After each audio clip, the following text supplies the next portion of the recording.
If you want to master AutoCAD from beginners to advanced level, you are in the right place. Welcome to Complete AutoCAD 2027 course.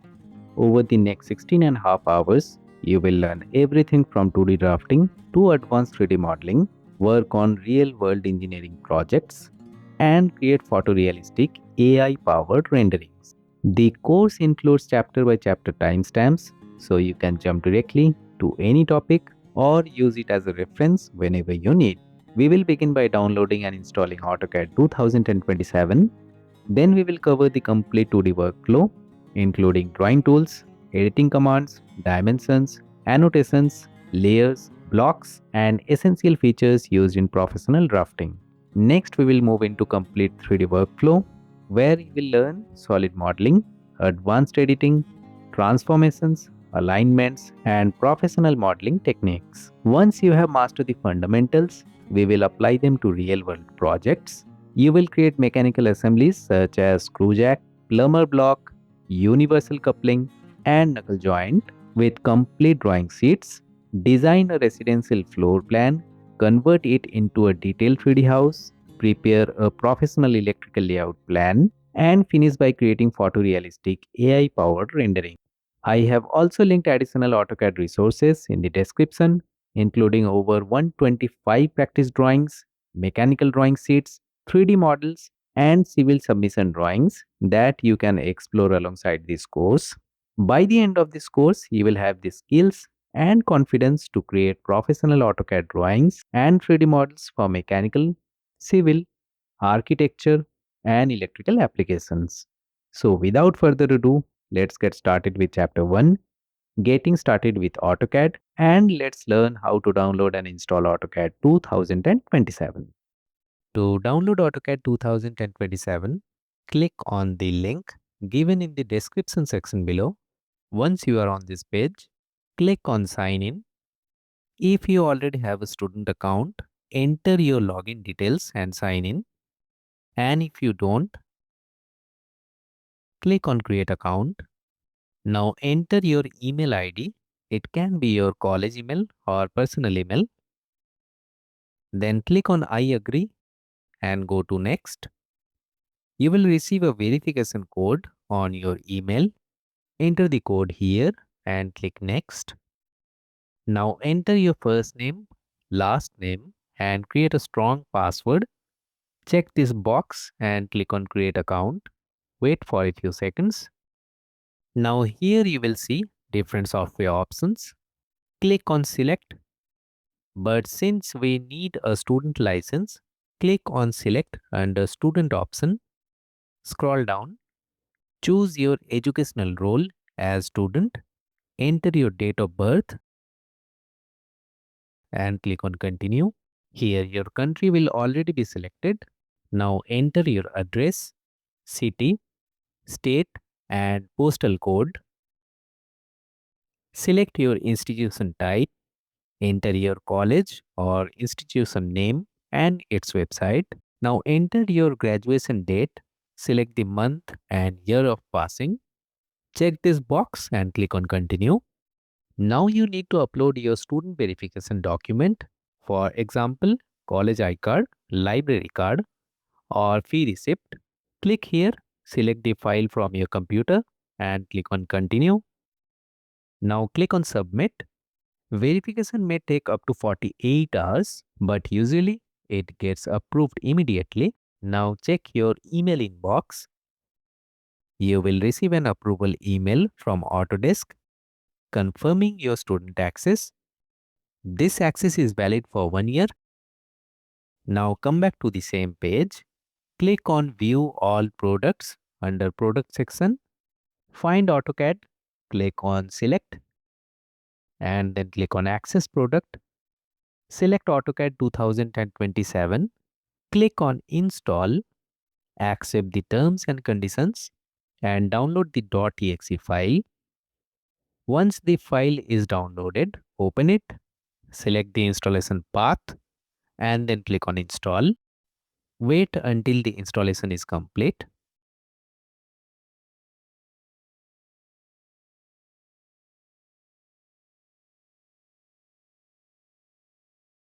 Now AutoCAD 2027 will open. You can go to the What's New section to explore all the latest features. Click on New and start working.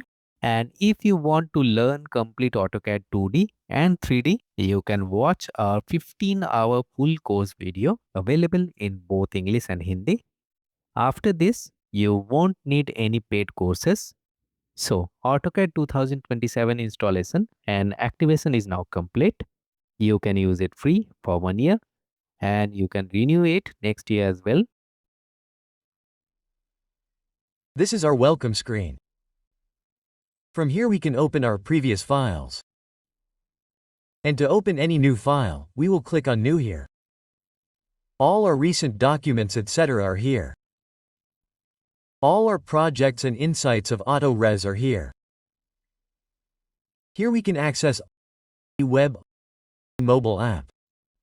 Customer support, community forum, online help etc. can be taken from here. And if we click on this What's New section, then whatever new features we get in this version of AutoCAD, see what's new in AutoCAD 2025. So all the new features in this release, you will find all of them here. You can start and watch these videos. All our recent documents are here. All the documents on which we are working recently, they all come here. And this is our announcement section. So, we are new users. So, for that we have to click on New here. And see, the interface of AutoCAD has opened in front of us. This is AutoCAD 2025 version. Let us know the interface of this AutoCAD. This is our application menu or application bar. If we click on this, then the functions of any basic software like New, Open, Save As, etc., all of them are here. There is a quick access toolbar on its right side. We can access these tools quickly from here. That is why it is called Quick Access Toolbar. And if we want to put any tool or command in the Quick Access Toolbar, so we have to click on that tool. Right-click and then Add to Quick Access Toolbar. If we click on this arrow, then see, all these ticked options are available here. If we untick any option here, then it will not be there. AutoCAD. And we can add them here by ticking them. Here, to show the menu bar, we will click on Show Menu Bar. See, the menu bar has come here. And to remove it, we will again click on Hide Menu Bar. This is our ribbon. If we want to put the Quick Access toolbar below the ribbon, then we will click on Show Below Ribbon. See, it has come below the ribbon. Click here again and make it show above the ribbon. These are our tabs. See, there are some partition lines on this ribbon. So, this portion from one line to another is called a panel. So, each panel has different names. This is our Draw panel, Modify panel, Annotation panel. There are different panels in the ribbon of every different tab. For example, if I go to the Manage tab, then see here the names of the ribbons are different. Action Recorder, Customization, Applications, these are different panels. And whatever is present on these panels are our tools, or we can also call it command. And here if we click on this arrow, then see we can customize this portion. To enlarge the screen, we can click like this. See this and click once. So the menu option has come here. And if we click once, it will be removed. If we click again, it will be restored. This is our Drawing tab. When we clicked on New, then this Drawing tab of ours had opened. We can work simultaneously in many drawing tabs. What do we have to do for that? Here we have to click on plus. And here another new Drawing tab of ours has opened. We can drag any drawing tab to the top of it. And we can also pin it by right-clicking to keep it on top. I will close it now. This is our drawing area or drawing canvas. We call it UCS. This is the x-axis. This is the y-axis. Where the x-axis and y-axis are meeting, that is our origin 0. And we call this UCS user coordinate system. And this icon that looks like a plus is called crosshair. And there is a box in the middle of it which we call pigbox. This is our view control and this is our visual style control. This is called view cube. If we want to control the view of any object, then we can do it with the help of view control, or we can also do it with the help of view cube. For example, if I draw a circle here, we can see this circle in the top view. I want to see its front view, so I will left click on the view control. After that, we will click on front here. See, what is the top view of a circle? It is a line. So, we can see a line. We can again bring it to the top. Or we can also take it to any isometric view. Like, I click on Southwest Isometric here. See, the isometric view has opened. And we can also go to isometric view by clicking on this home icon. We can go to the top from here. Then, see, from here, go to the top.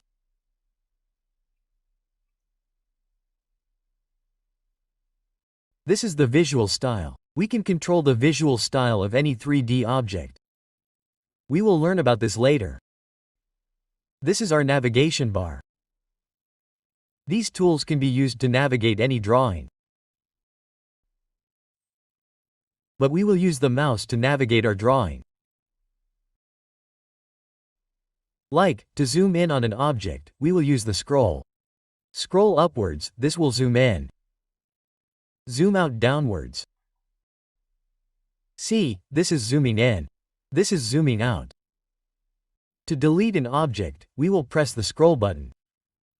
And look here, a hand-like symbol is coming. We can delete the entire drawing page like this along with the object. This is our pan. And if we double-click the scroll button, it becomes our zoom to fit or zoom to extent. Whatever drawing we have in this window, it will be fully zoomed. Like suppose I am not able to find this drawing of mine. So, as soon as I double-click the scroll button, it will be fully zoomed. This is our command line. Whenever we input any command, we can see its next step from here.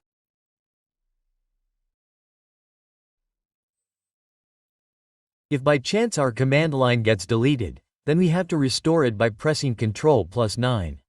This is our model space. In this model space, we will draw 2D model or 3D model. And this is our layout tab. We take a print out of our drawing from the layout tab.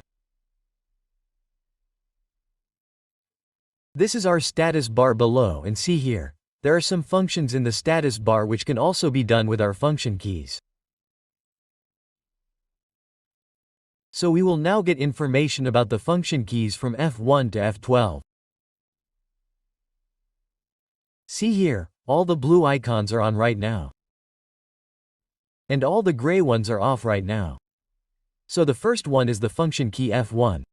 As soon as you press the function key F1, see, the help window of AutoCAD opens. From here we can get information about any command of AutoCAD. Suppose I type circle here and then press enter. See, this is the circle command. We will click on it. So all the methods to make a circle have been shown to me here. So if you need help, press F1. Next comes F2. F2 means command history. Since we opened this drawing one window, all the commands we have given have been input here. Suppose I make a circle here. See, now we will press F2. So our last command here becomes circle. And to cancel this we will press Escape. Whenever we need to cancel anything in AutoC, we can use the Escape key. Escape. Let's press F2 again. See, the last command gets cancelled. Next is F3. To understand F3, let's do some more drawings here.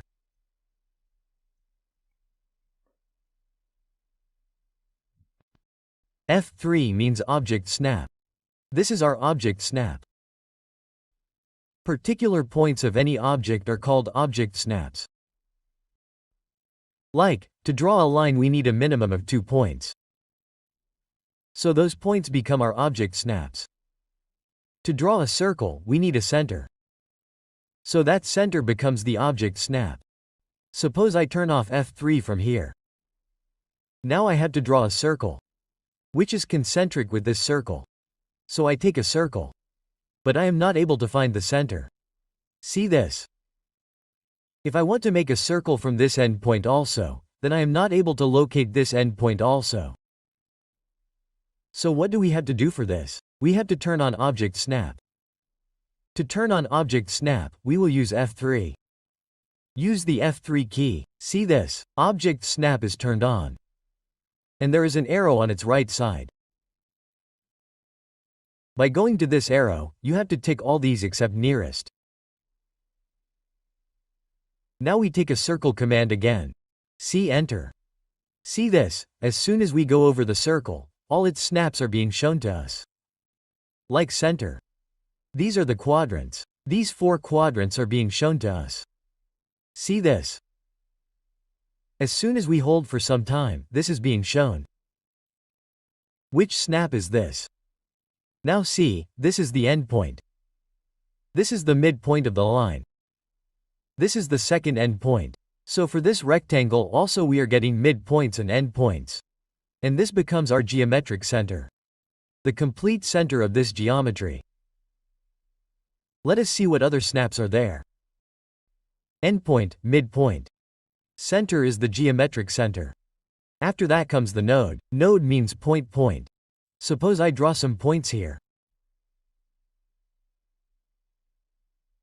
Like this.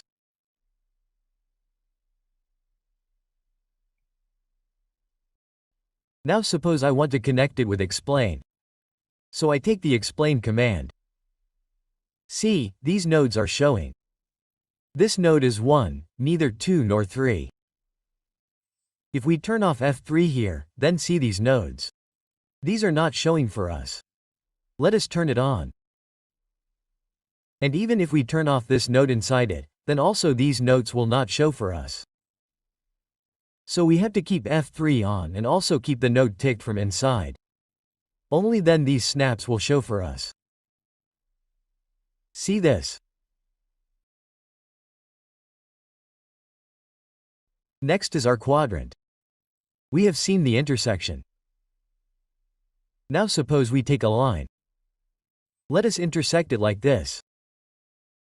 Both the lines have intersected each other. If we want to make a circle from this point, then we will take the circle command. See, we are getting this intersection point. We will click and mention the radius. So this is the intersection. After that comes the extension. Suppose I want to extend this line. So we will enter L. If we click on this point, then our line will start from this point. We want to extend it by 1 distance. See, it has extended by 1 unit. Now on this side, if we enter 1, then it becomes a line of 1 length which is made by extending 1 distance. Next is our insertion. For insertion, we write a text. We will enter empty. Here we will create a text AutoCAD. See, if we copy this text, we will enter Co. See, this is the insert point. We can copy it in respect of this point. Insert point is used in text or blocks. What are blocks? We will know about that later in this video. Our next snap is perpendicular. Suppose I want a perpendicular from this point above this line.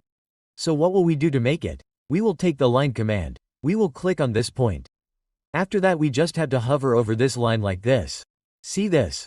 At whichever point this perpendicular is made, it will show us at that point. It has become perpendicular. So this is 90 degree for us and 90 degrees from this side as well. Our next snap is tangent. Suppose I want a tangent from this point above this line. Suppose I want a tangent from this point above this circle. So I will take the line command. Click on this point. And as soon as it comes above this circle, see this is a quadrant. Quadrant is not a tangent. And we will move a little. So this tangent step is showing to us. As soon as we click on it, it will click on the tangent. Next is nearest. Nearest means if we turn it on, then if we are at any point, it becomes a snap. So that is why we have kept nearest snap off so that we do not make any mistake in our drawing. So we have to keep it off always. Next is apparent intersection. What is apparent intersection? Suppose these two lines were intersecting, so this point was available to us. Now suppose I draw a line like this. This line has not intersected with this line. But it can intersect at any point. So if I want to draw a circle from that point, then what will I do? I will enter C. I will take this point's extension from here. See this? And this point that we are getting is its apparent intersection. So as soon as we click on it, we can draw the circle. The next option is parallel. We will take the line command. Suppose I want a parallel line from this point to it. So just hover the mouse over it and remove it like this. See this? Whenever it shows green dotted line, it shows green extension line. It means it is going parallel with it. This parallel sign has to be shown. Then it has to be removed. And whenever parallel comes, the symbol of parallel will be given in the upper line as well. So we can click. And both these lines have become parallel for us. So these are all the snaps which we will use in our AutoCAD lecture. So these are all the snaps which we will use in AutoCAD.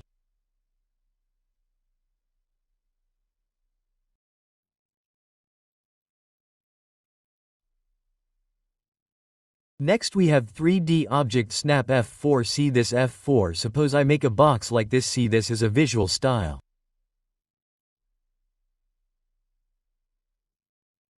There is 2D wireframe in the visual style right now. That is why it is a 3D object, but still we are showing only 2D wires. So we have to click on the visual style, and from here we can change the visual style. See this? I conceptualize it here. So this is a visual style.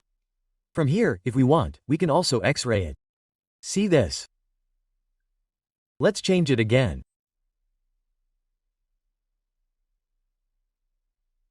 Let's make it shaded with edges. Now see, if I have to click on the center of any face, then I will need the 3D center. So, I will press F4 from here. See, as soon as I press F4, our 3D object snap is turned on. And there is an arrow on its right side. If we click on this, then all our snaps are shown. See this? It is the center of the face. So, if I have to do any drawing from this center of the face, suppose I have to draw a circle. See this? So, I can draw a circle from this center. So, we will understand 3D snaps very well in our 3D examples. Let's understand F6 a little.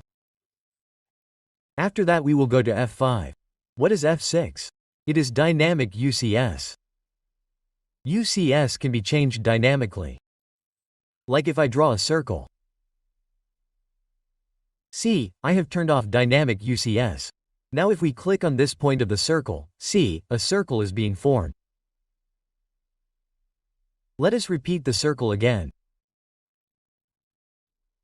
If we want to make a circle from this center, click here in this face. See, our drawing is not happening in this face. Our drawing is being done parallel to the XY plane. If we repeat this and click here, then also the same thing is happening. Our drawing is being done parallel to the XY plane. But if we turn on dynamic UCS by pressing F6, see, dynamic UCS has been turned on. Now if we take a circle, then in whichever face we highlight, if we click on the face that is being highlighted, see, our circle has also changed. Let us repeat again. If we highlight this face and click on this center, then our drawing gets aligned on this face. So this is dynamic UCS, which we will understand very well in 3D example. Let's go to View Control and make it top. And we will change the visual style to 2D wireframe. So that's F6. Let's return to F5. F5 becomes isometric toggle. Meaning, while making any isometric drawing, we have to make the drawing in 3 faces. In 3 planes, isoplane top, isoplane right and isoplane left. So to toggle between these planes, we have to use A5. And for that, some settings have to be done by going to drafting settings. Like I enter DS. See here. Instead of rectangular snap, it has to be changed to isometric snap. See this. Now if we press A5. See this, our plane is changing. Here the plane is showing. And you can also see visually that all these planes are changing. Let's change the drafting settings again. We will change it to rectangular snap. We will do OK. Now if we press F5, the planes are changing from here, but we are not able to see them. So that is why we have to go to drafting settings and change it to isometric. After that we have to make isometric drawing. Next, we have F7. F7 means this grid. The grid behind the graph-like system is visible to us. This behind UCS, we can turn it on or off. Like when I press F7, see this, it is turning on or off. There is a relation between F7 and F9. Let us understand this a little. If I make lines, see, I can click wherever I want, but after pressing F9, see, I cannot click wherever I want. I can only click on these grid points. See, apart from these corner points, if I want to click in the middle of this box, then I cannot do it. See. And as soon as I turn off F9, I can click on any point I want.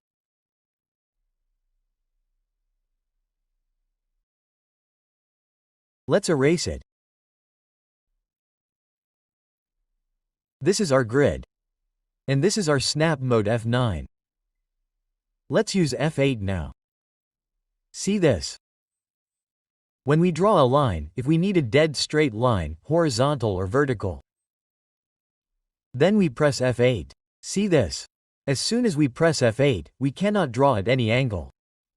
We have to draw a straight line only. See this. And as soon as we turn off F8, we can again draw at any angle. Like this, we can toggle F8 between any other command.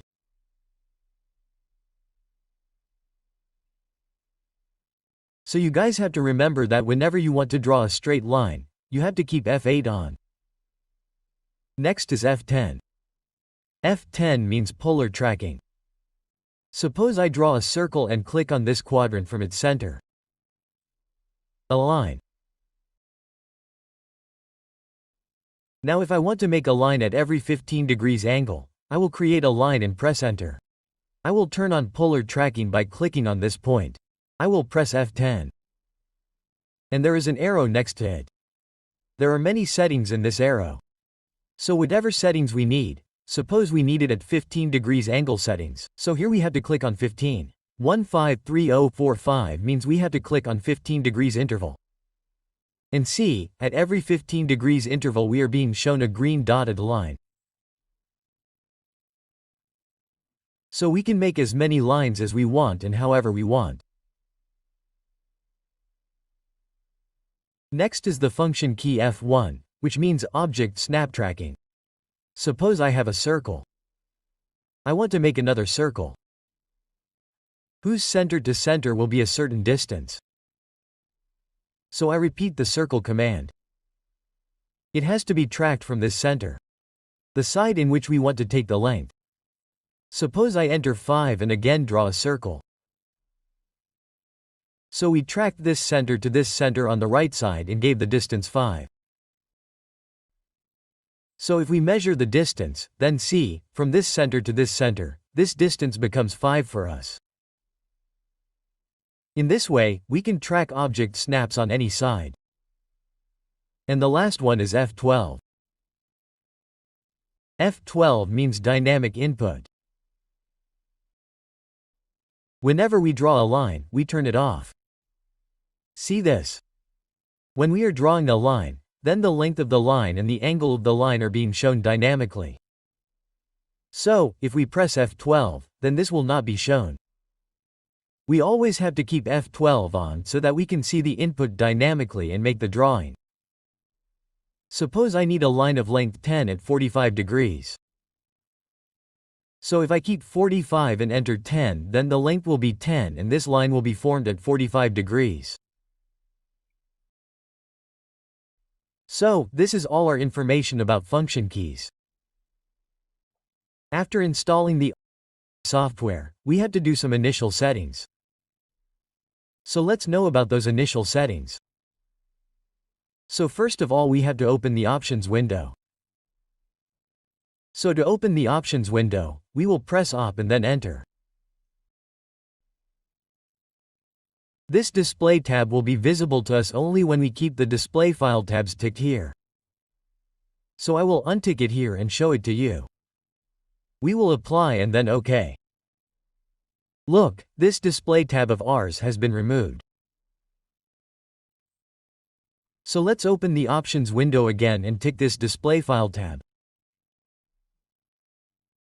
Then apply. Look, our display tab is showing here. And here in the display, we have to go to colors. If you want to change the color of the background, then you can change the color of the uniform background from here. From here, make it black. Then apply. Those who like a sharp look can keep it black from here. Let's go to colors again. And from here we can use any color if we want. I will restore all context for this. We will restore it from here and then apply it. We have to go to colors again. If we want to change the color of the crosshair, then we will select the crosshair from here and change its color from here. Then we apply it. If we want to increase or decrease the size of the crosshair, then we can do it from here. See this? From here I will make it bigger. And to increase the size of the pig box in the middle of the crosshair, come to the selection tab here and increase this pig box size from here. And there is a main setting which becomes very important. You people have to go to the user preference tab. Click on right-click customization. And from here you have to tick the turn on time sensitive right-click. Look, I will show you by unticking it. What is its use? We will apply it and then press OK, and whenever we press enter, our last command gets repeated. So look here, if we press enter here, our last command was options. Here the options window opens and instead of enter we can also use right click. But if we right click here, look, here the option of repeat options is being shown to us. We go to options again. In the User Preference tab, we will click on Right-click Customization and tick this Turn on Time-Sensitive Right-click. We will turn it on. Basically, we will apply it and then press OK. Now whenever we right-click, look, as soon as we right-click, our options window opens. So if we want to use right-click instead of Enter, then we have to keep this time-sensitive right-click always on. And if we keep it on, then it will be very easy for us to work. So, these are some settings of ours in the Options window. Now we will do some settings in Drafting Settings. So to open Drafting Settings, we have to enter DS. Here is Pointer Input Settings in Dynamic Input.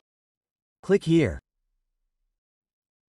And when you install AutoCAD, relative coordinates are kept on in Pointer Input Settings. We will change it to absolute coordinates. What are absolute and relative coordinates? We will learn this later.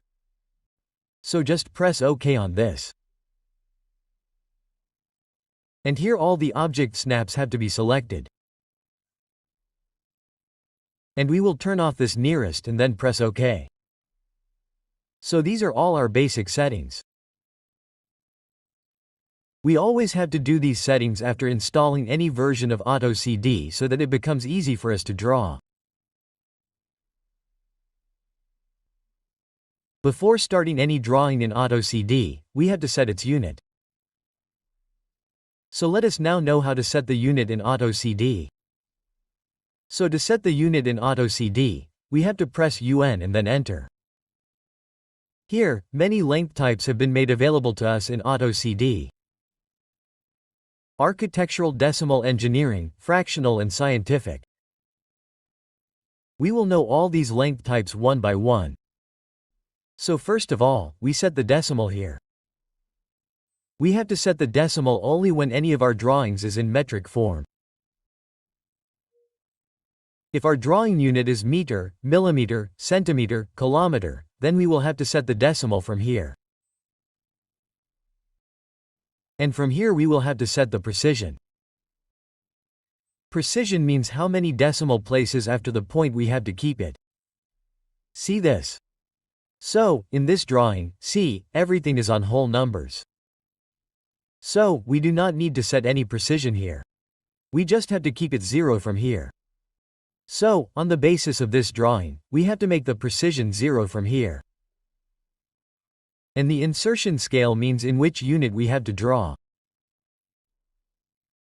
So, from here we will keep it in millimeters and press OK. Next, let's see another drawing. See, here our drawing is in feet inches. So to set the unit here, we will press on and then enter. Whenever any of our drawings will be in feet or inches. So from here we can set any length type, architectural or engineering. See what will be the difference here? First we take architectural from here. So see our precision in the case of architectural. 0 feet 0 inches, then what? 0 feet 0.5 inches 1/4 of an inch. So here the precision of inches is given in fractional system. And in case of engineering, here inches are given in decimal precision. So we will have to see what the precision is. On the basis of that we have to decide whether we want to take engineering or architecture. So look at this drawing here, our feet and inches are neither in decimal system nor in fractional precision. So here we can keep any system. We can keep architectural or engineering also. What do we have to do? Precision here we have to take 0 feet 0 inches. And here we have to see the insertion scale. We always have to convert the insertion scale to smaller units. So here if our drawing is in feet and inches, then we have to take it to inches from here and then click OK. So our unit has been set. Let's see the next drawing. See what do we have to do in the case of this drawing. To set the unit we have to keep the fractional system here. We have already done architectural, engineering and decimal. Here we have to keep fractional. See, this whole drawing of ours is in fractional system. And the precision is 1. What is the maximum? We have to set the precision here. So on this drawing we can see it is 1/8. So that's why we have set the precision to 1/8. And whatever is our inclination scale, we have to set it from there. So here we have set it to millimeters and then click OK. Let's see the next drawing. See, what do we do in its case? First then enter decimal and see precision is available up to 3 decimal places after the point. So here we will make precision 3 decimal places and then click OK. Let the insertion scale remain in millimeters. Then OK. In the case of this drawing, right now it is millimeters and all our holes are on number, so enter keep decimal and make precision 0 from here.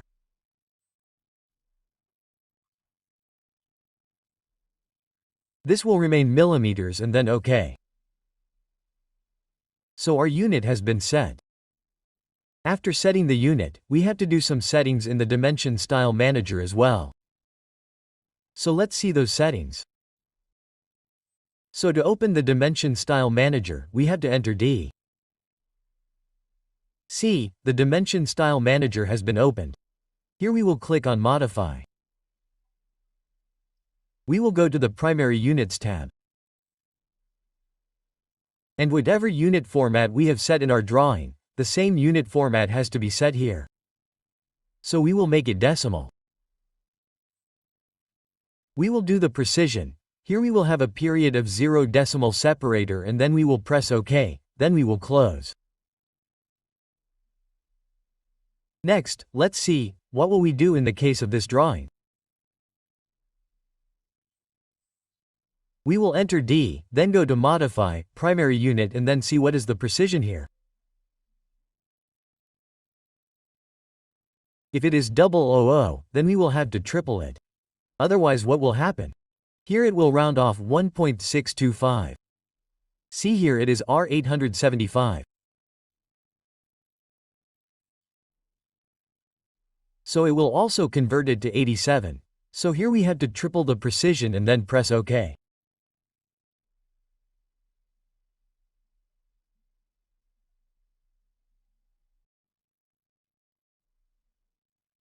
In the case of this drawing, enter D, Modify, see, Primary Units Fractional and Precision 1/8 we have already kept. What will happen in this, if we do not keep it fractional? If we convert it to decimal and press OK. Then we will close it, see, all these have been converted to decimal. And here the decimal separator is comma. So again right-click and go to Dimension Style Manager, see, it has been repeated. Go to Modify. Decimal separator has to be kept as period always. And here we will change the unit format again.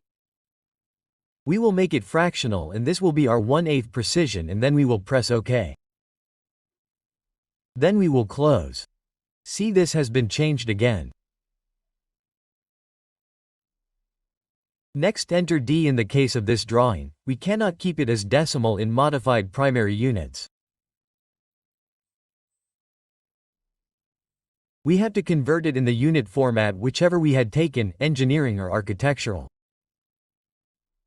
And we have to keep the precision as 0 feet 0 inches. Then we will press OK and close. And in the case of this drawing also we have to enter D after setting the unit, go to Modify again. And from here primary units, decimal precision has to be made 0. Decimal separate when precision is 0, there will be no difference.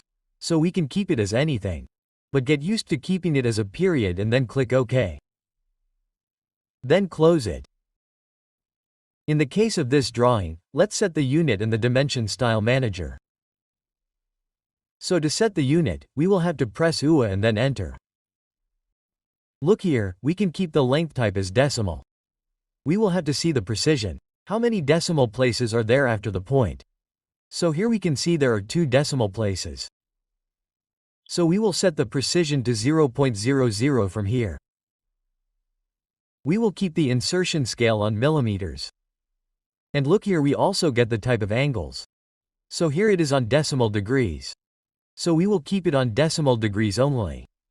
And look at the precision. For angles also we are getting precision up to 2 decimal places after the point. Look here, 99.46 degrees, 56.31 degrees, so we will set the precision to 0.00 from here. What will happen if we don't set it from here? Instead of 56.31 degrees it will show 56 degrees. So, it is also very important that we set the precision of angles in our drawing.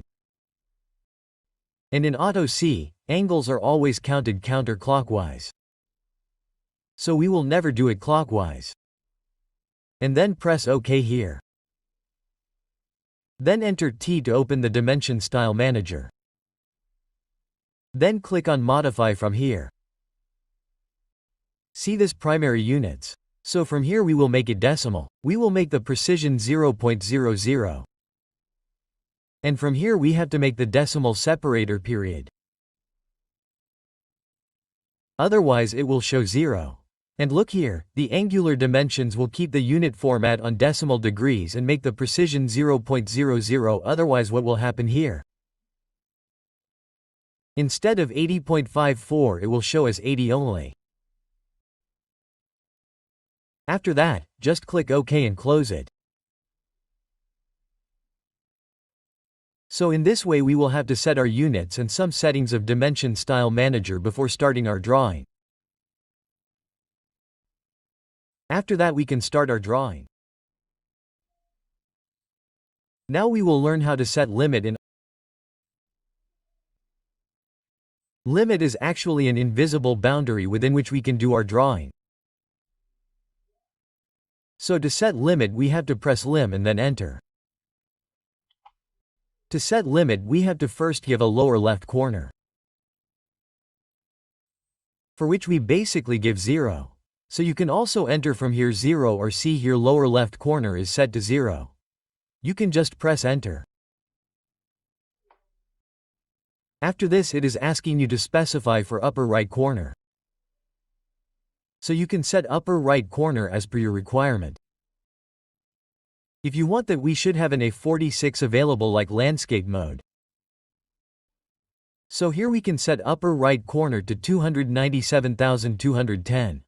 For that we will have to input the value for upper right corner. So we give here 297,210 and then press enter. So we have set our limit. Here we can measure the screen. There is a distance command. So we will enter D.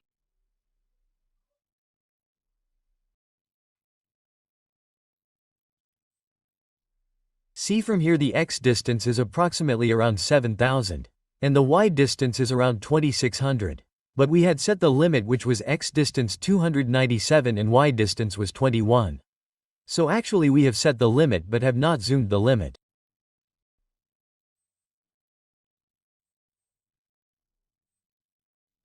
What will we have to do for that? We will have to double click with our scroll button. See this? Now we will again take the distance command. AutoCAD. Enter D. See this? I will measure this portion from this corner. It is showing 523 and this one is around 210. Actually this limit also depends on the screen resolution. So roughly whatever limit you set, that will become our limit. The zoom can be moved up and down a little. So, let's see a drawing. According to that we will then change our limit. See, suppose we had to make this drawing. Here we have to see what is the maximum X. So here we can see that it is 5.5 and the maximum Y distance is 4. So what do we do to set the limit? I will then press enter. We always set the lower left corner to 0. So press enter. Now instead of 5.5, we will increase the upper right corner a little. Let's make it 8 commas and the y-axis instead of 4, we will make it 6 and then press enter. Now after setting the limit, we will again have to double-click on the screen with our scroll button. See this? After that we will check the distance and show it to you again. We will enter D. See, from this side to this portion it is about 15. And this is your 6. So roughly the screen is available near the limit we are setting. After this we can start our drawing. And after setting the limit, if we want, we can also check our limit. This means if we do not want to draw outside the limit. If we want to bound our limit, then we can do that as well. First let's do one thing. Let's draw a line. See, we can draw this line anywhere. There is no boundary on any quadrant right now. What do we do now? To bound the limit, there is a command called limit check. So we will enter LIMC and see here we have to enter the value 1. Then we will enter. Now see, I will take the line command again. enter. See this from this point. Right now it is not being clicked outside the limit. It will be clicked here. But see this outside it. I am clicking, but it will not click. Actually the limit that we have set has become an invisible boundary beyond which we will not be able to draw. So, I exit. And let's erase it now. We will open the limit check again. We will enter LIMC. And we will make it 0. Now if we want, we can draw even outside our limit.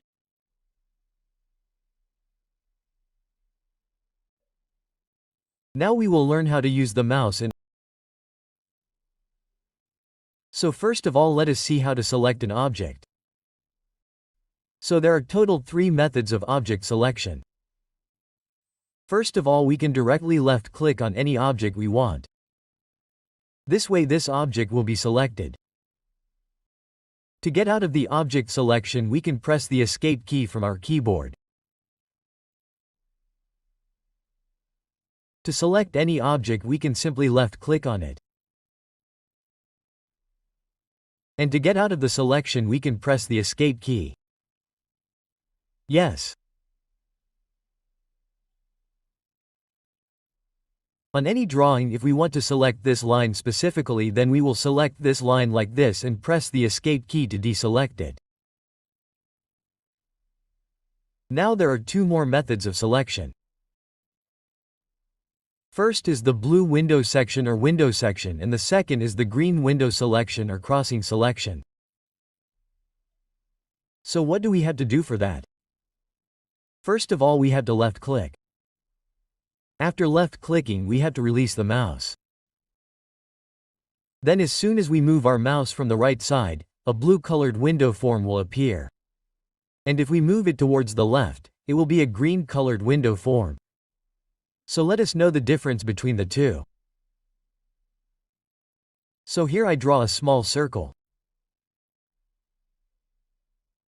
Now see, I left clicked on this portion. Then I released my mouse. Now I am making this blue window form. I am taking my mouse to the right side. Unless any object comes completely in this window, it can never be selected. Like if I click on this point, it will not be selected. What do I have to do to select it? I will have to bring the circle completely inside this blue window. If I left click on this point, then see, it is selected. And what happens in the green window section? I left clicked. I am taking my mouse to the left. See, a green colored window form is being formed. Whatever object this window touches even a little, that complete object will be selected in it. See this? We will bring our circle completely inside this green window. It will also be selected in it, or if we touch it even a little, it will be selected. So you must have understood the blue window and green window. So we will use these window selections a lot in our drawing. If I want to select this charger, then I can select it from the green window selection like this. We will press the escape key to get out of the selection in here. If I want to select this window, then I can select it from the blue window like this. See this? What will happen with this? This entire window will be selected and the wall will not be selected. What will happen if we select the same from this side from the green window? The wall and hatches will also be selected along with the window. So you people have to remember the blue window selection. If any object comes completely inside the window, then it will be selected. When we move from left to right, then this is the selection window form, and when we move from right to left, then the green window selection form is ours. So this is our selection methods. Now how do we zoom in and zoom out? Let us learn about it. So whenever you move the scroll upwards with the mouse like this, then it will zoom in. And as soon as we move the scroll downwards, it will zoom out. See this? Let us erase it. So, in whichever portion we place our crosshair, that portion will be our zoom. Like if I have to zoom this right side elevation. So, I will bring my crosshair above it. Then I will zoom it. Scroll upwards. Like this. And to zoom out, we have to move the scroll wheel downwards. Like this. See this zoom in. And this zoom out. And if we have to move any object from left to right or right to left like this, then we can use the pan. To pan, we have to press and hold our scroll button. See, a hand-like symbol has appeared. So now move your mouse left or right. So this whole window will move with us. See this? This is how we can pan. Do not press and release the scroll button. Press and hold the scroll button like this. Then move your mouse. See this? Let's see here. To zoom in, scroll upwards. To zoom out, scroll downwards, and to pan, press and hold the scroll button. Then move your mouse like this. Now if we want to zoom in on a particular object, we can do it by entering Z. So, for that, press Enter. To select an object, we have to enter O from here. And then whatever object we want to zoom in, just select that object and press Enter. So, what will this be? It will select that object specifically and zoom in.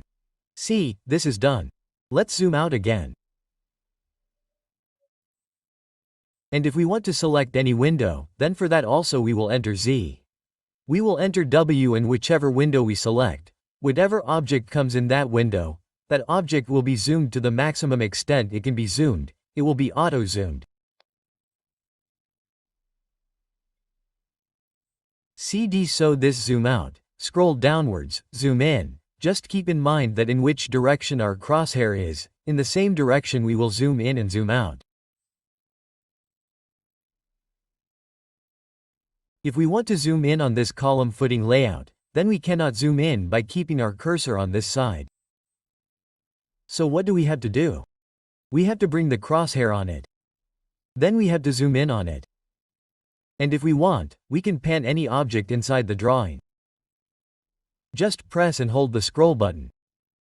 And then remove the mouse like this. See this? This is called pan. And to zoom to fit or zoom to extend. For example, suppose we have lost this drawing. Or it has become small or very big. When we draw in the beginning, we will face this problem. So, to find our drawing, we will keep zooming in and out in any portion. But we will not find that drawing. So, what will we have to do to zoom to extend? We will have to double-click with our scroll button. See this? As soon as we double-click, our drawing is fully zoomed. See this? If we move it to one side, then double-click with the scroll button. See this? Along with double-clicking, our full drawing gets zoomed. I make a circle in this drawing window and also draw a line on this corner. Now imagine, we are not able to find our drawing. So, what will we do to restore our drawing? We will double-click with the scroll button and our drawing will be zoomed in our window. So, as soon as we scroll up, we zoom in. Zooming out is done by scrolling down. To pan, we will press the scroll button and move the mouse just like this. And for full zoom, which is called zoom to fit or zoom to extent, we will have to double-click with the scroll button. See this? And we have already talked about left click. If we left click on any object, then that object will be selected. And to get out of this selection, we will have to press the escape key. And suppose we have selected these 3 lines or all these lines. Now I thought that this line has been selected by mistake. So I will press the escape key and then I will select all the lines again, leaving this line. This is a better method than this. I will select the whole like this. And if we want to deselect any object, then what can we do? We will press Shift and click on that object again or select it. Look here, this minus symbol is coming. Now if I click on it, then all these lines will remain selected and it will be deselected. Let's press the escape key. We can repeat our last command by right-clicking again. Like we took the last zoom command. So this is repeating the zoom command for us. Let's press escape. Here if I take the move command, enter. Then I press the escape key. Look, here is the move command. Now if I right-click, then it will repeat the move command. So you people have to remember by right-clicking that if we ever want to repeat the last command, then we will do it by right-clicking only. And if we have to exit from any line or any command, like I have created this line. Now I want to exit from this. I have created this triangle. So to exit from any command, if we want to exit, then we can take the help of right-click. See, right-click also repeats the command. This line command has been repeated again. I have created this line. And on right-clicking again, see, our command has been exited. Let's select it and erase it. And if we select any object and right-click, then we can change its properties here. So I press escape. So we learned how we can use the mouse in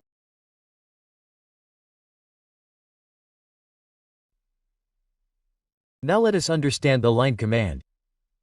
Here, see, our first command in the draw panel is the line command.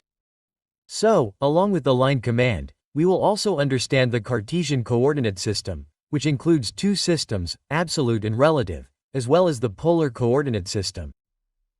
So, first of all, let us see how to draw a line.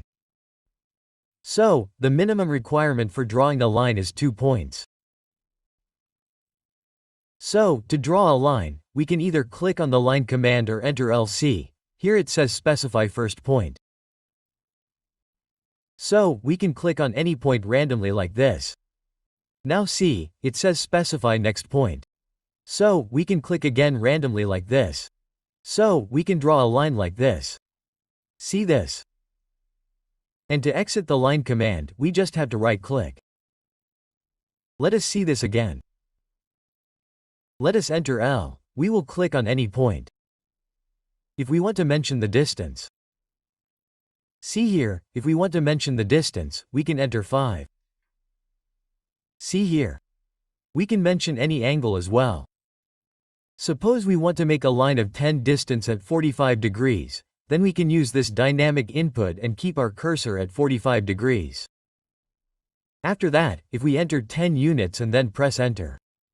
So a line of 10 units has been made at 45 degrees. Let's see it once again. We will enter L, click on any point. If we want a straight line, horizontal or vertical, then we can turn on ortho. AutoCAD. For ortho mode, we will have to press F8. As soon as we press F8, see, it will only make horizontal or vertical lines for us.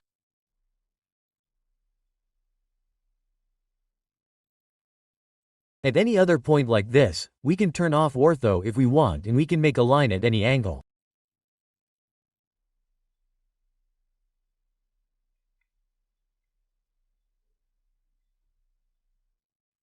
We erased it. Now let's understand absolute and relative coordinate systems a little. Cartesian coordinate system is basically a system in which we locate any point with respect to the distance of x-axis and y-axis from the reference of any point.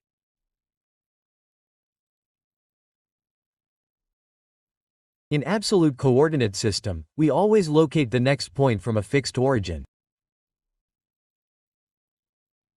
Like in this case, we can see that this is our origin where our UCS is.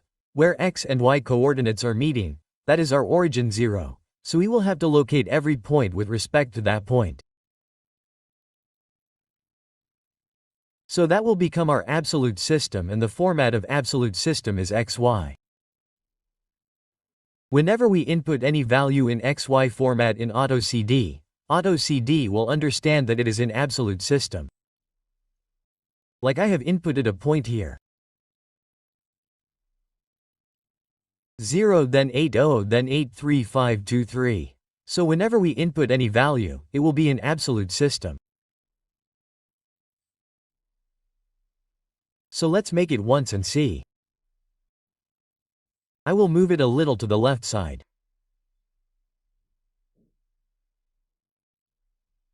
Like this. Now let's take the line command. L enter 0. We want to start our drawing. So we will locate the first point 0. Then we have to give a comma. After that again 0 then enter. See, our drawing has started from 0.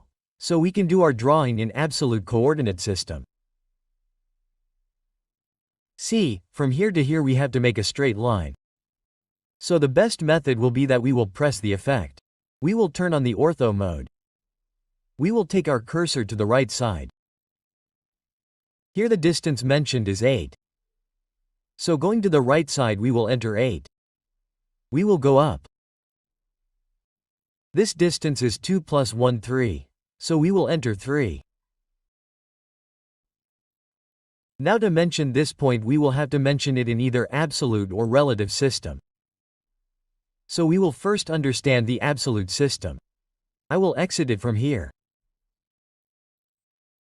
Absolute means we have to locate this point from this 0. Like from this point till here our distance will be x and this will be our y. So see here the x distance from here, if we add up these distances 2 plus 1 3 plus 2 5.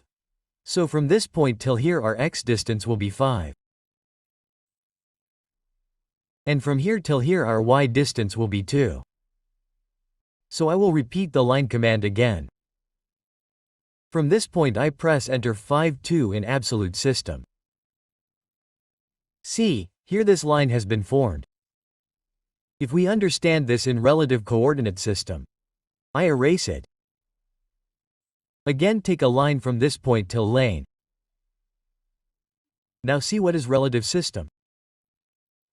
From the point where we are now, we have to go to the next point. If we press it on the point where we are, then this will not be our origin. Our origin will change. The point where we press it becomes our new origin.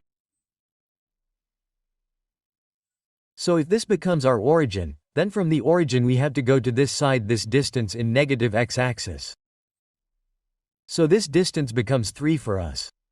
And then we have to go negative y distance because we had to go down. So this distance becomes 1 for us.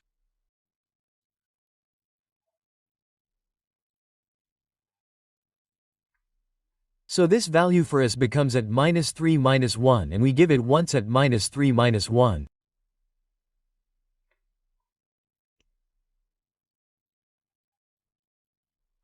See, it is done. Now we will turn on the ortho mode again. Let's press F8. Whenever we have a straight line, we will not use all these systems like absolute relative. We will directly press F8. We will turn on ortho and then give the direction and then give the distance. So see here how much this distance becomes? This is a total of 6, this is 2. So on the top, we enter 4. Then we will go to the left side. This is R2. So enter 2. Then see how much this distance is on the bottom. This is our total of 6. Until here we have 3. So below this also becomes 3. Then enter. Now see, now we can make this point either absolute or relative. So first we will try an absolute. This point is absolute, that is, we have to locate this point from this point. So, from here to this point, our x becomes 1. And the distance from here to the top, which is 4.5 after adding 3 and 1.5, comes to 4.5. So, from here to here, x becomes 1 and this becomes 4.5. So, we can do this in absolute system as well. We just have to give that x is 1, y is 4.5. We can use absolute system only when we start our drawing from 0. If we start our drawing from any random point, then absolute system will not work there. There, we will always have to work in relative system. For example, let's see the next point. This point, if we have to do it in relative, if we have to do it in absolute, then from this point to here, that is, in y-axis, we just have to give the distance. 3x becomes 0 if we want to do it in relative, then we are coming from this point to this point, so we will have to give it at in this point. As soon as we give it at, this will not be our origin. 0 this point will become 0 for us. So, we are going in this direction, negative x and coming downwards. So negative y. So both the values x and y will be negative. Now let's see the distance. This one is -1. So to come from here to here, we have to cover -1x distance and -1.5y distance. So we will enter L. From this point it must be relative. Its format is. After that we will give -1 -1.5 and enter. See, it is ready. Now we will click on this point, and to exit from the line command, we will use right click like this. So this is our drawing. Next, let's understand the polar coordinate system a little. Let's start this drawing. Actually, we take the line command, L, enter. Let's start our drawing from any point. This one is 3.1 for us. So, we will go in the right direction. We will have to keep ortho on. Then we will give 3.1, enter. After that, we have to go from this point to this point. Our x distance and y distance is mentioned from this point. So, we can do this in relative. We will give at. By giving it, this point becomes our origin. So, we will give x distance and y distance from here. Both are in the positive direction. So x will become 4, y will become 1.2, then enter. After this, the distance in the right direction is 2.3. So, we will go in the right direction, enter 2.3. Now, we have to go from this point to this point.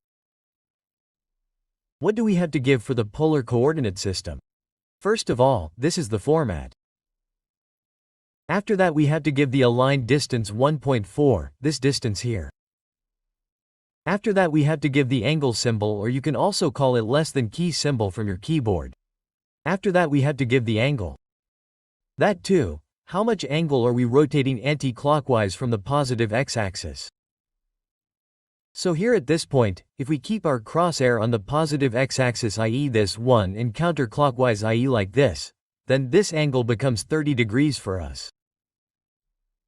So for this we have again entered 30 here.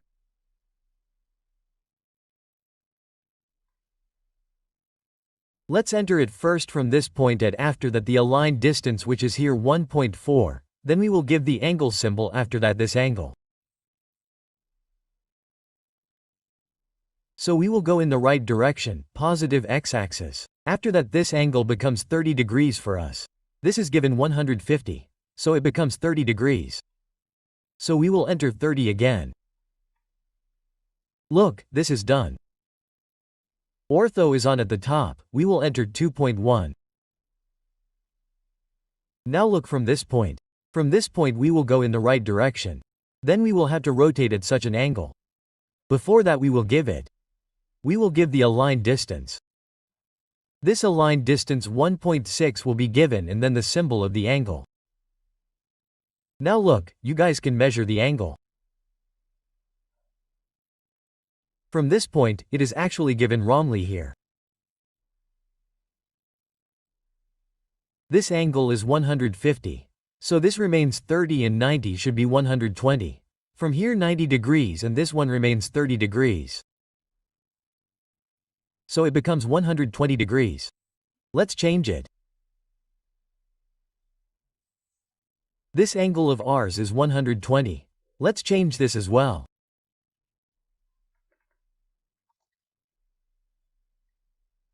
$120. Let's enter. Click on this point at align distance 1.6, then the symbol of the angle. After that if we keep this angle. So, this angle becomes 30 degrees and from this side it is 90 degrees. So 90 plus 30,120, so 120, then we will enter. See, it is done.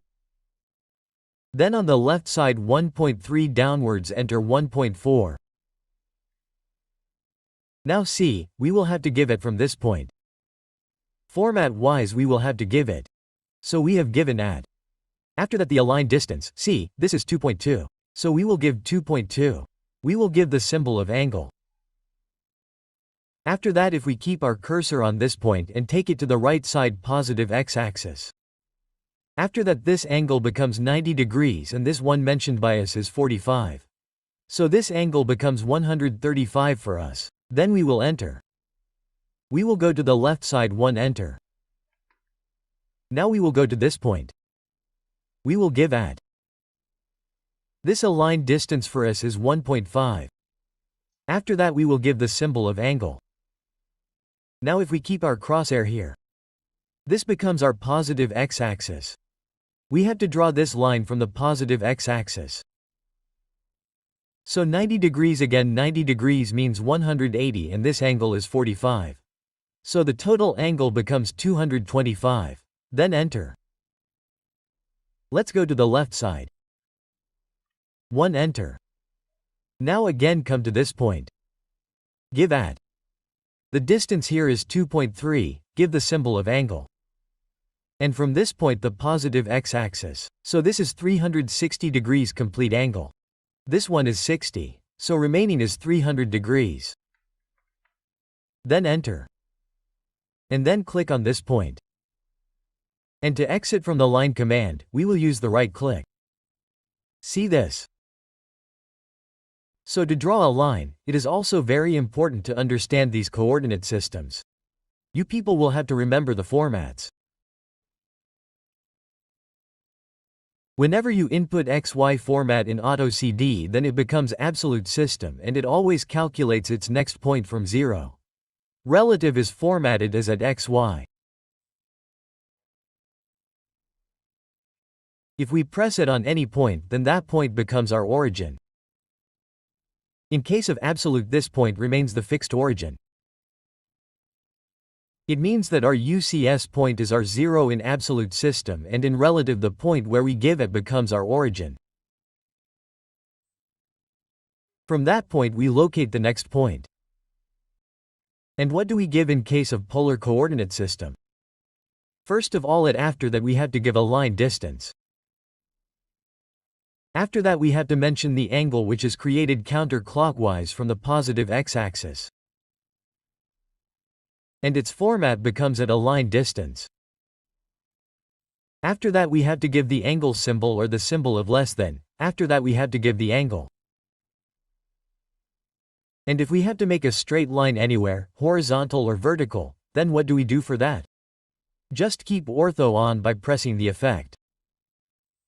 After that we show the direction with our cursor and then enter the distance. So this is our information about the line command. Our next command in the Draw panel is the Polyline command. There is a basic difference between line and polyline. Let us understand it. I take the line command, enter and simply create a triangle like this. We will right-click to exit. Now let us take the Polyline command. For the Polyline command, we will have to take the shortcut enter. See, similarly, we can create a line with this. I have also created a triangle with the Polyline command, and to exit, we will use the right-click. So, we have created this triangle with the line command, and this triangle has been created with the Polyline command. So, what is the basic difference between these two? See, the triangle that we have created with the line command is defined as a single line. I can select any line singly. We will escape like this, and if I select the Polyline command, it will be selected as a whole triangle. See, this is our polyline and this is a triangle made of single lines. So if we want to convert the line into a polyline, then we have to select it and use the join command, which we get here under the Modify panel. Or we can also enter JC, it has been converted into a polyline command now. And if we want to convert the polyline into a line, then we have to select the polyline and use the explode command. See here, this is the explode command. Its shortcut becomes EK center. See, it is a single line now.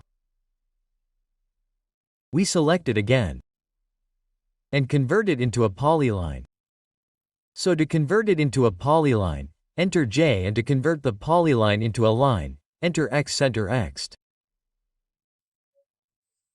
If we want to join these two lines, then we can select both of them and enter J, so it has been converted into a polyline. Let's see what else we can do with polyline. Let's take an example. We will try this example with Polyline command. So let's enter plural. We will start the drawing from this point. We will click on any point. We will go to the right side. We have to turn on ortho. So we will press fit. 6 has to be entered as length. See, this line is continuing. But here there is an arc whose radius is mentioned as 1.5. So see here in Polyline command we have been given the option of arc in command like. So to activate this arc we can either click on the arc or enter AC. This arc is being formed and the yellow dash line is specifying the diameter of the arc. So here the radius is given as 1.5. We have to specify the diameter. So we will enter 3. See this? Now this arc is continuing. But we have to draw a line from here. So we can click on the line here in the command line.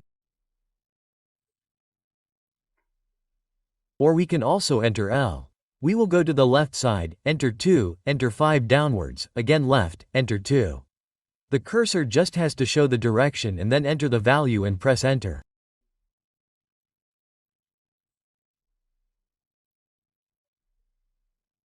Enter 2 on this side, and if we click here, it will become a line, but here again there is an arc. So we can click on the arc here, and then click on this point. Look, this is our drawing. We will right-click to exit. Let's see another example. We will start from this point. So we enter plural. We will click and turn on ortho. F8 upwards. This is 60 plus 40,100. So enter 100. Look here, the radius is given as 20. So our diameter is formed. 40. So to activate the arc we have to click on arc here. Then we will give the diameter and the direction also has to be specified. So going to the left we will mention the diameter 40. Now again to activate the line enter L downwards 140 then enter.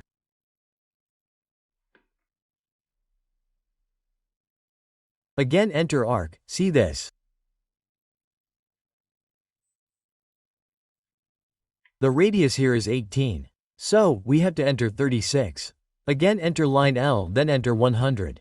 This radius is 16, so enter for arc.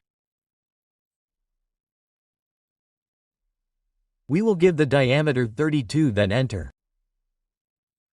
Now to activate the line enter L downwards 60 then enter. Right click to exit. So in Polyline we can create line plus arc within a single command. Let us see one more use of Polyline. See, we also make this customized arrow with the Polyline command. If we want to show this section line or direction in this staircase, then we can do it using the Polyline command. How do we see? We make it in the ground floor. Our staircase starts from here. From this point, this is the first landing, then here are the steps and this is the second landing. That means this is our second landing. So here we will provide an arrow to show the direction. So we can make that also with the Polyline command. How do we see? We will enter plural.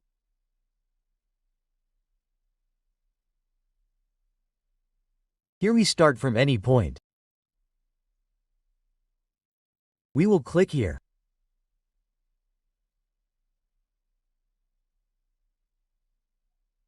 See here there are two options, width and half width. First we take the width. Here we will click on width or enter W. We have to specify the starting width here. Here I specify the starting width as 150. Then enter and we will specify the ending width as 0, then enter. Then we have to specify the next point. So here I entered 250. See this? This is our starting width. This arrow head from here to here. This is our starting width. This is 150 for us. We have given 0 as the ending width. That is why this sharp arrow is formed and 250 is the length. Let's move ahead. Let's click here. This time we take half width. You can click on half width or enter H. For half width we give 75. Then enter. For ending width we will provide 0. Enter 0 and next point we will enter 250. See, this width means from this point to this point and half width means from this point to this point. Our ending width will always be 0. Only then our sharp arrow will be formed.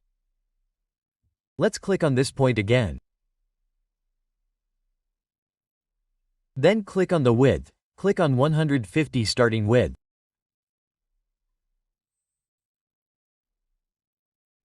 Ending width is 0. Then enter and next point we will enter 250. Look, this is our direction arrow.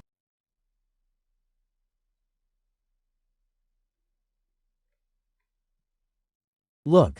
Like this we can also make customized arrows. And we can also make section lines using polylines like this. So I hope you guys have understood the Polyline command well. Now we will learn the circle command in the drop panel. See here, this is the circle command in the drop panel. So there is a drop-down arrow below the circle. If we click on this, then there are 6 methods through which we can draw our circle. So the first is center radius. Either you can click on the center radius or we can draw our circle by taking a shortcut. So enter C or C in the command line. Space specifies center point for the circle. It is asking to specify the center of the circle. So, we can click anywhere or we can also mention the coordinates. So, I click here randomly. After that it is saying specify radius of the circle. We will have to specify the radius of the circle. So, I give 100 here. Then I press enter. So, this is a circle of 100 radius. If we want, we can take it from here also.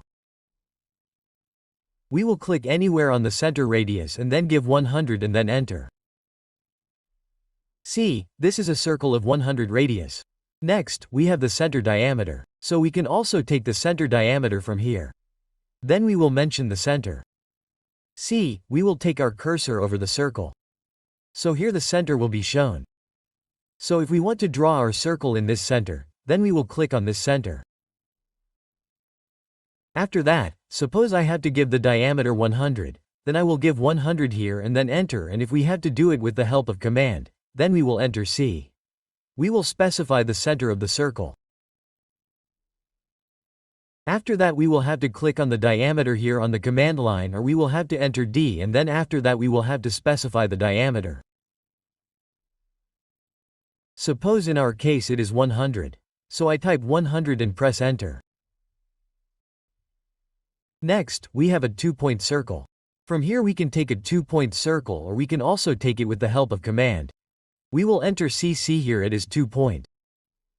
So we will enter 2, or we will click on 2-point here on 2P. After that we just have to click on 2 points. See here, I click here. And next I click here. So a circle has been drawn between the 2 points on which I clicked. And the distance between those 2 points becomes the diameter of the circle. And let's see once. By right-clicking, the circle command will be repeated. After that I will have to click on 2P here. See here, 1 click and this second click. We can take it from here also. 2 points. We will click on the first point. Then we will click on the next point. This is our 2-point circle. Next is our 3-point circle. For 3-point circle we can click on 3 points. After that we just have to click on 3 points. And a circle will be formed for us passing through those 3 points. Suppose this is 1 point, 2nd point and 3rd point. Suppose I make a triangle here. We need a circle passing through these 3 points. So in this case we need a 3-point circle. We will enter C and enter it. From here we will click on 3 points or enter 3P. After that 1 point, 2nd point and 3rd point. We just need to click on 3 points. And this circle passing through those 3 points is ready for us. Next we have tan radius, and here tan. Tan means tangent here. So from here we click on tan radius.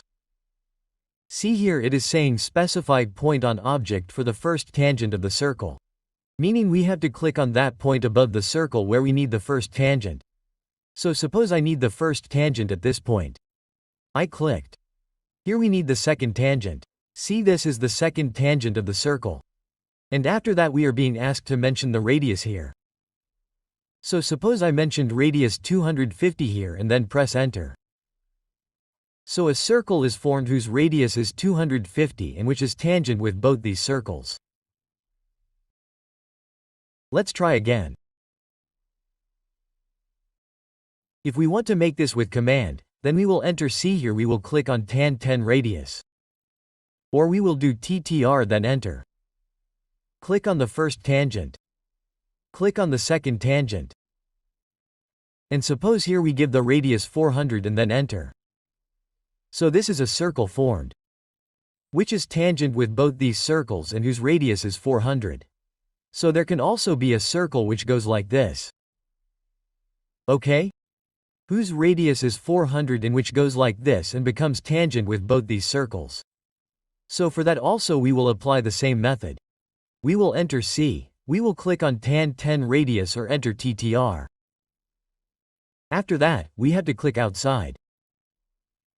If the circle goes like this, then we will have to click outside these circles for tangent. I had clicked here for tangent. That's why it went from inside. Now I click it outside. In this also we will not do the same inside. We will take it outside. And then we will mention radius 400 and then enter. See this? This is also a possibility. The radius of these two circles is 400. And both these circles are tangent with these two circles. So we will have to depend on the click according to our drawing. We will get the tangent circle of the side on which we click. Let me delete these. Now suppose I want a circle which is completely inside it and is tangent with these three lines. So in this case we have to take tan from here. We will click here. We will click on the first tangent on this line, second tangent on this line and third tangent on this line. See, this is tan for us. We get 3 tangents. So these are the 6 options for circles. Let's see some examples. This is our first example. So see here 2 is given. After that 52.75, this base circle diameter is 5 and this big circle has a diameter of 7. So, if we want, we can take the option of the center diameter of the circle from here. We will click anywhere for the center. Then we will mention the diameter as 2 and then enter. We will right-click. The circle command has been repeated. We have to mention the center. As soon as we come on the circle, this center will show as the center snap. So we have to click on this center snap and then we have to mention the radius. If we want to mention the diameter, then we will click on the diameter here or enter D. After that we will give the diameter 2.75 and then enter. Right-click again. Click on this center. Then mention the radius 3.5 and then enter. Let's make this small circle. Its diameter is 1. And the distance from center to center is 2.5 because the base circle diameter given by us is 5. So we will repeat the circle command. Come to this center, do not click. From here we will take the extension downwards. Mention 2.5 and then press enter. Then we have to mention the radius of the circle which is here. 5 then enter. See, this circle is made. Right now 120 degrees is given here as typical. Typical means there is an angle difference of 120 degrees between all the circles. So let's do this with the help of rotate command. We can also do this with the help of polar array. We will learn polar array later. Now let us learn the rotate command. So here in the modify panel we have the rotate command and its shortcut is RO then enter. Then we have to select the object which we want to rotate. So I selected this circle. After object selection we always have to press enter. So I pressed enter. Now it is asking us to select the base point. So this base point will become our center. The center of the base circle. So I clicked on this center. And see it is rotating. Now we have to enter the rotation angle. So I pressed 120 and pressed enter. See this circle was here. It has been rotated to 120 degrees. Let us see again. Right-click. To repeat the rotate command. Select the object. Then enter. Base point. This point has become our base point. Now to rotate it, we will use the copy command here. What will happen then? Here we will have a circle and by taking a copy of it we will have to rotate another circle. So in the command line we will click on the copy and then give the angle 120 and then enter. Let's see again. Right-clicked. Rotate command got repeated. Selected the object. Then enter. Then selected the base point. And then clicked on the copy from here. Then 120 and then enter. See, this is done our rotation. So like this we can rotate any object at any angle. If we have a line here, turned on ortho and made a straight line, I selected this object. If I want to rotate it in 30 degrees, so we will enter Oro. We will select the point with respect to which we want to rotate. Suppose this is our point. Then we just have to specify the angle. So here I pressed 30 and then enter. See, it has rotated at 30 degrees. Repeated the rotate command again, selected the object, then pressed enter. Now suppose I gave this as the base point. And from here I gave 45 degrees.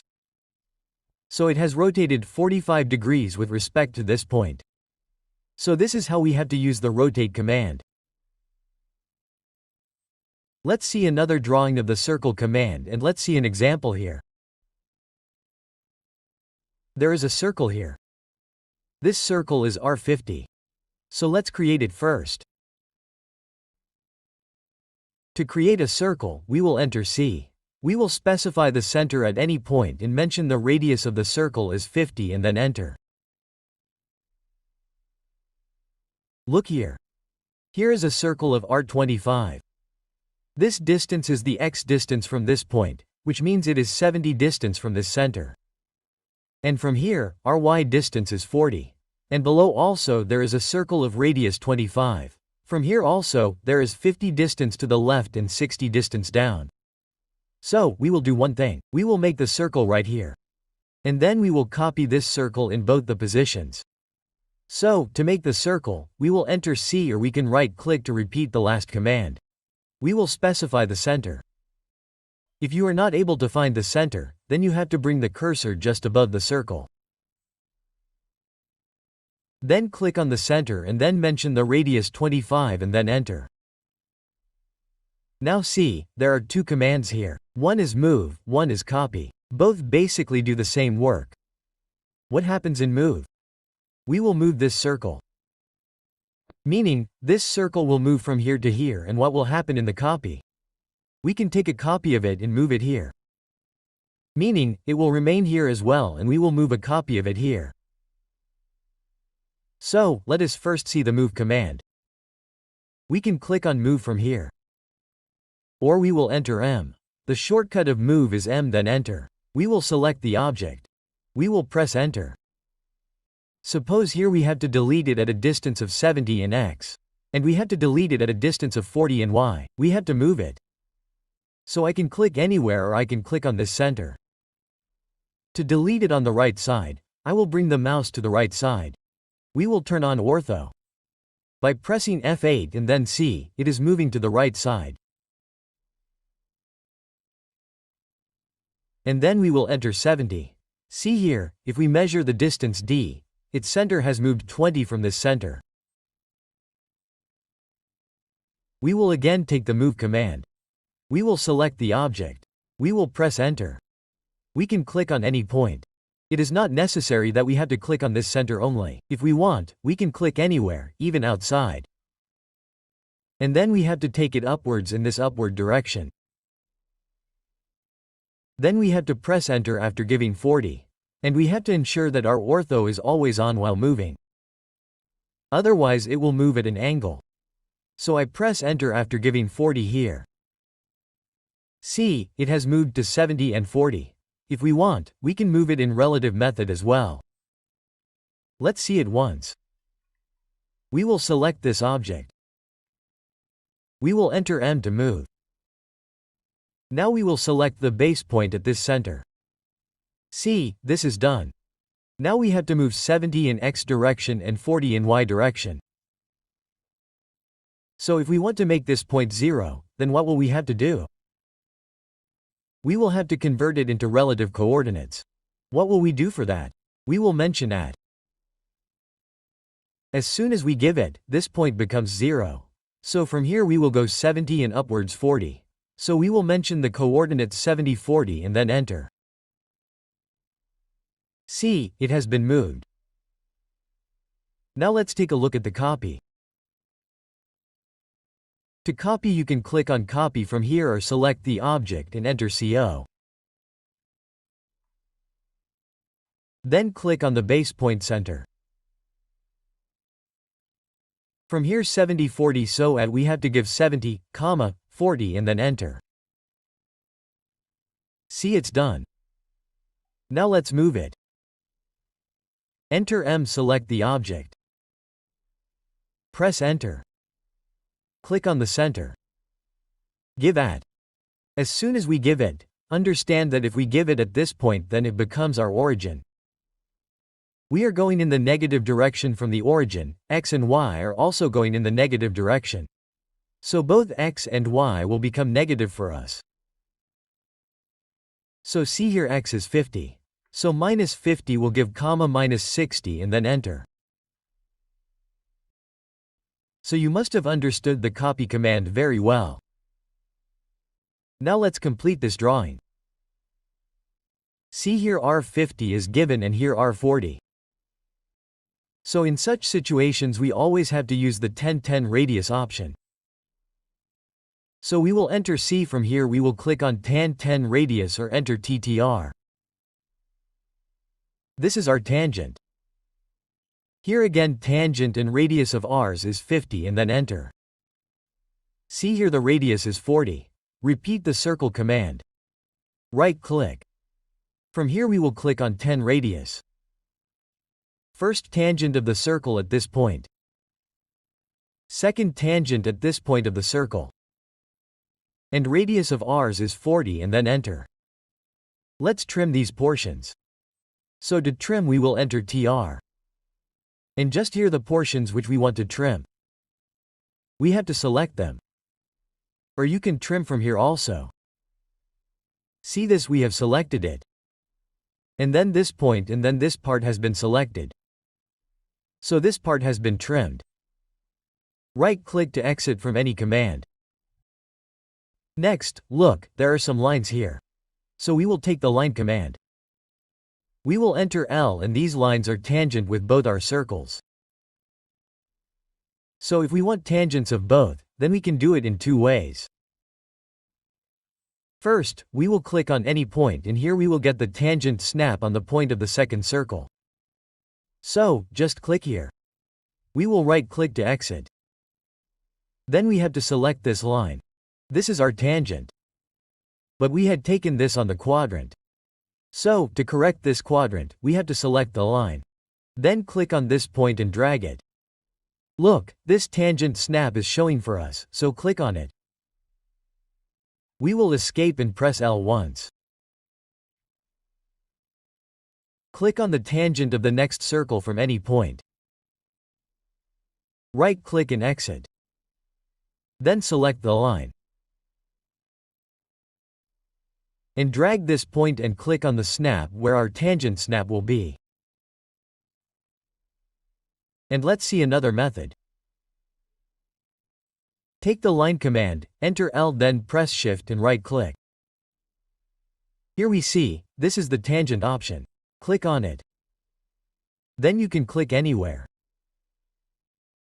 After that, come over this circle and again press Shift and right-click. Take the tangent. And see, our tangent is rotating. So if we click on any point, wherever that tangent snaps, the click will happen automatically. Then right-click to exit. And these portions have to be trimmed. Enter TR. See, this has been trimmed. And this too trimmed. Right-click and do a good Ctrl-Z and trim once. Enter TR, trim this one and trim this one. Right-click and exit. Make this circle. Enter C, specify the center. Mention the radius as 10 and then enter. So with the help of these drawings we understood the circle, rotate, move, copy and trim commands.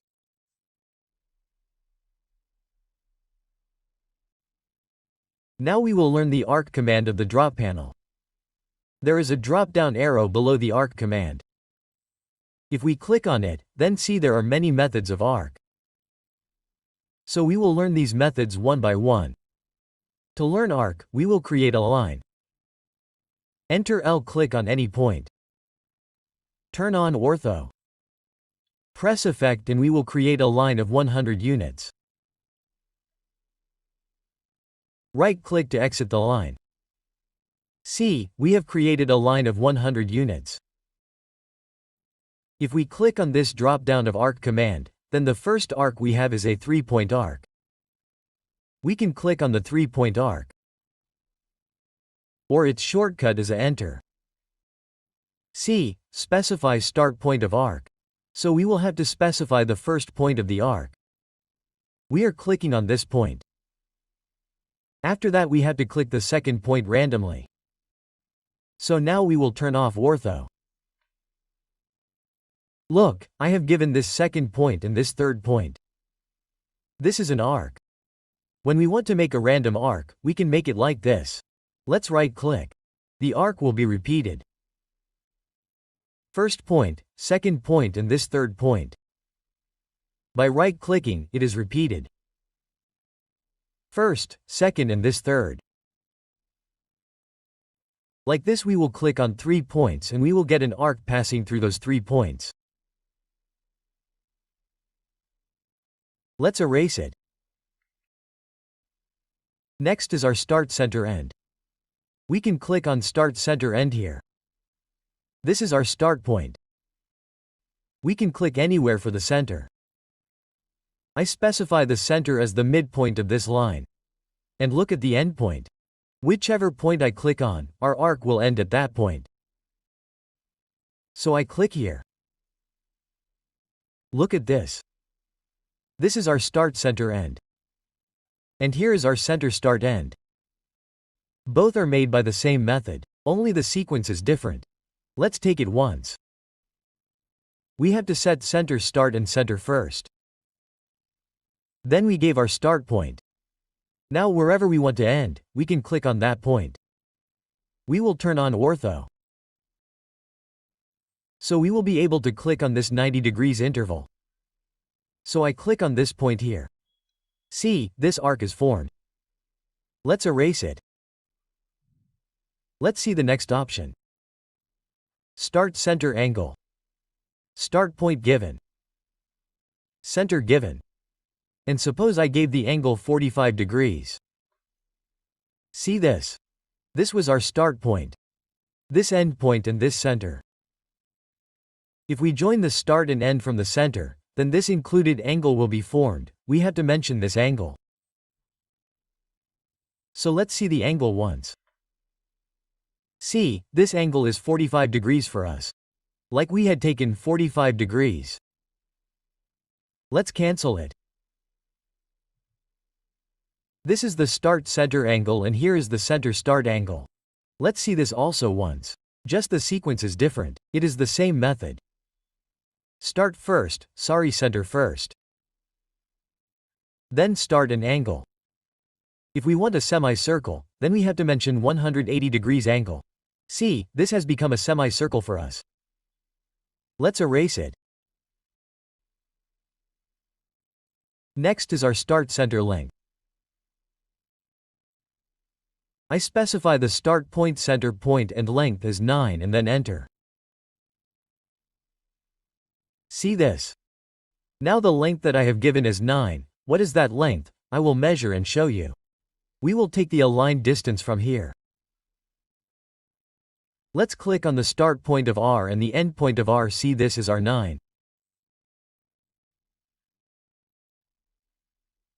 And take the start center once. Now take 90 and then enter.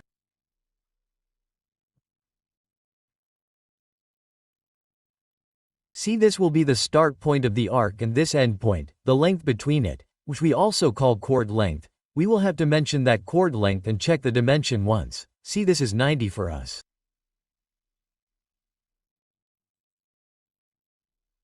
Let's erase it. Let's see the center start length. We have to specify the center, then we have to give the start and then the length. If we have to make a semicircle, then we have to give the length 100, because the length of our line was 100. See, our semicircle is formed. Let's erase it again. Next is our start end angle. So we specified the start point, then specified the end point. Now suppose we gave the angle 45 degrees. Let's repeat it again. Let's give the start end 90 degrees. And once we take the start end and 180, then we will give the end. So now the question that comes first is which angle? So we took this arc for which we specified the start and end and specified the angle. So if we select this arc, then see its center. If we join the start and end from this center, then the angle that will be formed will be the same angle that we had specified. So let's check the angles. See, this is 45 degrees. We had given 90 degrees. And this is obviously 180 degrees. See this? So this is the start and angle. Next is our start and direction. We will specify the start point. Then we will specify the end point. And then we have to enter the direction. In whichever direction we want the arc, we have to click in that direction. If we turn off ortho, then the angle that we will enter, you can see the yellow dash line. With this, our arc will become tangent. So if we want a semicircle, then we will have to enter this angle of 90 degrees. See this? Let's erase this. Next is our start and radius. Let's click on the start and radius. We will mention the start. We will mention end. Here suppose I give radius 40 and then enter. So look here, by giving radius 40, no arc is being formed. Its reason is that the length of this line which we had made, we had taken 100 and we have mentioned the start point and end point of this line. This means if we have 100, then our radius cannot be less than that.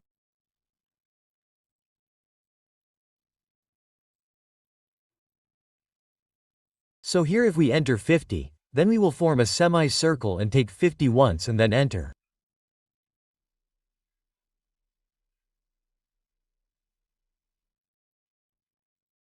Again take start and radius start point end point and we give radius 50 and then enter. See this? Again take start.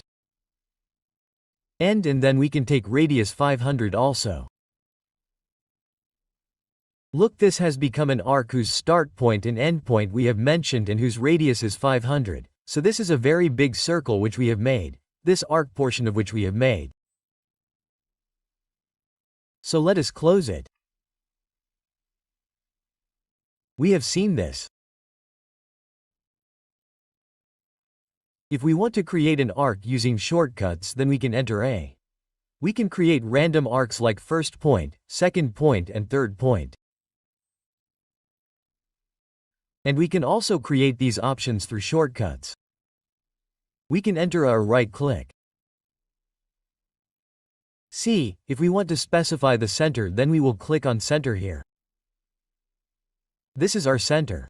See, again it is asking us to mention the start point. So we have specified the start point. Now let us repeat the end point R with the help of right click. If we want to specify the start point first, then we will click on start. We can take the center from here. We can click on center. Wherever we want to mention the center, we will specify the center and after that the end point. And the last option is continue.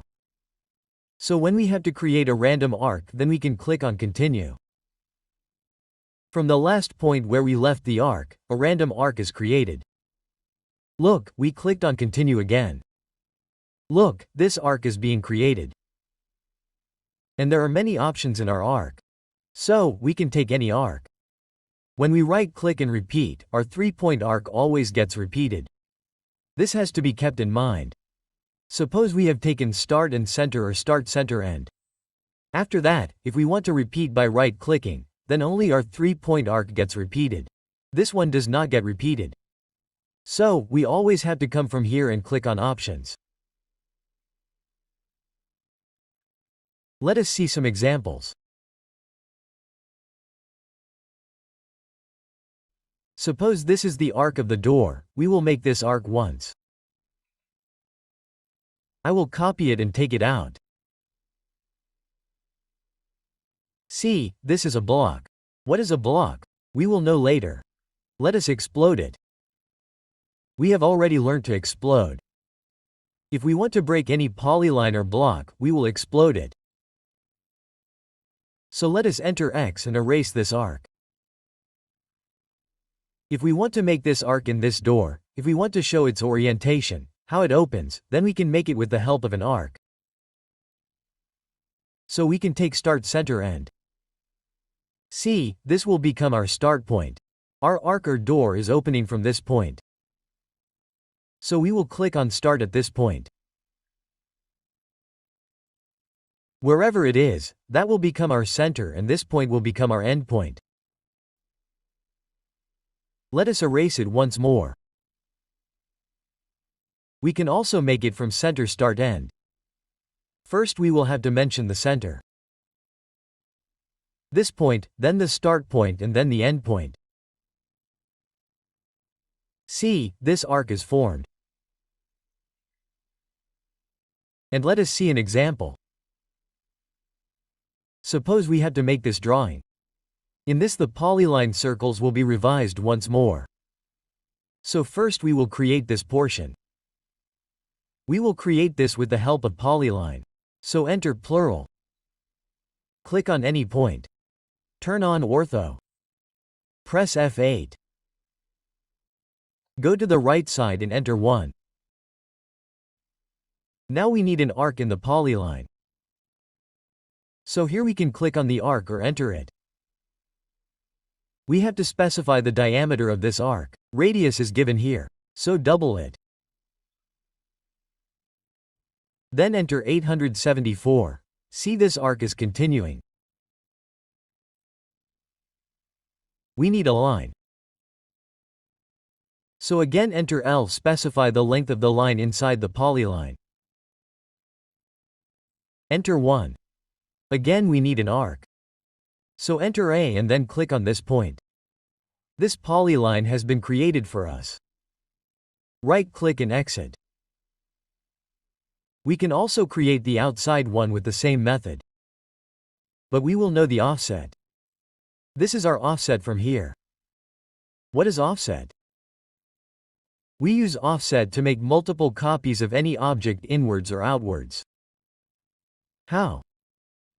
Let's see this polyline.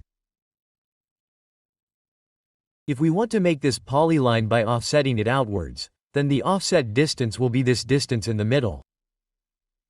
So this radius is given by us, and this radius is also given. If we minus it, then we will get the middle distance, which becomes 0313. So, we can click on the offset command from here, or its shortcut is 0, enter. After that we have to give the offset distance. Here we mention the distance. 313 and then enter. We have to select the object which we want to offset. So we have just selected it. Now on the side where we want to offset, inwards or outwards, we just have to click on that side. If we want multiple offsets, we can select it again. Or we can click like this. See this? If we want it inside, then we have to select it and click inside. By selecting this, we get the option of multiple here. What will happen with that? We will not have to select the object again and again. If we keep clicking outside after clicking multiple times, then it will keep offsetting. Let's see this one more time. Enter offset distance has to be specified 313 and then enter. The object has to be selected. The object which has to be offset, and after selecting it, whichever side we want to take the offset, just left click on that side. Then to exit from offset, we will right click. See this? Let's see the offset a little more.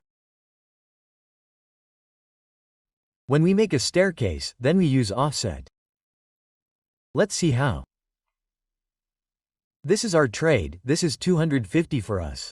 So, we have to make multiple offsets of this line at 250. So, we will enter O. We will have to specify the offset distance. So, we will enter 250 again. We have to select it. After selecting it, we have to click upwards. So, this offset will be created for us. See this? And if we have to make multiple offsets at once, then we will select the object and click on multiple here or enter M. After that we just have to keep clicking upwards like this and this offset will be created for us. When we have to exit the offset, then we can right-click and exit. Let us complete this drawing. Now we have to make these circles. So we have to find out this distance, that what is the distance from this point to this center. This total distance is given. If we subtract 2.312 from it, then we get this distance. So, in AutoCAD, there is a quick calculator option. We can enter QC in it.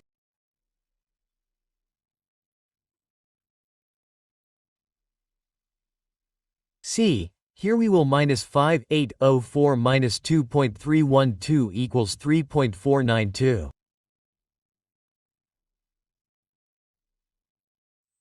This is the distance. Let's close the quick calculator. Now we will take the circle command. Enter CA. From this point, we will use the extension on the right side. Then enter 3492 and we will make these circles. Click on diameter and here the diameter is mentioned. Let's give it 1.125 and then enter. To repeat the circle command, right-click. Click on the center. Again click on the diameter. 175 then enter, and this one is also a circle whose radius is 1.375. We will make this as well. So, right-click, again click on the center and mention the radius, this time 1.375 and then enter. We will make these circles. This height is given as 1.875. So, we will take the extension from here. We will make these circles at 1.875. Then we will move them on the left side at a distance of 75. So let's repeat the circle command again. We will take the extension from the center upwards. We will enter 1.875 again. Let's click on the diameter. We will enter 1.625 again. We will right-click to repeat the circle command. We will click on this center and then click on the diameter and mention its diameter as 75 and then enter. Then we have to select both these circles. We will move it to the left side. So we will enter M. We have to click on any point. We have to move it to the left side. Ortho should be on. Otherwise it will be moved wrongly. Now we will give 75 and press enter. Let's complete the left side portion. See here the radius is mentioned as 1.75. So we can make it with the help of tan 10 radius. We will enter C. We will click on tan 10 radius or enter TTR. We will give the first tangent here. We will give the second tangent on the polyline in radius 1.75 then enter. Let's trim it. Enter TR, we will trim this portion. We will right-click to exit. See here, this is a line. So we will enter L. We will click on tangent snap here from the quadrant. See, we are getting a tangent. We will right-click to exit. Now we will select this line. We actually took this from the quadrant. So we have to stretch this point and just click and drag it. And when we see the tangent, we have to click on that point. So this tangent to tangent has become a line. Now let's create these portions. There is an arc here whose radius we have mentioned is 2.312 and the angle here is also mentioned is 40 degrees. So we will do one thing. Let's take a line. Let's make a line at 40 degrees from this center. At 2.312. Here we will turn on polar tracking. You can press F10. And from here we will click on the downward arrow and set it to 40 degrees. 10203040. Whenever 40 degrees is shown to us, then we have to mention the distance 2.312 and then enter. Right-click and exit. Now let's make an arc. This center line arc. So for this we can take start center end or we can also take center start end. This is our center. Our start point is at a distance of 2.312 from the center. So I just mentioned 2.312 and clicked on 40 degrees here. See this? We will offset it on both sides. The offset distance given by us is R438, so we will enter O. We will enter 438. Select it and click on the left side. Select it again. Click on the right side. Right-click and exit. Now see, we can also create this arc with start and radius. So from here we take start and radius. This will be our start point. Our arc is always created in counterclockwise direction. If we take this start point, then our arc will be created from this side downwards. So our start point will be this, end point will be this and radius will be 438. Then enter. We have to create the radius below again. Let's repeat this arc. Start point will be this one. End point will be this one and radius will be the same, which is 438. Then enter. We can erase this arc if we want. Now we will offset these three arcs towards the outside. The offset distance will be the larger radius minus the smaller radius, which here becomes 437. So we can offset all the three arcs separately. Or we can do one thing. We will select all the three arcs and join them. Enter J, then offset. O, enter 437, then enter. After selecting this object, click outside and then right-click and exit. See here, 2625 means we have to make circles on both sides, whose radius will be 625 and which will be tangent to both of them. So, enter C. Click on the tangent and radius option. First tangent, second tangent radius will become 625, then enter. Repeat the circle command again. Click on tangent and radius. First tangent, second tangent and radius are the same, which is 625, then enter. Now we just have to trim. So whatever portions we want to trim, we just have to select those portions, like this.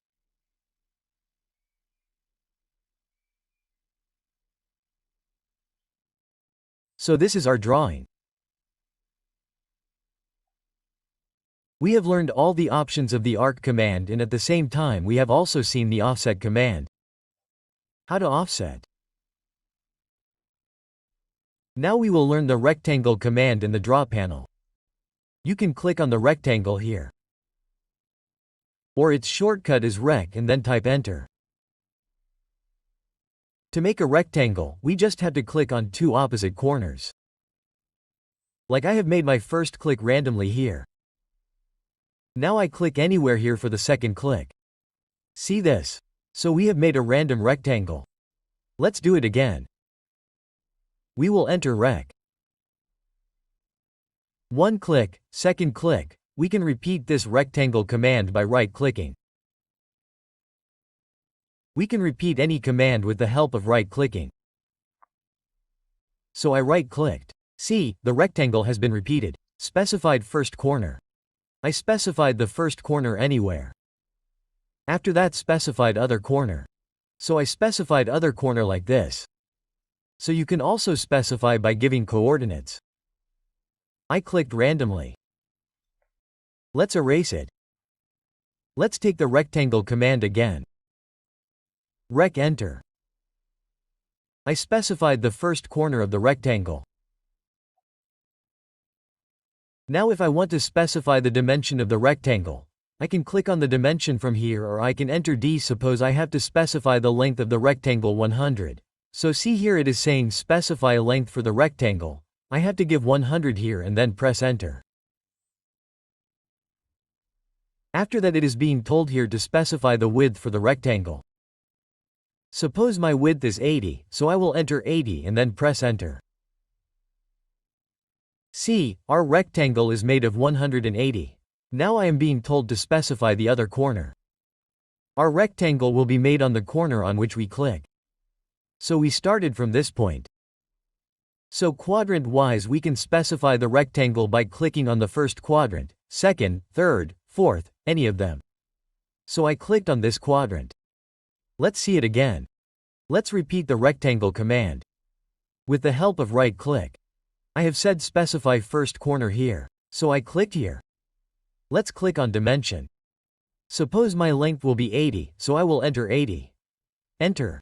Suppose my width will be 50, so I will type 50 and press enter.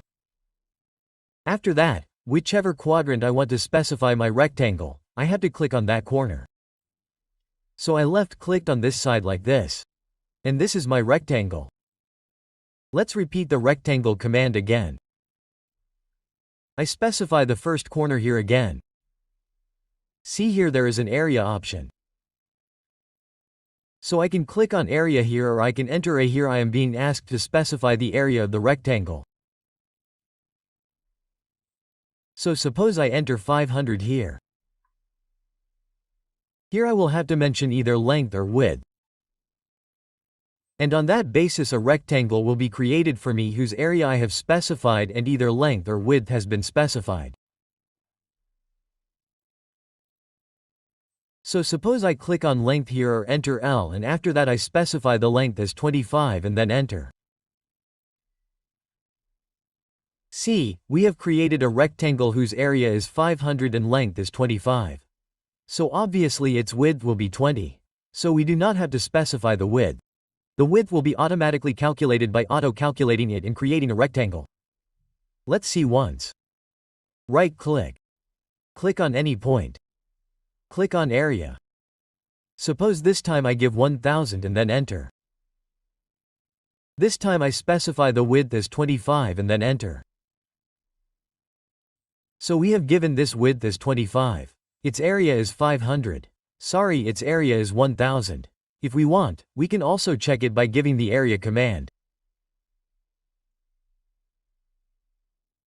See, its area is 1000 and this width we had given as 25. So see this width. Here it is 25 and it becomes 40 for us. Our length becomes 40. Let's repeat the rectangle command again. Enter rec. Click on any point. Here there is another option, rotation. Click on rotation. Suppose I want to make a rectangle whose length and width I can specify anytime, and which we also have to rotate at an angle. Suppose that angle is 30 degrees, so I will give the rotation angle here as 30 and then enter. See this? Now I can specify the other corner of my rectangle. And if I want to give dimensions, I will click on dimensions from here.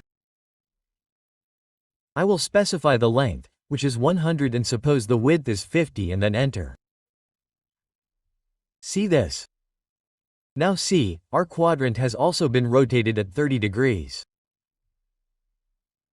So, I will click on the quadrant in which I want my rectangle. Now, whenever we create a rectangle, it will be given to us at 30 degrees rotation only. See this? Now if I do not want a 30 degrees inclined rectangle, then I will right-click and click on any point. Specify first corner point. Suppose click here. Then click on rotation here or enter R and make the rotation angle 0. After that, see, we can create a rectangle. If we have to specify the dimensions, then we will click on the dimension and mention the length and width and then left click to create a rectangle. Let's take a look. Click on the dimension. Suppose my length is 100. We will enter. Width is 50. We will enter and then left click at the position we want. See, let's erase these. Let's take the rectangle command again. You can click on the rectangle here. Or its shortcut is rec enter. When we specify the first corner, after that we get 3 options: area, dimension and rotation. We have already seen these 3. But when we take the rectangle command, after that we are given 5 options here: chamfer, elevation, fillet, thickness and width. So we will see these options one by one. First is chamfer. Chamfer means if we cut the edge of any rectangle straight, then we will have to mention a chamfer distance there. And it is called fillet. If we round a rectangle by cutting its corner, then it becomes fillet. Let us understand this with the help of examples. Click on chamfer here or enter CA. Suppose I give the first chamfer distance here as 10 and then enter. Let us keep the second chamfer distance same. Enter 10. After that I specify the first corner of the rectangle here. After that click on dimension. Give the length of the rectangle as 100 and the width as 50. See this? So after that we can click on the position in which we want our rectangle. So I left click here. See this, we have given this chamfer distance as 10 and 10. So from here it is a 10 cut. And from here it is a 10 cut. So we have 10 cuts in all the 4 corners. And I will check and show the length. See, this distance is 100 and this distance becomes 50 for us, and I will also show the chamfer distance in this position.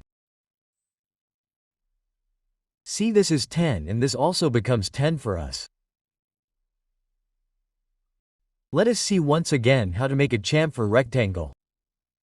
So I enter rec. I click on chamfer.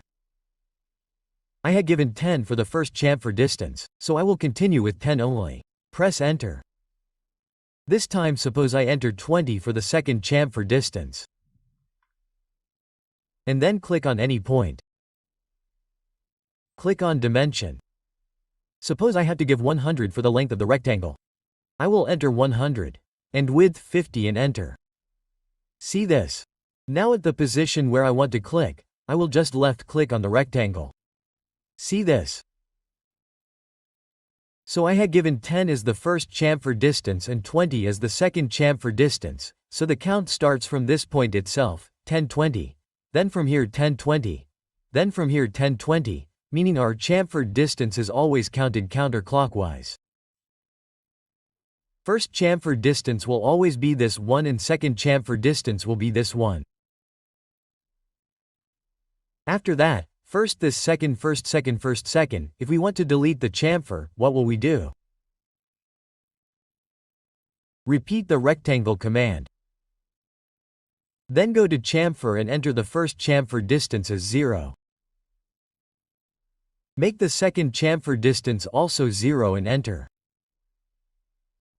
After that we can make our normal rectangle. See this? Let us repeat the rectangle command again. The next option is elevation. Before that, let us understand fillet as well. Like we cut the edge of the chamfer straight. If it becomes round, then we call it fillet. So, for fillet, we have to give a radius for the chamfer. Like we gave this distance. First chamfer distance and second chamfer distance. So, we will click on fillet or enter F after that. See, it is asking for fillet radius. So, suppose I will give radius 15 here and then enter. We will click on any point to make a rectangle. After that, we can click on dimensions. Suppose length is 100, enter it. Width is 50, enter it. See this. Now, in whichever position we want the rectangle, we will just left click. So this is a rectangle of ours, on all four corners of which there is a fillet of 15 radius, and we have mentioned this distance as 100 and this distance becomes 50. If we want to remove the fillet, then we will repeat the rectangle command again. We will click on the fillet, and after making the fillet 0, we will press enter. And after that, see, now a normal rectangle is being formed for us. We will repeat the rectangle command again. After that, there is an elevation option here. We will click on elevation. Suppose I give the elevation here as 100. Let's press enter. And on the first corner of this rectangle, I click on the first corner. And on its opposite corner, I click on the second corner. Now see, I did not understand what elevation is. So what will we do to understand the elevation? Here we will change this top view from the view control. Just have to left click. And you can click on any isometric. Suppose I click on southwest isometric. And see, we had drawn this on our XY plane. But this elevated rectangle is 50 degrees upwards in the z-axis, and our rectangle is formed.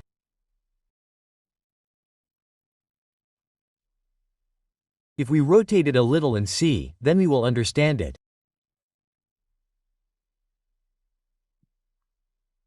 This distance is 50 degrees. We can check it if we want. This distance from here is ours. Sorry, I had given elevation 100. So this is 100 distance. Now if we draw any rectangle, see, I click on it here. First corner and second corner here. But what is happening? It is not happening on top of this. A rectangle is being formed by elevating 100 distance from here. So if we want to remove this elevation, what will we do? Repeat the rectangle command. Click on elevation and make this elevation 0. Now if we make a rectangle above this, suppose at this point and at this point, then the rectangle overlaps over this. See, I select this. There are two polylines available here. So let's erase these. Again, from here we will go to the top view. You can click on the rectangle command or enter rect. Now see, the next option is thickness. Click on thickness. Suppose I give thickness here. Enter 40. And then make a rectangle. Click on any point. Click on dimension. Suppose length will be 100, width will be 50, then enter and then left click on the position you want. Now from here again we go to southwest isometric. See, what was the thickness we gave? Let's enter distance d. See, we gave 40 as the thickness. So this rectangle has been made by making 40 thickness from all four sides. But this is not a 3D element. This is a surface. If we change the visual style to 2D and try any concept from left. So see, this is a surface.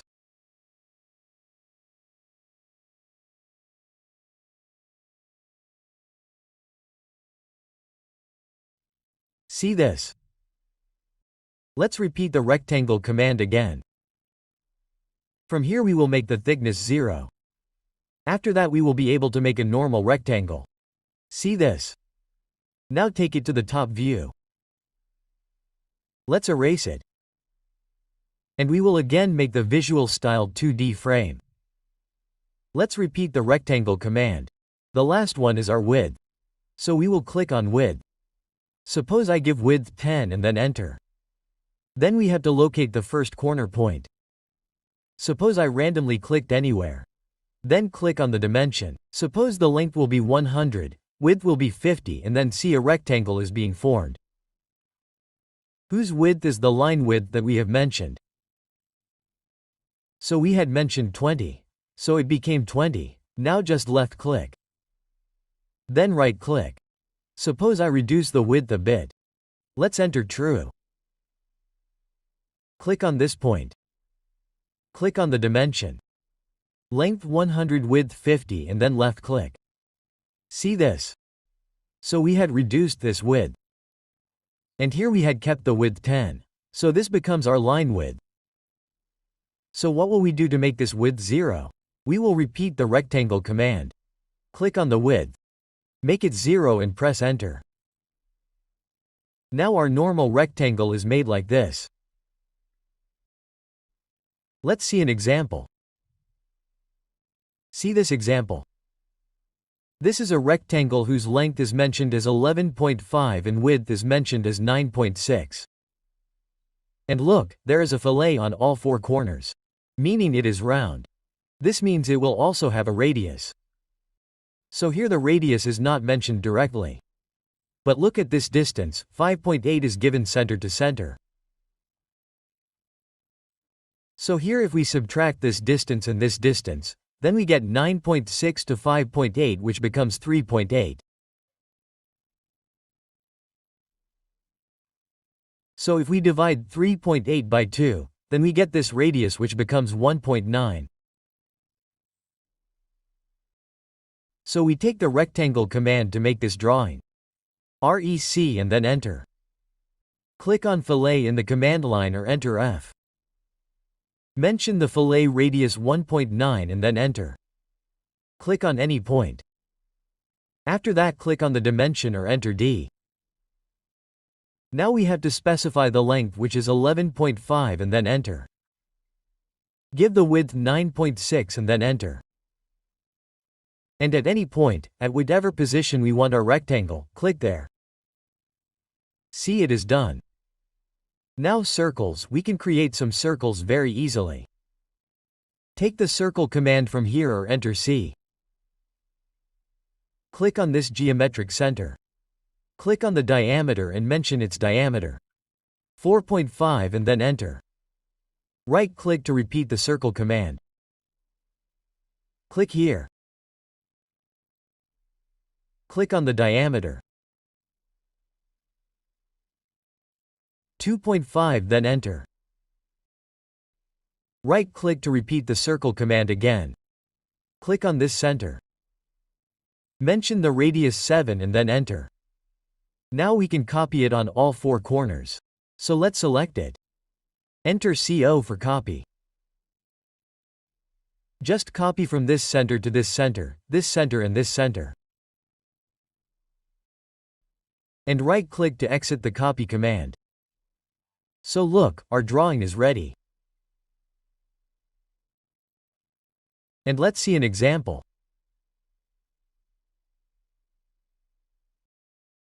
Look, while making any floor plan, we can make it very easily with the rectangle command. I will show it a little.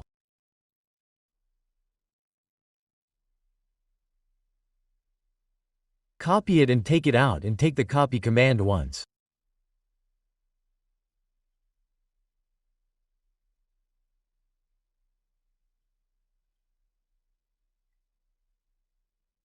Look, kitchen is mentioned here. Its length is 2,500 millimeters and our width is 3,000. So we can make it with the help of rectangle command. Right enter, click on any point.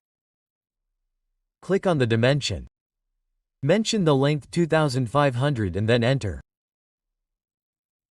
Mention the width 3,000 and then enter and then left click.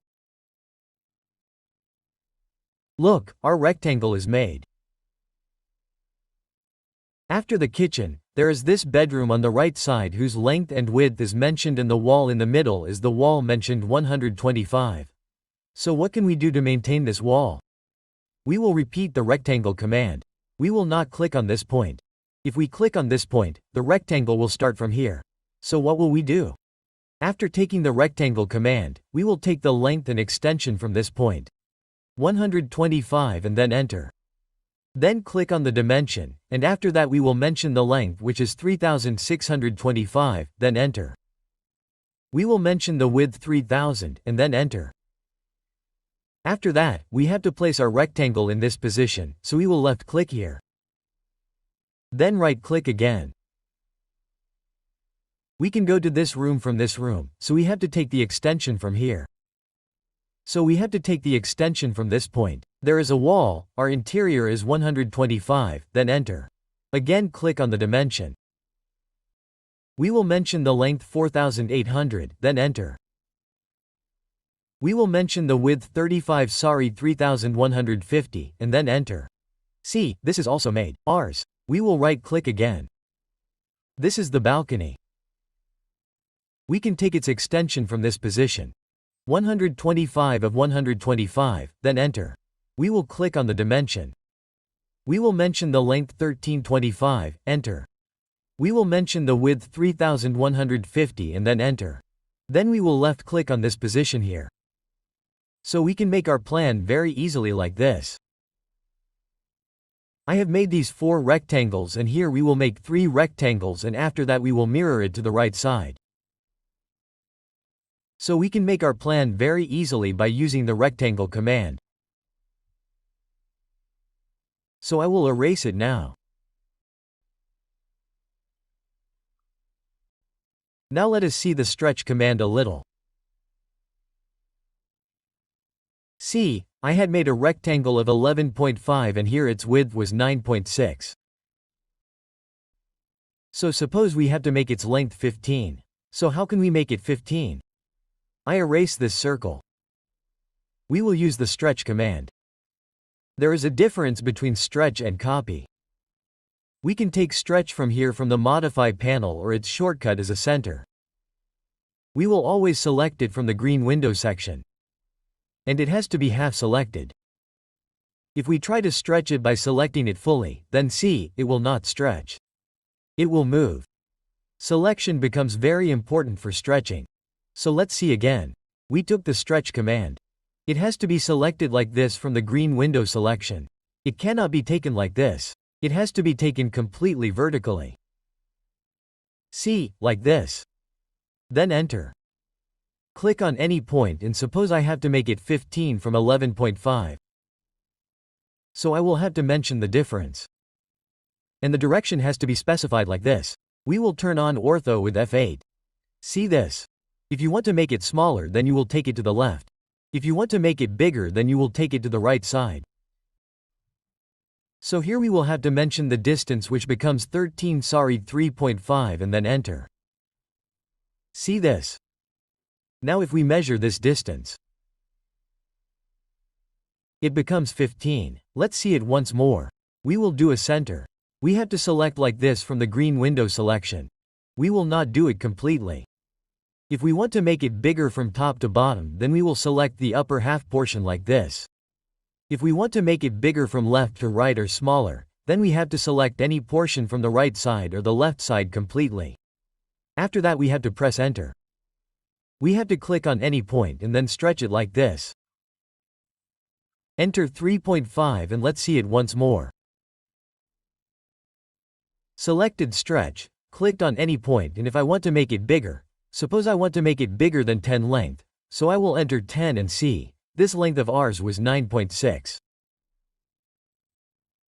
Let's check it. Enter distance D, enter, it becomes 19.6 for this image we had attached.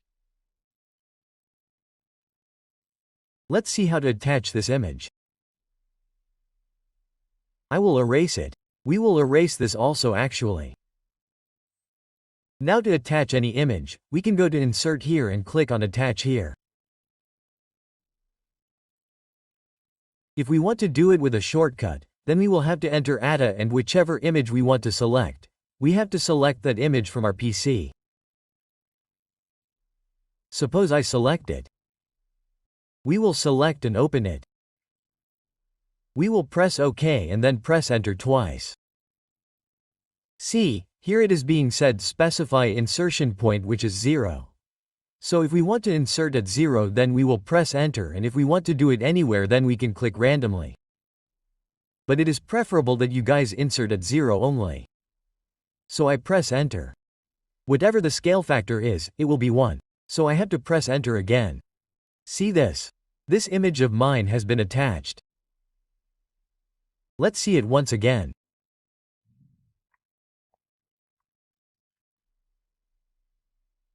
ATA enter, select any image from here.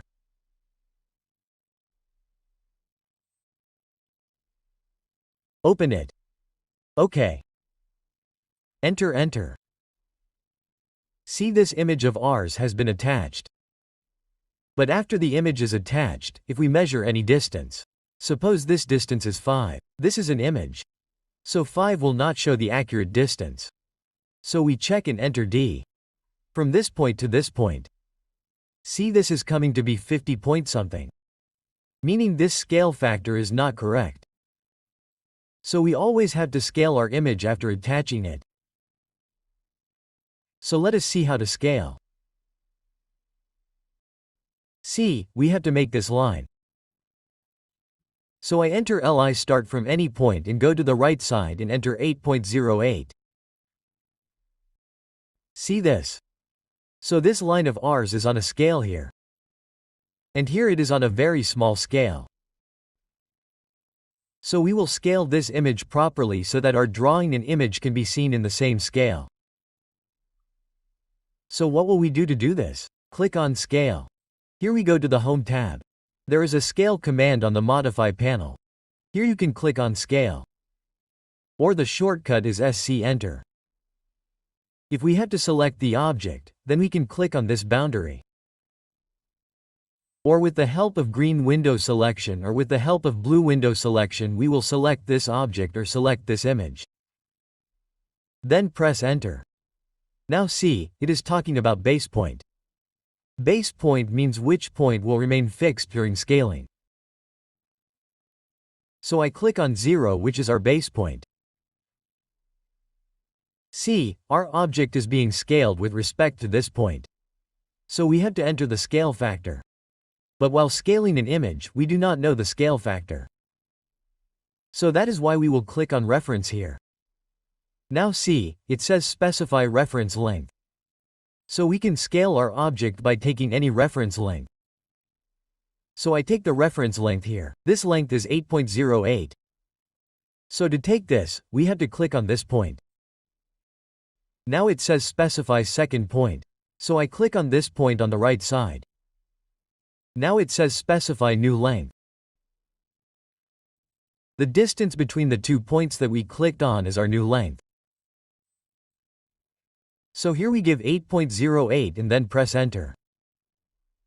See this? Now if we make this line, L Enter. Let's click on this point. Enter 8.08. See, this line and this line are similar. Let's see it once again. Attach ATA Enter. Select any image.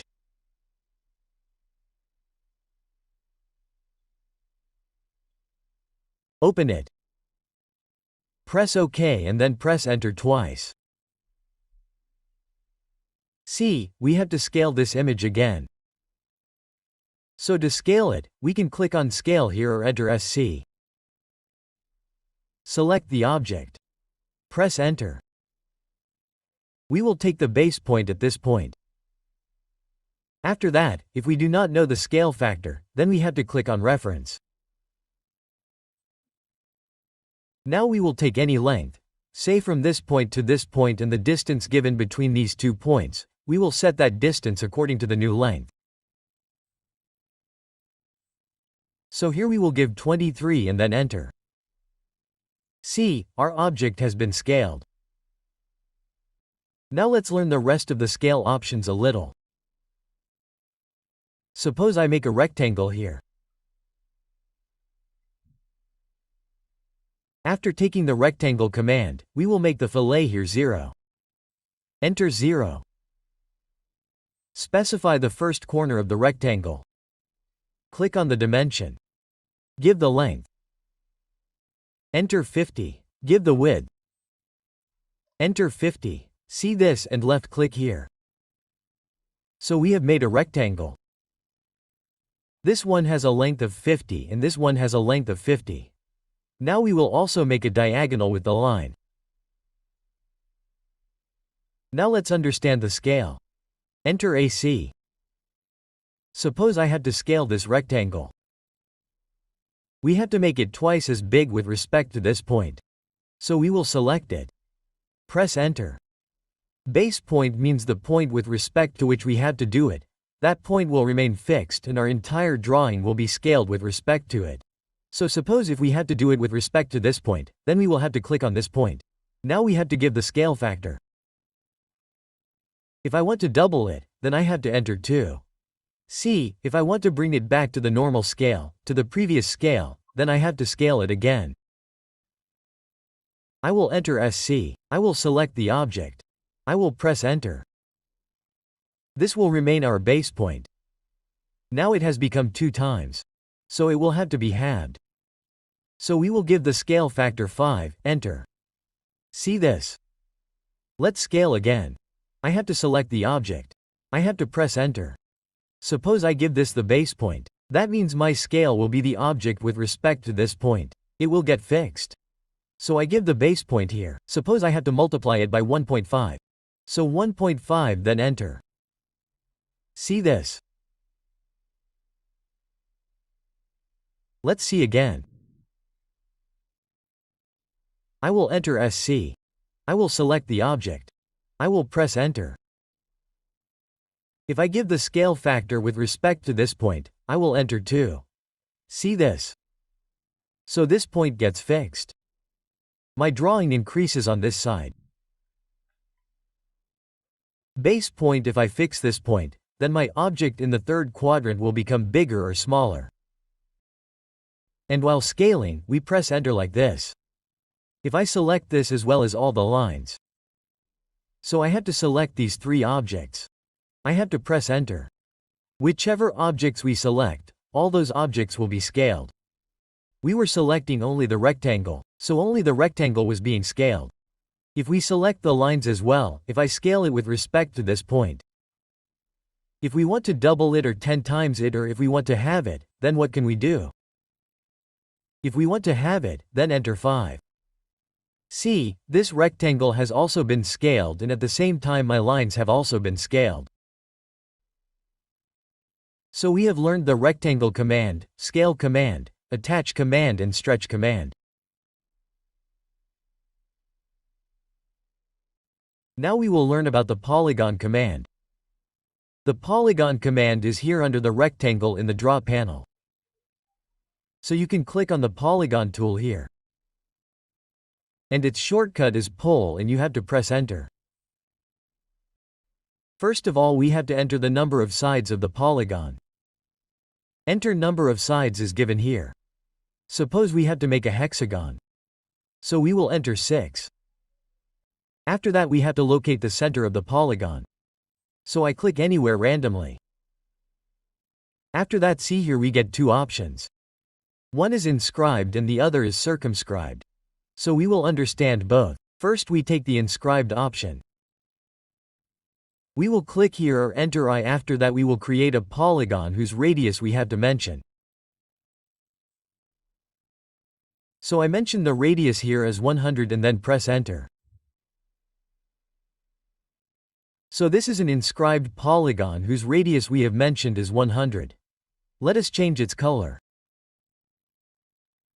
We will select it and go to the Properties panel and change the color from here. Escape. Let us repeat the polygon command. Pull is its shortcut. Then we have to press Enter. We will have to mention the number of sides.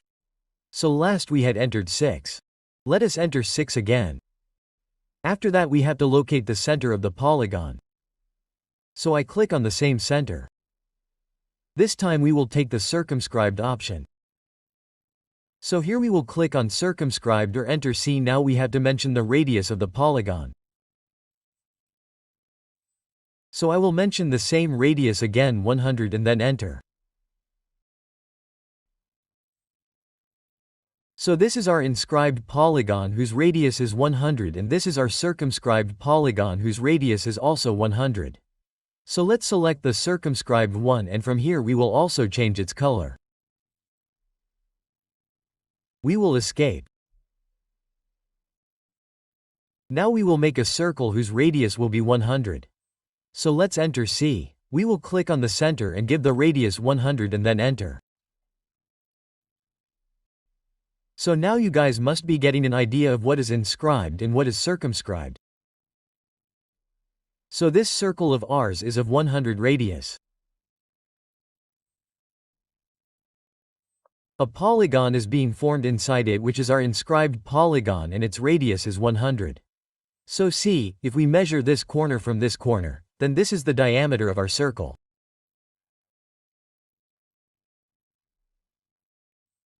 So if we connect one corner to the opposite corner, then it will become the diameter of our circle, and this polygon will be inside our circle. So we will connect both of them. This is 100, sorry, it is 200. We will connect both of them. This is also 200, and if we connect these two, that will also be 200. And what will happen in case of circumscribed? See, if we connect the midpoint of this side and the midpoint of the opposite side, then this will become the diameter of our circle. If we connect corner to corner here, then it will not be the diameter of the circle. So wherever we get such a dimension where corner to corner is connected and the dimension is given, then we will have to inscribe it, and wherever we are given a polygon with such a dimension from one side to the other opposite side, then we will have to take the circle scribe. From this point to this point, as I will show you guys.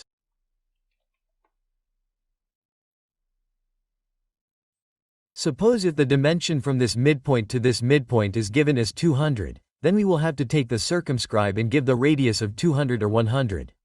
And if we are given that from this corner to this corner is 200, then we will have to take inscribed. Inscribed means inside the circle and circumscribed means outside the circle. Let us understand this with the help of an example. See, here a polygon has been made, where here a dimension of 75 is given. See this. The dimension of one side to the side is given as 75. So here we will have to take circumscribed. Let us make it and see. We will enter pole. The number of sides here is 6. So we will enter 6. We will locate the center anywhere. Here we will take circumscribed. And then we have to give the radius half of this 75. Because this is the diameter. So then we have to enter 37.5. See, this is made. Now if we measure it, see the distance from this point to this point is 75. That means the circle will be made inside this. If we make a circle, enter C. Let's take the same radius from this point. Enter 37.5. See, a polygon is being formed outside the circle. Then the distance from one side to the side will be equal to the diameter of the circle.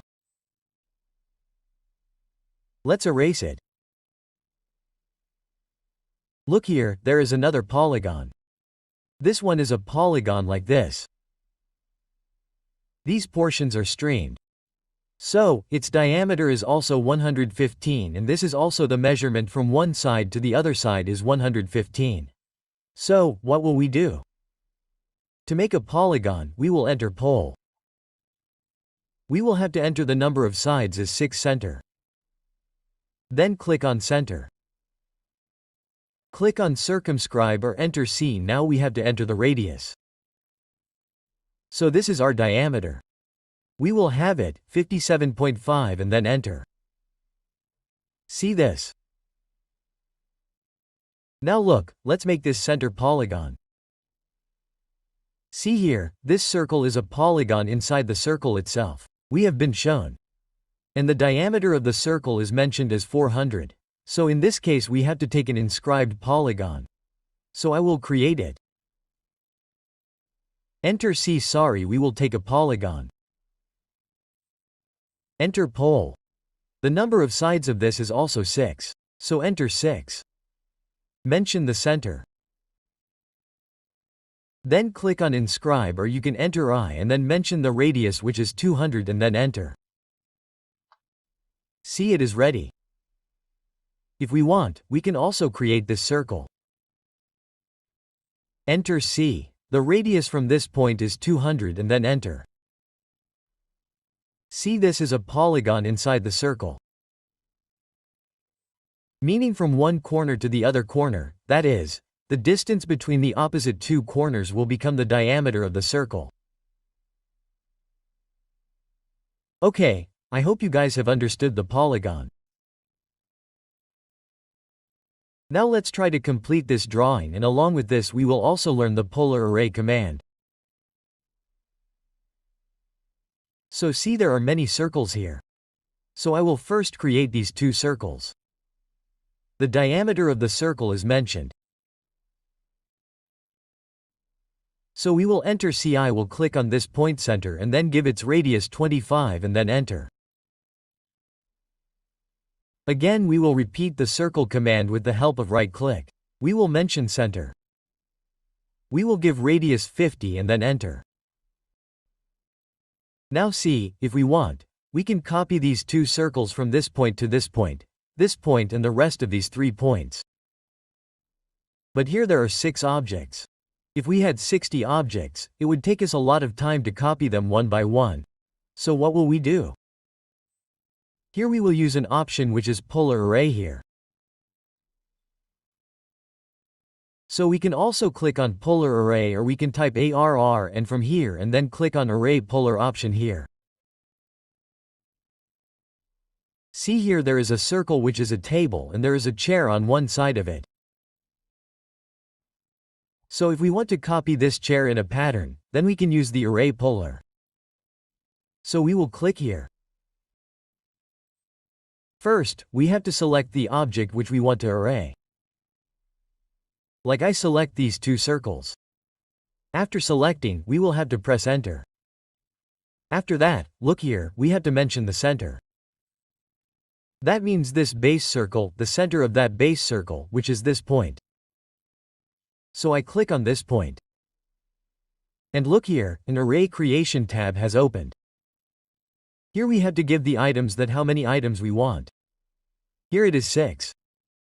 If we wanted 60, then we would have entered 60 here. See this? So in this case we need 6 items. So I press 6 here and then enter. And here the associative option is 1. Associative means if we keep it on, then all these will be created in a group. Like this is on right now. We will close it. So whenever I select it, all of them will be selected together. And our array tab will open here. But if we create it by turning off associativity, let's see once what will happen. Let's do Ctrl Z. Select the object. Click on the array. Click on the polar array center. See this? And turn it off. Then close it. So this single element will be created. See this? If we click on any object here, then the array creation tab will not open here. Let's escape again. Let's try to create the rest. Here there is an arm whose length is 20 and whose width is 20 here. We have been given a width of 20 for all these arms. So we will draw a line here. Let's enter L. We will connect these two quadrants. And we will connect a line from this point to this perpendicular snap. Right-click and exit. Now we will offset these two lines on both sides. 10. So enter O, mention the offset distance. 10, then enter. Select the line. Click on the top, select it again. Click below to offset it on both sides and then right-click. Select it and erase it. Erase this as well. See, the gap is being maintained here. Because we clicked quadrant to quadrant. So it will always be offset upwards. Here there are circles on both sides. So this gap will be created. See, here there is a fillet. Here the radius of the fillet is also mentioned as 20. So now we use the fillet command. Enter F, click on the radius here or enter R. The radius of the fillet is 20. So after giving 20 press enter. Here we will click on multiple option. And we will just select these objects like this. Look here, this portion is not getting trimmed. If we select this, then it is not getting trimmed here. So what will we do to trim this? There is a trim option here. Here inside trim, no trim option is activated, so we will trim this. Now again select this and this. See, it is trimmed. Same for the rest. See, all of this is filleted. Let's do this for both of them as well. And on this side, if we select this and this, then this portion will get trimmed. So on the command line, click on Trim. And here the trim option is not to be activated. No trim has to be activated. Then we will select both these objects. These as well and then right-click and exit and we will trim these portions individually. So we will enter TR. We will trim them like this. See, it's done. What will we do now? We will select these arms. You have to select both the arms properly. And after selecting both these arms, we will again use the polar array. So here we will click on the polar array or ARR and click on the polar array here. After that we have to specify the center. So we will click on this center. See, our array creation tab has opened. We have to keep the items 6 only and then close it here. Then we will trim these portions. So we will enter TR and we will trim these portions.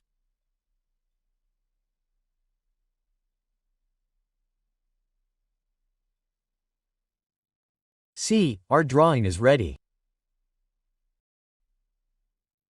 Let us understand array polar a little better.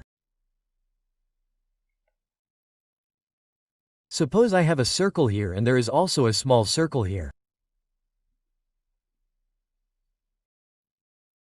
Now I want to array this circle here in respect of this circle. So I will click on Array Polar here. The object has to be selected. Select the object which is to be arrayed and press Enter.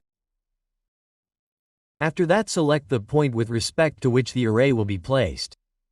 So we have to array with respect to the center of this circle. So we will click on this center. And here we will have to give items. Suppose my item here is 10. So I enter 10. See, 10 circles have been arrayed with respect to this circle. I have explained associative and non-associative a while ago. See here there is distance between them and field angle. Here the field angle is 360. So in the whole circle, we have divided 360 degrees by 10 items. So the angle between them becomes 36. Suppose I change the angle between them here. I make it 24. See this? So there are 10 items and the angle between them is 24. So our field angle becomes 26. Meaning, from this portion became 216. And this was our starting portion. So, from here, our array was created in anti-clockwise direction. If we want, we can change its direction from here. See this? We can change the direction by clicking on the direction. I will make it 360 again. See, as soon as we enter 360 here, our angle between them change. What is row? I enter 3 here. See, this row has been created for us. This array has been created in 3 rows. We can change the distance between them from here. Meaning, the distance of this center from its center. Suppose I give 50 here. See, it is overlapping.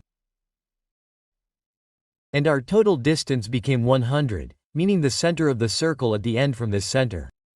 So this center to center became 100.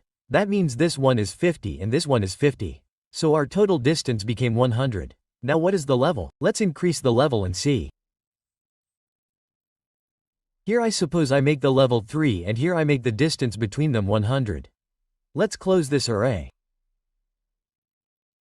As soon as we make it 100, it will become 200 here because we have given 3 levels. Let's close it and see. This is the top view. By changing the top view, we will set it to any isometric. Let's set it to southwest isometric. See this. What is this level? Our drawing has been made in 3 levels. See, this means we have made one level at a distance of 100 on the z-axis. Let's exit it. Let's go to the top view. We will Ctrl-Z now select it again. We will click on the polar array. We have to make an array in respect of the center. So we will click on this center. Here we can give the number of items. This is the in-between angle. And this is the total angle. Rows means in how many rows we want this array. We have to change the in-between distance of one row and the other row from here.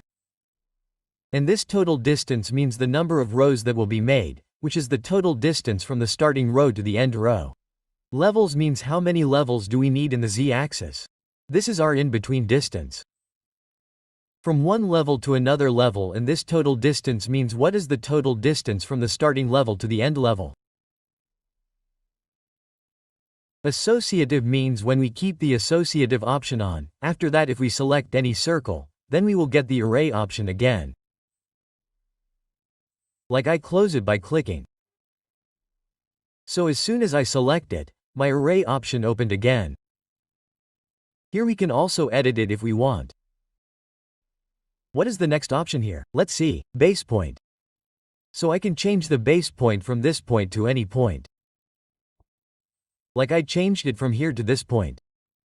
See, the base point has been changed. Now if I want to change or edit the array, then I can do it in respect of this point only. Let's change the base point again. I have to click on the base point and click on this point again. Let's see this option here. Edit source. So we will click on Edit source. I will select this circle. We will do OK. And I will edit it a bit. I will make a circle. A small circle from its quadrant and trim it. This portion like this. Well, this source of ours has been edited. See, as soon as we edited it, all our objects which were inside the array have been edited. Here we can save it. As soon as we selected it, see, all these changes were done and the array option opened here. What is rotate items? If we turn it off, then we will get all the objects in this array on the same alignment. See this? And if we keep this rotate option on, then this array will be rotated array-wise. See this? Let's turn it off and turn it on. Let's close it. Let's select this array again. Here is the replace item. So to replace the item, we will have to create an object first. So what do? Let's create a rectangle. Press Enter, a small rectangle like this. Now click on this array. Click on Replace Item here. Select this item. Press Enter. And then from its center, we will click this center. And then whichever object we want to replace, as soon as we click on that object, this object will replace that object. See this? Let's close it. See, it has been replaced. And if we want to reset it, then it will reset again as soon as we do Reset Array here. So I have explained all the options of polar array here. I hope you guys must have got the polygon command and array command clear through these drawings.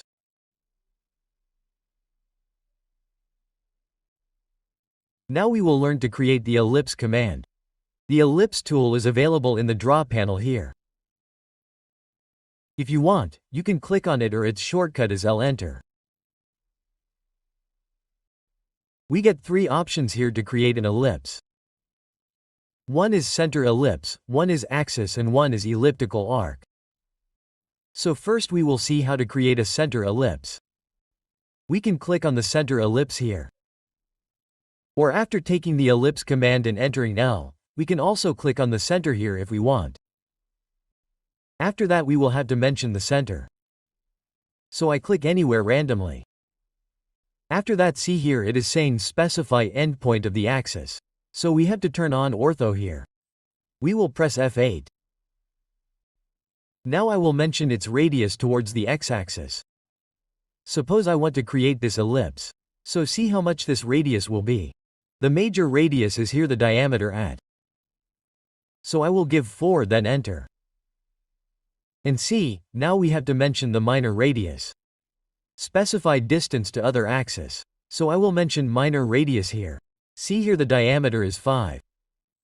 So I will give 2.5 here and then enter. See, our ellipse is formed. Let's see it once again. Let's erase it. If we want, we can also take the center ellipse option from here. First we have to mention the center. After that we have to mention the major radius, which here becomes 4. Then enter. After that we have to mention the minor radius, which here is 2.5, then enter. See, the ellipse is formed. Let's erase it. Now let's do it by another method. See here axis end is available. You can click on it or enter L. Click on any point. Now we will have to mention its axis end. See, specify another point of axis, meaning we started from this point. Now we have to mention the distance till here, which is 8, and what did we do in the case of center? We mentioned the center. After that this radius 4, and after that minor radius 2.5, but here we have to mention end to end, which is the major radius. So we will give 8 here. Then enter. Now for minor we always have to mention the radius. In whichever method we draw, whether it is center method or axis end, major radius is different. For minor we always have to mention the radius. So here we will give 2.5 and then enter. Let's repeat both the methods once and see. Let's erase this. Enter L. Give starting point, axis end 8 and then enter. Upwards 2.5 and then enter. Let's erase this. Enter L again. Click on center or enter C. After that we will mention the center. After that the major radius, which is here, enter 4. After that the minor radius, which is 2.5. See, it is made. Now if we had to make an arc of this ellipse, how would we make it? Let's see. We will erase it. See here, there is an option of elliptical arc. Let's click on it. What will we have to do first? We will have to make an ellipse using axis and method. So I click here. We will come to the left side. We will always make the ellipse from right to left. So we will come to the left side. We will enter 8. Enter 2.5 upwards. First of all, our ellipse is made. Now see, to make an elliptical arc, what is an elliptical arc? An ellipse has a part. Like if we cut a part of a circle, then it becomes an arc. Similarly, if we cut a part of an ellipse, then it will become an elliptical arc. So see, here it is saying specify start angle. So I will specify the start angle here as 0 degrees. So I can also click here. See this? Now we will turn off ortho. Press effect. And see, I am creating an arc from this side counterclockwise. Now we can click on any point randomly. Or we can also mention the angle. Suppose I want a half arc. If I want the same arc, then I will press 180 enter. See, our arc is formed. Let's see once more. Here we will click on the elliptical arc. Axis end will be given on this side. We will turn on ortho. Effect at enter 2.5 upwards. Now we can also change the start angle if we want. Suppose I give the start angle at 90 degrees. We will keep orth on. So see, this arc is being formed counterclockwise. So if I click on this point, then it is a semi-arc for us. So let us try this example. To make an ellipse, we will enter L. Click on any point. Come to this side and enter 8, 2.5 on the top and then enter. Here is a circle whose diameter is mentioned. So we can also enter C from here, or we can take the center diameter. So I will click on the center here and will mention its diameter 1.5 and then enter. Now see, there are two polygons, and here the distance of one side from the other side of the polygon is mentioned. So we will have to take the circumscribed polygon. So what will we do for the polygon? The shortcut is enter POL. The number of sides has to be given first. So here the number of sides is 6. So we will enter 6. Here see the distance of this polygon from this center is 3. So we will go to this center. Do not click. We will use the extension. We will enter 3. Now the polygon is inscribed or circumscribed here. This option has to be clicked. So in this case we will take circumscribe and mention the radius here. See, the diameter is 1. So we will enter 0.5. See, we have made a polygon. If we want, we can also make a polygon on this side. But now we will learn a little about the mirror command. So what can we do here? We can select it in a vertical line which will be near its center. We can mirror it to the right side in respect of that line. So what do we have to do to mirror? First we have to select the object. After that we can click on mirror here. And its shortcut is MI enter. After that we have to mirror in respect of a line. So we click on this point. And see, a vertical line, we have to click anywhere. If we turn off ortho, we can mirror it in respect of an inclined line. But in our case, it is being mirrored in respect of a vertical line which is passing through its center. So what will we do? We will keep ortho on and click on any point on the top or bottom. After that, see it says erase source object. So if we click yes here, this source object will be erased and only this will remain. So we have to set it to no, so by default it is no here. We will enter it. See, this mirror is made. Now we will try to make this part. This center arc, its radius is mentioned as 75. If we see the radius of this circle, it is also 75. The diameter is 1.5. So we will do one thing. From here, take the option of an arc starting from center. Take center starting. From here, we will make this arc on this circle. After that we will move it. So first we have to mention the center, after that the start point is this one and the end point is this one. So this arc is formed for us. See, we have to move this arc from this center to this center. So in the x-axis we have to move 1 and in the y-axis we have to move 0.75. So to move it we will enter M. We will click on this center. We can also move it by relative method. So what will we do? We will make this point the origin. For that we will have to mention at. Now on the right side we are going 1. So we will give 1. We will give a comma, and in the y-axis we are going downwards 75. So downwards our y-axis will become minus. So minus 75, then press enter.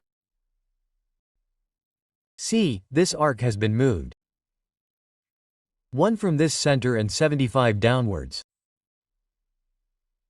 Now this arc will be offset on both sides.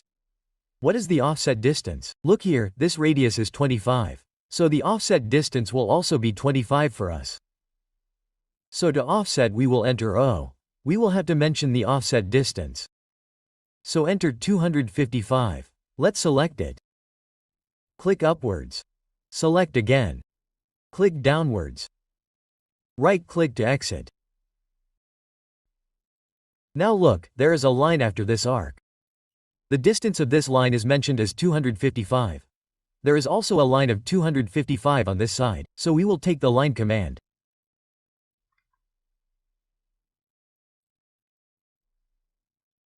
Enter L and make a line of 255, same here also.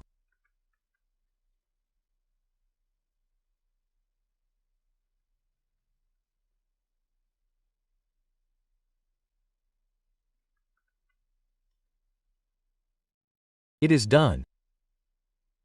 Now what will we have to do? We have to make this arc whose radius is mentioned as 25. So we can also put the start and radius here. So let's make it. We can also take the start and radius from here. We have to mention the start point. Mention the end point and give the radius 0.25 and then enter. See, this arc is formed. We can make it here also with the start and radius. But let us try mirroring a little. So how to mirror? First select it. Then we can click on the mirror command here. Or we can enter MI. Now see, if we click on the center of this arc from its midpoint, this line, or if we make a line at 45 degrees from this center, then we can mirror it with respect to it. Let's see how. So first of all we will click on this center. We have to mirror with respect to a line. See here, specify first point of mirror line. So let's click. See, if there is a vertical line, then a copy of it will be made on this side and on this side. If we take a horizontal line like this, then our mirror will be made above and below. But we need a mirror at 45 degrees. So even if we click on this midpoint, it will be created. Or we will turn on polar tracking from here and set it to 45 degrees from here. Now see, whenever 45 comes, the green extension line is showing, then we can click here. After that we will press enter. Erase source object will remain there. Enter. See, our mirror is created. Now we will erase this arc. We will try mirroring again. Select it. Mirror. Click on MI, enter center. Mirror in respect of a vertical line. Turn on ortho. Press effect and see, you can click on a vertical line downwards or upwards. Then enter. Now repeat the mirror command. We will select both these objects like this. Then enter. Click on this, enter again. Now we have to mirror in respect of the horizontal line like this. Click anywhere on the right side or left side. Ortho must be on, otherwise it will be wrong. And then enter. See, our drawing is ready. Let's see another example of mirror. Suppose we have to make this drawing. So first of all we will make this line. A line of length 15 at 54 degrees. So we will take the line command. Enter L, click on any point. We can make this drawing by polar method. At 1,5 after that give the symbol of angle and then enter 54. See, this line is ready. Now we can make this line. It is at 158 degrees and its distance is 12. So to repeat the line command we will right-click. Click on this point. At 12 give the symbol of angle 158 and then enter. See, this line is also ready. Now we will make this circle. The diameter of this circle is 6. So we will enter C. We will give extension to this point upwards. We will enter 3 at 54 degrees. Its radius will be 3. So enter 3 and its radius is 3. This is our circle. Now we will select these two lines. We will mirror them. This circle will have a vertical line from its center. We will mirror it in respect of that. So on the right side, our two lines will be mirrored. So, click on its center and turn on ortho. Press Effect. Click on any point above or below. Then enter. Now we can trim it if we want. Just select TR. This is trim. Right-click. To exit, we will again use the mirror command. Enter MI. We will select the entire object. Press Enter. See, here this red line is given 135 degrees from this side. So if we mention it from 0 degrees, then it becomes 45 degrees. So this red line is at 45 degrees, with respect to which we can mirror these objects. So how will we do it? We will click on this point. See, if we keep it vertically like this, then right and left will be mirrored. If we keep it horizontally, then up and down will be mirrored. But what do we want? We have to mirror it at 45 degrees. So we will turn on polar tracking. We will press F10. Here we will go to angle settings and set it to multiple of 45 degrees. Now see, whenever 45 degrees comes, a green extension line will be shown. See, mirroring is happening. We will just click on the second point of the mirror line and then press Enter. We will right-click again. Mirror is repeated. Select the object completely. Then enter. Now we will click on this point. Mirror line and click on this point. So what is happening? The portion that we had on this side, the entire object is getting mirrored. So let's click here and then enter. So this is a perfect example which we have created completely with the mirror command. We just made two lines and a circle. After that we have created the whole object only with the mirror command. So the ellipse and mirror command are ours. Now we will understand the hatch command very well. To understand the hatch command, let us make some circles.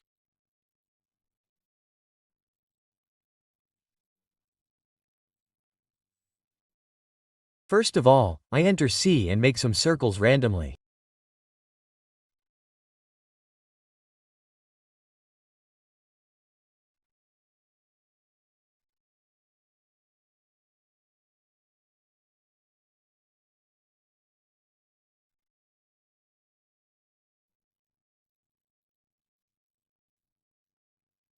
Now to get the hatch command, we can either click on the hatch tool here or enter H after that. Whenever we take our cursor inside a boundary, we can see that this is becoming a hatch.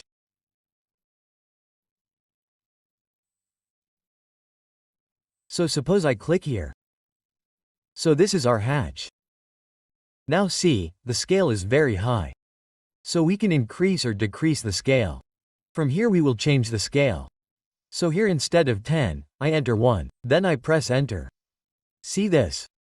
I can make it 2. Enter 2. So from here we change the scale of the hatch. Now see, if I take the hatch inside any boundary like this and click, then it will become our hatch. So we will close it here. I will delete this hatch again. I will again take H enter. Now see here the option of pick point was the same as before. If we take the pick point and click inside any boundary, then our hatch will be created in that boundary. And there is an option of select here. If we click on select from here, after that we select any boundary. Suppose I select it. So our complete hatch will be created inside this boundary. If there is any boundary inside it, then it will not have any effect. Our hatch will be fully created inside our outer boundary. Let's close it. I will delete this hatch again. I will again take H enter. From here we will click on the pick point. Suppose I click inside it. And this is our hatch pattern. We can take solid from here, or any hatch that we require. From here we will take the hatch. If we scroll down we will find many hatches here. Or what can we do? We will click on this arrow and from here we will take whatever hatch we need. Suppose if I want a solid hatch, then I will click on the solid hatch like this.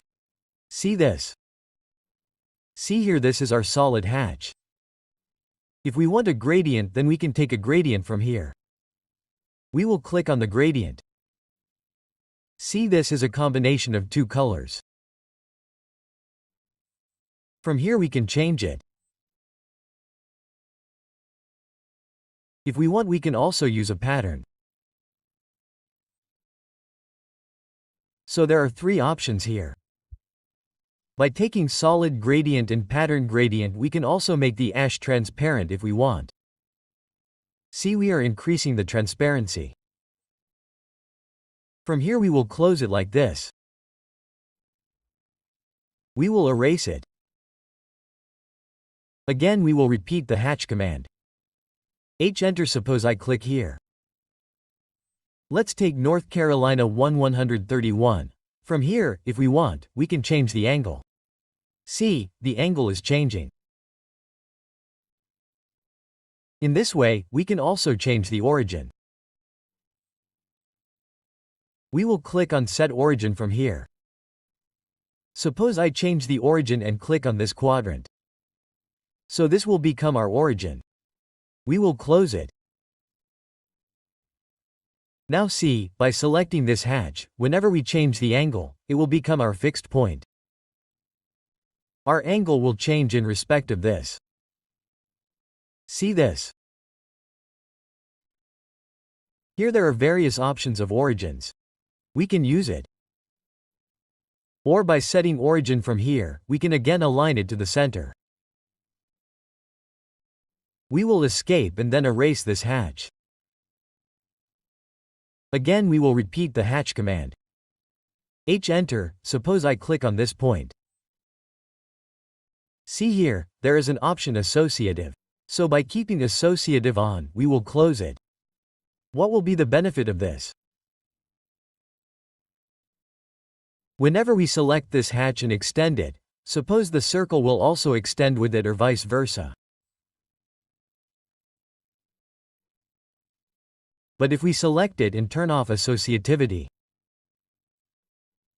After that, suppose I remove the circle like this. So see, our circle remains the same and our hatch becomes smaller. So we will always keep it associative.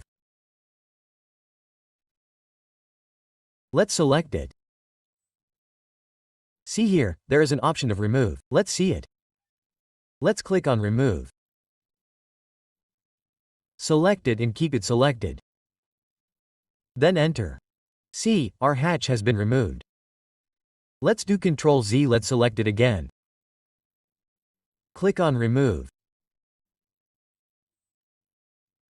Now suppose if we select only the outer boundary and press enter, then this hatch will shift to the inner boundary. Let's do Ctrl Z again. Now suppose I select this hatch and take 2 copies of it. Now on this side, we will select this add. See here, there is an option of recreate. Let's click on it. We will select the polyline and then press enter. So, see, our outer boundary is formed. Now we will select this area. After that, we will click on recreate again. And from here we will take the region option and then press enter. So, both of these look similar. But now we will change the 2D view frame from here and make it conceptual. See, this was our region. So, this has become a surface for us. Let's select this area again and see what options are left for us here. See, this is the color of our hatch. From here we can change the color of the hatch. Suppose I change it from here. And this is the background color of our hatch. From here we can change the background color like this. And we have already told you that this is the transparency of the hatch. We can change it. Select it and see. It is becoming transparent for us. There are some options here. See this normal island with outer island. Outer island detection. We can change it like this. See this? These are separate hatches. Let's see it once. Suppose I enter H and I have made 3 such hatches and then closed it. Now suppose I had to move this circle. I select it and move it by entering M, so with this both these hatches also moved. So what can we do to solve this problem?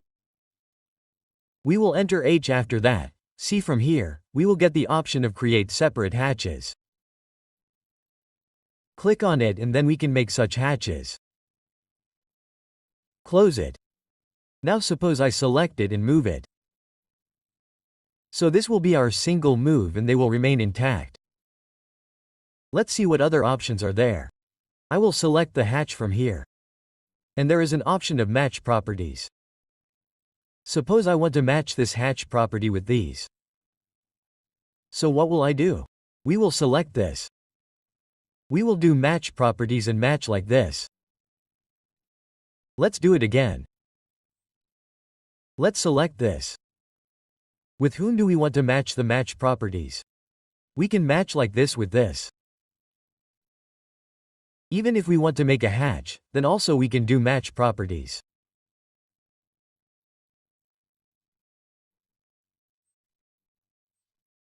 How will we select this, match properties, and then see this like this?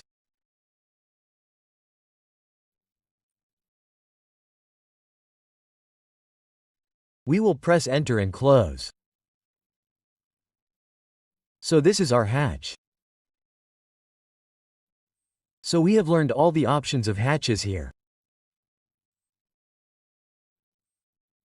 Now we will understand the spline command. Spline control vertices and spline fit.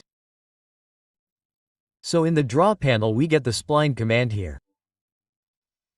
This is spline fit and this is spline CV. CV means control vertices. Or we can also activate this line with the command. We have to enter SPL. And here we get the methods. If we click on both the methods here, then see this spline fit and spline CV means control vertices. So first of all let's understand spline fit. This is the map of our country. So we want to trace our map with the help of spline. So we can do this. We mainly use spline for pressing. It is used to make logos. So let's zoom it.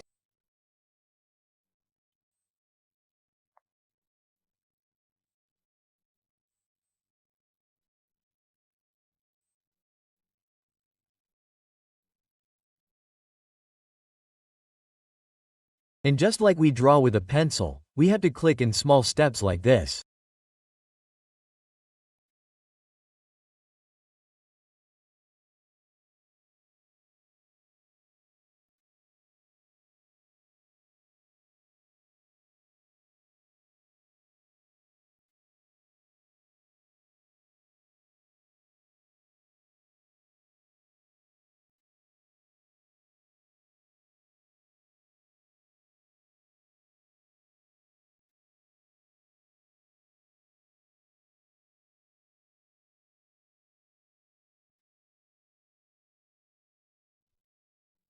Let me right-click on it and exit.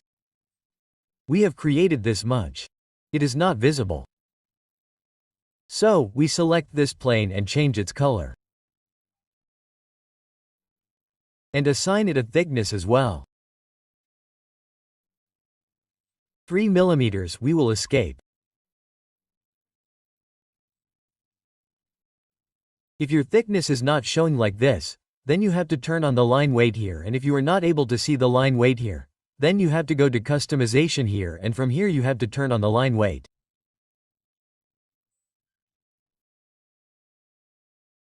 See, we have created this with the help of Spline Fit. So if we click on it, then these are our points. We can stretch these points. Suppose if I feel that I have made some mistake, then I can stretch these points by clicking like this. In this way, if we have to add points anywhere else, then we can do that as well. Suppose I come here and add fit point. And here we will turn on nearest snap.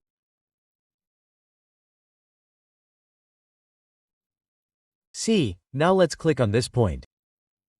So here one more figure point has been added. So by going to any point we can stretch it. We can add fit point and also remove it. Suppose I do remove fit point here. So this fit point has been removed. And if we click on this point, this triangle is the starting point. On clicking here it was fit for us. We can also change it into control vertices. Before that, let's understand the control vertices a little. I will drag it a little.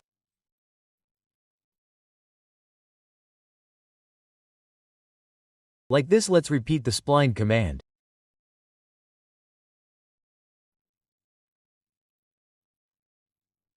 We will enter SPL and go to method here.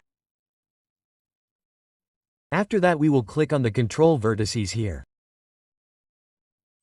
In fit, as if we were clicking on the point, our spline was being formed at that point. It is not like that. What is there in it? We have to click a little away from the control vertices. Look, our point is rotating. Look, let's do Ctrl Z and move it a little away.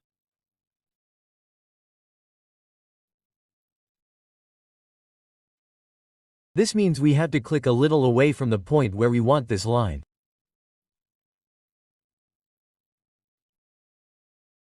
Let's right-click and exit. Let's change its color. Let's give it thickness from here. 3. Now look, this is our control vertices. With the help of this we have to edit it.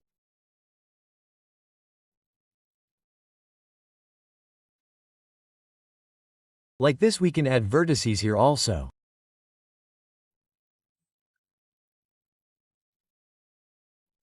Suppose I add a vertex at this point.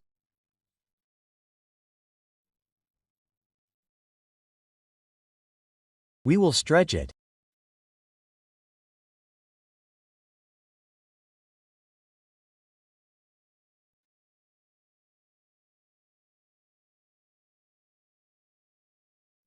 Here we can add fit point.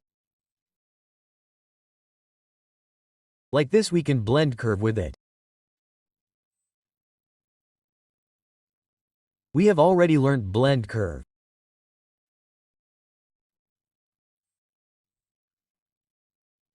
So in this way we can trace any object and digitize it by using spline fit and spline control vertices.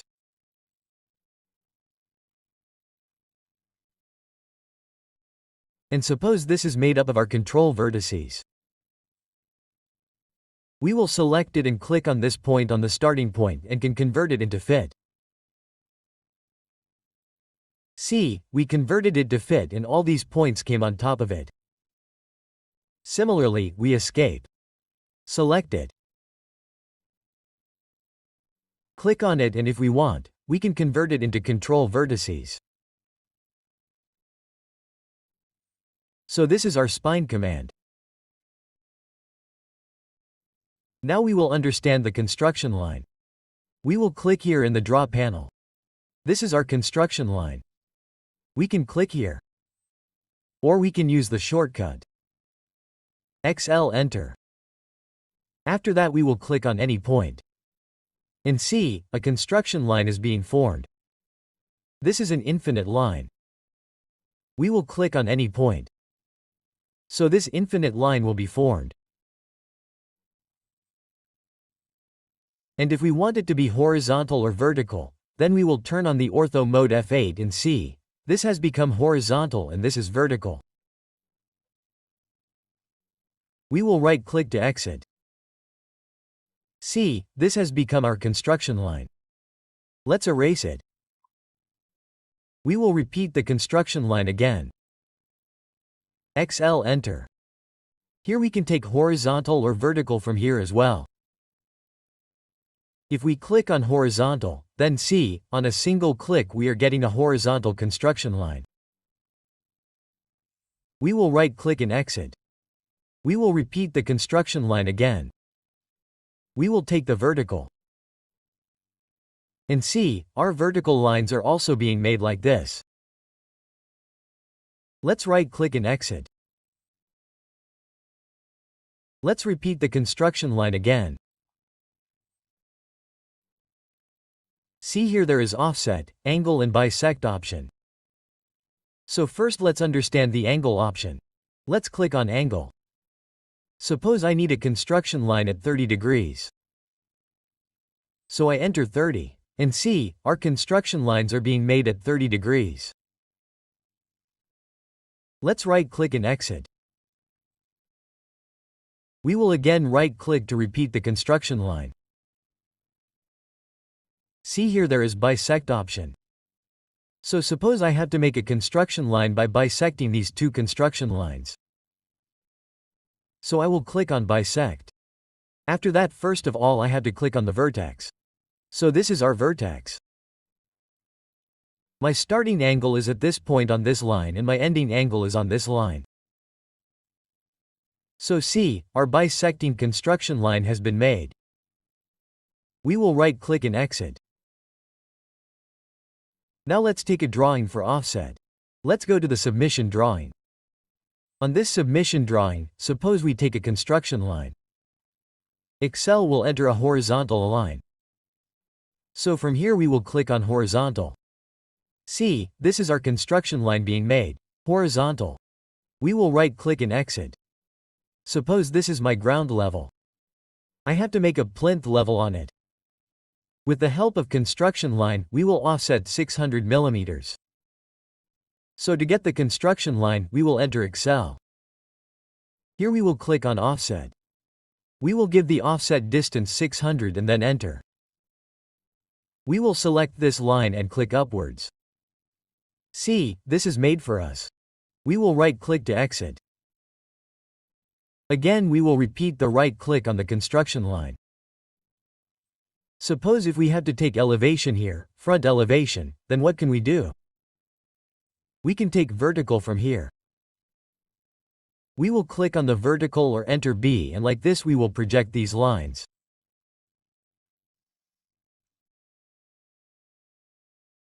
Like this we will right-click to exit.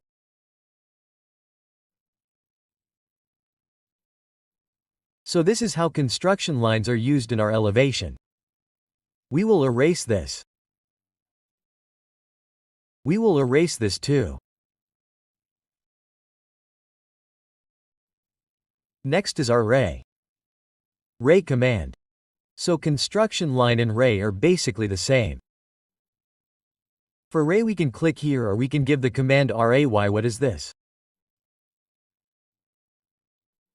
There is a starting point and from that point in one direction, or we can say unidirectional, a line is formed infinitely. It does not go in the other direction. We will press F8 and turn off ortho. See what is a construction line like this? Infinite line goes on both sides and it becomes an infinite line from a particular point to the other side. So we use this to make the top view in case of a round staircase. We will erase this.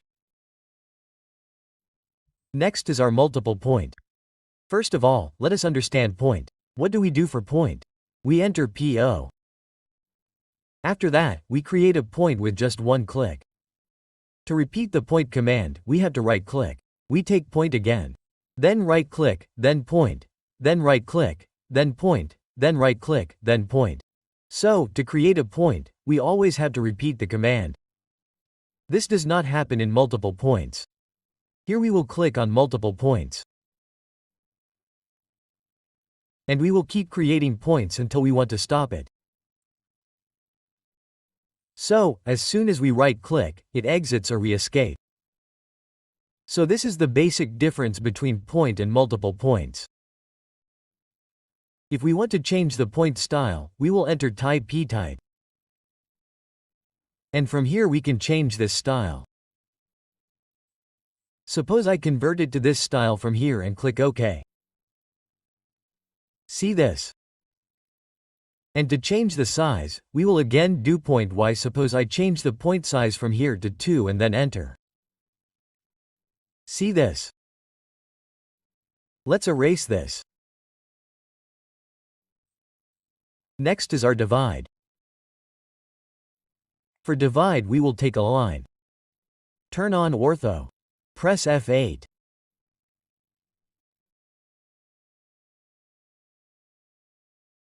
Take a line like this.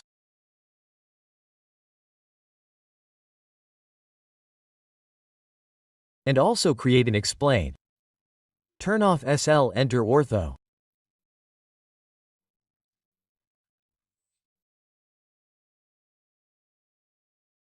Right-click on explain like this.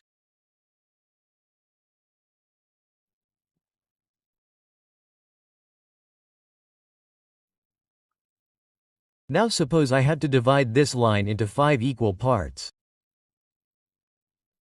So for that we will use divide command.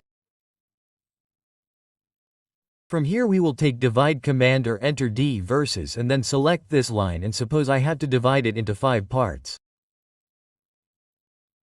So enter 5. See this? So this will divide this line into 5 equal parts.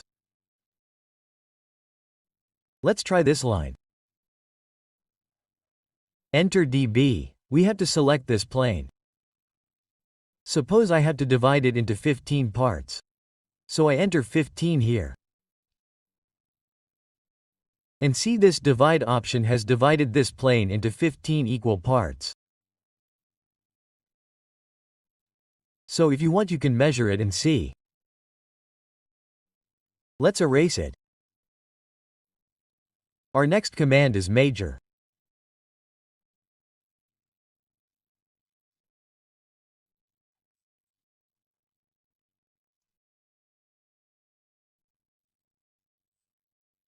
Suppose I take a line, enter L. From this point I will turn on ortho, F8. Suppose I give a line 500 and then enter. Right-click and take explain as well. Again enter SPL. Turn off ortho, F8.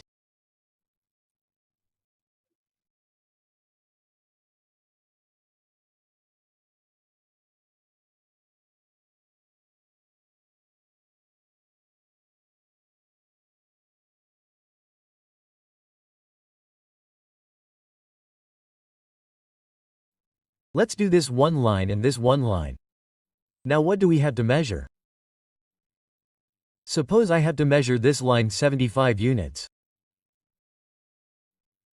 Suppose I have to measure this line in every 75 units. So for this we can use the major command from here. Or we will give the command ME. We will select this line. After that I will give 75 and then enter. So what will be this? From this side I had clicked on this side. So from this side it will give me 75 equal distance by measuring it like this. And the remaining distance will remain as it is. We can do this as well. We will repeat the measure command. Right-click. Select this plane. Suppose I give 80 and then enter. So it will measure our distance of 80, and whatever distance is left at the end will be left as it is. Let us check it one more time. We will enter M. This time I will click on this side. And the distance I have to measure. Suppose 90 and then enter. So see, leaving this 90 distance, we have inserted one point at a time. And whatever distance is remaining, we have left that as it is. If we want, we can measure the distance. Enter D. See this 90 and all this is 90 equal distance for us. So this is our divide command. Now we will understand the region command. So to understand the region command, we will do one thing. We will create two rectangles. So enter rec and create two random rectangles like this.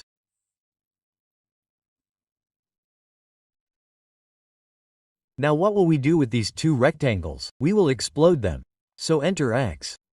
See, it has been converted into lines. What will we do after selecting it? We will join it. So enter J and it has been converted from line to polyline. See this? And what will we do with this? We will try to convert it into polyline with the help of region command. So enter reg. We will select it fully and then enter. So see, this is also a polyline and a region has been created. We are not able to understand the difference between the two. So what will we do for the difference? We will change the visual style from 2D wireframe to conceptual. So see what actually happened. When we did join, it got converted into a polyline. But when we region a closed object or a closed boundary, it gets converted into a surface. Like I am showing again. Suppose I made a circle. Now let's region it. We will select reg enter and then press enter.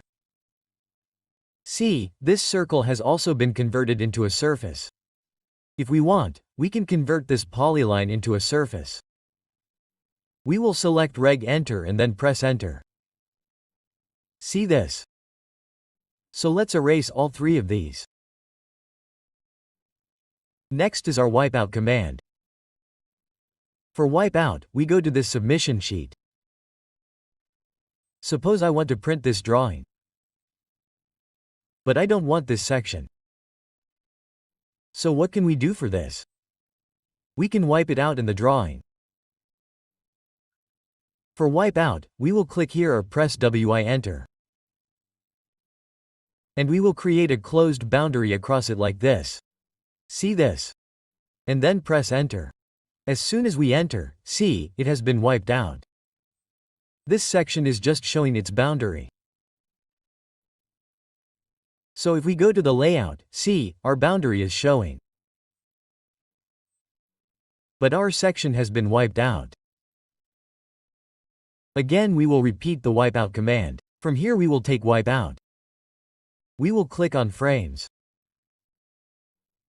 Look here, we will turn it off. So what has happened? Our boundary is also not visible. When we go to our layout, look, this boundary is also not showing. Again we will take wipeout. We will go to frames. If we keep it on, it will remain on. It will be visible here. What is display but not plot? Let us click on it. Look, this is being displayed. We went to layout. This is being displayed here also. But when we will plot this, suppose I do Ctrl P. Let us continue. And here we will do DWG to PDF. We will just preview it. We will not go to settings. Let us preview now. Look at this. Here our boundary is not showing.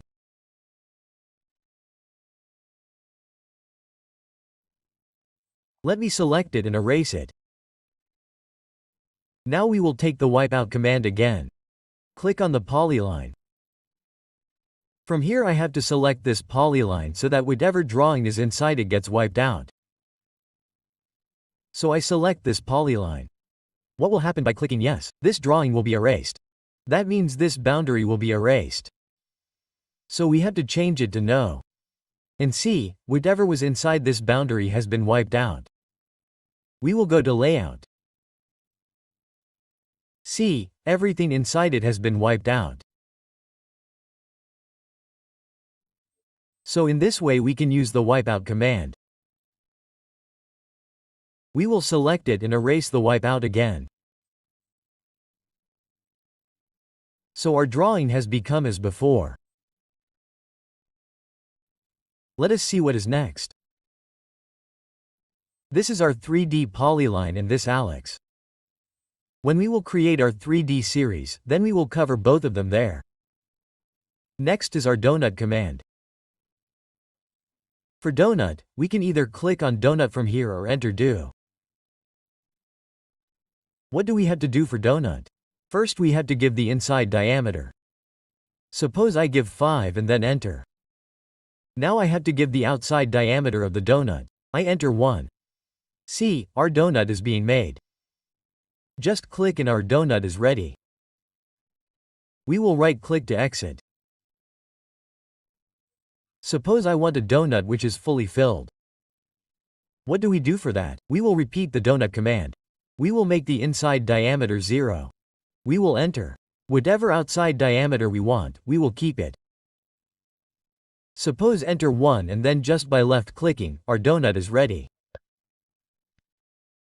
We will exit by right-clicking. So, this is our donut command. Let's erase it. Next we have Revision Cloud. There are 3 options in it: rectangular, polygonal and freehand. So first of all let's take a rectangle. We make Revision Cloud to show the details of a small part. Suppose I want to show this beam. I want to show its details.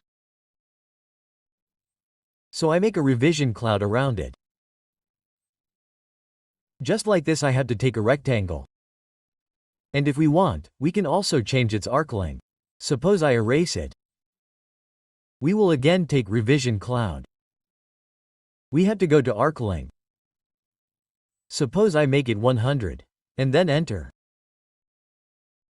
After that just make a rectangle. Like this we have to click on the 2 opposite corners. And this is our Revision Cloud. We can go and show its detailing here.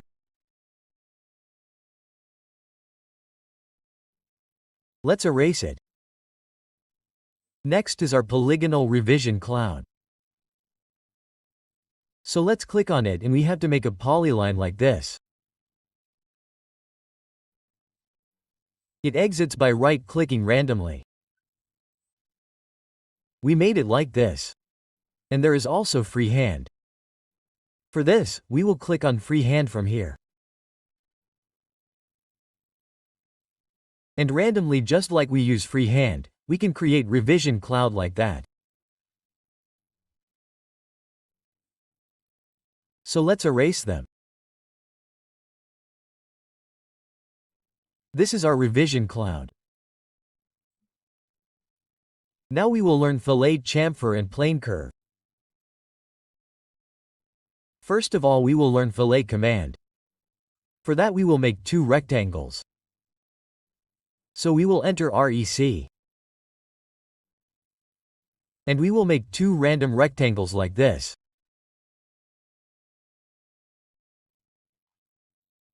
Now to take Fillet command, either we can click on Fillet here or we can use its shortcut F-enter. What is Fillet? Here if we make a round edge then it becomes Fillet. And if we cut a straight edge like this then it becomes Chamfer. So for Fillet we always have to mention radius because it is a round curve like an arc. So for radius we can click on radius here or we will enter R. Suppose I mention radius 25 here and then enter. After that, what do we have to do? We have to select two lines between which we have to put fillet. So suppose I select this line and then select this line. See this, and as soon as I selected it, a fillet was applied here. Let's see again. Let's repeat the fillet command. Right-click. Click on the radius. Suppose I make the radius 100 and then enter. Now select this line. And then look at this line. This is our fillet. We had given its radius 25 and this one we gave the radius 100. If we had to apply the same fillet multiple times, then what will we do? Repeat the fillet command.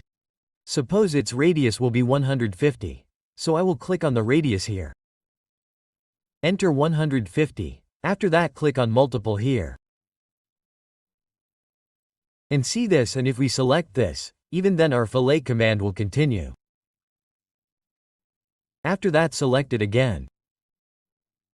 Now if we do not want to continue the fillet further, then we will right-click and exit. Let's repeat the fillet command again. Here there is an option of Polyline. If we have a polyline, then we can fillet all its corners at once. How can we see? First of all, we have to mention the radius. Suppose I will click on radius and mention 100 here. Enter. After that, we have to click on Polyline. And see, this is our polyline. So as soon as we select it, fillets of 100 radius will be automatically applied on all our corners. Let's do Ctrl-Z for this. We will repeat the fillet command again. Enter here and see, there is an option of trim. If we click on trim, then there will be two options, trim and no trim. By default, ours is trimmed. Whenever we select a corner, that corner is automatically trimmed. If we want it not to be trimmed, then we will take no trim here, and after that our process is the same. We can click on the radius. We will enter 100. And after that, suppose we want to take a polyline or multiple or anything. So here I take the polyline and select it. So see, all the four corners have a radius of 100. Fillets have been applied. But none of our corners have been trimmed. So this is our fillet option. After this, we will understand the chamfer. Let's do Ctrl-Z for this. For chamfer, we will click on chamfer from here. See, this straight edge is being cut. Or its shortcut is CH. After that, see here, the option is the same. We have to mention the distance of the chamfer. Just like in fillet, we had to mention the radius. In chamfer, we have to mention the distance. So here we have to click on distance. Suppose I give the first distance as 100. If the second distance is also to be given the same, then enter 100. We will press enter again. And just by clicking on two lines, see, 100 from here and 100 from here got cut, and this became our chamfer. If we want to give different distance, we can do that as well. We will repeat the chamfer. We will click on distance. We have to give 50 as the first chamfer distance. Suppose enter. We have to give 100 as the second chamfer. Enter. After that, see here, we will select the line for the first chamfer distance. This line for the second chamfer distance. So our first chamfer is 50 and our second chamfer is 100. Let us repeat the chamfer command again. Here we will keep the distance as given. First chamfer distance 50, second chamfer distance 100. After that, if we click on the polyline here and select this line. See here, if we select like this, then this will be our chamfer. 10050, 1000, 1000, 1000 like this. Let's again Ctrl-Z it. We will repeat the chamfer again. CHA enter. There is also an option of multiple here. We can give the distance as well, or we can do it by angle method as well. Click on angle. First aim for distance. Suppose I need to enter 100. After that we have to enter the angle. If we give 45 degrees, then tan 45 means perpendicular by base will become equals 1. Meaning both the distances will be same. So in the case of 45, both the distances will be same, so it will become 100 only. Suppose I give 30 here and then enter, and here we can take multiple. Click on multiple. See, click on this point and click here. Then it became 100 and this angle became 30 for us. We can do it like this also. This became 100 and this angle became 30 for us. Right-click to exit. Repeat the chamfer command again. There is a trim option here. Same. Trim, no trim. If you want to do no trim, then click on no trim here and then select like this. So see, this fillet is set to 100 and this angle is 30, but it is not trimmed. Right-click. If you want to trim again, then go to trim and trim here. Select again. So this will be our trim by becoming chamfer. Let's repeat the chamfer again. And here is the method. What will happen by clicking on the method? Here distance and angle methods will be shown, both these methods. So in this we can use any of them. Let's escape. This is our chamfer command. We erase these rectangles. Next is our blend curve.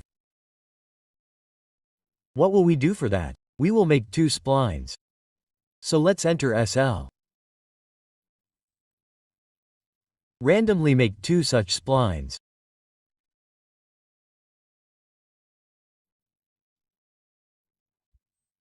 Now if we want to blend these 2 splines, we can do it.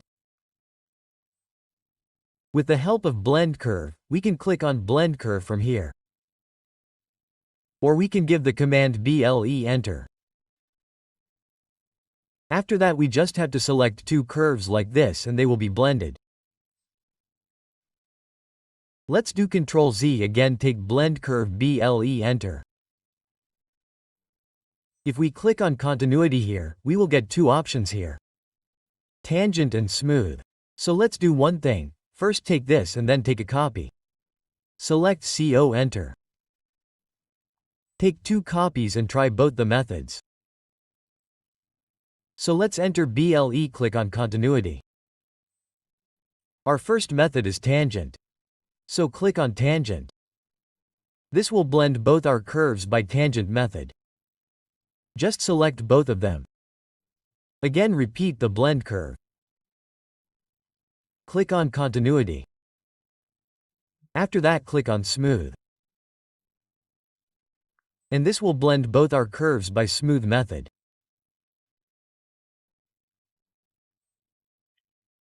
Now to see if there is any difference between these two, let us copy all the 3 curves and move enter from this point to this point. So see, the curves blended by tangent method and smooth curve method are different. So this is our blended curve. Now we will understand rectangular array. So what do we do for this? Let's make some rectangles. REC enter.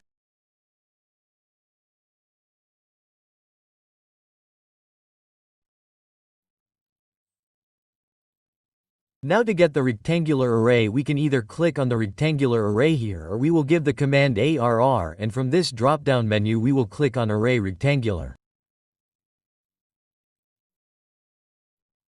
After that we have to select the object which we want to array. So suppose I select it. Enter and see our array is being created. Here there is an option associative. Let's understand this first. So now see this associative is off. So by turning it off I close this array which has 4 columns and 3 rows. So to close it we can click on close array or right click. After that we will repeat the array again. Right click. This time let's select this object. Enter. See this is also becoming an array. 4 columns and 3 rows. Now what will we do this time? We will turn on this associative option. So, we will click on it and after that we will close the array. Right now this is our associative array. Whenever we select it, see this is an array. By selecting it we can also edit this array. Let's escape. But see this array has been converted into single elements. We cannot edit it right now. So this is non-associative and this is associative. Let's escape and if we want, we can also explode and break the associative array. How? We will select it. We will enter X. Now see this has been converted into single elements. So let's again Ctrl Z. Let's erase it. Let's take the array command again. Arranged by, after that click on the array rectangular. We will select the object, press enter. See, here we are showing 4 columns, 1, 2, 3, and 4, and there are 3 rows. 1, 2, 3 and this is the distance between them, the center to center distance between the columns. This one is here, and the total distance, that means the distance from this center to the end center, is this one. So suppose I make it 1000 here. As soon as I make it 1000, if we come here, see, then it will be converted automatically. So let's do one thing with this. Let's make it 900. See, this distance has been converted.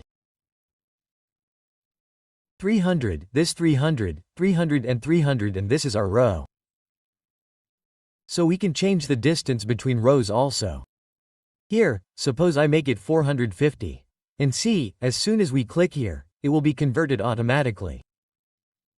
See this? And with this middle arrow, we can change the distance between us. We can increase or decrease it like this. What will we do with the arrows on this side and at the end? We can increase the rows or columns of the array with this. Like this. See this? Let's close the array. Well, we had made it non-associative. That is why we are not able to edit it. Let's do Ctrl Z again. We will take the array, again an array or rectangular array. We will select it. We will enter, and here suppose we can increase the columns, 5. Enter, and here the distance between us suppose we give 400, it will be adjusted automatically. And we will make the rows 4. Let's make it 250, and it will be adjusted automatically. See this, and if we keep it associative like this, then this will become a complete array, which we can also edit later.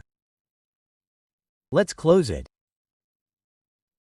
See, and coming to this point we can increase the column count or we can also increase the spacing. We can change the axis angle from here. Suppose I click here. See, the angle is changing. Similarly, we can change the axis angle here as well. In this way, let's do Ctrl Z. We will select it again and see what options are there here. See, there are levels here. So I will make the levels 3 here. Suppose I make the distance between them 500 here and it will adjust automatically. We will close this array. Now see, this is in our top view. We take it to southwest isometric or any isometric. And as soon as we orbit it, you will see that we have added 2 levels in the Z direction.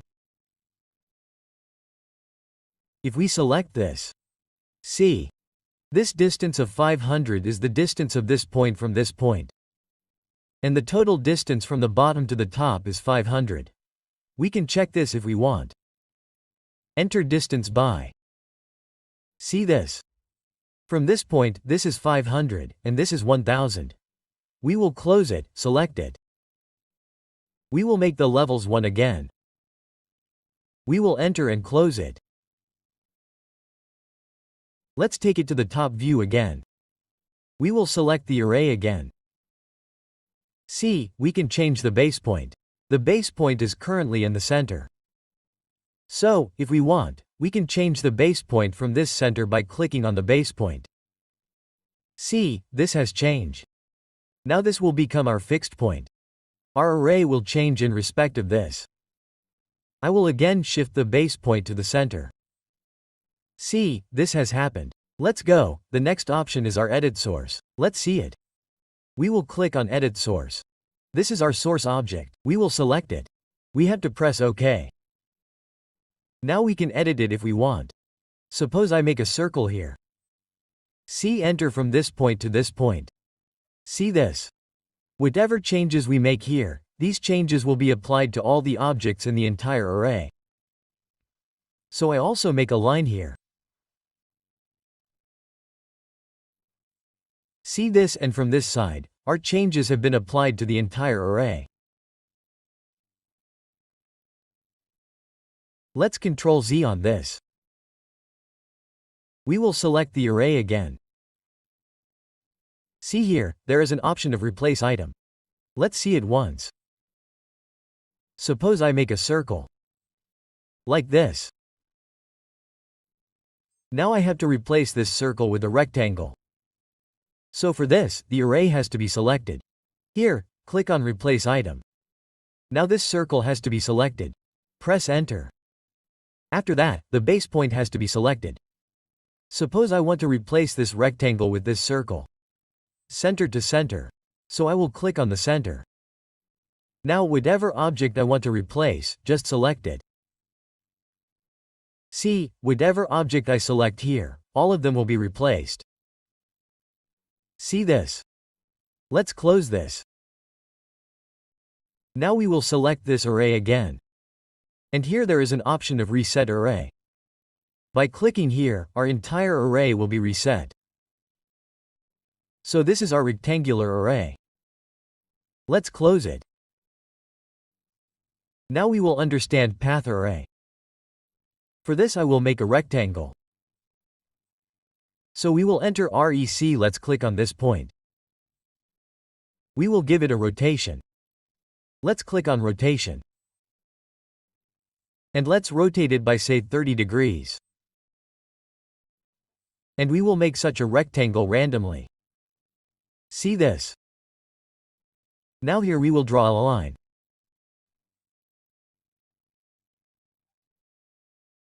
So let's enter SPL. From this point we will make such a line.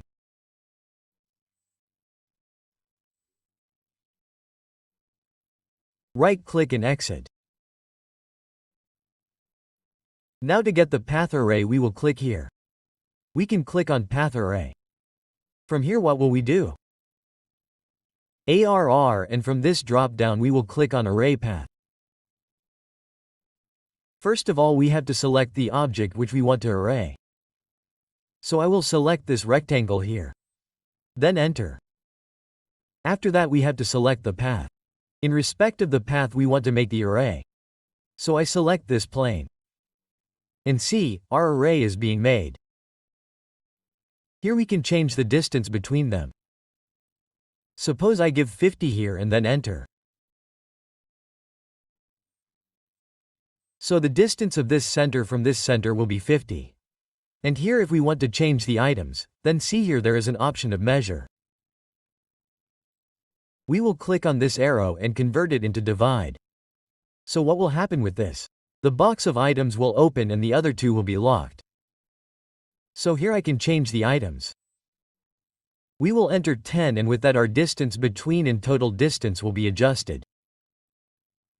We can make it 20 also if we want. See, this is overlapping. So I put it here and enter. And these two other fields will be adjusted. Associative is on. If we turn on associative and close it, we can edit this array again later. Just click on it and this array tab will open. Now look here, we had given the items at the distance between us and the total distance was adjusted automatically. We can change the distance here. Suppose I give the distance between us as 2. Then enter. Look, we can change the distance between us from here if we want. Suppose I give 50 here and then enter, and if we enter 3 here, then this total distance becomes 100. Here center to center is 50 and this 50 total distance will become 100. We can also change the levels. Suppose I make the levels 3 here and make the distance between us as 100.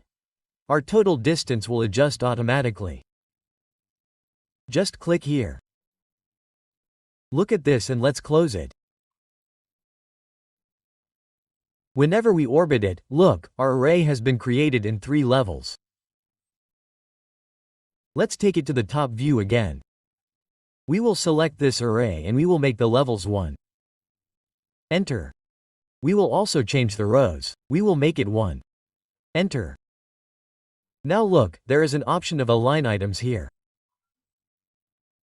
If we turn it off, then our entire rectangle will be adjusted in the same orientation in the array as the first rectangle we created. But if we keep the align items on, then what will happen to us? Our rectangle will be aligned in respect of the spline we have created. Let's see here the option of base point. We can change the base point if we want. Look here, the base point is at this corner.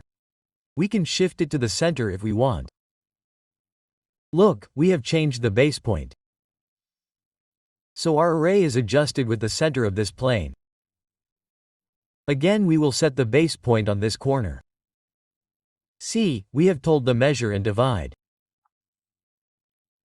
Whenever we keep the measure, then only we have to put the distance between them, and when we keep it divided, then we will put the items. Z direction tells us whether we have to maintain our original Z direction or we have to align the items with respect to the 3D path. Our next option is Edit Source. So let's click on it. We can edit this source. We have to click OK. Now whatever we will edit on this, suppose I make a circle here, simply from this point to this point. So see, this circle of ours has been added in the whole array. So let's Ctrl Z again. We will select the array again. Next is our replace item. So for this, let's close it first. Suppose I make a circle like this. Now select the array. See here there is an option of replace item. Click on it. This circle has to be selected. Press enter. Now we have to give the base point. Suppose I specify the base point of its quadrant to the lower quadrant. And after that, whichever rectangle we want to replace, we have to select that rectangle with this circle like this. See, let's close it. We will select this array again. And let's make a circle. See enter, let's select the array like this. We will do replace item again. We will select this item. Press enter and this time we will not take this quadrant. We will take its center and after that we will replace these rectangles. So what is happening this time? Our rectangle is being replaced with its center. See this? Let's close it. We have to select the array again. And as soon as we reset here, our entire array will be reset. So this is our path array. Let's close it. And here there is an option reverse this one. What happens with this? When we select this array. See this is its starting point. We can reverse it anytime after selecting the array. Let's do it. Reverse, from here or we can give the command REBE enter. We will select this. This spline. See this? Our entire spline has been reversed. And this starting point has come here. Let's do it again. We will repeat the reverse command. See this? Now let's select it again. This starting point has changed again. And there are some options here. See this? Edit Polyline. We can edit the polyline like this also. There is no need to do it from here. This is done. Edit spline. We can also select the spline and stretch these points. We can add fit points or remove these fit points. We just have to select the spline and we can stretch and remove these points or even set the direction tangent-wise. So there is no need to edit the spline from here as well. And this is the edit hatch and here is the edit array. So whenever we simply select the array, see here, as soon as we select it, this array tab opens completely. So it is easier to edit from here. So we will not edit from here. In the case of hatch also, whenever we enter the edge, suppose I put a hatch here. This will close it. Whenever we select this hatch, our hatch editor will open. We can change it from here. If we want to edit anything here, we can do it from this editor or we can do it from here as well. We will have to select the hash again. And a pop-up will open for us. We can do it from here as well. We will erase this. We will erase this as well. Now we will learn the trim and extend command. So for this I will make a rectangle. Make its rotation 0. Like this we have made a rectangle. And we will make 2 lines. This is done. Now what do we do for trim? Let's enter TR. Now if we want to trim any portion, then see, the part on which we click will be trimmed. Like if I click on this point and click on this, then both these lines of ours will be trimmed. Let's do Ctrl Z. Same for extend. We will enter EX. Now whenever we select this line, see, it will be extended till the next boundary.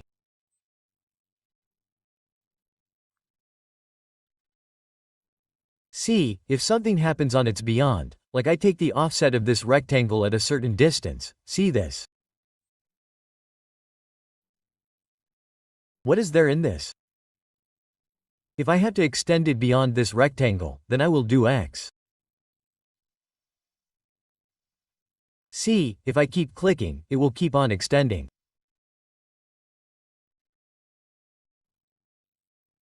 And if I had to extend this line to the last rectangle at once, then what can we do? Suppose I delete it. Or let's do one thing with it. Let's trim it. This is done. What will we do while extending? Enter X. See here, there is a boundary edge. We will select this boundary edge and we will select this rectangle. Then enter, and after that whenever we select this line will be extended to that rectangle. See this? It can be on this side as well. It can be here as well. Let's erase it like this. Now I take some construction lines. Enter a cell. Enter H for horizontal. Suppose I have some extension lines. And suppose I have a circle. Suppose I have to trim this part and this part. Now suppose I have to trim this part and this part. So what can we do to trim? Enter TR. After that we can select it like this, or we can do one more thing. We will select the cutting edge. Here we will click on the cutting edge. Then we will select this circle. We will press enter. After that we can trim it like this. Whatever we want to do with this part inside. Just selected the cutting edge. Whatever we want to trim in respect of that cutting edge, we can do like this. See this? So this is our trim and extend. Next is our length command. For the length command, we will create a line. We will enter L. We will turn on ortho. We will press effect. Suppose I have given its length 100 and then enter. We will right-click to exit. Now to take the length command, we can click on the transaction tool here. Or we will use its command. We will enter line. Now whenever we select a line here, its current length will be shown to us here. And there are some options here. The first option is delta. If we click on delta, then this is the delta length. The length by which we want to extend or shorten this line. Suppose I enter 20 here and then enter. After that, whichever side of the line we select, the line will be extended by 20 on that side. Like if I click here, it will extend by 20. If we do this again, it will extend by another 20. So I right-click here and exit. Again we will repeat the length by command by right-clicking. Now see, if we select this, then it will become 100 plus 20,120. After this, our option is percentage. Let's click on percentage. Now suppose I want to increase or shorten it percentage-wise. Suppose I want to make it 50% whatever the length is. So what will I do here? I will enter 50. After that, the length will be shortened by 50% from the side we select. So I click here. Enter. Repeat the length command again and then select it. So see this 120 halves 50% of 120, this becomes 60. Now the option here is total. Click on total. Suppose whatever total length we want, we have to give it to us. Suppose I want 100 again, so I enter 100. And as soon as we select this line, the total length will be extended from the portion from which we select and will become 100. Right-click to exit. Now repeat the length command again. As soon as we select it here, see it has again become 100. And the last option here is dynamic. Click on dynamic. And select this line. So from this point we can dynamically make it bigger or smaller. See, I click here. If we select it again, then see, it increases or decreases dynamically. We will right-click to exit. Let's erase this line. Next is break and break at a point. For this, we will take a rectangle. We will enter rec. We have taken such a rectangle. Now suppose I want to break it. So for break, we can click on the break command here. Or we can enter BR. If we click on any point, the line break will start from that point. See this? And the length at which we leave the point will be our break. This is done randomly. If we want to break from a particular point, we can do that too. For that, we will have to repeat the break command. We have to click on any point. After that, suppose we have to specify the first point. For that, we will click on the first point here. Suppose I have to take the break from its midpoint. So I click on this point. After that, suppose I have to break at a distance of 50. So I enter 50 here. So see, from here it has broken at a distance of 50, and let us see break at a point. For break at a point we will click from here. Suppose I have to break this polyline with respect to a point. So I select it. Suppose I have to break this polyline with respect to this point. So I click here. Now see, it has separated and it has separated. Both have become separate lines. Let us see once again. Break at a point. Clicked here. If I have to break it with respect to this point, then I click here. See, both these lines have separated. Next is our align. So I will draw a triangle here. With the help of Polygon we will draw a triangle. Enter pole. Number of sides will be 3. Enter 3 inscribed from any point and we will draw such a triangle. Now suppose I have to align this triangle with this length or with this line. This base has to be aligned with this line. So for aligning we can click on the Align tool from here. Or we will enter L. First we have to select the object. With which? Which object do we have to align? So we selected it. We will enter. We have to give the first source point. This is our first source point. And now the destination point is our first destination point, meaning this point will be found from this point. And this second source and this second destination. We will enter this again. Now see, there are two options. It is asking whether we want to scale or not. So if we keep no and press enter, it will join this point with the first source and it will be aligned. Let's do Ctrl Z again and see once again. L enter object select enter first source first destination second source second destination. This time let's do scale. Yes, so what will happen? It will scale the triangle and align it with this line. Now next is our overkill option. Suppose this is my line. We have drawn many lines above this line by mistake. Suppose there are many lines here. So whenever I click here, see there are various lines. So, if I want this line to be converted into one line, then we have an option here. Overkill, we can take it from here, or we will give the command OVE, R enter, and select it fully and then press enter. There is a tolerance here, let's leave it as it is and click OK here. Now see, whenever we select this line, there is a single line here and all the rest are overkilled. So let's erase it right now.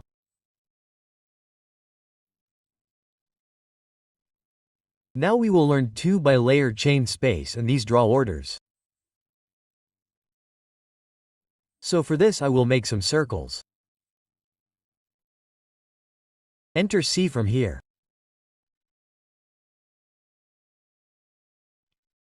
Now we will put some hatches in it. Enter H solid hatch.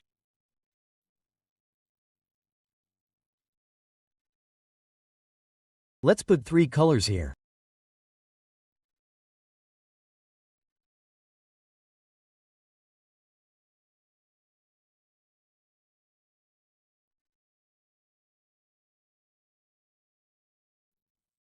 Close it.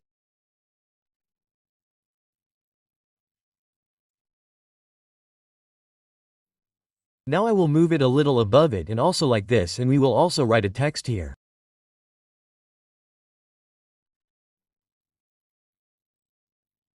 So for the text I use multiline text. H empty enter. Suppose I write here CAD Mank.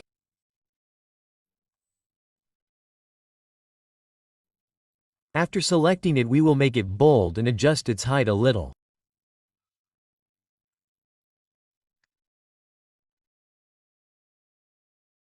Enter select it.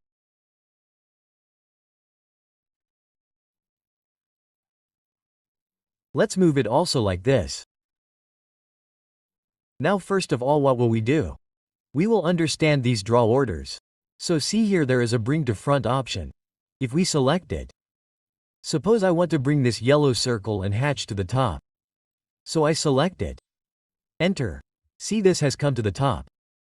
Let's repeat similarly. From here, I selected ring to front. Enter. See, this has also come up.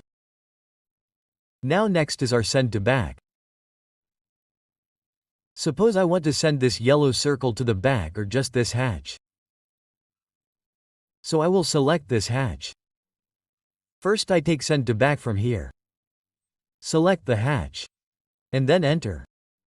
See, the yellow hatch has gone to the back. But our circle is just below the green one. And let's see what options are there here. Bring above object. Suppose I want to bring this red circle above the green circle. So for that, we will do bring above object here. We will select it.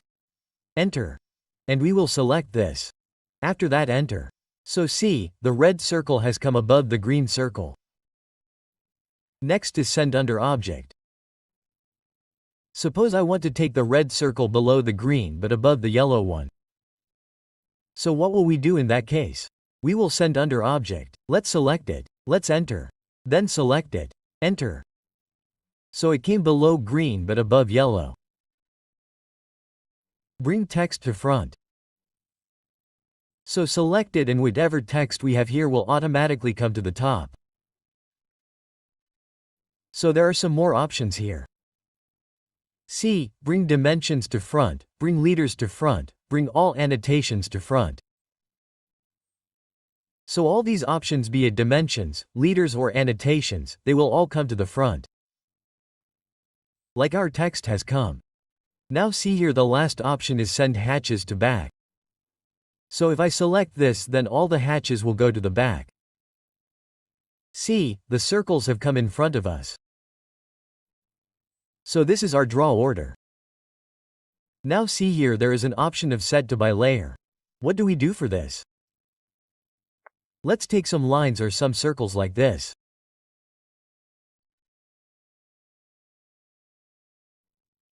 Now I assign a thickness to this circle. 3 mm escape. I will make it dotted. And suppose I assign a color to it. Now see, here there is a bylayer, and if we want to bring the properties of the bylayer on top of any object, then what we can do is, we can take the Set to Bylayer option here. After that we have to select the objects which we want to put in the properties of the bylayer. After that we will press enter. Now see, if there is any block, then in that case we will say yes. We do not have any block here. We can do anything here, yes or no. I simply press enter here. See here, enter. So see, these bylayer properties have been assigned to all our objects. Let me do Ctrl Z once for this. Our last option is here. Our next option is Change Space here. So for this we do one thing. I go to the Layout tab here. See this? So, here I cannot change anything here. If I want to change something in these drawings, I cannot change it here. So, suppose I want to edit only this green circle or green hatch or the text. So, what can we do to do this separately? Here we can use the option of Change Space. Or we can give the command CHS and then enter and select all the objects that we want to edit and then enter. Now see, we can edit these parts. But we cannot edit them right now. That means if we click outside also, even after that, we can edit it. If we want to do anything, move it, etc. Or if we want to extend this circle, we can do it. But if I want to do it with the yellow circle or the red circle, then we will not be able to do it. Similarly, we can also move the text like this. So this is our change space. Let's erase it. Today we will learn how to give all these dimensions. Along with this, we will also learn how to do smart dimensioning. So, to learn this, I will make a triangle.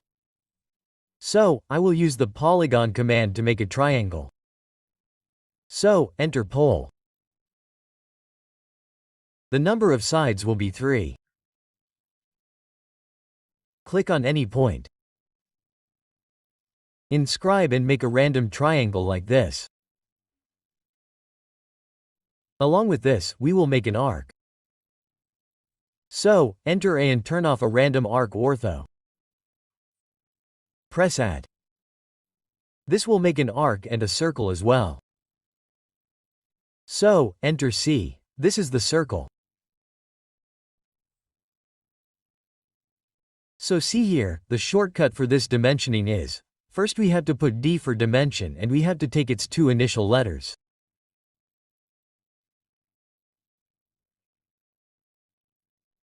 meaning DLI for linear dimensioning, DL for align, DL for angular, DN for arc, Dr. C for radius, draw for diameter, DDI, and so on. So we will first learn how to do linear dimensioning. Whenever we have to give any horizontal or vertical dimension, we will click on linear dimension, or its shortcut is DLI, and enter. After that, we just have to click on both the points between which we need the dimension. So we click on both the points here.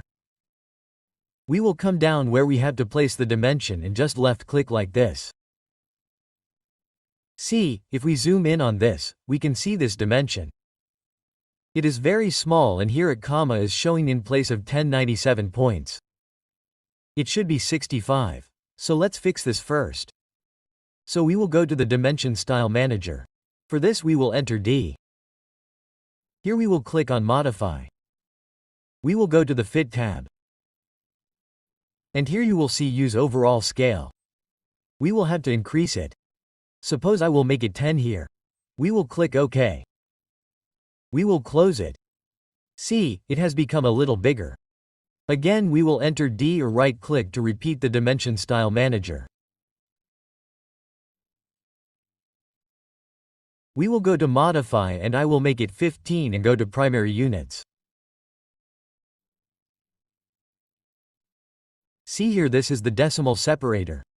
Meaning here instead of 0.00 there is 0. So in place of this comma we have to put a period. Then we will click OK and close it. See, our dimension has been set correctly. Now if we have to give its vertical dimension, then what will we do? Again we will enter DLI. We will click on this point, and here we will click on the midpoint. See, this is our vertical dimension. See, we can click on it anywhere. Or we can do this without doing this. Enter DLI. Click on this point and click on this point. Even then we will see the vertical dimension like this. And if we want horizontal, then we will have to go upwards like this. So we can give both horizontal and vertical dimensions like this. See this? And if we do not want decimal places, then what will we do? Enter D, go to Modify.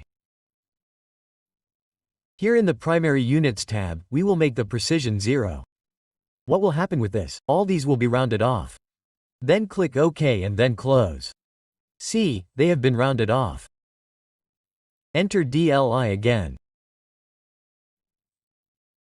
Click on both these points again, and we give this dimension here. Let's see, both these dimensions are overlapping. To correct this, we will go to the Annotated tab here. Here we will get the option of Dimension Break. Whichever dimension we want to break, we will first select it. After that we will select this dimension. See, it is broken. Let's close it. We will right-click. So this is our linear dimension. Whenever we have to give vertical or horizontal dimension, we will enter DLI. After that we have a line dimension. What will we do for this? The shortcut is to enter DLI. Suppose I want the dimension between these two points. So just click on both the points, and after that we will place the dimension by left-clicking. It is placed. It is aligned. After this we have angular dimension. What will we do for angular? The shortcut is to enter DN. After that we have to select these two lines. We want the angle between the two lines. So I select here and select this. See, this is showing the angle. This will show us in all the quadrants. Whatever dimension we want to give, we will just left-click on that side. See, it's done.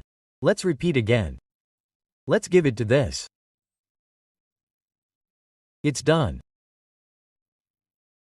Next is our arc length. What will we do for arc length? We will enter DAR. See, let's select it. And this is our arc length. Just left-click. So if we convert this arc into a straight line, then its distance will be 1418. This is our arc length. Next is our radius. So the shortcut for radius is DRA. Let's select the arc. We will find its radius. See, the radius we are seeing is 10,017. If we want, we can also give the radius of the circle. But for a circle, we will always specify the diameter. And if there is any arc, then its radius. So for this we will take the diameter. So we will enter D. Let's take this. See this? We can put it inside or outside. This is done. Let's see what is next. Here is the coordinate. Co-ordinate means we have to find the coordinate of any point from this origin. Suppose I want to find the center of this circle from this coordinate. So I have to enter the coordinate. For that we will enter DOR. See, this is our center. Let's click on the center. This is our vertical. Let's take DOR again. Let's click on the center again. And this is our horizontal dimension. Meaning this distance from the y-axis is 1089 and this distance from the x-axis will be 1748. Let's see what is next. This is the job dimension. What will we do for the job? Suppose this is my paper space. I have to put the radius inside it. This center of mine is going out. What will we do for this? If our printable area is this much, then we will give a dummy dimension. For that we will use chalk dimension. So we will enter DJO. We have to select the arc. After that we have to specify the dummy center. Suppose I click here. Then see, wherever we have to give dimension, we will just left click. It is done. So this is our dummy dimension. Its center is this one. We can erase it. So these are all our dimensions. And this is the smart dimension. We can give any number of horizontal, vertical or aligned dimension or even angular dimensions with the help of smart dimension. Meaning, there is no need of these three. We can insert all the three dimensions with this. Let us erase it. Let us click here for smart dimension. Or the shortcut is to enter dim. Now suppose I want this horizontal distance, then we can click on both these points. Or just hover the cursor over this line. See, it is showing the dimension. Just click and place it.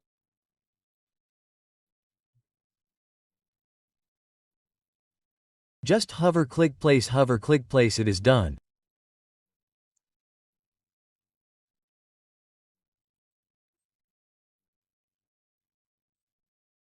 And if we want, we can give it like this, or we can also mention point to point like this.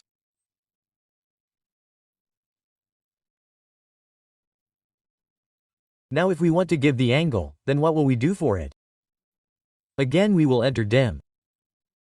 We will hover over it. We will click. Next we will come over it. See, it is showing the angle. We will click and just left click. So with the help of this we can give horizontal, vertical, align, angular all dimensions together.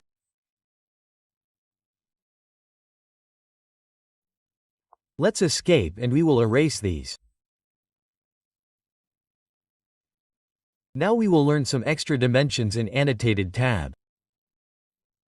Like quick dimension, continue dimension, baseline dimension, adjust dimension, dimension, jog line, etc. So first I will create a rectangle.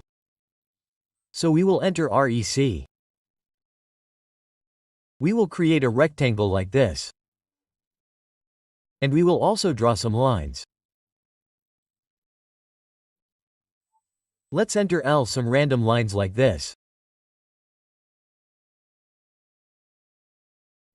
This is done. Let's first have our quick dimension. For quick dimension we can click here. Or we will use the shortcut. We will enter QD. After that, suppose we have to insert all these dimensions from this point to this point. This one, and then this one. So, what will we do? We will select it like this across. We will enter, and then below where we have to place the dimension, we will click there. See, all these dimensions have been placed automatically. If we want to make these dimensions a little bigger, we will enter D, click on Modify. Go to the Fit tab and make the overall scale a little bigger. Suppose I will put 3 here. And go to Primary Units. This precision, we will make the precision 0 and say OK. We will close it. See, our dimension is proper. So let's see it once again. This is horizontal. If we had vertical lines, suppose I would have made some lines here as well.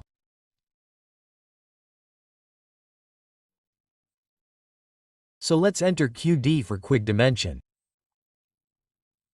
We have to select it. We have to press enter, and just below where we want to put the dimension, we have to click there. See, this is done on this side. Again, we have to enter QD to select it like this. Now it's time to enter and left click here. See, let's erase them. Next is our continuous dimension here. For that we will have to give a linear dimension. Suppose I enter DLI. And I give this dimension here. Now here I have to click on Continue Dimension. Or I have to enter DIMC. See this? Now our dimension has started from this point. It is continuing. Now wherever I suppose I do not want this dimension, I have to click on this point. So I will do it here. Then I will do it here. See, this is done. We can do this on this side also. Enter DLI from this point to this point. After that, enter DIMC. See this, the dimension has started from here. Now wherever I want the dimension, just click there. I will right click to exit. So this is the continue dimension. And below this is the baseline dimension. Let us understand the baseline dimension once.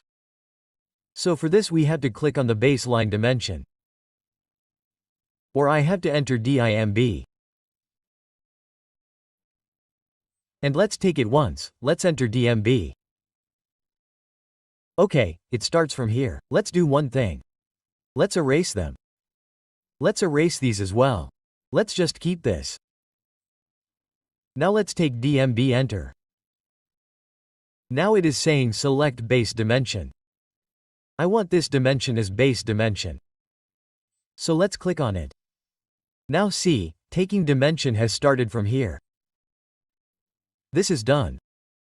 This is done. This is done. If this dimension does not remain, or close it and take it once more. Let's enter DMB. See this from this point. This time this is done. Click, click. So what happens in continue dimension? It continues from this point. Then this one, and baseline dimension means starting point remains same. And wherever we click, the dimension from that starting point to that point. So let's erase this. Now suppose we take some linear dimensions from this point to this point. Like this, and suppose this one is from here to here. Now see, this distance is the average distance. So we can adjust these distances. For this we have to use adjust space dimension here. Whose shortcut is dims, enter sorry, and let's take it once. We have to apply dims phosphorus monoboride. Then enter dimension space. Let's select the base dimension. After that we have to select the dimensions which we want to adjust. Like I select both of these. Then enter. After that we can enter the value. This distance, or we can also leave it on auto mode. Just enter. And see, this has been adjusted automatically. And what is here? See, this is job dimension.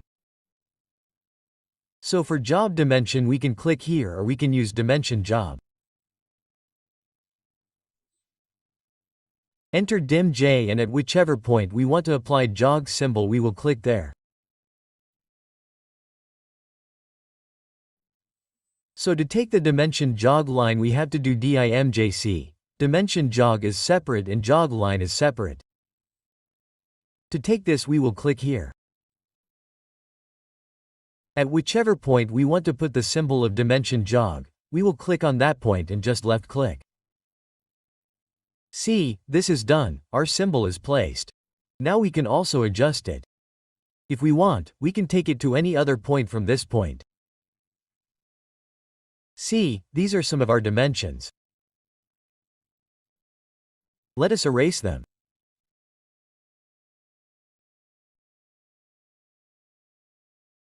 Now we will understand inspect, reassociate, and there are some commands like tolerance, oblique, text angle, and justify and overwrite. Along with this, we will understand center mark and centerline commands very well. So to understand these, I will first make a triangle with the help of Polygon. So we will enter pole. We will enter number of sides 3. Click on any point. We will inscribe. And let's assume its radius to be 50 and then enter. Here we will enter some dimensions. So I enter dim. We will also enter this linear dimension, this align and this angle. This is done. We will right-click to exit.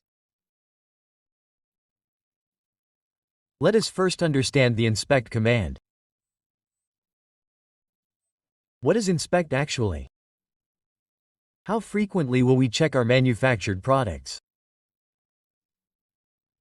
We use inspect to check whether its values and tolerances are intact or not. To get this, we can click on inspect here or we can use the shortcut. We will enter dimin. See this. These are the shapes here. Round shape, angular shape, or none. We can select any of these. And this is our inspection rate. We can put the inspection rate here. Suppose my inspection rate here is 100%. I will put 100%. And here we can keep the level off. Or if we want the level, we can keep it. And after putting all the inputs here, we will click on select dimension here. Suppose I want to select this dimension. We will select it and enter. See this. And after this we will do OK. So see, our inspection rate has been put here. Let's right click and have a look. So this is our label. This is our text, which is the dimension, and this is our inspection rate. So let's close it. Next, let's reassociate here. For reassociating we can click here. Or we can use the shortcut. We will enter DIMRE. Suppose this dimension of mine, I want it to be end to end and not end to midpoint. So we will select this dimension. We will enter. And after that if I click on the midpoint here, then it will be reassociated. Let's do Ctrl-Z on this. Next, here there is tolerance. So here we can click on tolerance. Or the shortcut is to enter TOL. Here we have to insert a symbol. Let's click on the symbol here.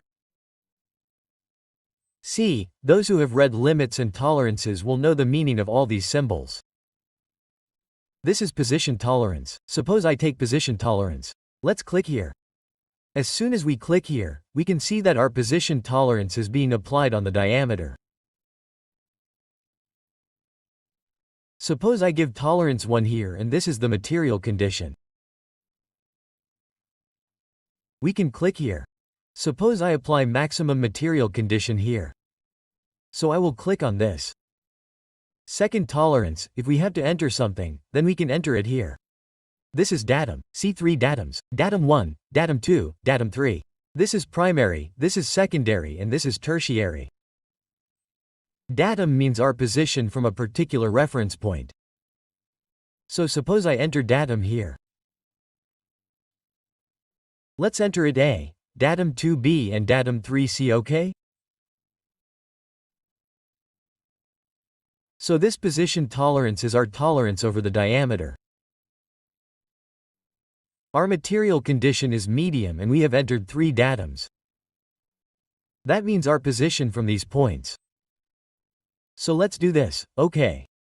See this? And wherever we want to insert this tolerance, we can click there. So you people should have knowledge of limits and tolerance. After that I have shown you how to insert it. Let's see what's next. Here is the option of oblique. So we can click on the oblique here. Or we can give the command. We will enter dimension, edit dimension. See here there is an option of oblique. Let's click on it. Suppose I want to rotate this dimension at an angle. So let's select it. We will enter. We have to enter the angle. Suppose I give 80 here and then enter. So see, it is aligned at 80 degrees. Let's again make it Ctrl Z. Next we have text angle here. So we can click on the text angle here, or we can also go from demerit. I will click here. Suppose I want to rotate this text to an angle. So I will select this. I will put the angle here. Suppose 5 degrees and then enter. See, it has rotated 5 degrees. What else is Ctrl Z? Let's see here. This is justification. Justify left, justify center and justify right. So if we select this and justify the left. See, it has gone to the left. This has gone to the right. See this, and this is the center. Okay? So like this we can justify the dimension. And lastly, see here, this is our override. Override means we can go to our previous position. If we do clear overrides, then see this again, it will go to the center. Let's see, there are 2 more things here. Center mark and center line. So for this I make a circle and a rectangle. Suppose I have to put a center mark here. So I can click here on the center mark or enter CM. Just select the circle. And see, our center mark has been placed. If we want to edit it, if we don't want these extension lines, then we will double click on it. And the show extension which is showing, instead of yes, we will change it to no. Let us close it. And this is the center line. So for the center line we can enter CL. Suppose I need a center line like this in between these 2 lines. So I will just select these 2 lines. And see, our center line has been placed. If we want to edit it, we just have to double click and we have to edit it here. Let us close it. And we will erase these. Now we will understand the Dimension Style Manager. So for that I will first create a rectangle. We will enter RECA random rectangle like this. And I will put some dimensions here. So from here we will click on Smart Dimension. Suppose I will give its length. And its width. Let's right-click and exit.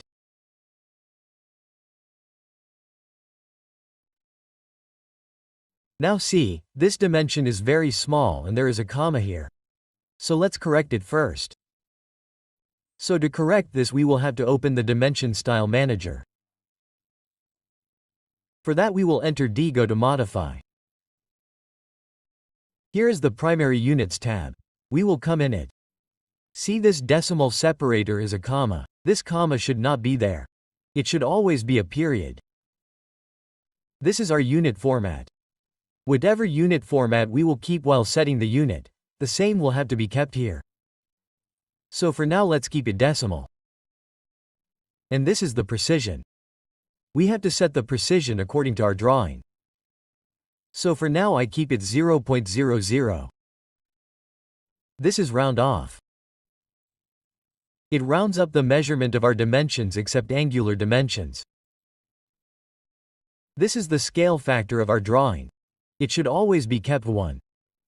If we give any dimension and change the scale factor here, then our dimension also changes according to that scale factor. And if we tick here, then this will be applied on the layout dimensions as well. See, this is 0 separation. This is leading and this is trailing. What is the difference between leading and trailing? Leading, that is decimal, means if there is a 0 before the point, that is something like 0.500, then the 0 before the point, that 0 gets eliminated in trailing, that is if we have any dimension, like 12.500, then that 000 has no value, so it becomes 12.5. This applies in case of angular dimensions. From here we can change the unit format. From here we can change the precision of angular dimensions. And this 0 suppression leading and trailing which was in its case is applicable here. So here I go to the Feed tab. See in the Feed tab, there is an option of Use Overall Scale. This scale is overall scale which means the text and then the arrows will scale everything at once. That is why it is called overall scale. So here I make it 10 instead of 1 and then click OK from here and then close it. See, this effect has been done in the dimension. Again open the Dimension Style Manager. Right-click. Click on Modify. Here again see what other options are there in the tab. It should always remain either text or arrows because it always gives the best fit. If there is no adjustment anywhere, then this text and arrows will be the best fit and if we suppress it. What will happen by suppressing it? See this. If no dimension is appearing here, then the arrows will be automatically suppressed. We can change the text placement from here. Next, we go to the lines here. This dimension line, we can change the color of this line. Suppose I make it red from here. We can also change the line type. Suppose I do not keep it continuous and go to Other. I will load it from here and apply this dot. OK. We will select it and OK it.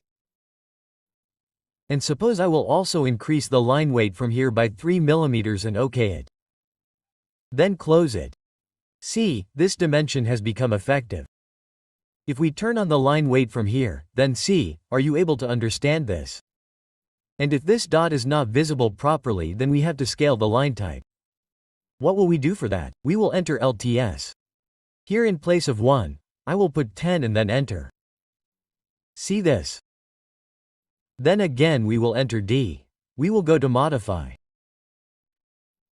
I will make it by layer. Line type also by layer and line weight also by layer. See this dimension line, this is a dimension line. And this is an extension line. We can also suppress the dimension line on both sides. Suppose I suppress the dimension line 1 here. I will click OK. Close it. See this has been suppressed on the right side. Again we will right-click. Modify. This time I will suppress it. I will untick it. OK. Close it.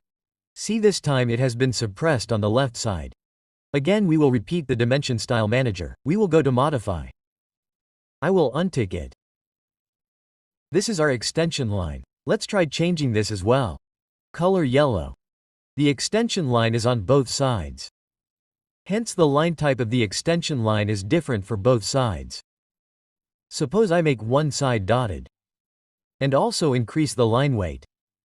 3 OK. We will close it. See, it has become dotted on this side. Let's repeat it again. We will go to Modify. We will do this by layer. By layer and line bit by layer as well.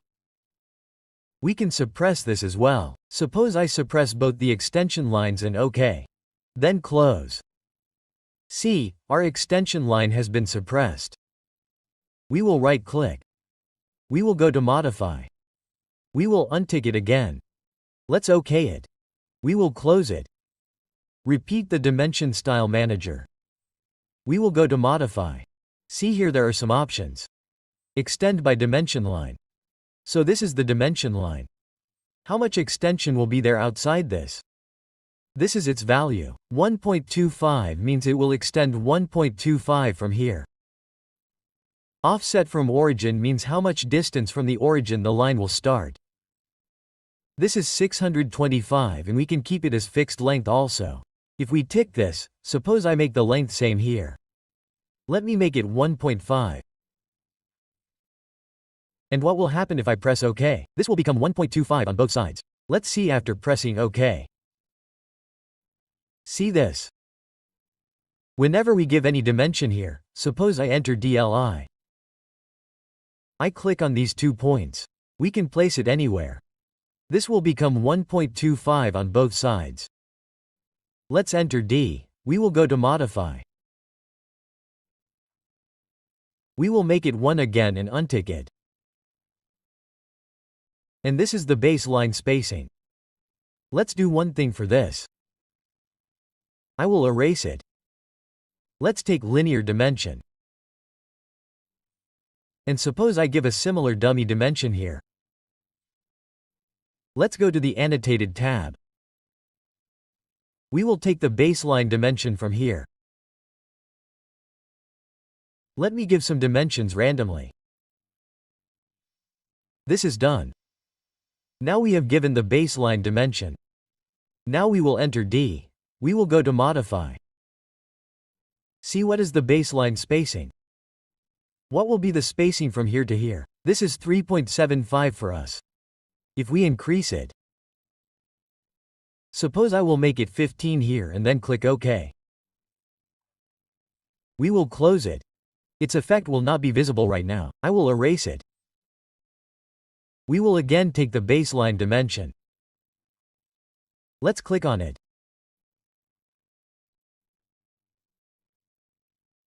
Select it and see, wherever we click on this dimension, the distance will be 15. So again we will enter D, go to Modify and we will make this baseline spacing 3.75.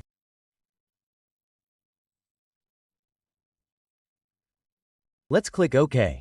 We will close it. Let's erase it. We will again enter D. We will go to Modify. And here look at symbols and arrows. From here we can change the arrows. First arrow, second arrow means left side and right side. Suppose I put a dot here. Let's make it architectural or oblique. We can change it in case of leader also. Arrow size means we can make the size of the arrow bigger or smaller from here. This is the center mark. If we keep it as none then it will not be there. This is the size of the center mark and line means it will become the size of the center line. Let's close it by pressing OK. See this has changed.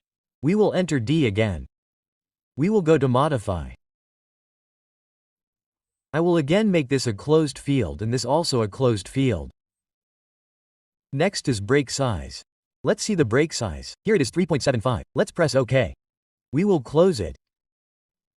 Suppose I give 2 linear dimensions here.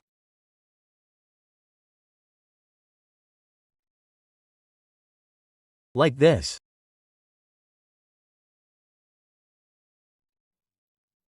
Now here we have to make a dimension break. So look here.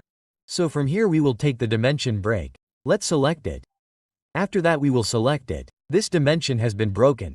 So this distance, we can make it smaller or bigger. How? Let's enter D, click on Modify. And here the break size, suppose I make it 375. Let's click OK. Close it. See, it has become very small. It has become 375. So again enter D, go to Modify. We will make it 3.75 again. See here, there is a symbol of arc length. For this we will make an arc. Enter A. We will take a 3-point arc. Like this and give its dimension here. Enter DAR. Select it and like this. Now enter D, click on Modify. See this? What is here? Preceding dimension text, meaning it will be placed in front of the text. If we click OK after above, then see it has been placed above. If we keep it as none, then only this text will be visible. Let's make it preceding again. And if there is a jog dimension, then we can change its jog angle and the height factor of the jog from here. Like we enter DJO. See this? Suppose this is such a dimension. So this angle is probably given as 45 degrees here. Let's see. Enter D, modify. See, this jog angle is 45 and the height factor of the jog is 1.5. So by changing both of these we can bring change from here. Next we will go to text. Let's cancel this. We will enter D again. We will go to modify. We will go to the text tab. Here the text style is standard or annotative. We will see this later. We can change the color of the text. Suppose I make it red here. And we can give fill color, i.e. background color. Suppose I make it yellow. We can change the height of the text from here. Let's press OK and see. See, this has become the background color. We have given the text colors yellow and red. Again enter D to modify. Now if we draw the frame around the text, it will not be effective. Let's do this. OK, close. Sorry, it will be effective, but after this a text boundary will also be applied. Meaning, these colors will be applied inside the text box. Let's enter D again. We will modify it. We will do this layer by layer. Non-OK, close. See this? Let's enter D again. We will go to modify. Here, see, there are text placements. The vertical text, we have put it above the center, it has come in the center. Outside has come above.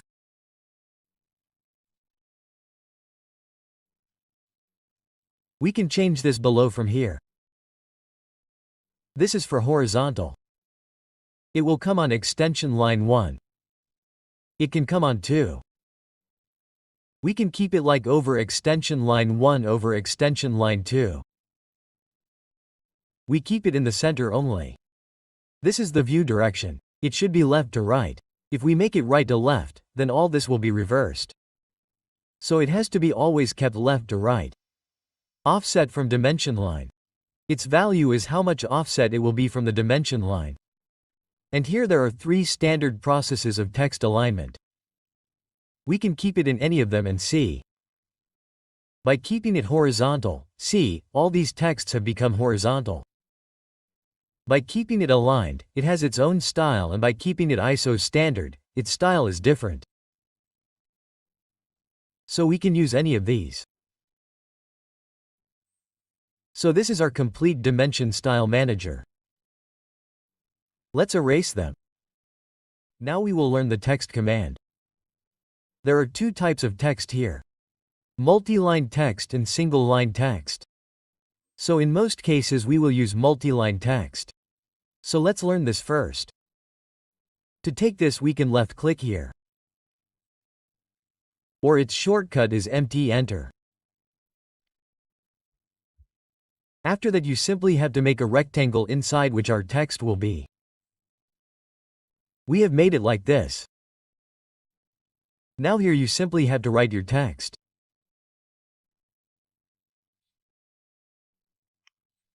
Suppose I write here welcome to CAD Mank.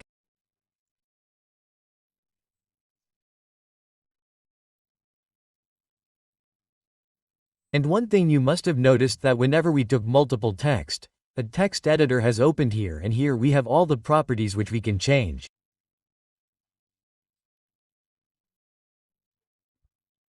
So after writing the text we have to left click outside and this text will become ours. So what will we do to edit it? We will left click on it. See this? So here are the options. This one is our text height.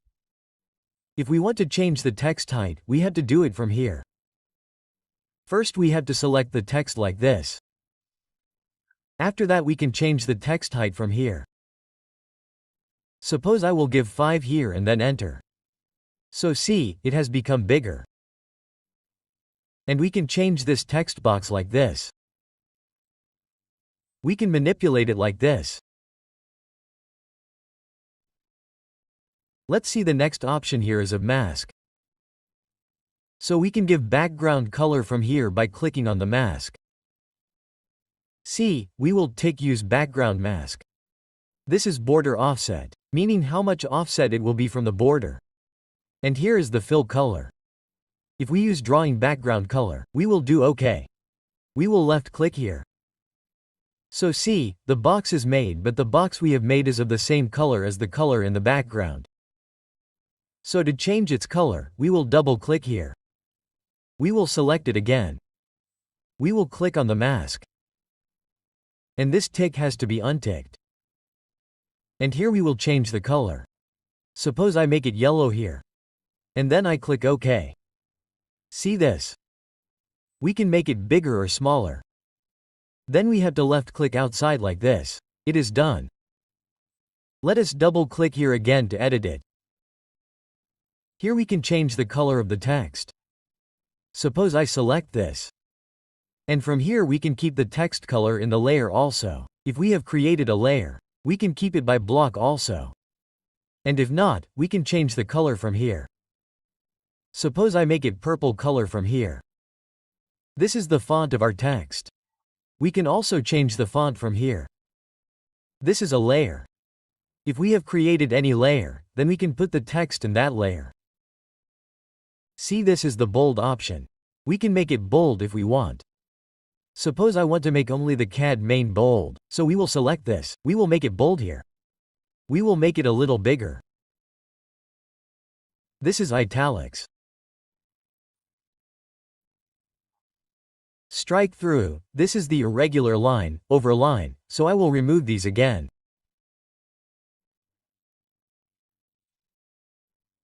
We keep bold and italic in it, and there are some options. Look here. This is superscript, and this is subscript. Suppose I want to make it superscript, so I will select it and click here. See, it has become superscript. And by selecting this, suppose I want to subscript, so I can subscript here, like this. OK? Let us change it for now. Select it again and remove it. And see what are the options here. This is uppercase. If we want, we can make it lowercase.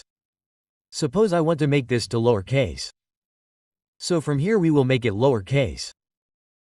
And if we want to make it uppercase, then we will simply keep it in this. Come on and look here, there is an option of match properties. If we want that its properties should come in it, then what will we do? We will select it. We will click on match properties and after that we will select it. So this also became bold. And italic has been applied on this also. This is justification. Top left, top center, top right. OK?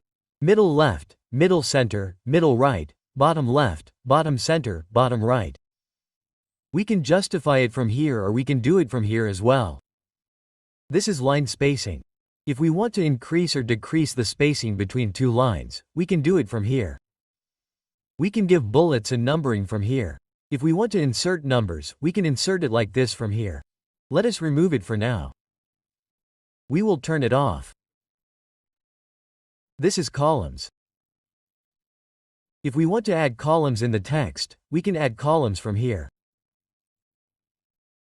See this?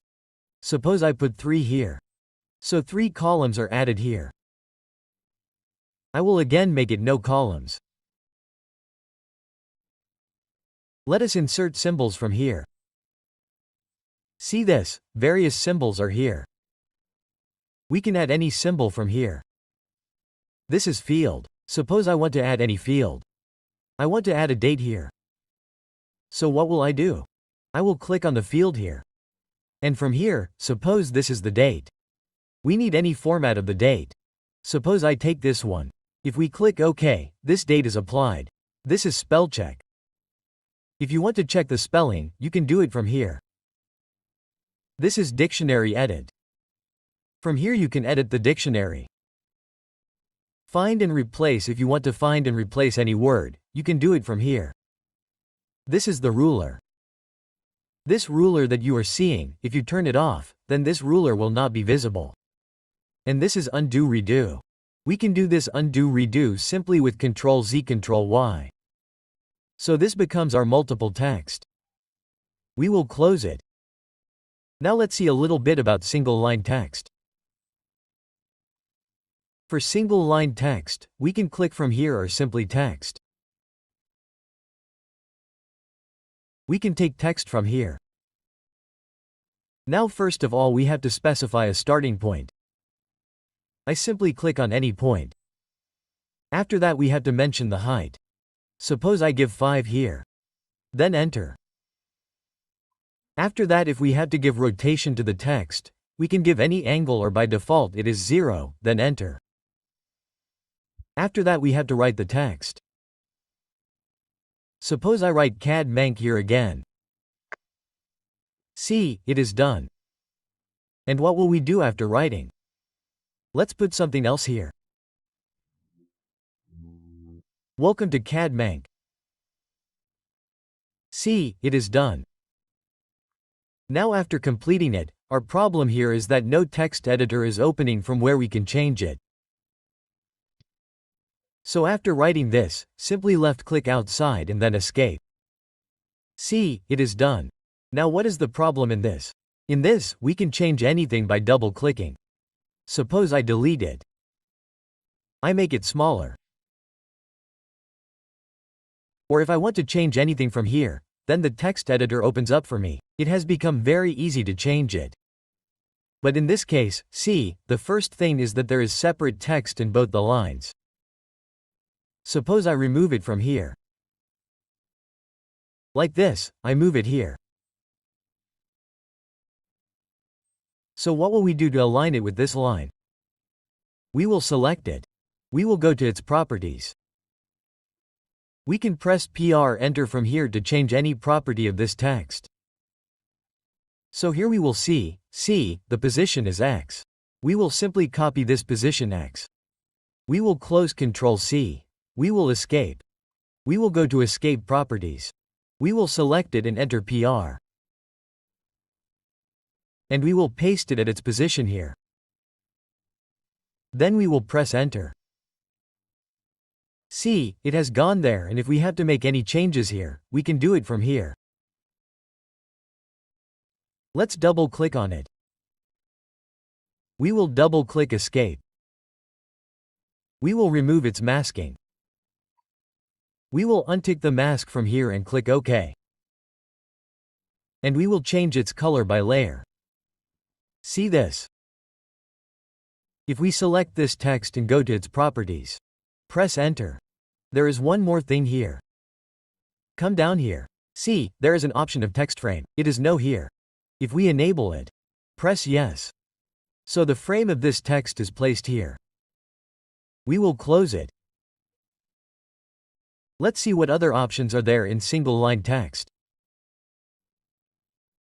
We will enter TEC here. If we click on Justify, then we will get a lot of justification here, which we had seen in the case of multi-line text also.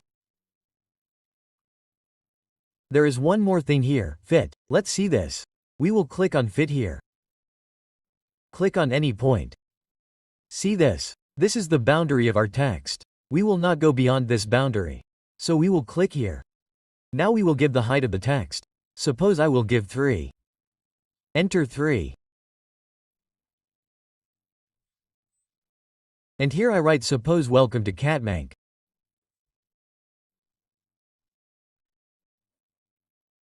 So you must have noticed that our text is automatically fitting in the length we had given. We are not changing its size. Still its size is changing while fitting automatically. So we can use this option also. Left click outside and then escape. There is another option here. Click on annotation here. See, this is text style. Let's click here. Here we can create our own text style if we want. We will create new here. Suppose I write here my style. Let's create a text style. Named it my style.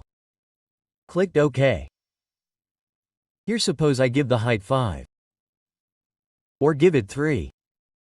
If we have to give any oblique angle, then we will give, suppose I give 5 degrees here. From here we can take any text style, i.e. font of the text, and do not change much here. Simply apply it and close it. So we have created a new text style with the name my style. Here we will go to annotation. See, annotative standard was already there and we have created this as my style. So suppose I want to select it and put it in that style. So by selecting it from here, we can put it in my style. See, it has changed. We can also select this and put it in my style. See, this is our text. Let us erase it. Now we will understand this leader. So for this I will make 2 circles. Enter CI will give the radius 100. Similarly, one more circle.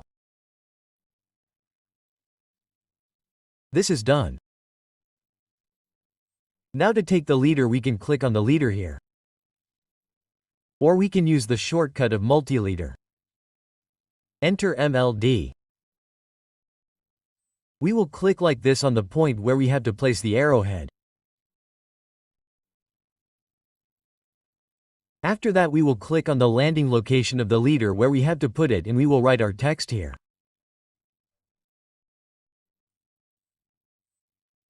So suppose I write here circle, let's make it circle 1. And after this is done, we will left click outside this text box. Look, it is done. Now look, this text is looking very small. And this arrowhead is also very small. So to resize it, just like we used to resize our dimensions. We used to enter D. We used to go to modify and after that go to the fit tab and change the overall scale from here. So it will be effective in case of dimensions, but in case of multi-leader it will not be effective. So let's close it. We will have to open the multi-leader style manager. For that we will use the shortcut. Enter MLS. Here we will go to modify. And here in the leader structure, see, there is a specified scale. Here we will increase the scale. Suppose I make it 3 here. We will press OK and then close. Look, this scale is done. Or what can we do? We can select it. We can go to properties. We will enter PR. After that, look here, there is an option of overall scale. We can change from here also. Suppose I make it 2.5 and then enter. Look, it's done. Let's close it. We will press escape and if we want to edit this text, then simply double click on it and look, this text editor will open. From here we can edit the text. Let's see the next option of add leader here. So here we can click on Add Leader. We will select the leader that we want to add. After that we will click on the arrowhead location where we want to place it. See, it is done. It can be multiple. So here we will right-click and exit. And we can also adjust it later. See, it is done. So in this way we can add a leader. Our next option here is remove leader. Suppose we want to remove this leader, so we will click on remove leader from here. We will select this leader. After that again we will select the leader that we want to remove and then press enter. See, it is removed. Let's next option is align. For that we will insert a leader in it. So for that we will enter MLD. Suppose from any point we click here and insert a leader here. Suppose we write circled 2 here. We will left click. See, and we can do one thing. We can also match the properties of one leader with the properties of another leader. Suppose I want to put its properties in it. So for that there is a match properties option. We will enter MA. We have to select it. After that we have to select it. See, its height has been adjusted. We will right-click to exit. Now let's go to our next option. Here, of Align. So here we will click on Align. We will select the multi-leader. This is done. We will select this as well. We will press enter. Now we will select the one with which we want to align it. So suppose I want to align it with this. So we have to select it. See, this is getting aligned. We will turn on ortho. We will press F8. See, this is getting aligned vertically. And on this side we can also align it horizontally. So as I want to keep it, I will just click like that. See, this is done aligned. Let's see the next option. Here it is of collect. We can collect both of them and keep them together. But for that, we click on collect here. But whenever we select them, there will be no selection here. So to use this collect, we will have to take the multi-leader from the tool palette. Let's see how we erase them. Let's enter TP to open the tool palette.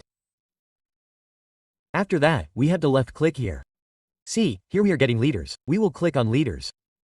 There are many leaders here.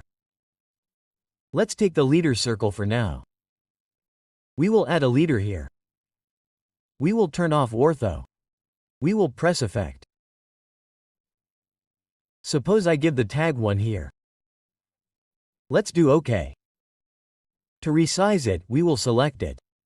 We will select it. After that we will go to its properties. So we will enter PR.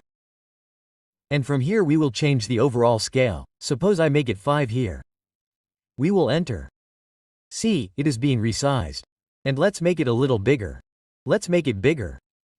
Let's enter it. OK, let's close it. Let's escape. Here we will use another leader. So for this we will again click on the leader circle. Let's select it.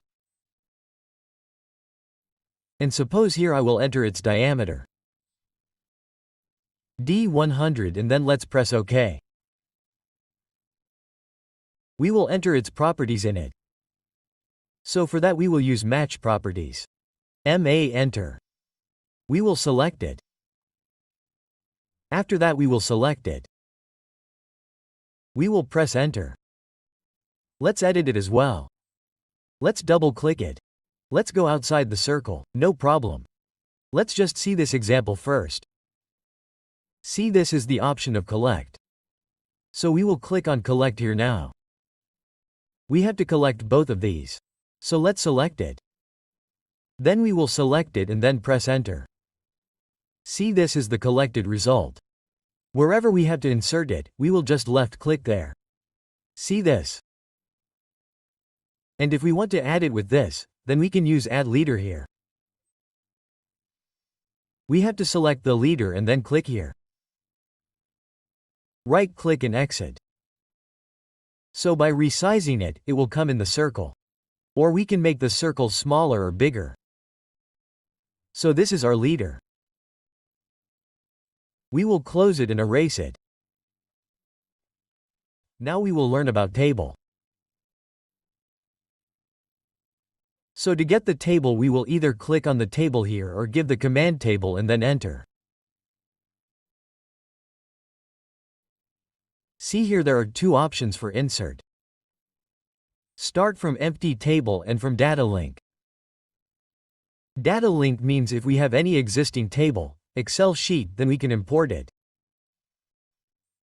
And start from empty table means we can create our own table here. So see here, it is showing its preview. If we turn it off, then the preview will not be visible. We will keep it on. See here, there is title, header and then data. From here we can also change it. If we do not want that we do not have header, then we can convert it into data. And here if we do not want that there should be title also, then we can also convert it into data. For now we will keep it as title only. And suppose I click OK here. There are 5 columns. See here. Let's click on it. And this has become a table for us. Let's press escape. Let's erase it. Let's take the table command again.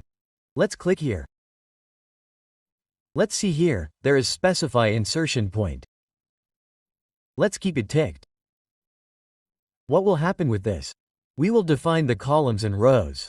See this, let's press OK here. It is 55. Here there is title, header and data. Let's press OK. And as soon as we simply click on this, see, there are 5 columns and 5 rows, along with that we have title and header. So we can write anything here. Suppose I write data here. And what will we do to manipulate them? To go down, we will press enter. Like this, and to go right left, we will use the arrow keys. Like this, to exit, just right click or left click. Let's repeat the table command again. See here, this is the specify window. Here we can insert our table by taking the insertion point, by inserting columns and rows. If we want to manipulate it, we can also specify the window here. This column and row height will change and both of these will be fixed automatically. See how we click OK. Let's click anywhere. See, this width is adjustable. And as soon as we click here, we will input our data and close it. Let's see once more. And if we want, we can turn this on as well. What will happen with this? Both of these will become automatic and both of these will be adjustable. Let's click OK. See, if we go to the right side, our column is getting added. If we come down, our rows are getting added. Wherever we click, we will get the same table. Let's close this as well. We will right-click again. We will repeat the table. Let's see how to bring data from the link here. So we will click on the From Data link. Here we have to click on this point for launch. Here we have to create a new data link. So we will double-click here. We will give the name. Suppose I will give it here as my data. Let's do OK. And from here we have to go to the place where we have saved our Excel file. So here we have to click on the 3 dots. See this? Let's select it. Let's open it. This will take some time. This is an Excel sheet. Suppose ours is from A1 to J20. Let's see its preview. If we want to define the range, then we can define our range from here also. Or if we want to take the entire sheet, then we can take the entire sheet from here also. So in this case, let me define the range and show you people how to do this.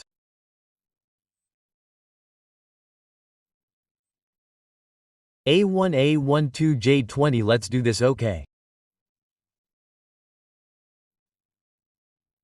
This preview will become available. After that we will do OK. Let's do this. OK. Then OK once again. See this? Our table has come. Let's click here. So this sheet of ours has been inserted by us. See this? And if we make some changes in this Excel sheet. Suppose I erase these brands here. And save it. See this? It has not been erased here. So, to update it, we will simply select this table. Right-click and from here we will update data links and see it has been updated. Let's press Escape. Now if we want to edit the table, then we can select it.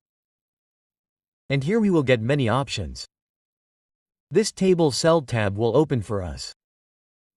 Let's say this is Insert Above and Insert Below. By selecting this, if we insert above, then a row will be inserted above it. Look at this, if we insert below, it will go down. If we want to erase, then select it and delete the row. Select it again and delete the row. This is Insert Left Right. Suppose I write something here. I will make it 1. Let's select it. See, it has become top right. This is the alignment. From here we can change our alignment. I will make it middle center. Now see, if we want to insert a column on its left side, then insert left. If we select this and insert right, then it will become insert right. If we want to delete, then we will select this. Delete column like this, we will select this. Delete column, and if we want to merge cells, suppose I write here 2, we will make this also middle center.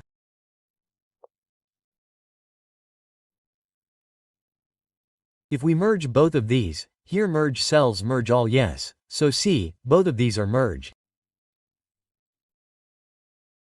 Let's select it again. If we want to unmerge, we can unmerge here. And from here we can give background color. Suppose I will give some color here. This is the option of Edit Borders. By clicking on it, we can edit our borders. There are many properties here which we can access. We will close it. There is Data Format. From here we can enter date, currency, etc.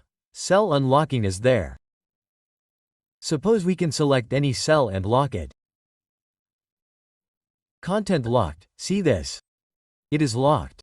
If we want to unlock it now, we will unlock it. See from here, it is unlocked. From here we can insert any block. We can insert fields. We can apply formulas, etc. from here. And if we want to link the cells here, we can link the cells from here. Let's escape. And there are some options here. See this? This is the text style editor. This is the dimension style editor. This is our multi-leader style editor. Similarly, table style has also been made available to us here. Let's click on this. We will select new. So here we can add our own style. Suppose I will write my style here. Let's continue. And here we will put any properties. Suppose I will do anything, let's keep it like this here. Let's give some color to the header. Let's do this, and the title also needs to be done, OK. Let's close it. Now if we select any table, and from here we can change its style. See this? If we want to do this, we can change its style from here also. So, this is the information about the table. Let's erase all of these. Now we will understand layers. Here we have a floor plan, and here you can see that everything is made on different layers. See here there are many layers. Walls, doors, chargers, windows, staircase, furniture, all are made on our different layers, so that we can differentiate each thing. That is why layers are created. So let us understand layer properties. To create layers, either we can click on Layer Properties here or enter LA. See this? If we click here, then we can create a new layer. See, let's click here. We will give a name to the layer. Suppose I give X here. And here there are many properties, we will understand these. First of all, we can assign a different color here to differentiate the layer. So for that we will click on color here and we can select any color from here and click OK. After that, look here, there is an option of line type. We can change the line type here. If we want a continuous line, then we will keep it continuous. Otherwise, we will click here and whatever line type we want, we will click on load from here and we will take it from here. Suppose I want this hidden line, so I will select the hidden line from here and click OK. This is our line weight. Line weight means the thickness of the line. We will click here. If we want normal, then we will take the default. If we want a thick line, then we can take any from here.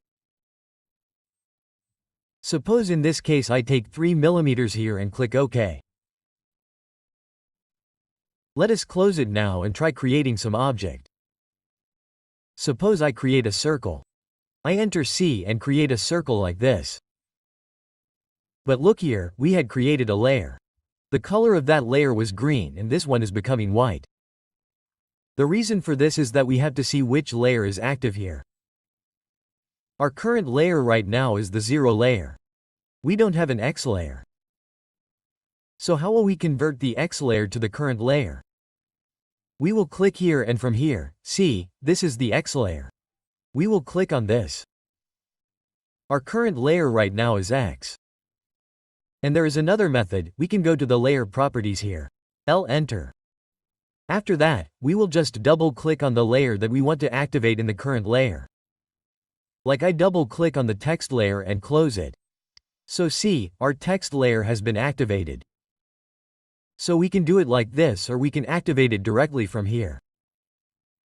See this? Let's erase it. Again we make a circle. Suppose enter and I made a circle. See this? All the properties that we had given in the X layer that we had created, all those properties came in it. Now we can scale this line type to increase it a little. So LTS is its shortcut. Enter LTS. Line type scale in here, suppose I make it from 20 to 30 and then enter. See, it has increased a little. And one more thing, when we went to layer properties. Here we had put line weight 3, but look here, our line weight is not visible. So for this we will have to turn on the line weight here. Look, as soon as we turned it on, it became thick. Let's see what is the next option. We will go to layer properties again. Enter LI will make it a little bigger.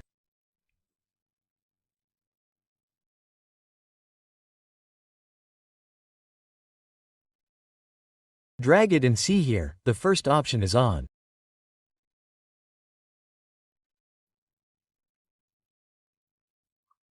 Meaning we can turn the layer on or off anytime. How will we do it?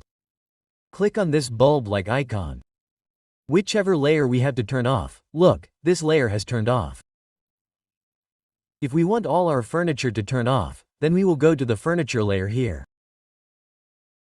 See, this is the furniture layer. So, from here we will click on this bulb. See, all of it has turned off. All our furniture has turned off. To turn it on, we can do it from here also. We will click and see this furniture will turn it on. Let us also turn on the X layer from here. So this is used to turn the layer on and off. Let us turn it on again from here. Let us go to layer properties again. Let us enter LA. Let us enter LA. See the next option. Here is freeze. So let us understand freeze. Suppose we freeze the layer that we had created, the X layer. As soon as we do this from here, it will freeze. Now what is the difference between freeze and on-off? See, after freezing, if we want to zoom to extend, meaning whatever drawing we have in this window, it should be completely zoomed. So how do we do it for that? Let's double-click the scroll button. See this? When we freeze and double-click, then our circle did not zoom. Okay, it is invisible. But despite that it did not zoom. But we go to Layer Properties again. From here let's turn Freeze on. And here to turn the layer on and off, turn off the X layer from here. Let's close it. Now again we double-click the scroll button. See this? Now it zoomed like there is a circle here. This zoom happened with that circle. Now let's see, after doing one thing, let's go to Layer Properties and turn it on again. So see, this zoom happened with the circle. So, this is the difference between turning the layer on and freezing it. Let's go, the next option is Lock. We can lock any layer. Suppose this is my window. I want this window not to be disturbed. When I am working on this plan, no one should disturb it. So what can we do for this? Suppose this is the window layer. We will lock it. As soon as we lock it, we will not be able to do anything to it. We will not be able to edit it even by clicking on it. We will not be able to do anything. All these are locked. So this is our lock. From here we can lock and unlock it. I unlocked it again.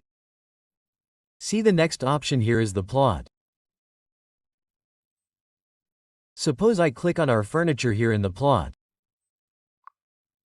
As soon as I clicked, a minus symbol appeared here. Let's understand this. Now we will cross. See here, there is no effect here. All these furniture are intact. But whenever we go to the PC layout, suppose I go here. See, we have come to this layout. Now suppose I want to print this one. Here the furniture is visible, but I want to print this one. So I press Ctrl P. We will continue.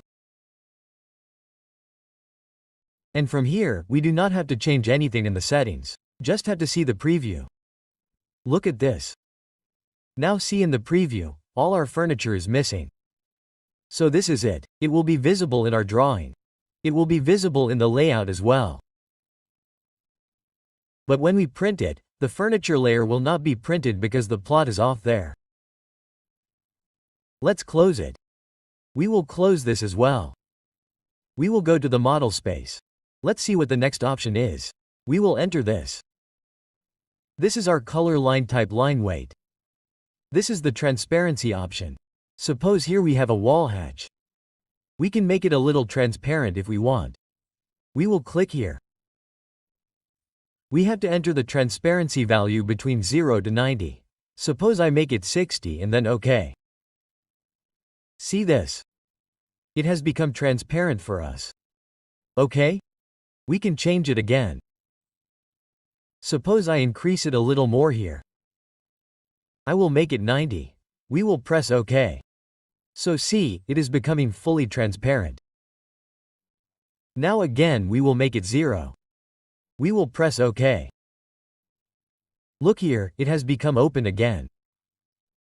Let's see here, there is another option of new view.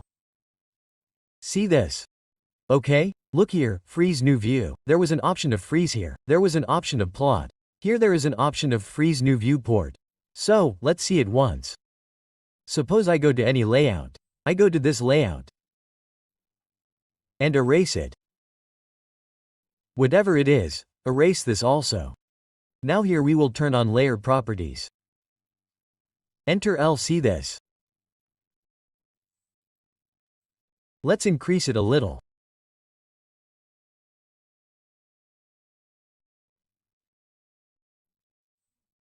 Suppose from here, all the doors get frozen in the new viewport.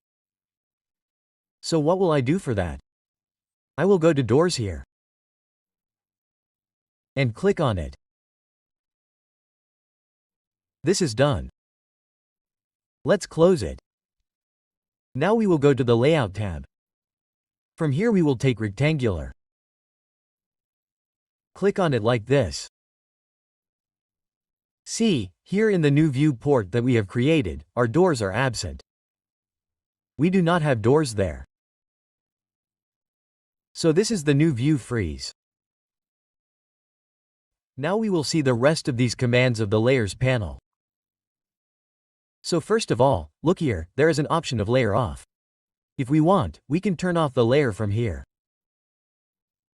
But when there are a lot of layers in our drawing, then it becomes a little difficult for us to find them. What can we do for this? We can turn off the layers from here. How? Let's see. Click here. After that, whichever layer we want to turn off, we just have to select it. Suppose I want to turn off the furniture layer here. So we will select it and see, this layer got turned off as soon as we selected it. And if we want to turn off any other layer. Suppose I also want to turn off this sanitary. So we will select this as well. And see, this also got turned off. Right-click to exit. Again, to restore these layers together, we will click on Turn All Layers On from here. Look, all these layers which we had turned off have been turned on again. Next is Isolate here. Isolate means that all the layers except the layer which we select will be turned off. Let's see. Suppose I have to keep the wall layer on and turn off all the other layers. So what can I do instead of doing it one by one from here? Here we will click on Isolate Layer. After that I will select any wall. Like this, sorry, let's escape. And let's take Isolate once. Zoom and select the line of this wall. Then enter. So see, instead of the wall, all the other layers have been turned off. To unlay out, we can click on Unisolate here. See, all these have come back again. And let's see the isolate layers once again. Suppose I have to keep the hatch on as well.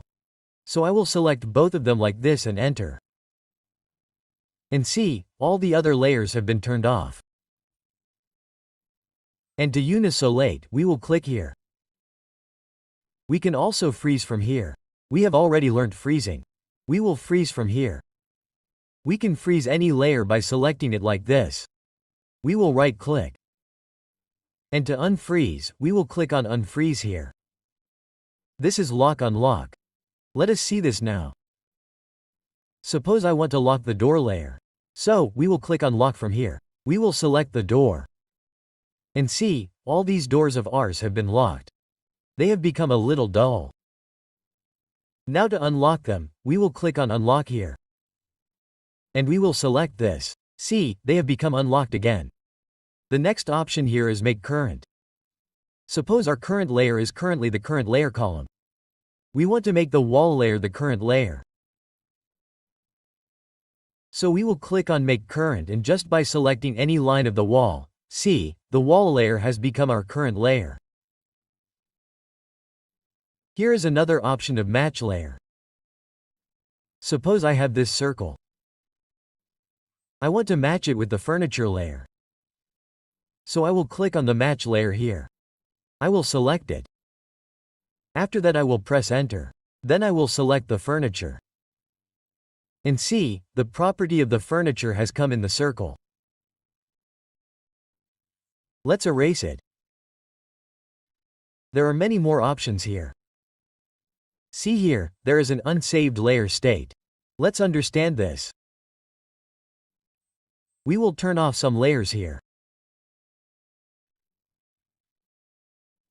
Text, furniture, sanitary, and also dimensions. Let's right-click and exit. Now we will click here, click on the unsaved layer state which is here. We will create a new layer state here. Here, suppose I name it Plan. Then I will press OK. And this has been saved with the name Plan. What will we do now? We will turn on all the layers. From here, all these have been turned on. Now suppose I want to take a copy of my plan, so what can I do? I can take a copy of it very easily by selecting the plan from here. I have taken this. After that I turned it on, so see here we can make our furniture layer or sanitary separately. Next let's see what option is here. Here there is a previous option. As soon as we click here, it keeps undoing our work. See this? Next is our change to current layer. Before that let's do one thing. Let's erase it. Suppose I have to put it in the column layer. So what can I do? See here what is the current layer right now? Column. So we will click here. We have to select it and change to current layer. As soon as we select it and press enter, we can see that it has been put in the column layer. So let's press Ctrl Z. The next option is copy objects to new layer. Let's click on it. Suppose I select this furniture. Press enter. After that I select this chair. Select the base point and copy it and bring it here. Now see what happens when we select it. This has been copied to our Chara layer. Let's erase it. Next is layer walk here. Let's click on it and from here we can check our drawing.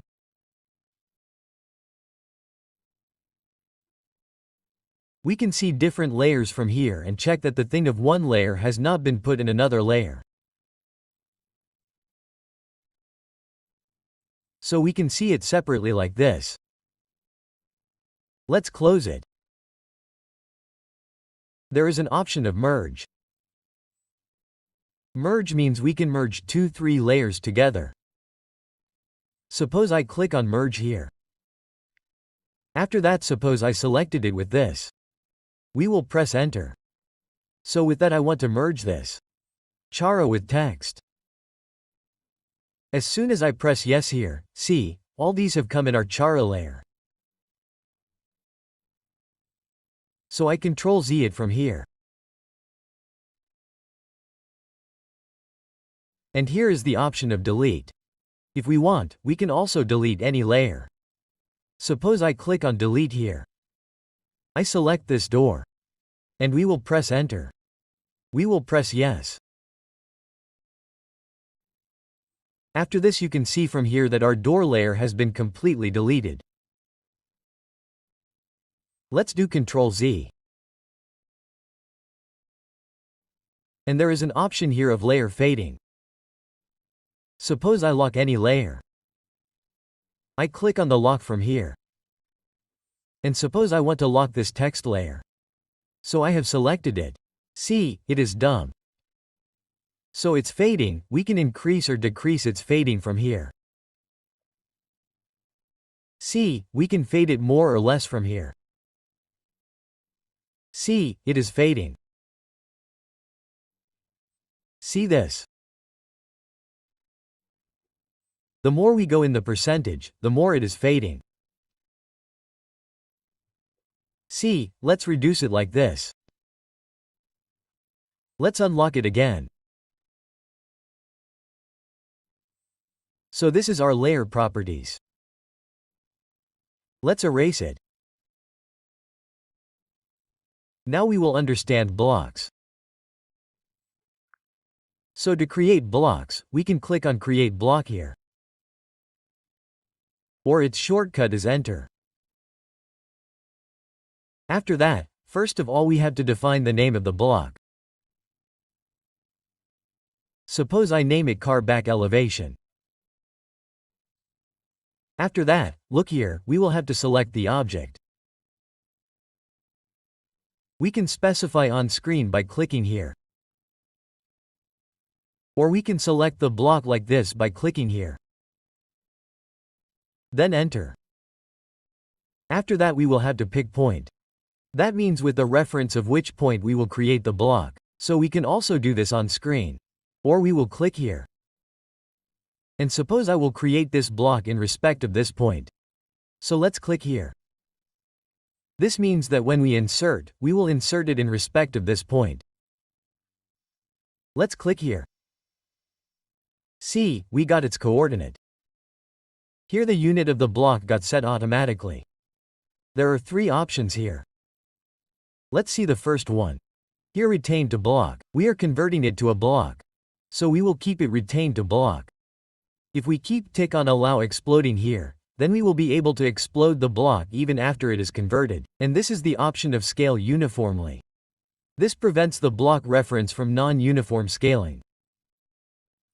So keeping all these settings like this, we do it OK. Now see, it has been converted to a block. If we want to insert this block, then we will click on Insert here. We can click on Recent Blocks from here. And look, here is our car back elevation. Or what can we do? We can insert I enter. And from here we will be able to insert this block like this. See, it is being inserted in reference to this point. So we will click here. We will close it. See this? Let's see it once more. So to create a block, we will enter B.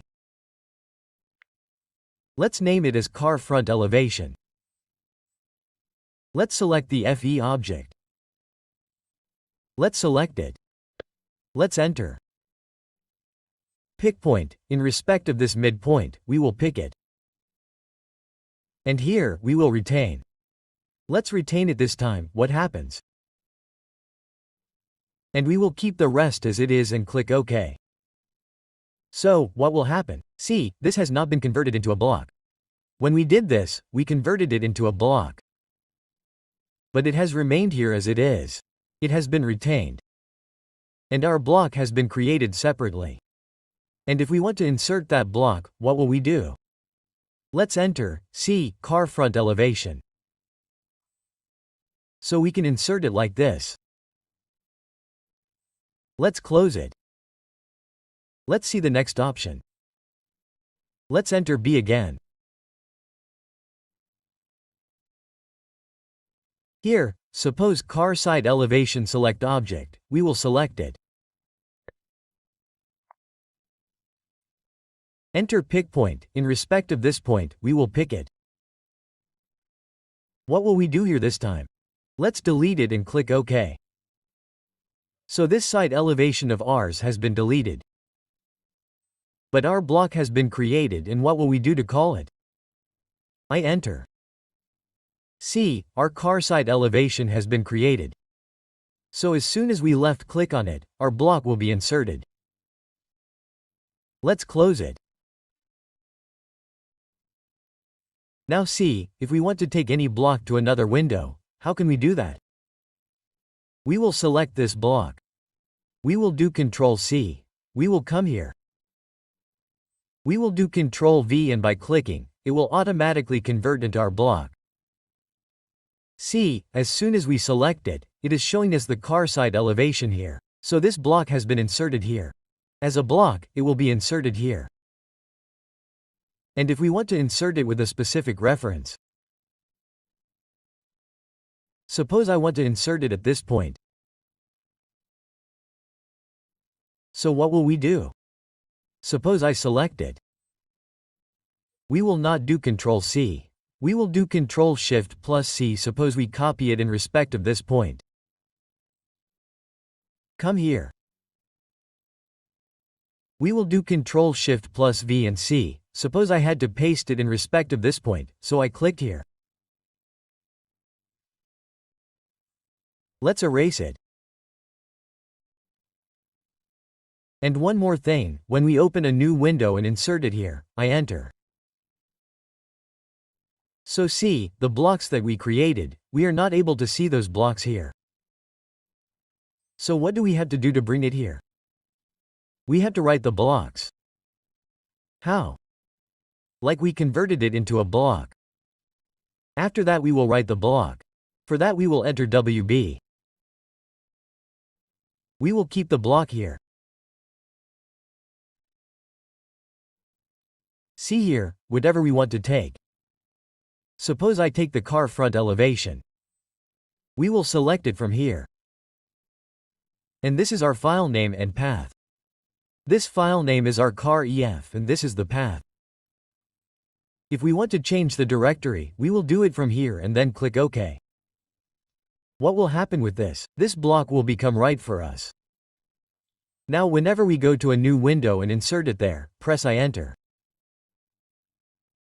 See, our car F drawing, our car front elevation block has come here.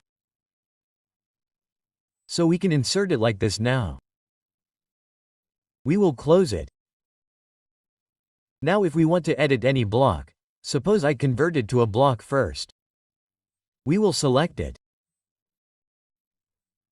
We will enter D here, suppose we name it Scarol. We will make an isometric ISO pick point. Suppose in respect of this point and convert it to block and click OK. So this is our block. If we want to edit it, then how will we do it? We will select it. We will go to the right-click block editor and here we will get a lot of options, with the help of which we will be able to edit this car and save it. I will simply show you guys by applying a parameter on it. Here we will come in parameters. Suppose I have to flip it. So I will use flip parameter here. Click on flip. Suppose I click on any point here. I will take a vertical line, with respect to which I have to flip it. Now I will apply the label of flip here. It is done. Now if we have to apply action, then go to actions. From here we will flip again. We have to select the flip parameter. We will select it. After that we have to select the object. So we will select it completely and then press enter. So our flip parameter has been applied. Action has also been applied. Now we will close it and save it here. Now see, whenever we select this block, here we are getting an arrow, we can call it the level of flip. See this? As soon as we click on it, it is getting flipped. So this is how we can edit our blocks. So this is our blocks. Let us select it and erase it. Now we will understand these attributes. For that, first of all we will create a title block. So let's start. So to create a title block, first of all I will take a rectangle command. So enter rec. Click on any point. Click on the dimension.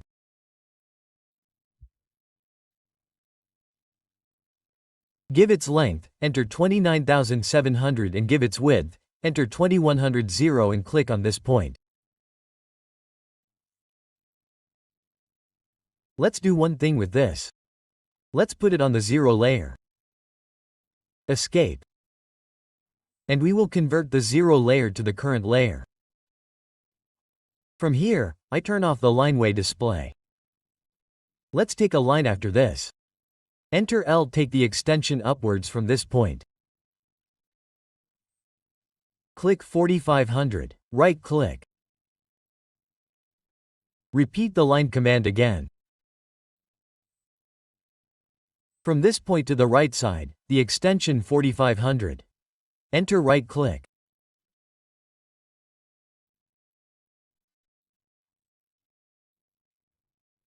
Again right-click, from this point, the extension 8000 and the same is done from here as well.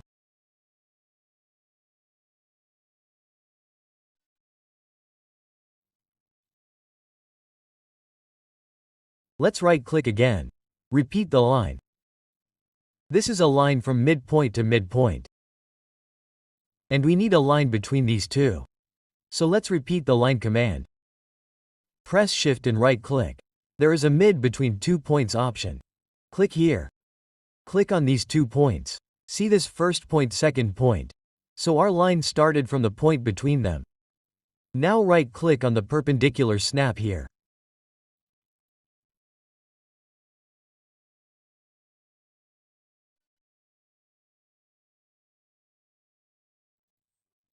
Same below, right-click here to exit.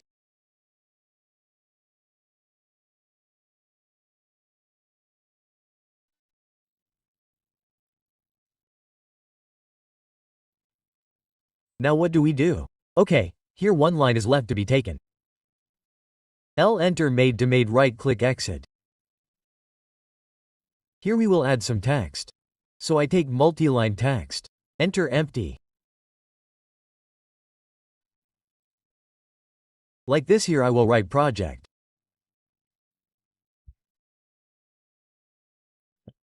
We will increase its size a little. Left click outside. This is done. Let's make it a little bigger. Let's make it 400, enter. Here we will give a colon, semicolon, left click. This is done. Now we will copy this. CO enter from this point like this.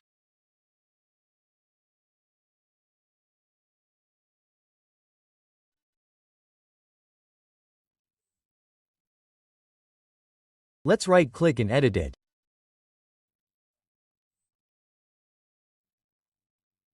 We will make it title.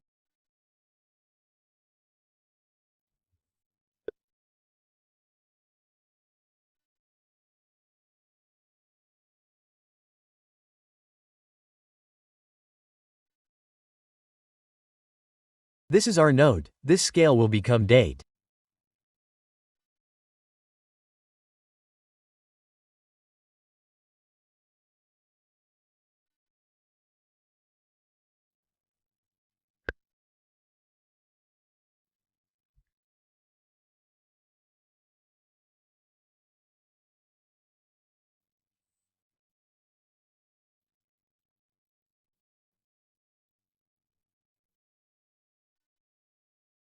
Created. This is drawn by just double click and edit it and check it and it's done.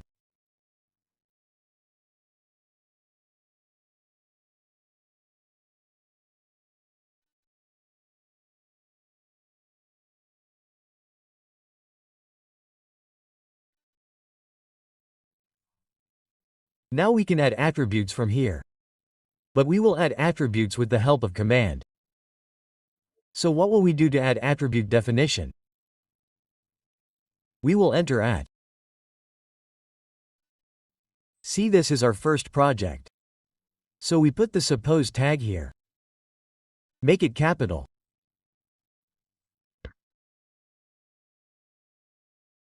Put this in the project name prompt.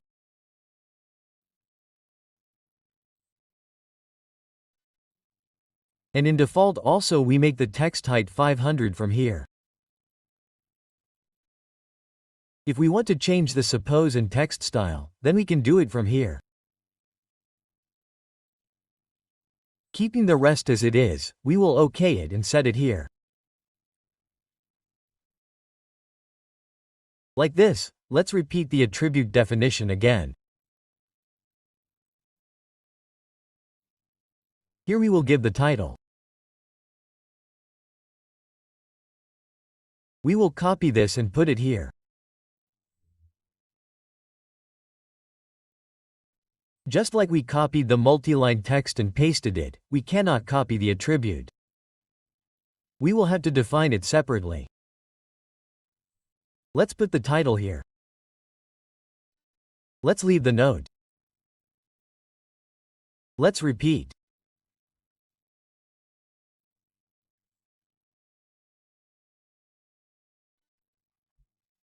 Let's put the same in the scale print here and in default.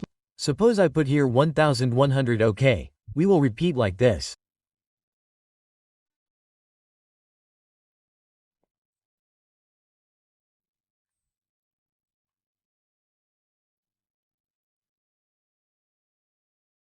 The attribute definition, date created, copy paste. We will put a random date here.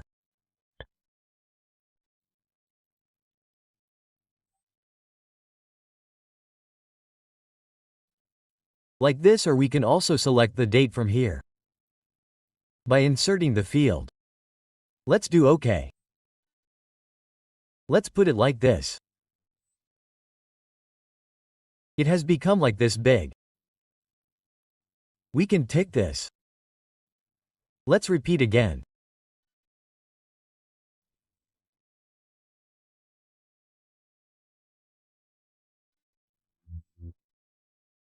Run by, we will also paste this here, and by default suppose I write Gitabo here.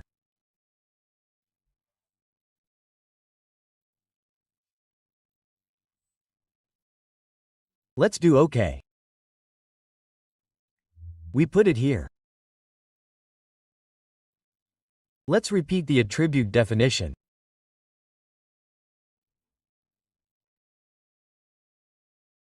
Here we will put check by. We will copy it. Paste here, and suppose I put CAD here.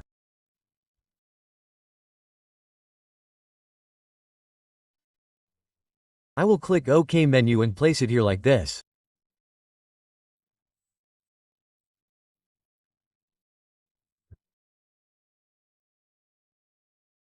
Let me go to its properties and adjust its height a little.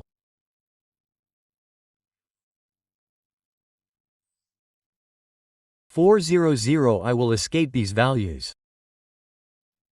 I will select it, or else I will make it 350. It will be fine.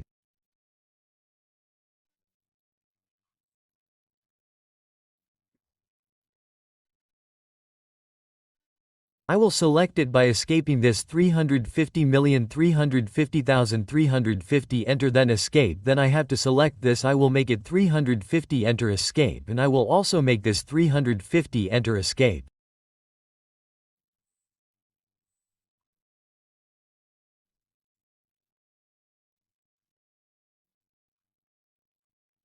I will also make this title 350, enter. Let's go right. Let's close it. What will we do now? We will convert it into a block. So to convert it into a block, we will select it completely. We will enter B. Now suppose I will give it a name here. We will name it title locked pick point.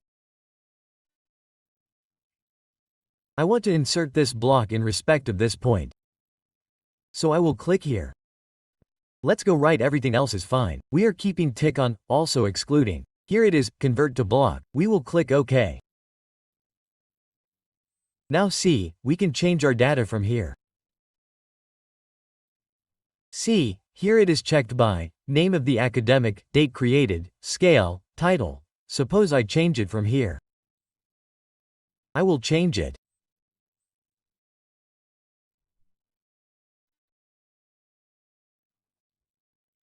Floor plan and project name, suppose to storage building.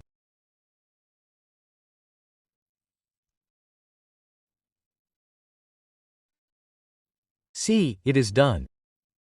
Now we click OK and see, our change has become effective. And like this also, by double-clicking on it, whatever change we want to make, we can do it with attributes. We do not even need to make a title block for each drawing. We have converted it into a block. We will insert this, and from here we will change the data through attributes. Otherwise, what would have happened? Even if we had made it a block and done it with text, then every time we would have to change it by adding text. But now it has become easy. Just by double-clicking on it, we can change any data from here. Let's close it. Suppose I have opened a new window. If I want to insert the title block here, then I can enter I. See this? No block is visible to us here. None of our blocks has been saved here. So we will close it.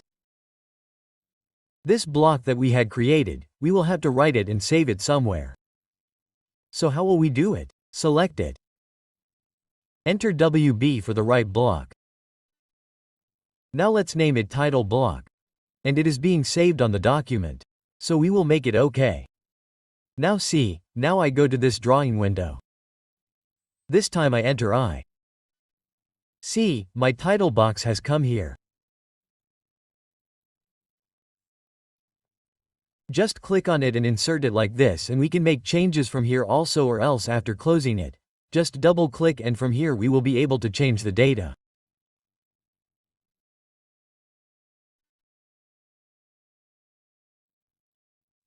Let's copy it now. Let's enter CO and bring it inside it. See, it's done. We will move it a little. It's done. Now if we want, we can print it. To print, we will continue to hold Ctrl P. From here we will convert it to PDF. We can select the size from here. Suppose I take ISO here. I will take a one sheet from here. And here we take the window without keeping the display. This is my window, and here we will keep fit to paper only. Here we will not go to the scale right now. We will discuss it later. This will become landscape. From here we will enter the plot. And from here if we keep monochrome, then it will convert to black and white. Like this, we keep it as none, and from here we can see the preview. See, this sheet of ours is getting printed. It has been dimmed. It has to be seen. It has been dimmed. We will have to set its layer. And if we want, we can add our company logo here, and we can give notes here. We can also add an attribute here for the note. What will happen with that? We can add our different notes in different sheets. So let me erase this. Now we will learn the Properties panel and Groups panel. So here the first command is Match Properties. Match Properties means we can match the properties of one object with the properties of another object. So for that we have to click here. Or its shortcut is Enter MA. Suppose I select this pan here. Or let's do one thing. I select this yellow wire. And after this I select this blue wire. So see, all these blue lines have become yellow now. See this? Let's right click. Let's see once again. Let's enter MA. Now let's select this. Now see, we have converted all the yellow lines into red. See, let's right click and exit. So let's change it to Ctrl Z. Next is the color option here. We can give color to any object. Suppose I make a circle here. And after selecting it, I assign any color here. See this? This is done. Next, here we can change the line weight, that is, the thickness of the line. For that, we will select any object and whatever line thickness we want from here, just select it from here. We just have to keep in mind that the line weight display should be on from here. Next, see, here we have the line type. From here we can select various line types. Just select the object. After that, suppose from here I want to convert it into a center line. So I will click on the center from here. And then we will escape. So we have already learned these things in the layer. And here see, there is an option of transparency. Suppose I put a color inside it. Or put a hatch. Let us put a hatch inside it. We will enter H here. Suppose I select a solid hatch. Here we saw transparency. So we can change the same transparency from here as well. Let's close this. Next is our group. Group means suppose I want to put this bed and this furniture together in a group. So I will simply select it. After that we have to select it and then we can click on group here, or the shortcut is GRO and C. As soon as we select it, both of them are put together in a group and they are getting selected simultaneously.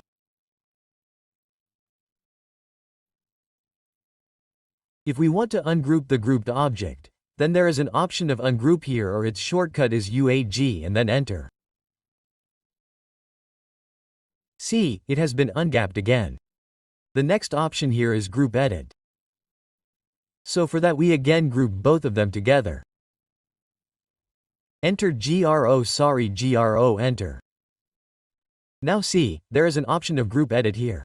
Let's click on it. Let's select the group. Now what can we do from here? We can add any object. Suppose I add this TV as well by clicking Add Object here. Then enter. Now see, all three have come under one group together. We can remove them from here. How? Select it. Click on Group Edit. We have to remove it here. Suppose I remove this wardrobe. Select it and enter.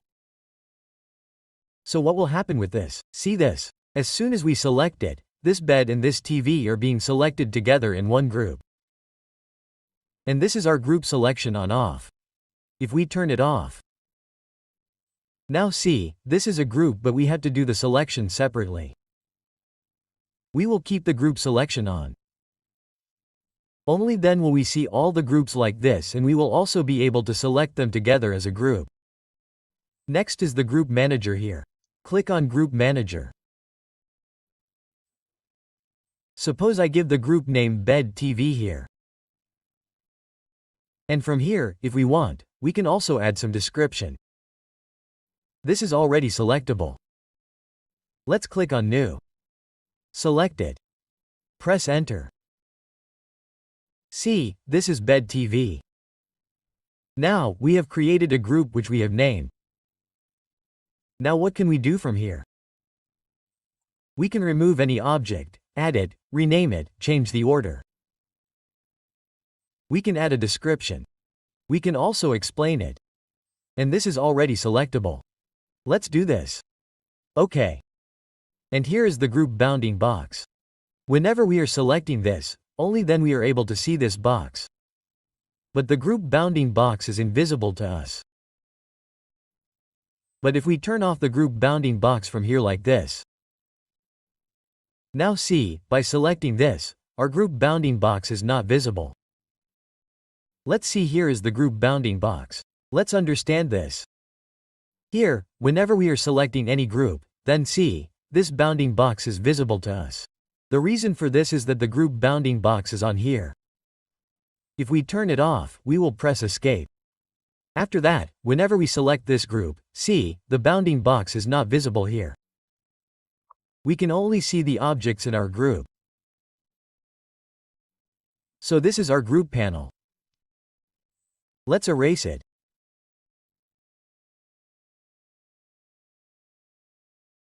Now we will learn about the Utilities panel, Clipboard panel and View panel.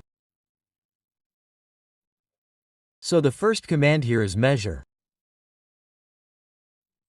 Under Measure, we get many tools here. First is Quick. Let's click on Quick. And see, wherever we keep it, it will show us its dimension. It is showing our vertical length. If we come here, it will show the horizontal length. If we pick inside a box like this, see, it is showing the length and width. So we can use it to measure any object or to check it. Let's escape. Next is our distance command. We can enter D. Suppose to measure any distance, I enter D to measure this distance.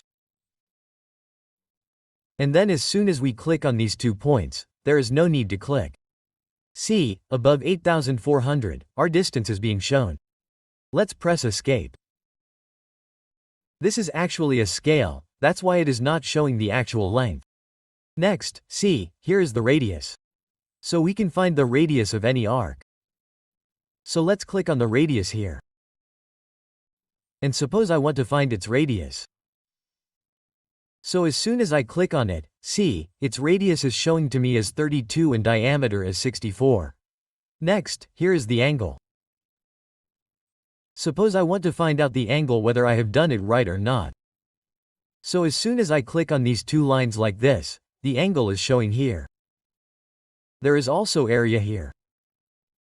Let's click on area. And there are shortcuts for this. If you type the first 2 or 3 alphabets here, then it becomes a shortcut for us. Let's click on area. And suppose I want to find out the area of a room here. So I just have to select this room properly. I will click on all 4 corners like this. See this? It's done. Let's enter now. So this is showing our area. This is in millimeters. So obviously our area is showing in square m. And this is the perimeter. Let's escape. If we want to find out the area of the whole house, then we can do that as well. We just have to click on the corners properly. And if there is any polyline, suppose this is a rectangle, then it becomes easier for us. Let's take the area command. Enter. After that, we will get the object option here. We do not need to click on all the 4 corners. If we click on the object and select this polyline, then its area is being shown to us.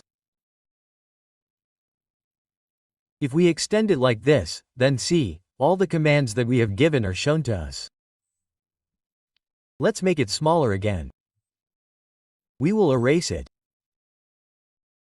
Next is our volume. Suppose I have a cylinder here. I draw a cylinder.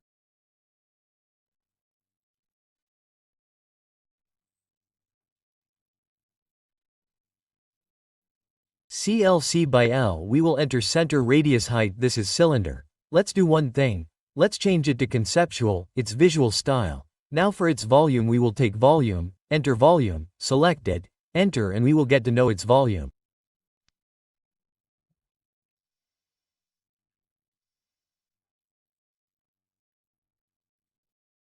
See this? Sorry, here this is our volume. Look, let's escape. Next is our quick select here. This is a very useful command. Let's see this. Suppose I want a set of columns. So I can completely select this layer with the help of quick select. How do we see? QA is its shortcut. We will enter. After that, see here on which it will be applied. So here is the entire drawing. It will be applied on the entire drawing. It is an object type. Here you can select all the object types. We will keep it multiple. So it will find our object among those. So we will keep it multiple only. Properties, which property-wise do we want to find it? So here I want to find it layer-wise. So we will do this layer. Next is this operator. Now we can do layer equals to or not equals to. Suppose if we enter columns by doing not equals to, then all the layers except the columns will be selected. If we do equals to, all the layers that we have created here will be shown here. Suppose I do column here and press OK. So see, all the sets of columns are being shown. Now we do not need so many columns. We do not need 5 sets. So we need 1 set. What will we do for that? We will select it again to deselect it. But how? We will select it again by pressing Shift. What happened by this? It will be deselected. Suppose we do this also. It is done. Now suppose we have to copy 1 set. We can copy from any point to any point. Some mistake has happened. These few lines have been inserted in our columns. This needs to be corrected. Let us erase it.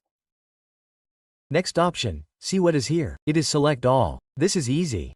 If we want to select the whole thing, then we can select all with Ctrl A, or we can do it from here as well.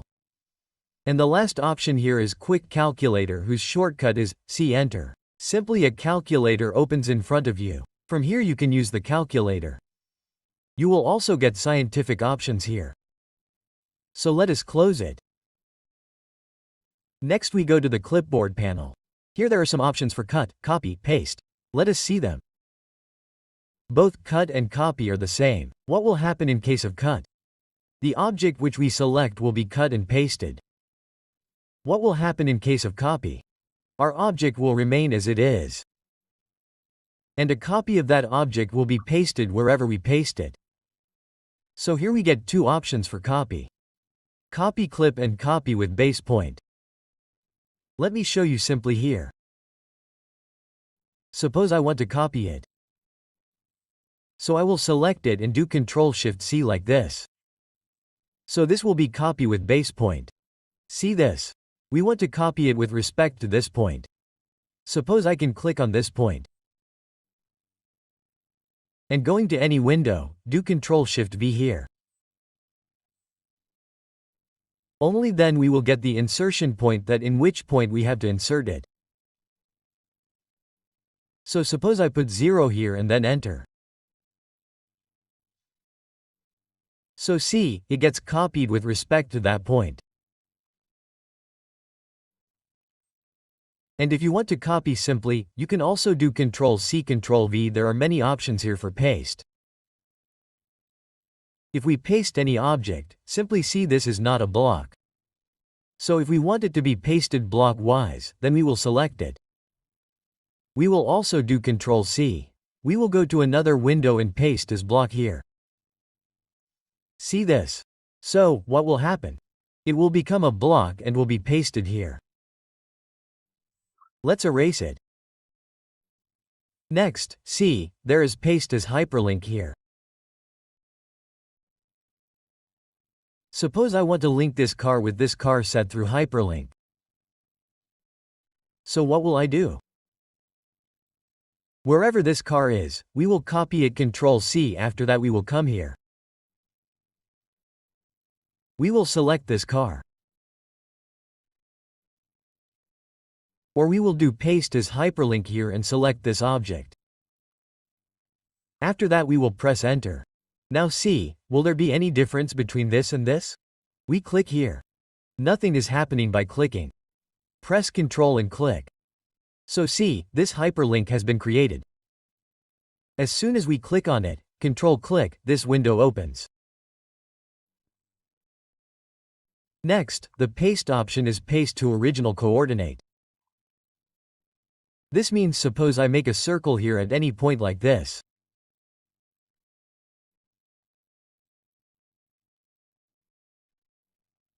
Now if I copy this circle, Ctrl-C and come here and paste it, paste to original coordinates, and after that double click on the scroll button. See this?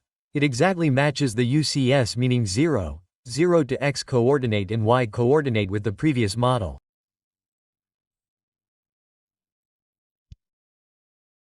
What is the next option? Paste Special.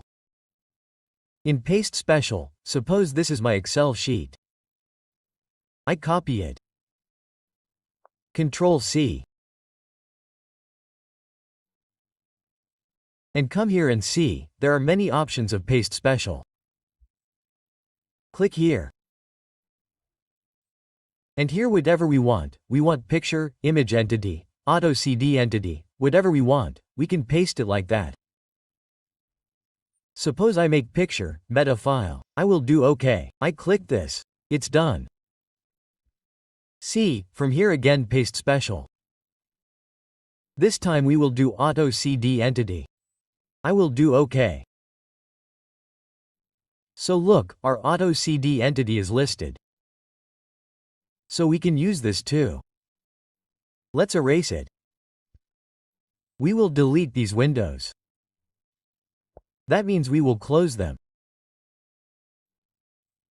Next is our view panel. Look here, there is a base option. Its shortcut is View Base. Or from here we can click on from Model Space. If we want to convert any 3D model into 2D, then we use this. Let's see how. Either you guys click on from Model Space here or give its command View Base and then enter. We will do this from Model Space. And the 3D model from which we want to convert into 2D, we will select it simply like this. After that we will enter. Now look, in the layout in which we want to take this drawing, you guys type that layout here or let it be layout 1. By default we enter. Sorry, we will enter layout 1. Look, this is getting printed. Before this, let's do one thing. Let's go to layout 1. I will erase this. Let's do it here. Let's take the view base command again.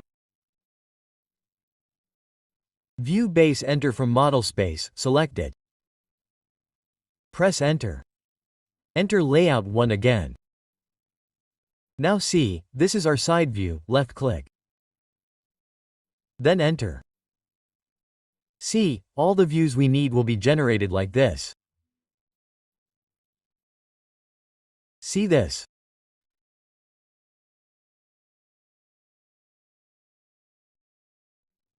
We can click in any isometric we want. Let's right-click on it and exit. And what will we do with it? We will adjust it a little. Move it and press enter and bring it to the center. Below. Now see, all the hidden lines are visible to us. So we will select the one we brought earlier. We will double-click on this boundary. What can we do after that? From here we will convert it from hidden line to visible lines. And what will happen with this? All these views will be converted to our visible lines. See this? And if we want, we can convert any isometric view into shaded with visible lines. In this way, we can keep whatever we need here. We can delete the rest. No problem. If we need any section, we can take that too from here. Like I will simply take a section and show it to you. Like this section from this point. See this? Right-click. We got our section to exit. Whatever section you need, you can take that section from here. Now if we want to take it to the model space, we can do that too. The command for that is export layout. Let me type the command here. This is export layout. Click on it. Here we will select the name of our choice. Save it. See this? Let us open it. So, this drawing of ours has come in the model space. Now if we want, we can copy it and bring it to this model space. See this? We can click on it here. The rotation is done. We can change it. So in this way we can extract a 2D view from any 3D view. So let's erase these.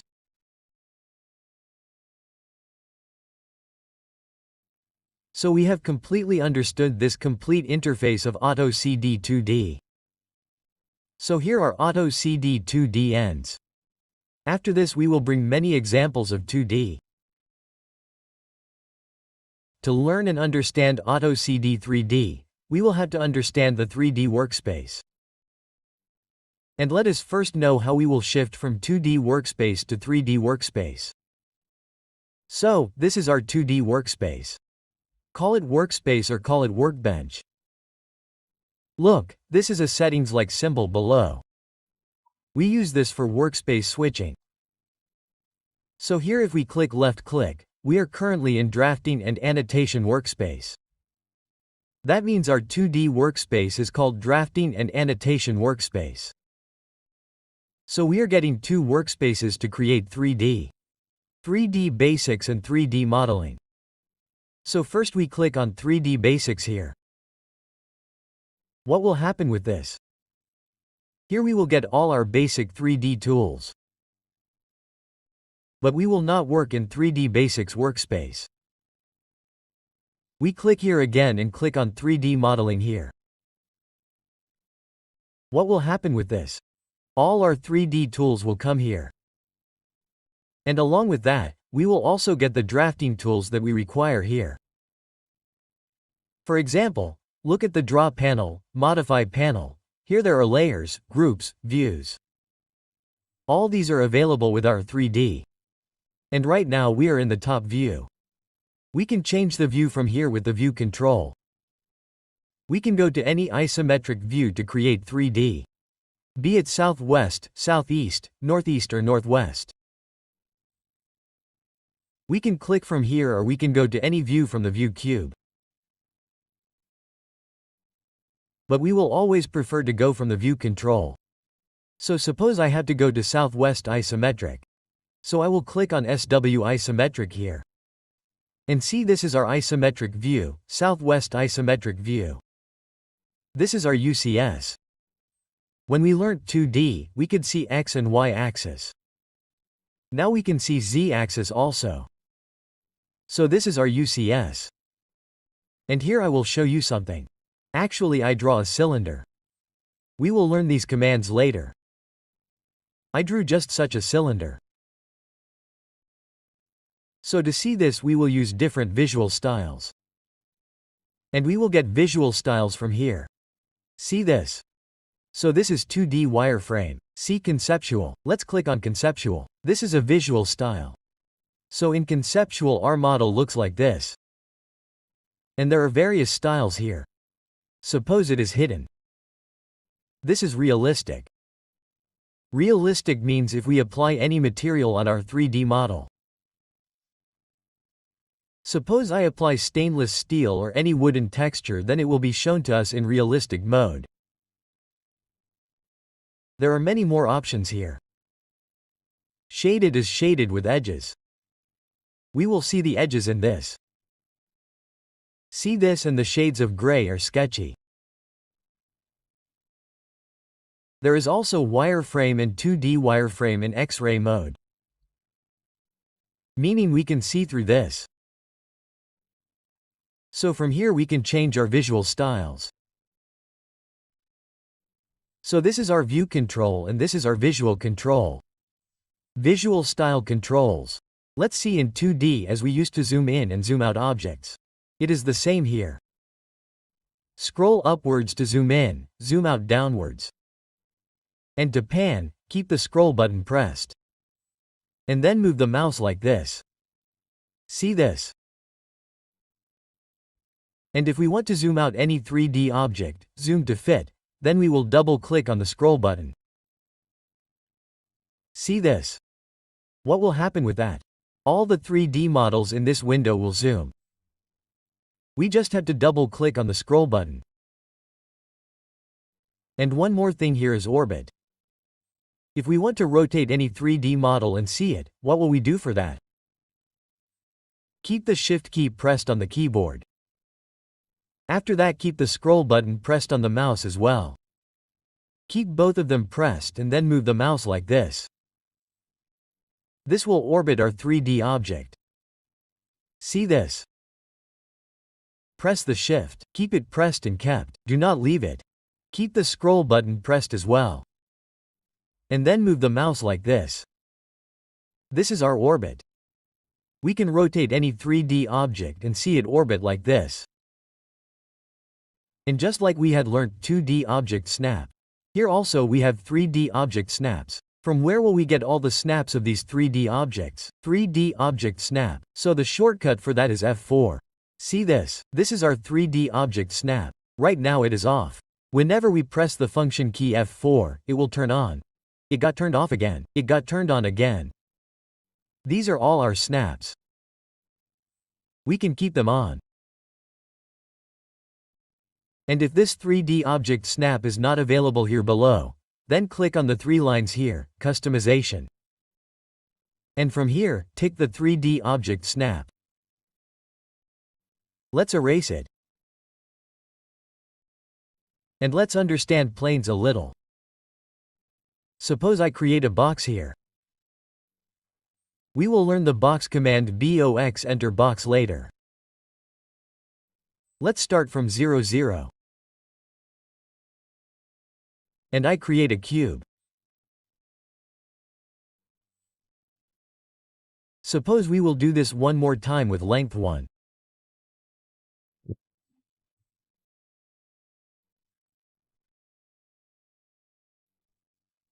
Box 0 cube will create it on this side, enter 1. See this? So understand these planes a little.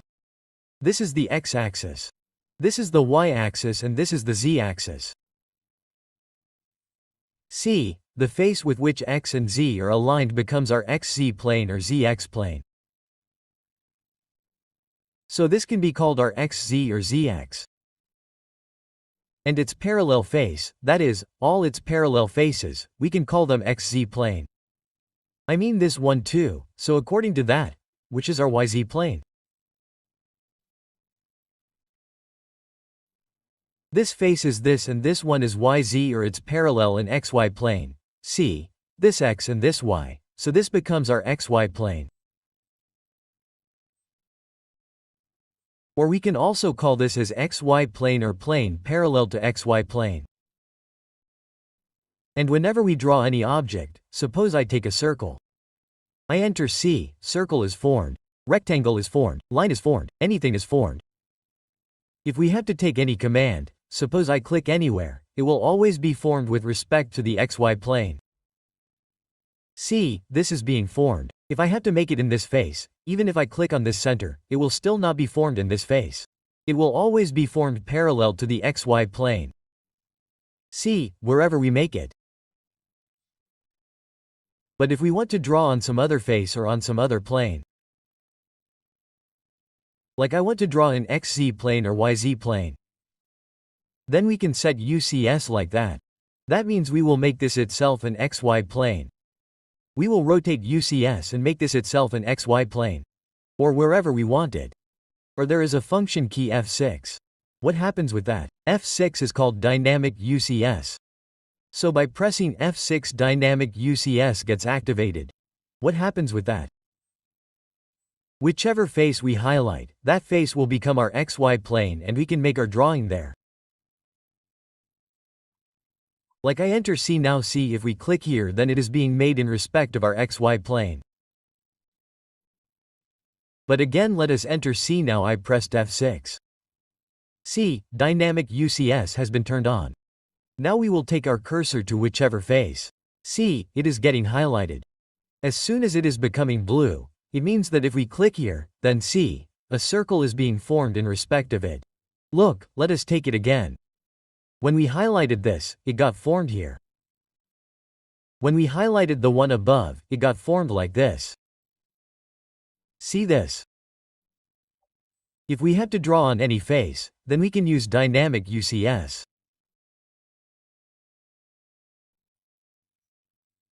Look again, here, if we turn off dynamic UCS by F6, this time if we click on the 3D center here, then it will again make the drawing aligned to the xy plane.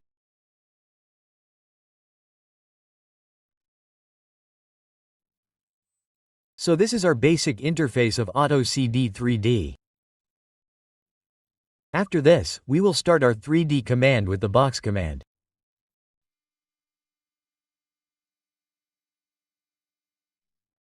For the box command, we can click on the box tool here. Or we can enter BOX. After that, see here specify first corner. So we will click on any point randomly. After that here it is being said specify other corner. So we again specify the other corner randomly. Click on any point. And when we move it upwards or downwards, see, a box is being formed here. So click here and a box is formed randomly. I delete it. Again we will repeat the box command. Click here. We will click on any point. After that if we have to specify the dimension, then there are 2-3 methods for it.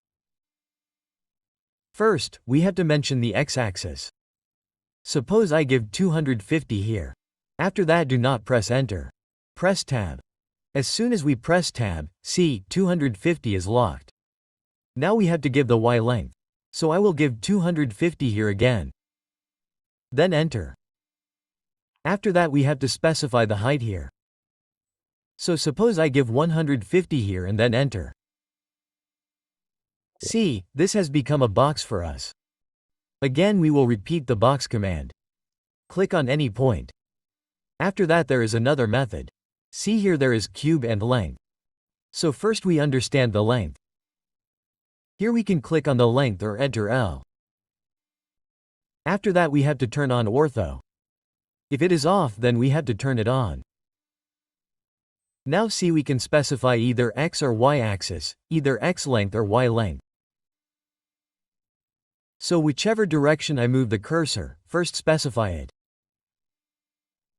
Here I will give 250 and then enter.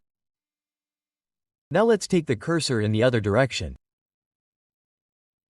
Let's enter 250 again and then on the Z-axis we will give the length, say 200 and then enter. So this is our second method. Again we will repeat the box command. Right-click. Click on any point. After that see here is a cube. We can click on the cube or enter C ortho should remain on. After that we have to specify just one length. Suppose I give 250 here and then enter. So see, in all three directions we have specified 250 length and this box or cube has been made. Again we will repeat the box command. Right-click. See here the center box is also available to us. So we can click on the center. Suppose I click on the 3D center here. If you people are not able to see this 3D center. So from here you have to turn on 3D object snap or press the function key F4. After that, suppose I click on this center. Now you can make the box using whichever method you want from among the three methods that we learned for making the box. Suppose I take the length here. I will specify this length as 500. Enter. Suppose I will give this length as 100 and then enter. And for the Z length, suppose I will specify 800 and enter. So see, this is our box and it is made. So these are the methods to make a box. You can use any of these methods. To create a cylinder, we can click on the cylinder tool from here or we can press CYL enter. After that, we first have to specify the center of the cylinder. So I randomly click on any point.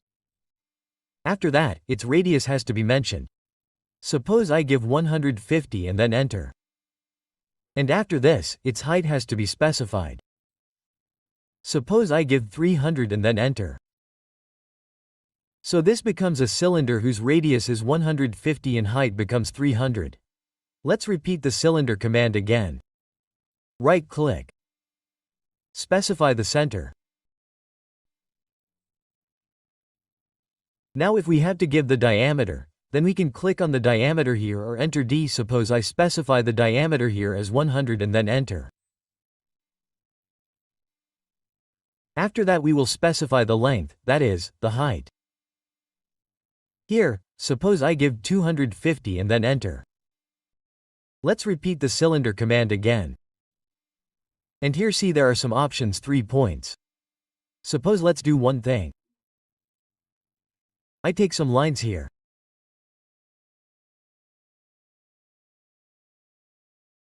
I have drawn these 3 lines. Now suppose I have to pass a cylinder from these 3 points. So what will I do? Let's take the cylinder command. CEL enter. After that we will click on 3 points here. And we will click on these 3 points like this. See, 3 points are done. 3-point circle as we had made.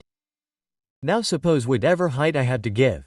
Suppose I have to give 250 and then enter. This is done. I erase it. And let's see once more. CYL enter. Now we can click on 3 points again here. Or we will enter 3. See, let's take the 3 points outside now.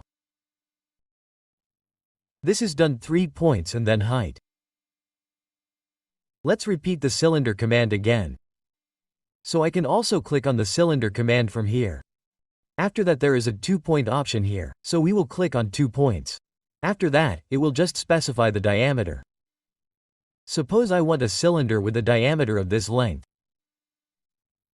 So just click on this point and then click on this point and then specify the height, whatever it is.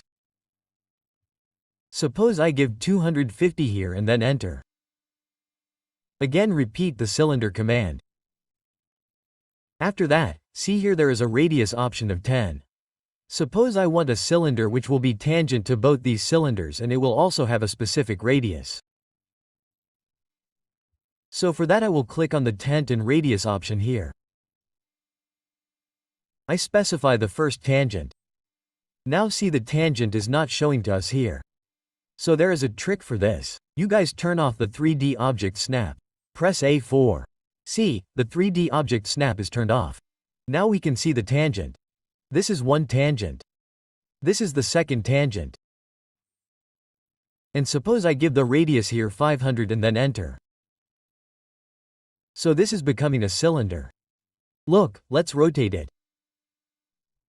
Look, it is tangent with both the cylinders. And its height can be whatever we want to mention. Suppose I give it 250 and then enter. See, it is tangent with both the circles and its height becomes 250. Let's repeat the cylinder command again. And here there is another option, elliptical. So we will click on elliptical here. We have to create an ellipse first. So we can click on any point.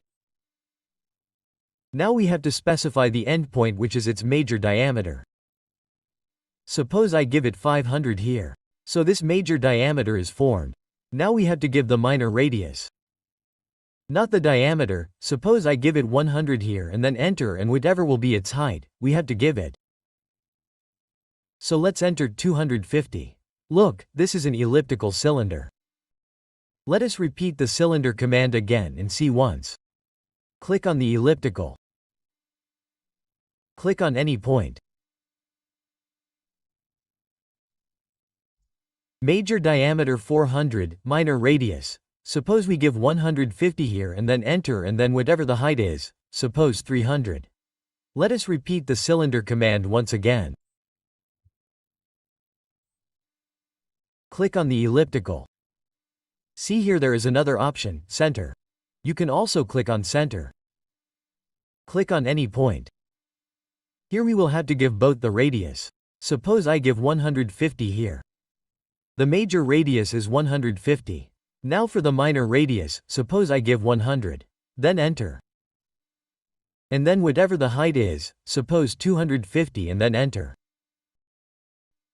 Let us repeat the cylinder command again and see how to make it. We just have to specify the center, specify the radius and enter the height. So while entering the height, look here there are some options: 2-point and axis endpoint. What is 2-point? Suppose I want a cylinder with the same height as this elliptical cylinder. So I can click on 2-point here. And then as soon as I click on both its ends, see its height will be assigned to this cylinder.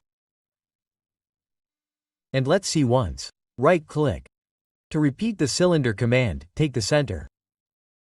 Give whatever the radius is. After that click on 2-point here. Suppose we want this height. So this is the first point and this is the second point. Let's repeat the cylinder command again. Click on any point. Whatever the center radius is, we mentioned. Just left-click randomly.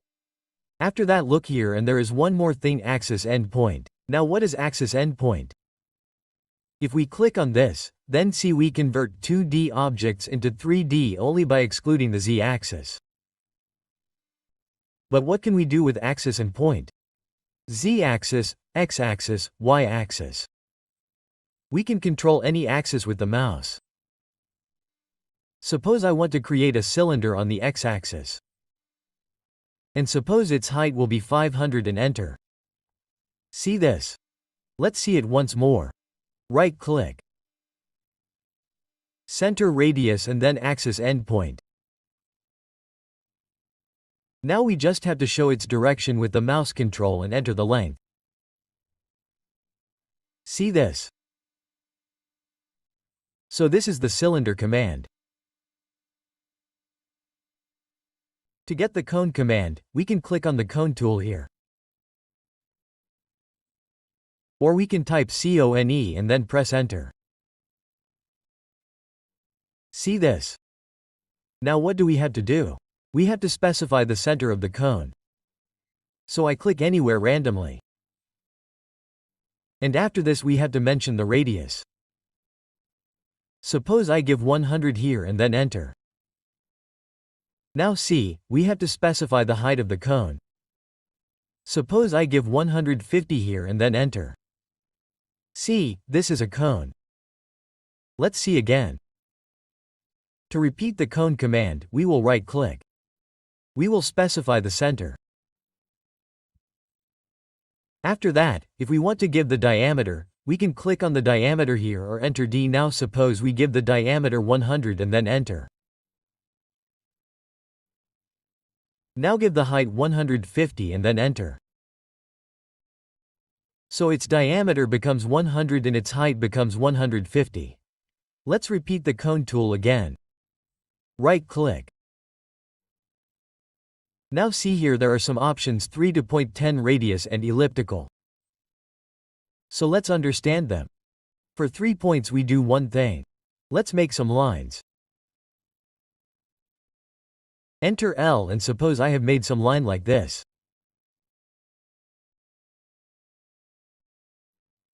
Now suppose I need a cone which is near these 3 points.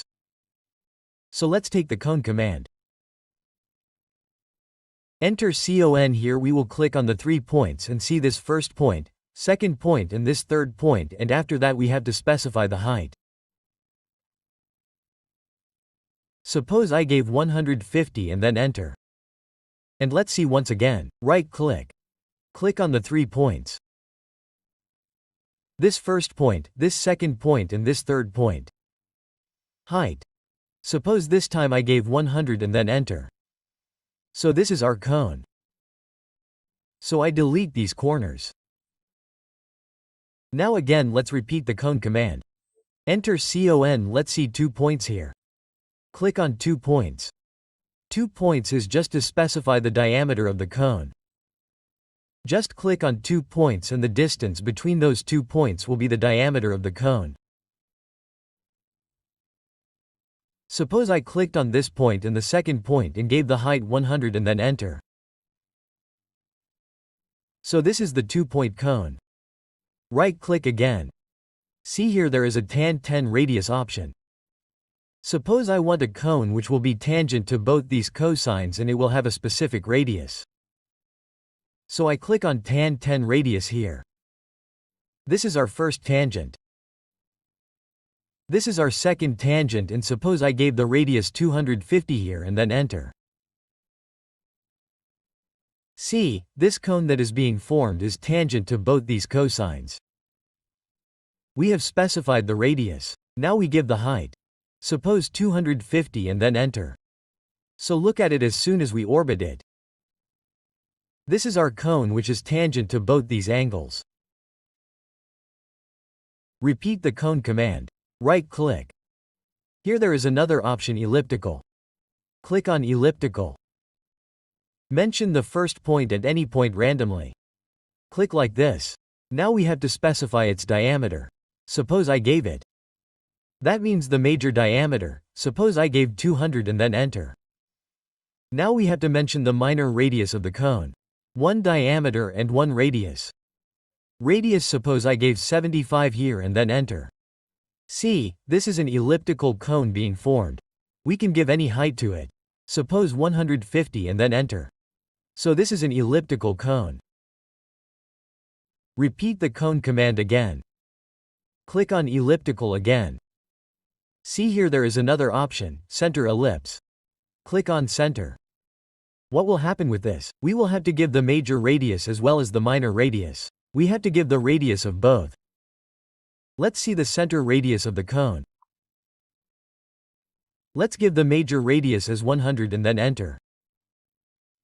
Let's give the minor radius as 75 and then enter. See this? And we specify the height as 250 and then enter. See this? This is our cone. And there are some more options under cone. So let's repeat the cone command. Right-click. Specify the center. After that, specify the radius. Suppose I give 100 here and then enter. See here there is a 2-point option. Axis endpoint and top radius. First let's see what is 2-point. Let's click on 2-point. Suppose the height I want should be equal to this line. So what will we do? We will specify this line. First point and second point. So the length of this line becomes the height of the cone. Let's repeat the cone command again. Specify the center. Enter radius 100, and after that look at the axis endpoint. Axis endpoint means we turn on the z-axis ortho by using the F8 function. See, we can align the cone on any axis, be it z-axis, x-axis or y-axis. Suppose I align it to the y-axis and give it 250 here and then enter. So it is aligned on the y-axis. Let's repeat the cone command again. Right-click. Specify the center, enter radius 100. After that look at the top radius. Click on the top radius. Suppose I give its top radius 50 and then enter. See this? So the bottom radius becomes 100 and the top radius we have mentioned 50 and its height. Suppose we give it 250 and then enter. So this radius is 50 for us. The radius below is 100 for us, so this is our cone command. To get the sphere command, we can click on the sphere tool from here. Or we can enter SPH. After that, look here, we have to specify the center first. So I specify the center at any point randomly. See this? After that, we just have to specify the diameter. So I give 100 here and press enter. So this is a sphere of 100 radius. Let's repeat the sphere command. Right-click. Specify the center. After that, if we want to give the diameter, we can click on the diameter here or enter D. Now suppose I gave the diameter here 100 and then enter. So this is a sphere of 100 diameter and this is of 100 radius. Let's repeat the sphere command again. Right-click. There are some more options here. 3 points, 2 points and 10 radius. Let's do one thing. Let's make a triangle like this.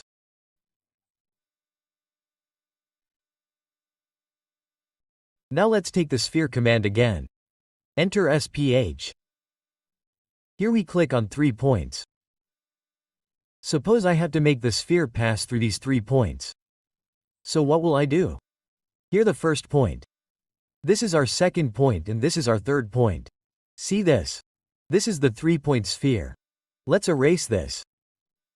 Let's take SPH, enter again. 2-point sphere. 2-point means suppose I click on these 2 points. So the distance between these 2 points will become the diameter of the sphere. See, this is the 2-point sphere. Let's erase this. Let's take the sphere command again, enter SPH. Next is our tangent and radius. Suppose I click on TTR here. First tangent, suppose this is the second tangent.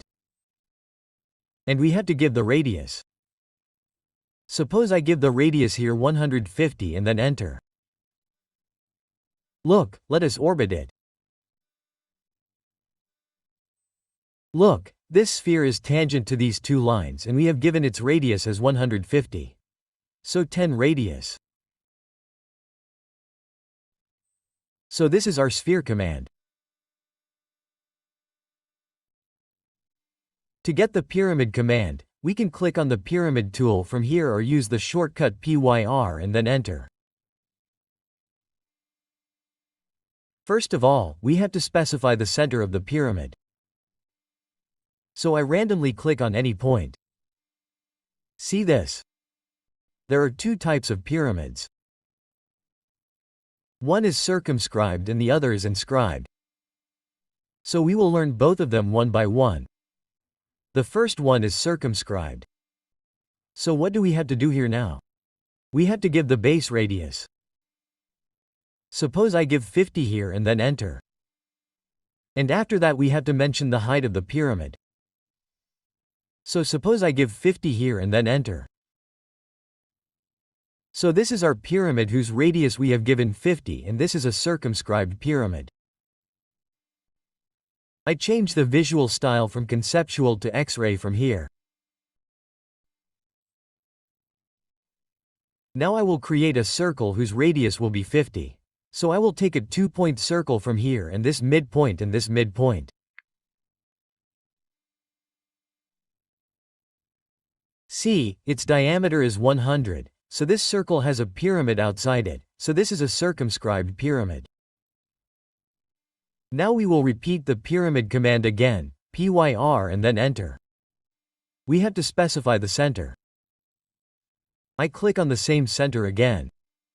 Now see, if we want to take inscribe, by default it is circumscribed. If we want to take inscribe, then we will have to click here or enter. I click here and inscribe. Now I again give its radius 50 and then enter. See this? This time see what is happening? It is made inside the circle. I give its height. Suppose 75 and then enter. So see, this pyramid is inside the circle. So it has become inscribed. So whenever we take the distance between the two corners, that will be the diameter of the circle. And in case of circumscribed, whenever we take the distance from the midpoint of one edge to the midpoint of the other edge, that will be the diameter of the circle. This is the basic difference. When we learned polygons in 2D, we learned both inscribed and circumscribed with examples. So, now I will delete this. Again repeat the pyramid command.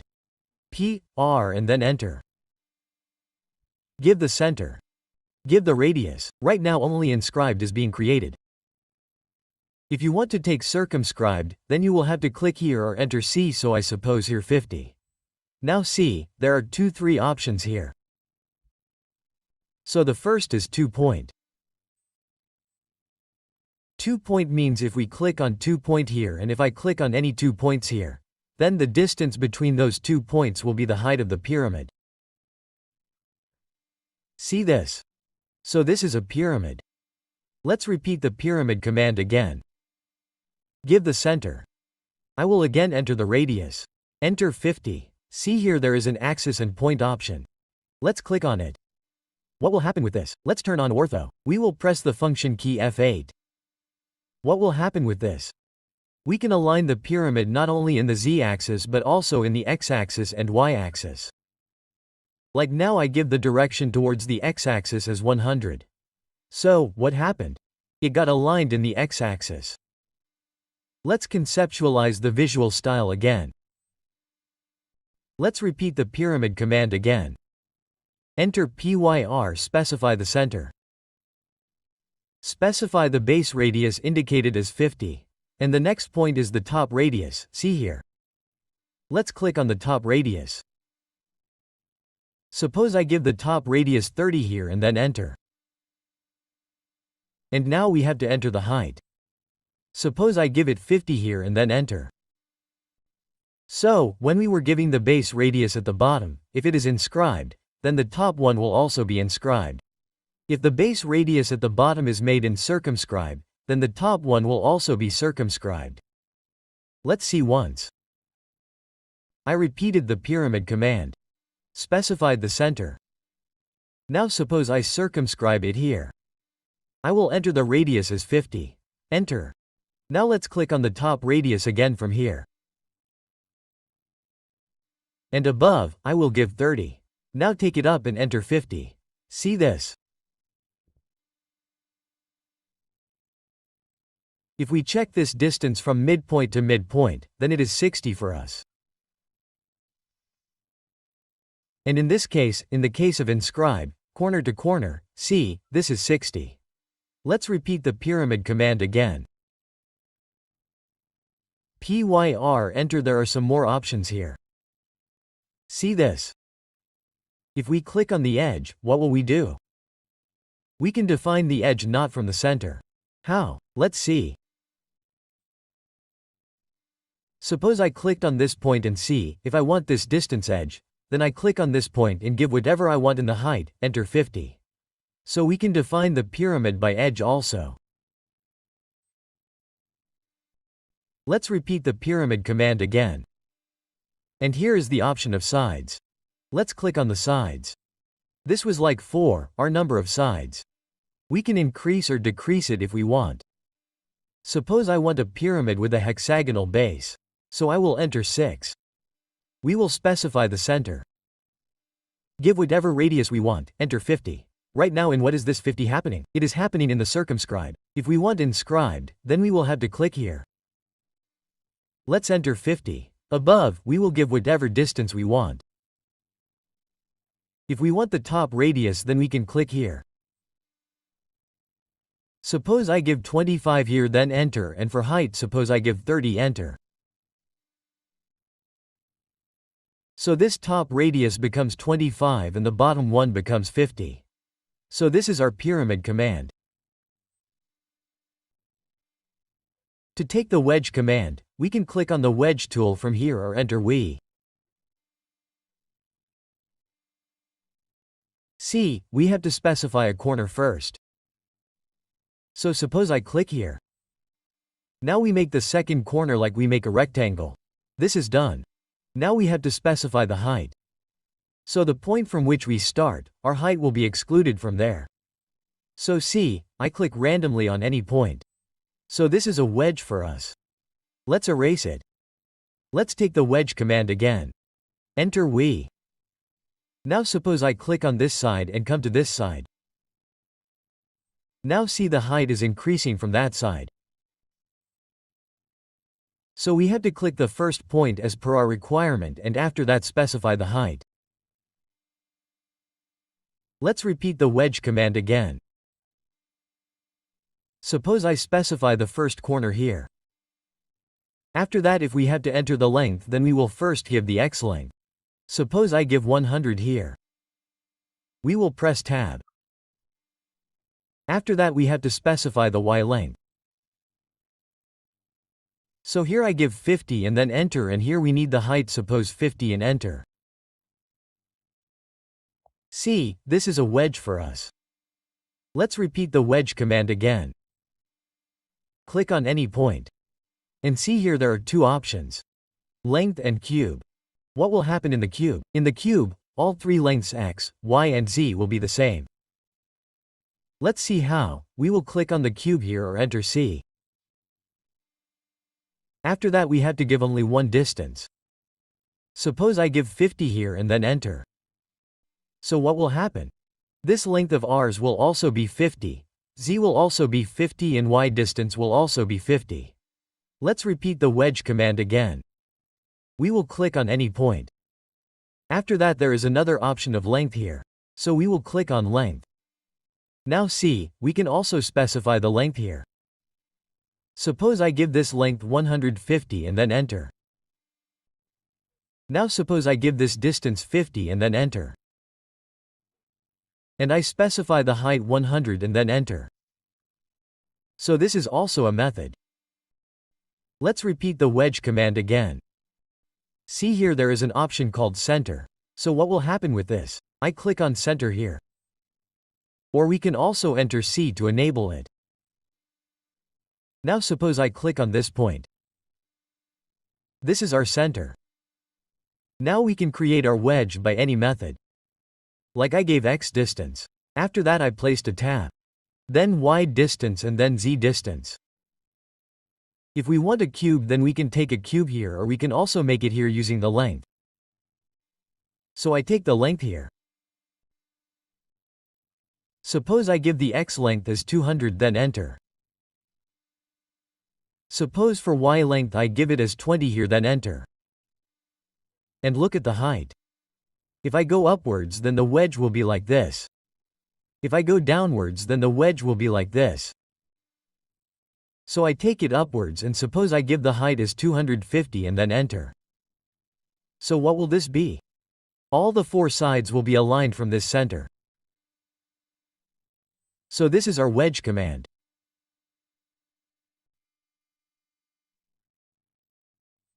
To get the Torus command, we can click on the Torus tool from here or press Tor and then enter.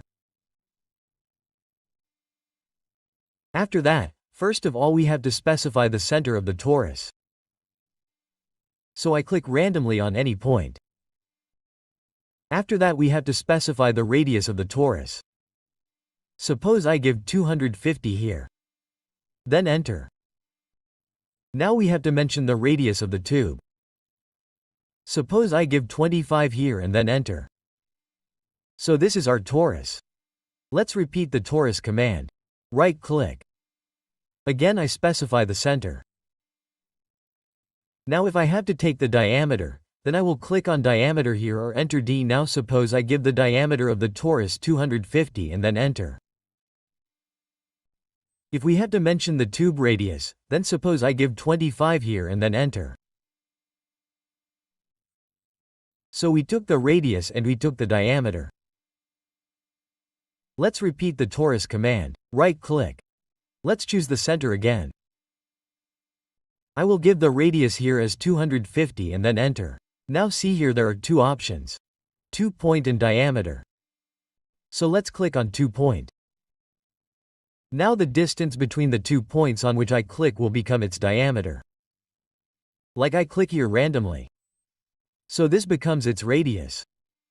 Let's repeat this again. Specified the center. Entered radius 250.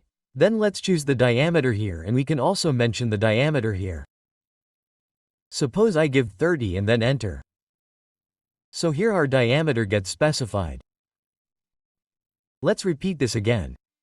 There are some more options here. 3 points, 2 points and 10 radius. Let's do one thing for this. Let's take some triangles. With the help of Polygon I will make 2 triangles. Enter number of sides 3. Let's make it center inspired randomly. See, it's done. Let's make one more. We have made these 2 triangles. Now let's repeat the torus command again. We will enter TOR here. Let's click on 3.3 point. I just click on all 3 points of this triangle. First point, second point and our third point. See, a torus is being made. What will we do now? We will enter its radius, say 15 and then enter. So this is our 3-point torus. Now let's take 2 points.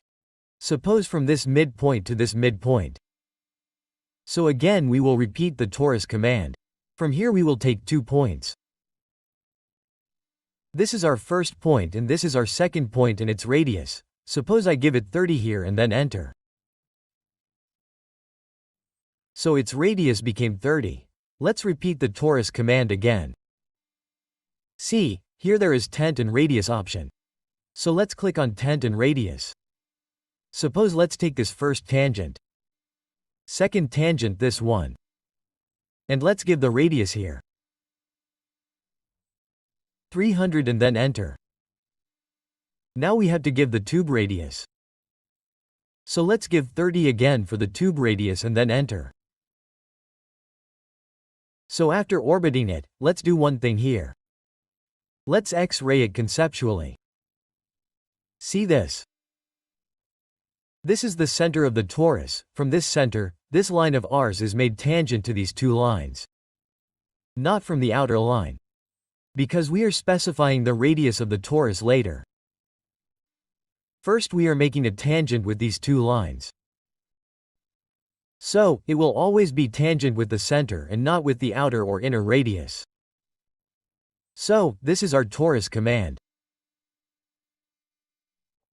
To understand the extrude command, let's first create some circles. So let's enter C and I will create 3-4 circles here. And I will also create some triangles here. Let's enter So L and I will create some basic triangles here. Let's copy this like this. CO enter. It's done. Now to get the extrude command, we can either click on the extrude tool from here, or we can use the shortcut key which is X and then press enter. After that we will have to select the object. Whichever object we want to convert into 3D from 2D, we will select it. So suppose I simply select a circle here. Then enter. And see, we can give the direction as per our wish. Up or down. It is extruding in the Z direction. So I will take it up here and give the height of the extrusion. Suppose 20 and then enter. See, it has been extruded. Let's check it once again. We will enter X or right-click to repeat the extrude command. After that we just have to select the object. We have to press enter and in whichever direction we want the extrusion, upwards or downwards, we just have to give the height by going in that direction. Suppose I give 30 here and then enter. Then repeat this extrude command. After that, see here there is an option called mode. So what can we do here? Before selecting this, we can go to the mode here. When we extruded it was in solid mode, so it became solid. If we want a surface, then we can also take the surface from here.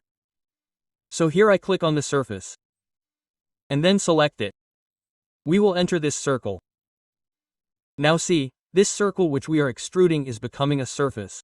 It is not becoming solid. Look, there is a hollow in the middle. See this? So here, suppose I give the height 15 and then enter. So we can exclude both solid and surface from any 2D object. Let us repeat the exclude command again. Now suppose I select this triangle. See, this is single lines. So if I select all the 3 lines singly. Suppose I select one line at a time. Then enter, then only this single surface will be extruded. And even like this, if we repeat the extrude command and select all the 3 lines together. Then enter. Still, see, only our surface will be extruded. What is the reason? The reason is that this was not a polyline. It was a line. We have already learnt the difference between line and polyline in our 2D series.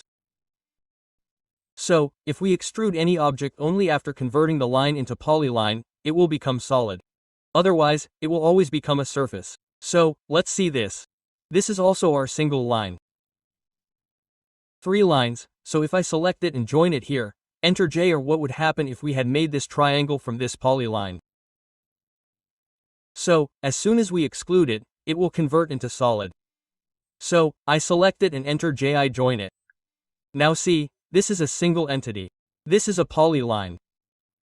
Now, if I select it and extrude it, enter X or click on the extrude tool, then see, this is becoming a solid object. So, we give the height. Suppose, I give it 10 here and then enter. Let's see some more examples. What else is there in extrude? So let's click on the extrude tool again or we can enter X. After that we will select any object. After selecting we will press enter. After pressing enter, see here there are some options. So the first one is direction. We can give direction with the help of our cursor. So this is basically the same thing. We can give positive or negative Z direction by clicking on direction here. Suppose I click on this point or anywhere and go downwards from that point. We will turn on ortho. We will press the function key F8. Now see, I go downwards and give 20 and then enter. So what will happen? It will extend it by 20 in negative Z direction. Let's repeat the extrude command again. Select the circle. Enter and see what is there here. There is a path, so for the path we will have to do one thing. Let's take a line. Enter L. Suppose I take a random line upwards from this point. Like this. Now I want that this circle of ours should be extruded in respect of this line. Let's take it here also like this. Now let's extrude X. Suppose I select this circle. Enter. After that, click on Path here. And I want this circle to be extruded in respect of this line. And this triangle should be extruded in respect of this line. So my extrusion path will be this one. I will select this one here. See this? Let's take Exclude command again. We will select these 3 lines. These are lines, not polylines, so it will be converted into surface only. Enter after selecting. After that, click on Path here. And as soon as we select this path, see, this object has been extruded to the height of this path. Now let us join it. J enter. Let us repeat the extrude command again. X enter. Let us select this object. Press enter. Now see here there is a taper angle. So let us click on the taper angle here. After clicking, we will give an angle. Let us give the taper angle here as 15 degrees. So let us enter 15. Now see, my triangle has been tapered to 15 degrees. So after a certain point, it will be converted into a vertex. After that, it will not be able to go any higher, up or down. So I cannot make its height go beyond that. So let us assume here I give the height as 20 and then enter. So it has tapered upwards at 20 degrees. Let us see what else is there. We will repeat the extrude command again. Let's select it. Press enter on this circle. See here there is an expression. So if we want, we can use any mathematical expression. Let's see how. Let's click on expression here. After that, suppose I want to give its height. Suppose its height will be the 8th part of 150. So how can I give it? 150 edge by 8. I don't need to calculate it. I will enter it in the equation as 158ths. So this actual length will be automatically calculated and it will exclude it in that height. So let's check the distance once. Let's enter D. See this 158ths means 18.75. So this is our extrude command.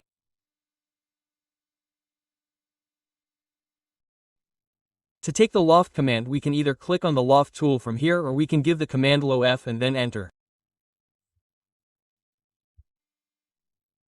But before that we will create some circles and some polygons. So I use the Polygon command to create a polygon. Enter Pol. The number of sides I will take 4. Enter the center. We will give it to any point. Let's take Inscribe and randomly I will create a polygon here. This is done. Now we will create a circle on top of it. So let's enter C. We have to go towards the Z-axis from its center. We have to use the extension. Let's click on any point and create a random circle. A small one. This is done. Now we will create a triangle above it. So a triangle is also a polygon. So we will enter Pol. The number of sides will be 3. Enter.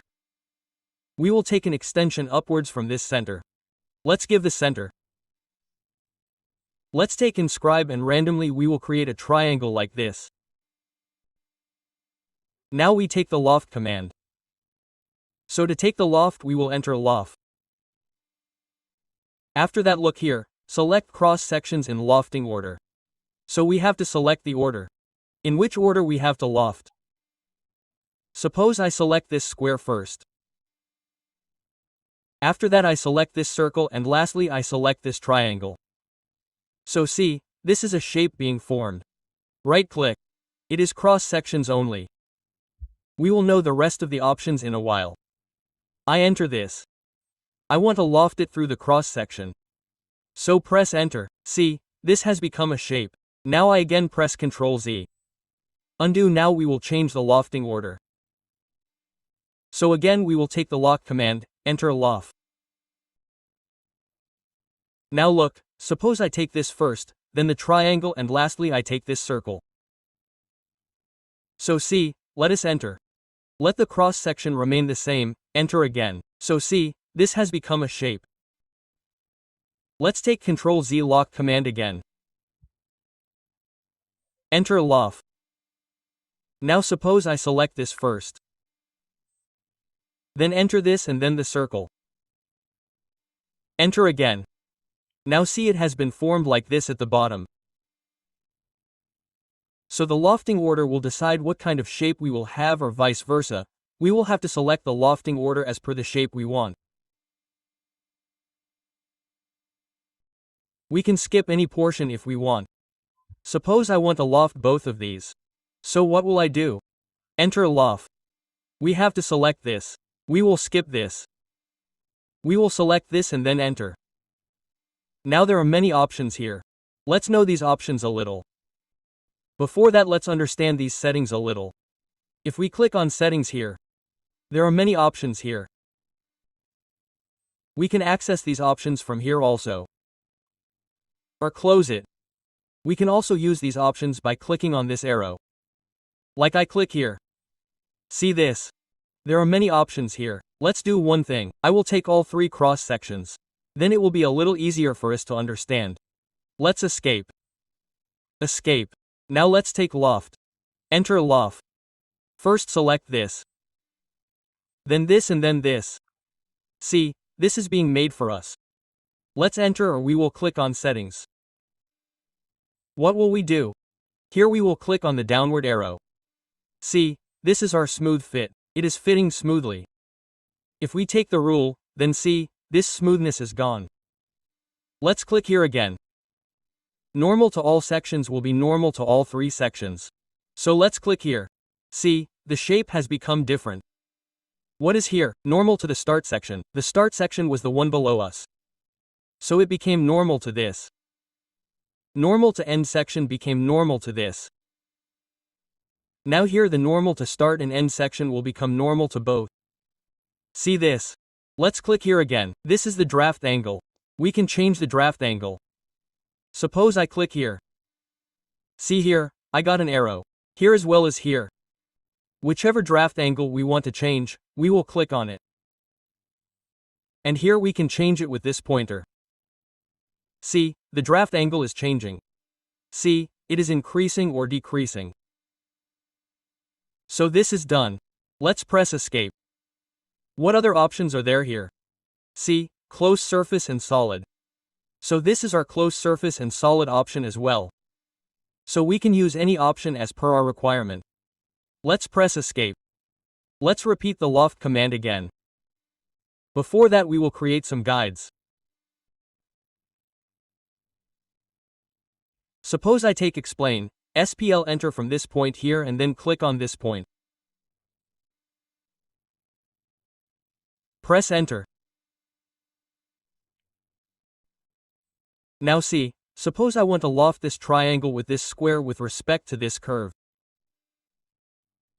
So what will we do for that? Take Loft, enter Loft. Select it. After that, select this. Erase it because we have to do only these two. Select it.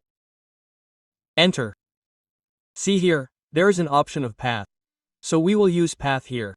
Path means there will be only one path and guide means there will be multiple paths. So take path here. Select this path. See, this has become a twisted 3D element for us.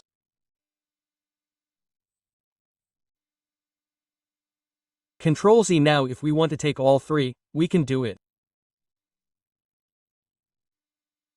Suppose take Loft command from here. Select it. After that, suppose select this. Next, enter it. Take path and select this path. So in respect of this path, all our three 2D elements will create this structure with the help of 3D Loft. Let's take a guide here. Suppose I take a line from this point to this point. Right-click. Now again take the Loft command. Let's click here and select it. I have to loft in respect of these two guides. So enter. Select the guide from here.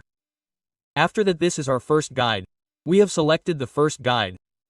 And after that we will select the second guide as well. So see, with the help of both the guides, a different structure has been created for us.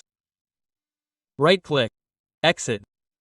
Let's see what other options are there. Enter Loft in the lock. Look here, there is an option of point. Let's first understand the option of mode. Mode means it can be solid or surface as well. So here we click on mode. By default it is solid. If we want a surface, then we will have to click on the surface. And from here I suppose select these three elements as 2D elements and then enter. Double enter. So see, this has been converted into a surface for us. See, let's do Ctrl Z again in the Loft command, or we will click on the Loft tool. Here there is an option of point. So let's click on the point. I have to give a starting point. From where will the loft start? So suppose I give its center as the loft point. My starting point. Now I have to select the section. Suppose I want to do it in both these sections or from the top one, or I want to lock both these objects. So let's select it. After that enter it again and then enter once again. See, this is our starting point of the loft. You guys can understand it.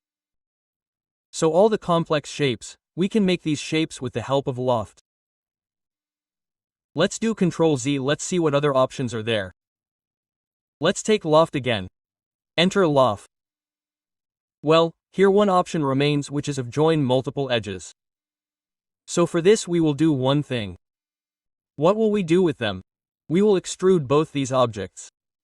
So I select both these objects. Extrude X, enter. And with a certain lens I extrude both of them so that it converts to 3D and an edge can be formed for both of them.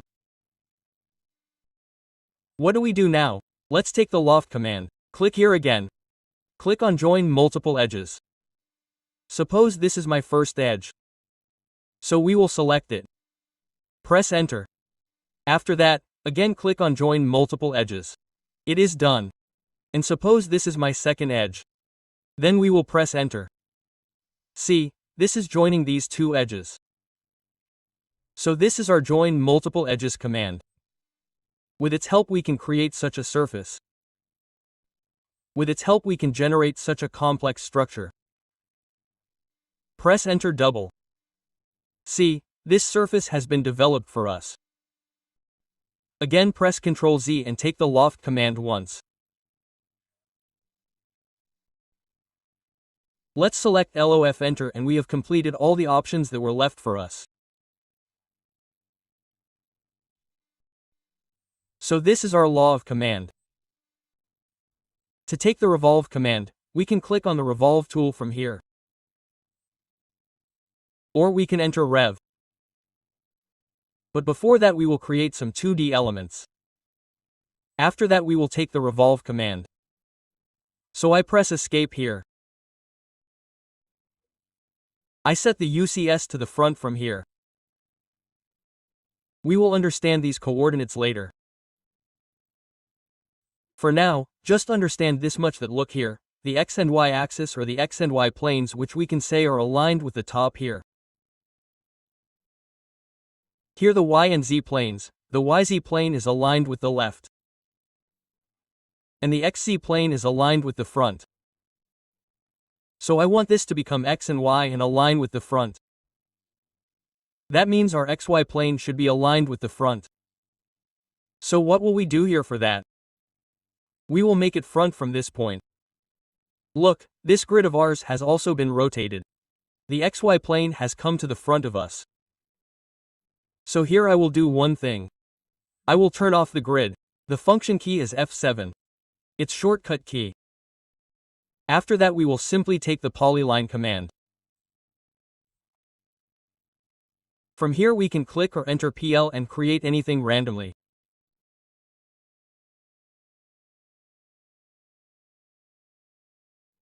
We have created something like this. Right-click. Exit. Here we will take Fillet. Enter F, enter R for radius. And randomly I will give a radius here. We will take multiple from here or M. After that I will put plates in these corners. See, like this. So we have created some structure like this. Now let's do one thing. This is our polyline. I will select this. And take a copy of it. Enter CO. And I will bring it to this side. And what do I do with it? I will explode it.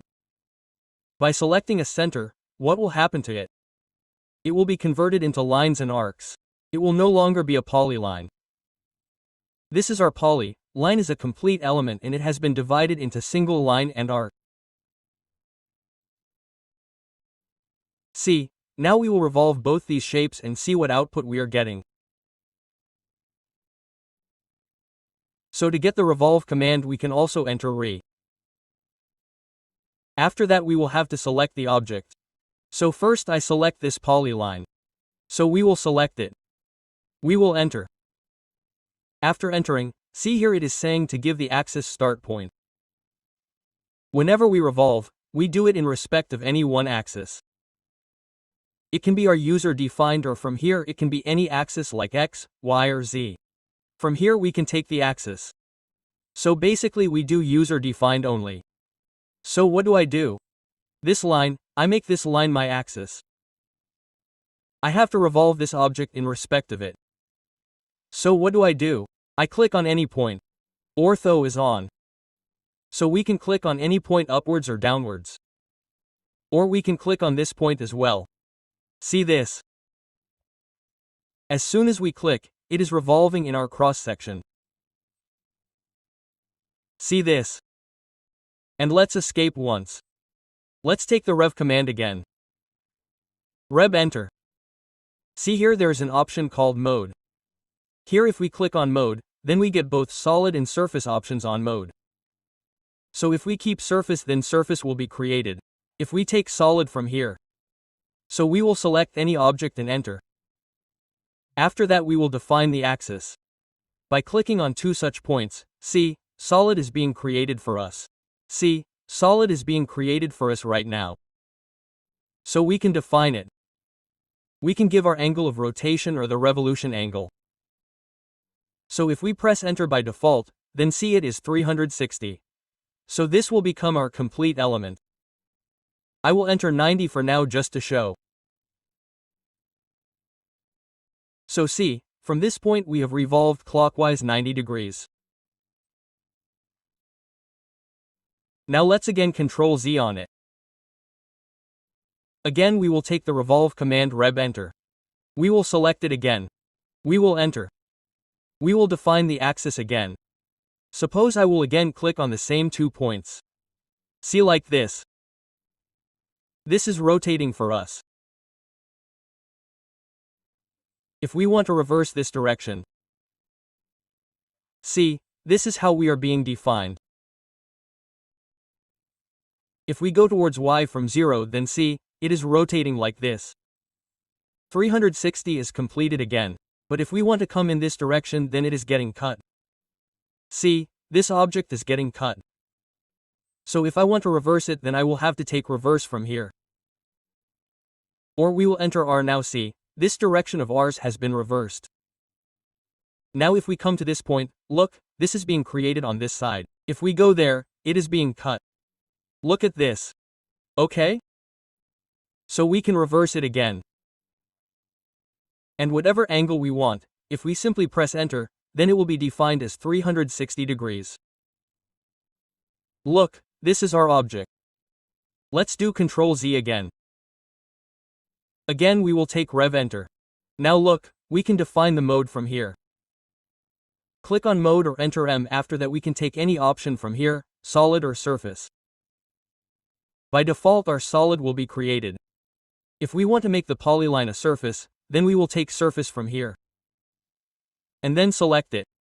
Press enter and then define the axis. Like this, we can click on both these points. Or if ortho is on, then click anywhere above or below. It does not matter. And look, this time our surface is being created. And if we want to rotate its angle, if we want to reverse it, we will click on reverse here. And see, it is being made from the reverse side.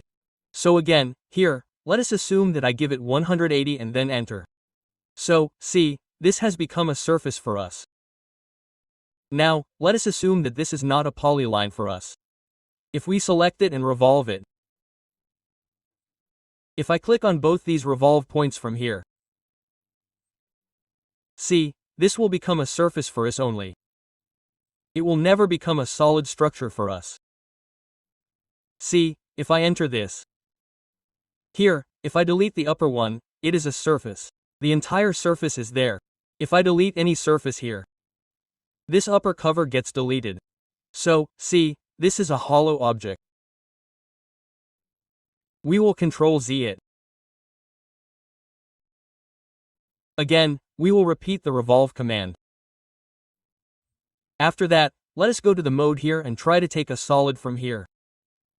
This is not a polyline for us. Now, for a solid, we will select it and enter. See, this. After this we have to define the axis. So I will define its axis from here. So it will not become solid for us. Reason is this is not a polygon at all. So there will be no chance of us becoming solid here. It will work in solid and surface mode only when we are working on a polyline. Let's escape. We will make it Ctrl-Z. Now suppose I take a line. Let's take a line like this. Now if I want to revolve this object in respect of this line, then see what happens. This will become our cross-section.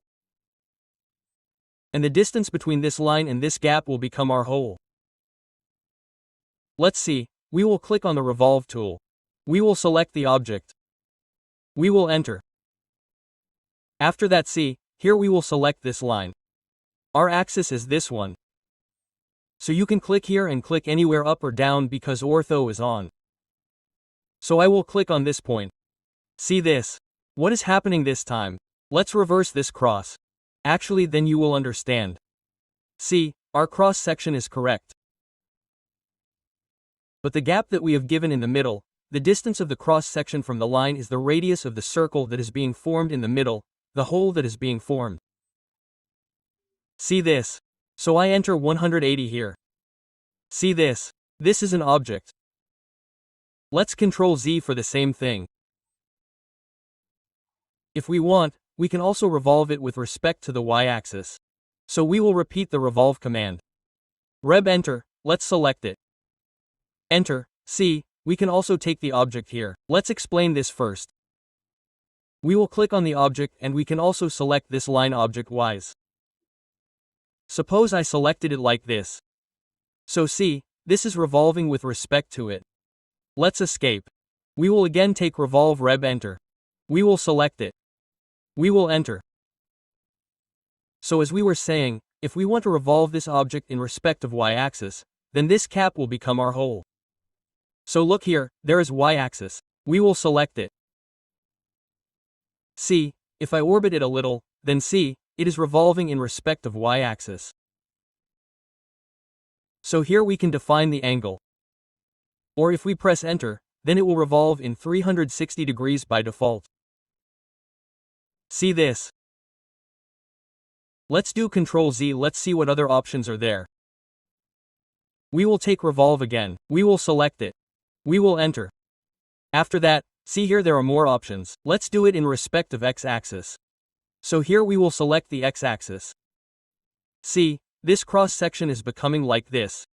See this? Now we are revolving it in respect of x-axis.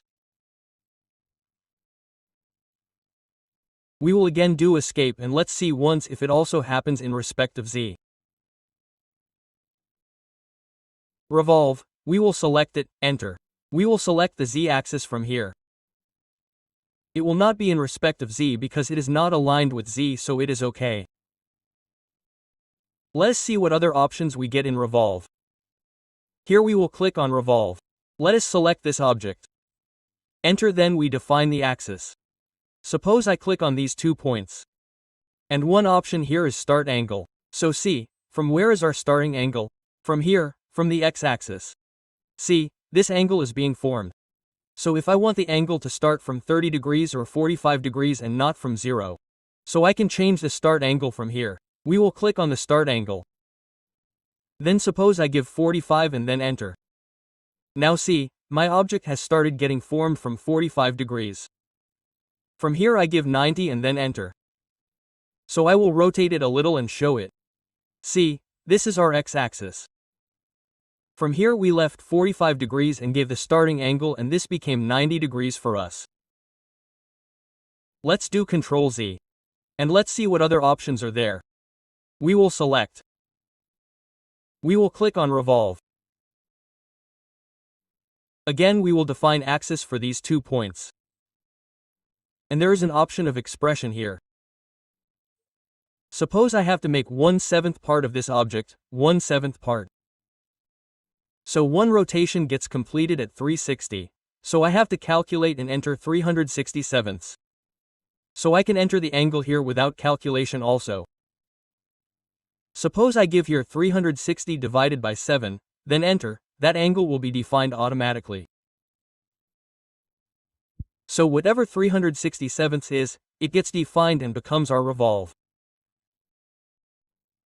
So this is our Revolve command. To take the sweep command, we can click on the sweep tool from here, or we can give the command SWE. Before taking the sweep command, we will create some 2-dimensional elements. So, I will create a helix here. We will read about the helix later. For now, I will create it.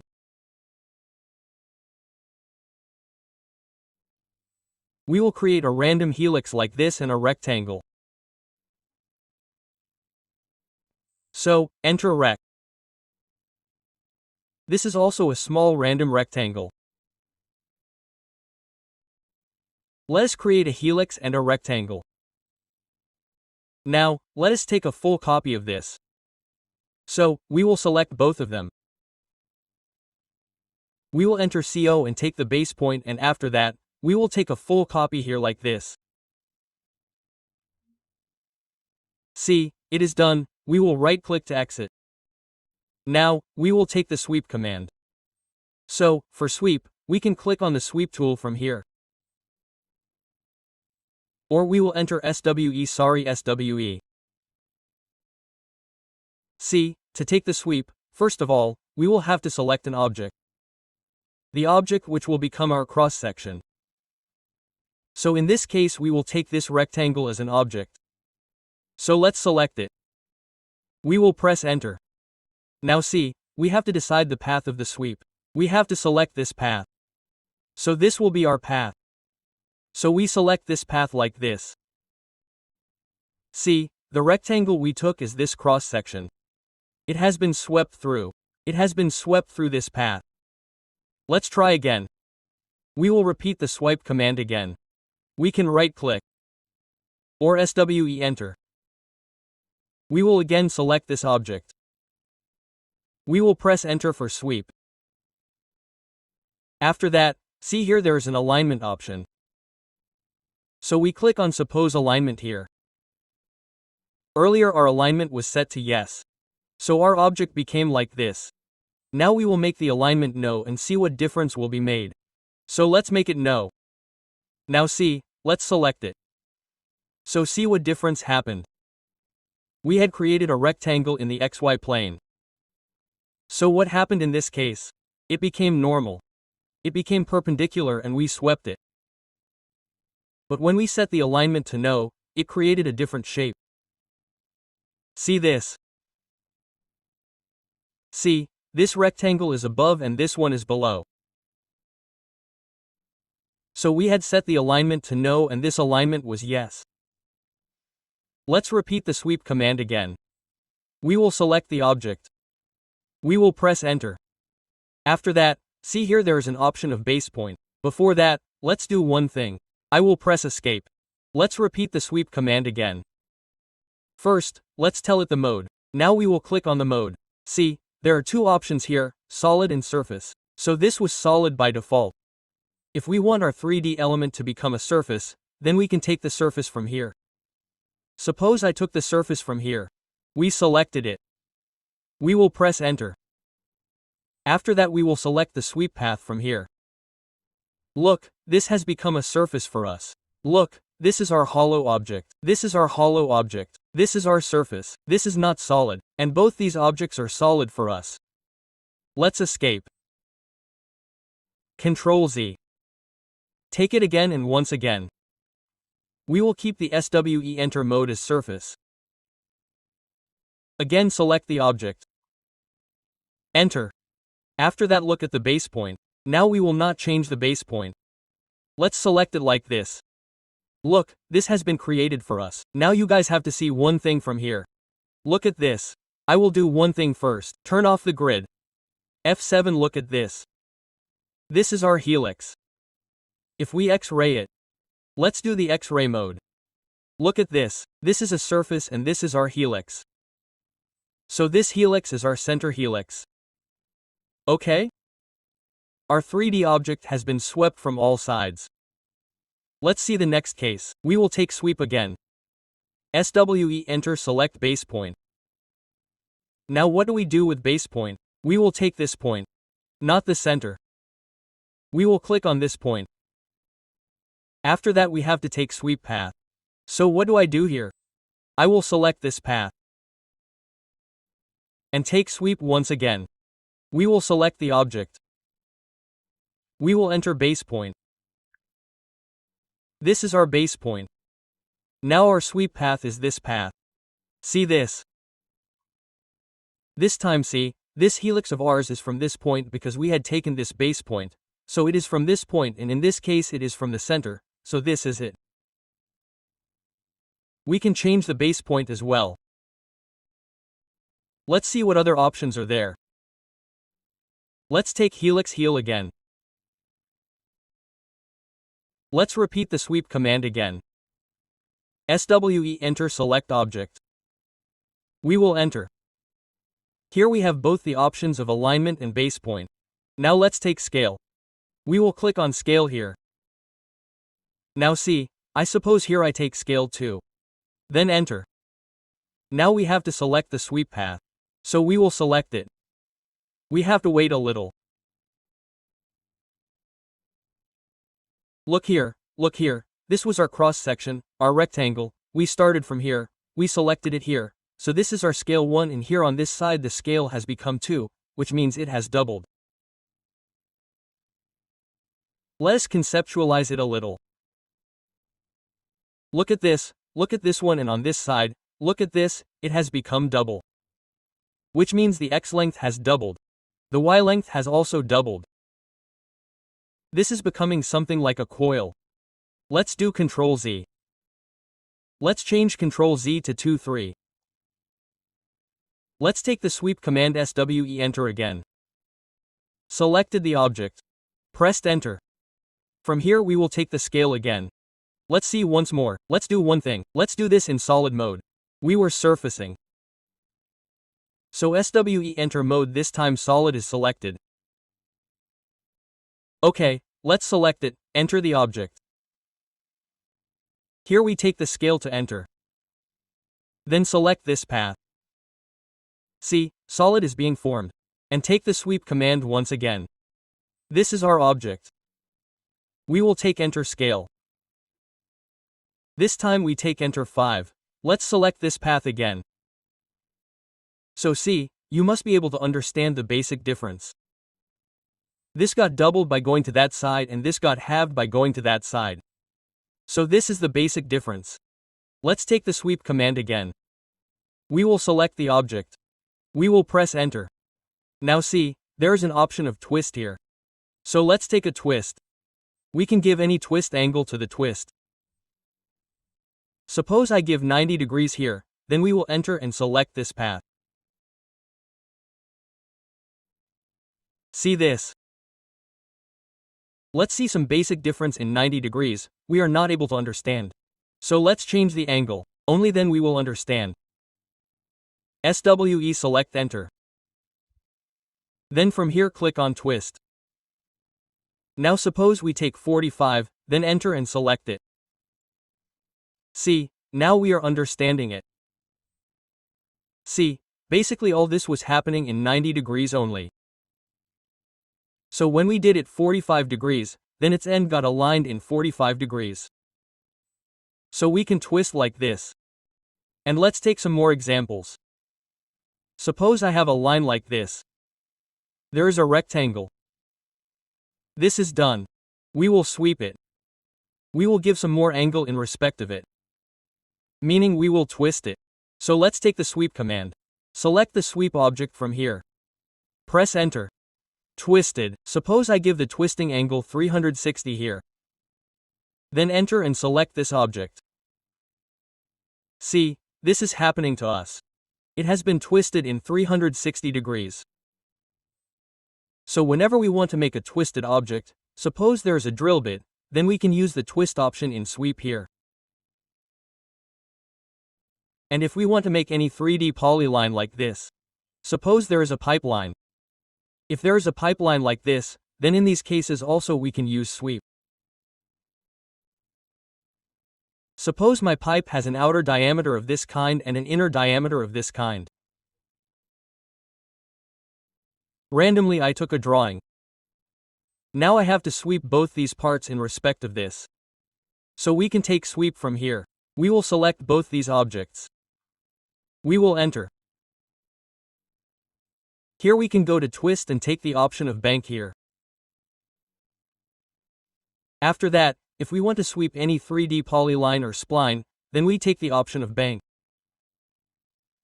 Then just select it and insert it. See this? We can make a pipeline like this. See this? There is an option here. We will learn later by saying subtract. Meaning we have to minus the inner pipe from the outer pipe. I will show you how to do it here. Sub enter, select the outer pipe, then enter the inner pipe. See, the pipe is completely cut. Meaning this has been done from the inside. So we can make such a pipeline with the help of sweep command. And there is another one, expression. Let's see this as well. Suppose I want to twist it. I want to use any expression. So I will take the sweep command from here. Select the object. Enter. Go to twist. Click on expression. Suppose I want to sweep it in 367ths of a degree. So I will give the expression here. 367ths and then enter. After that just select the path and our calculation will be done automatically. So this is our sweep command. Now we will learn the Polysolid command. So for that we will do one thing. Let's copy this ground floor plan. Enter CO and bring it to this side. Right-click to exit. And we will orbit it. Press Shift. Keep the mouse control button pressed and then move the mouse like this. Look, this is the orbit. Let's now understand the Polysolid command. What does the Polysolid command do? It creates a 3D wall for us. Just like we draw a line by clicking on it, we just have to keep clicking and our 3D wall will be created. So we can take it by clicking here. Or its shortcut is polys, enter polys. And look, I keep clicking like this. So this is becoming a Polysolid. Right-click and exit. It is in 2D wireframe mode. So we will change it. We will change the visual style to conceptual. See, this is a wall that we have created. It has a thickness and a height. Now let us erase it. Again, let us take the Polysolid command from here. We can click. Now see, we can adjust the height from here. So we will click on height or enter H. Suppose I give the height 3150. This is our plan in M. So I gave 3150. Then we will enter. And here we can adjust the width. Let us click on width or enter W. See here, this outer wall of ours is 250 millimeters. And the inner wall is 125 millimeters. So I will enter 250 here. Now let us just click. See, a wall of ours is being created. Just click like this, and wherever we want to leave it, just right click and our wall will be created. Let's erase it. Now suppose I take a rectangle. Like this, we will also take some copies of it. Enter CO like this. And let's also take a circle. Let's repeat the Polysolid command again. Enter polys. See here, there is an object option here. After clicking on the object, we have to select a polyline. Suppose I select it. See this. So what happened? That rectangle has been converted into a wall. Let's see again. Clicked on the Polysolid object in this circle. And see, with the thickness and height that we had given, we are getting a wall created. Let's do Ctrl Z. Let's see what other options are there. Click on Polysolid again. See here, and there is an option of Justify. If we click on Justify, here 3 justifications are made available to us. Left, center and right. First of all, let us see the left. So here we will click on left or enter L after that. See, from here, if we start drawing and create the wall, we click here. So see our line, we are going anti-clockwise and our line is on the left. See, by keeping the line always on the left, our wall is being created. See, we started from this point. This is our rectangle, so if we want to create it outside this rectangle, then we can take the left. Let us repeat the Polysolid command again. We will click on Justify. This time we will take center. See, center means see, it is starting from the center. Meaning, we are getting divided on both sides. The thickness is 250 on the left side of the line, 125 on the right side, 125. Let's click here again. Then on this point and then on this point. See this. Whenever we come here, you must be seeing it. It is passing through the center. Let's click. We will right click to exit. We will know only after selecting it. See, we have started from the midpoint, on both sides. Let's escape. We will repeat the Polysolid command again. We will click on Justify. We will click on Right. This time see, as soon as we click on this point, our rectangle is taking this line to the right side of the wall and our drawing starts. What does this mean? Our wall will be created inside our polyline. See, in the case of right, the rectangle is outside. Our wall is inside. In the case of left, our wall is outside the rectangle, and in the case of center, our wall has passed through the center. So let's try this plan a little. Let's take the Polysolid command. We will enter EOLYS. We will start from this point.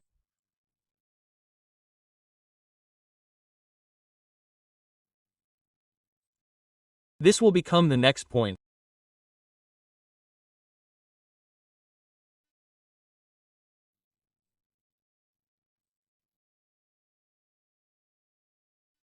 We will keep clicking inside and inside.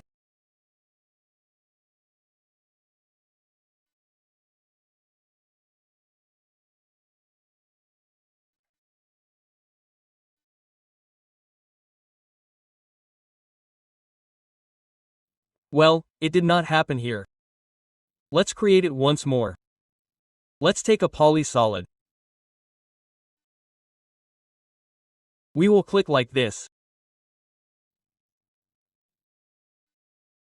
Let's take it here. Again we will repeat the Polysolid command. We will start from this point. We will go till here. This is done. We have to do it here as well.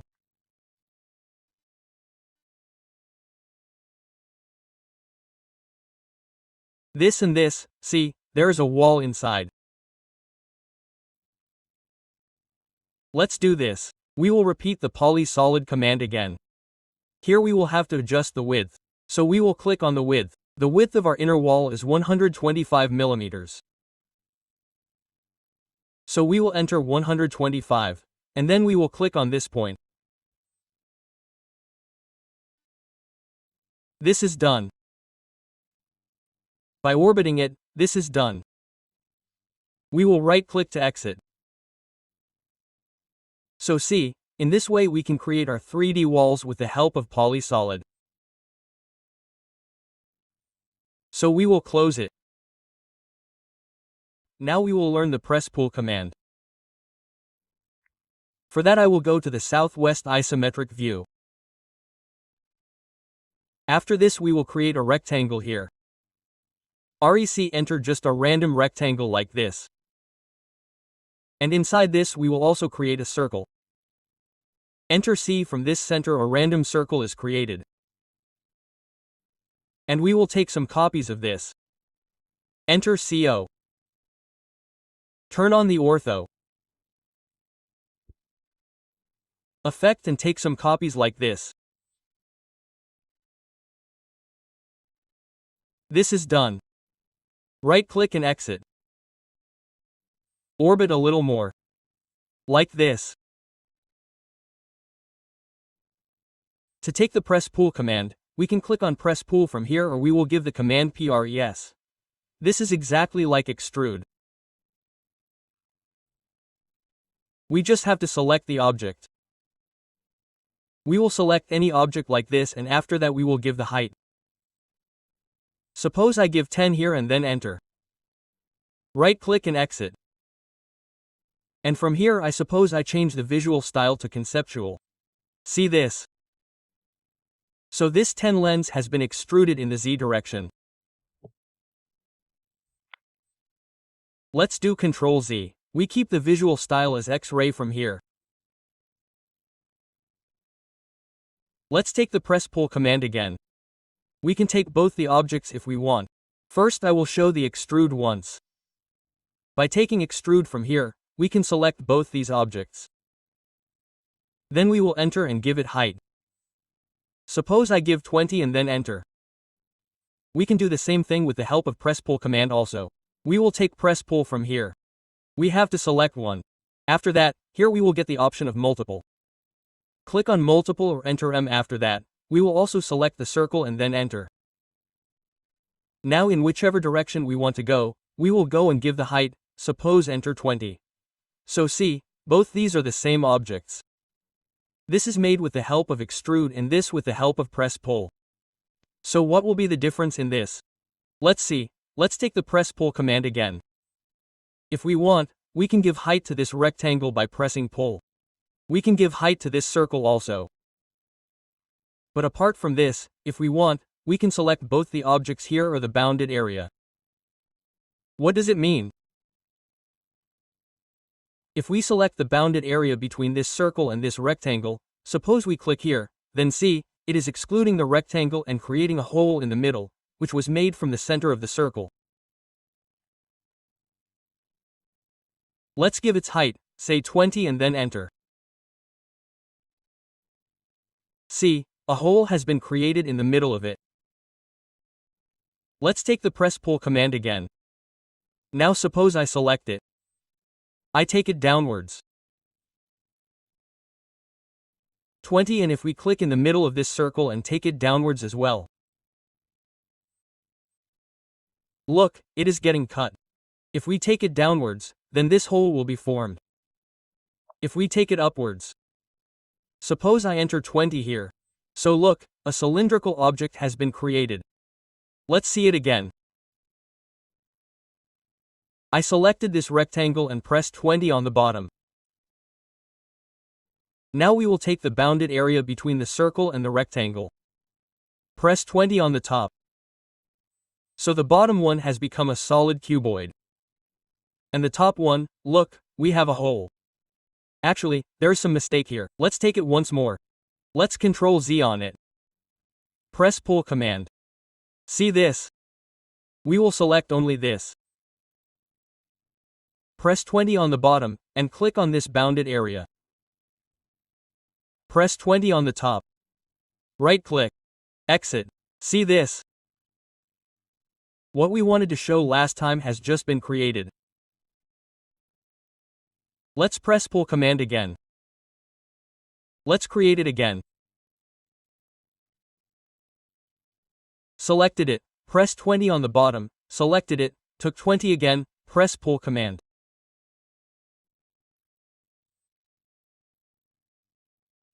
Selected it again, press 20 on the bottom, and if we select it inwards.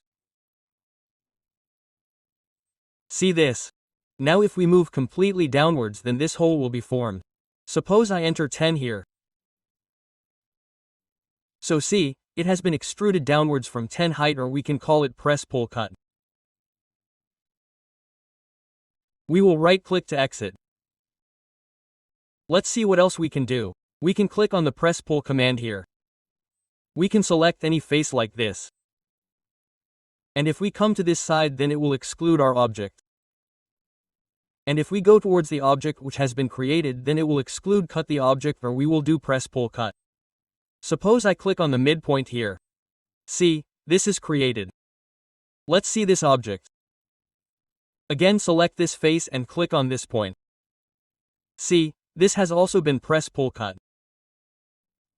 So from here, if we conceptualize it, then we can create such various models with the help of press pull. When we extrude any object, suppose I select it and extrude it. I did this up to a certain height. Now when we delete these objects, then see, our 2D elements get converted into 3D elements. They do not remain. But at the time of press pull, if we suppose I click here, I take this rectangle here. I press pull like this. And I delete this 3D element. So see, these 2D elements remain with us forever. So this is our press pull command. We use it a lot for 2D to 3D conversion. So let us erase it. Now let us see the commands like union command, subtract command, intersect command, and interfere command. So I go to southwest isometric view. Here I will create a box. So to create a box, we will enter box. We will create a random box like this. This is done. We will X-ray the visual style from here. And along with this, I will also create a cylinder. So we will enter psi L. From this point, we will give random radius and its height like this. Now what will we do with these two 3D elements? We will select them. And we will make some copies of them. So we will enter CO and take some copies like this. This is done, we will right-click to exit. Let us first command as our union. Just like we used to use join to join 2D elements. Similarly, we will use union to join 3D elements. Suppose see here, this is a different part. This is a different part. If we union both of them, then it will be converted into a single part. So to union, we can click on union here. Or its shortcut is to enter uni.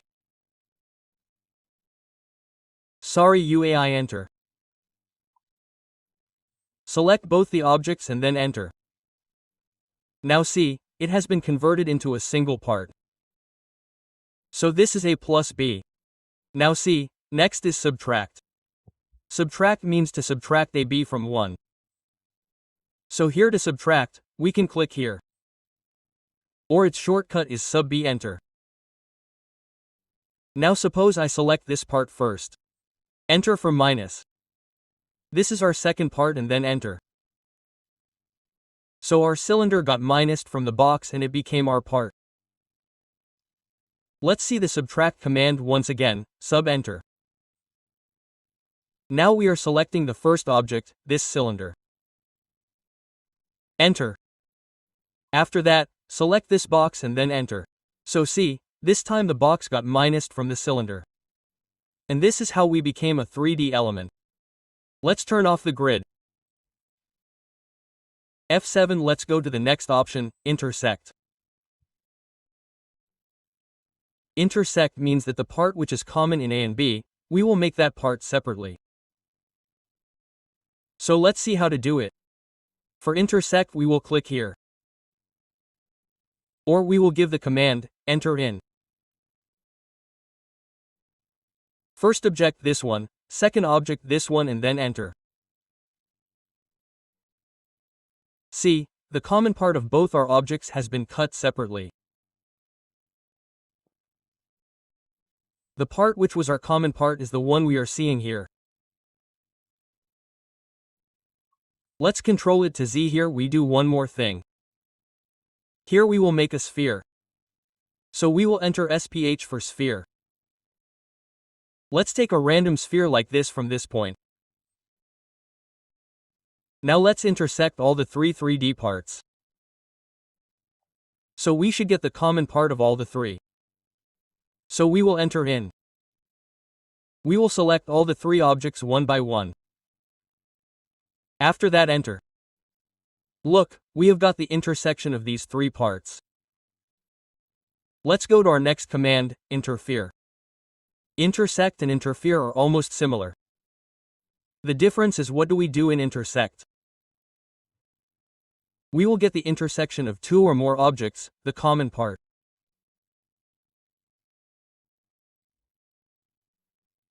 And in the case of interfere, our main objects will remain and along with that, we can move or copy the intersecting parts separately if we want. That means it is like cut and copy. So let's look at interfere. We will give a shortcut once. Enter F enter. We will select the first set. This is my first set. Let's enter. The second set is this one. Let's enter. Now see, this is showing our common part. If we click here, then from here we can zoom in and zoom out. Right-click exit. From here we can pan the object. Again exit right-click and from here we can orbit the object. Again right-click and exit. If we tick delete interference objects, it means that the interference object that is being created by intersecting will be deleted. So there is no benefit for us from this. So if we untick this, let's first delete and see what happens. We will close it. So see, our intersecting object or the interfering object is no more there. It has been deleted. Now let's take interference again. First set enter, second set enter. This time see, if we untick delete here and then close it. Now see, we can select it and move or copy it separately. So this is like our cut and copy. So these are our union, subtract, intersect and interfere commands. Let's erase them. Now we will learn the slice command. For that we will go to southwest isometric. Now here we will make some cubes. So I will take the box command. Enter POX, whether it is a cube or a cuboid, it does not matter. Just randomly we will make it like this. We will give a height. We will conceptualize the visual style with a 2D wireframe. And let's do one more thing. Let's also make a sphere here. We will enter SPA from this point. Suppose we have also made a sphere like this. And we will do one thing with these two parts. We will union them. So we will enter UNI. We will select both of them and then enter. So what will happen? It will be converted into a single part. Now we will take multiple copies of it. So we will select it. We will enter CO and turn on some of its copies to ortho. We will take it like this.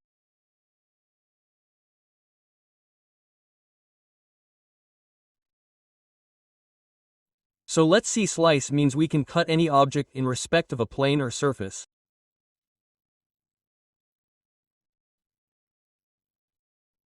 So for slicing we can click on slice from here. Or its shortcut is enter SLI. Whatever object we want to slice, we will select that object like this. After that we will press enter and see here there are many options. Through these options we will slice that object. So by default there are 3 points here. See 3 points. Meaning we will define a plane of our own. As you all know, a plane is defined with the help of 3 points. A plane will be defined only when there are minimum 3 points. So we will define a plane of our own by giving 3 points. And in respect of that plane we will slice any object. So here we will click on 3 points. I suppose click the first point here, second point here and third point here. Okay, after that we will get 2 options. If we want we can keep any one side. Then we will have to click on one side. And if we want, we can keep both sides. So for that we will simply press enter. See, our slice has been done. So our plane was taken like this. So that is why this object has been cut diagonally in the middle. Let's see once again. We will enter SLI. This time we will select this object. We will enter. From here again click on 3 points. This time I will take this point. First point, second point and third point here. Then we will enter. So see, our slicing plane has become like this. Because I clicked on both the points here and the third point here. So this became one part and this became one part. Let's repeat the slice command again. Enter SLI, we will select the object. Then we will press enter. And see, here is a planar object. Let's do one thing. We will make a rectangle. Here suppose I change it to front view. And we will create a rectangle like this here. This is done. We will change this view again or we will leave it as it is. Let's press F7. We will turn off the grid. Now let's slice. This object is selected. Enter planar object and this is our planar object. If we want to click on any side, if we want to keep one side then we will click, or if we want to keep both the sides then we will enter. See this, if we erase it. So, see this, it has become a part. This has become a part. So, this is planar object. Let's do one more thing now. I will draw a circle. We will take the UCS before this point to the void. We will take the circle from this point. We will take a circle like this. We will exclude this circle. Enter Ext, or we will put it in surface mode. Enter Ext. From here we will click on the mode. We will take the surface. We will select the circle. Enter. See, this has been converted to surface. Now we will take the slice command. We will enter SLI. We have to slice this object. Let's select it. Press enter. See, what is it this time? It is a surface. So let's click on the surface. This is our surface. I have to slice this 3D object in respect of this surface. So let's select this surface and then press enter. Let's erase it. See this. As our surface was, in the same respect our object has been divided into 2 parts. Let's erase this circle as well. Let's see what other options are there. Again we will take the slice command SLI and enter it. We will select the object. Press enter. See, here there is an option of Z-axis. We will define the Z-axis, and as we define the Z-axis, our object will be cut in respect of the XY plane. Let's see how. Let's take the Z-axis from here. Suppose I click on this point and click upwards that this is my z-axis, then our plane will become like this. The xy plane will become like this. Let's press enter and see what happens. Well, this did not happen. Let's do it once more. Select Shli, enter. Click on the z-axis. Click here. Then click up here and then enter. See this? So, this is how we defined z. So, our xy plane will become like this. So, we got cut in that respect. Let's see this one more time. Repeated the slice command, selected the object, pressed enter, took the z-axis. Now suppose I first click on this point. Now I say that my z-axis is here. Okay, let's click here. So if this is the z-axis, then this plane that is visible will become our xy plane. Press enter. See, our object has been cut in respect of this plane. Let's see what other options are there. Repeated the slice command again. Selected the object. Press enter. Now there is a view option here. Click here. Suppose I click from this point to this point. Okay, let's take it once more. Select slice, enter. Here, we have to click on view. Simply click on this point and then enter. So what will happen with this?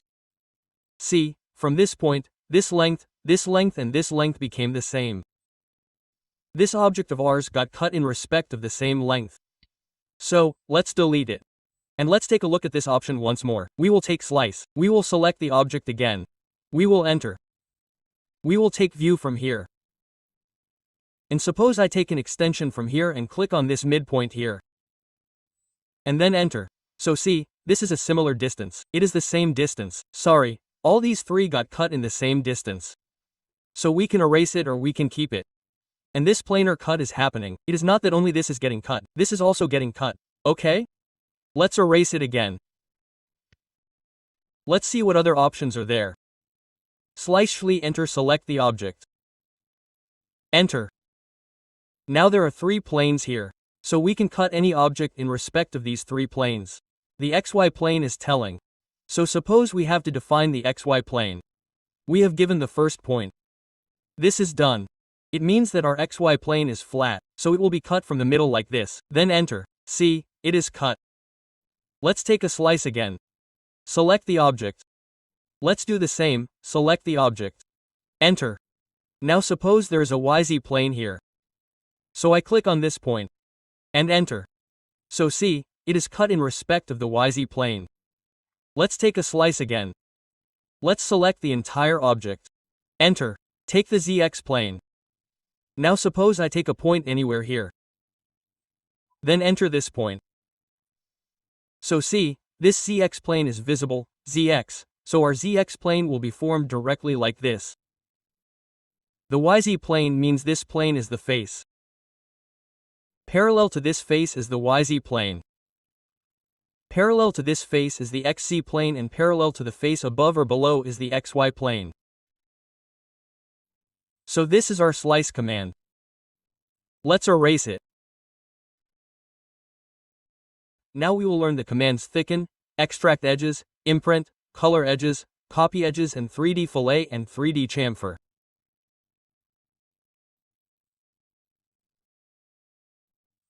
So first of all, I convert the view to southwest isometric.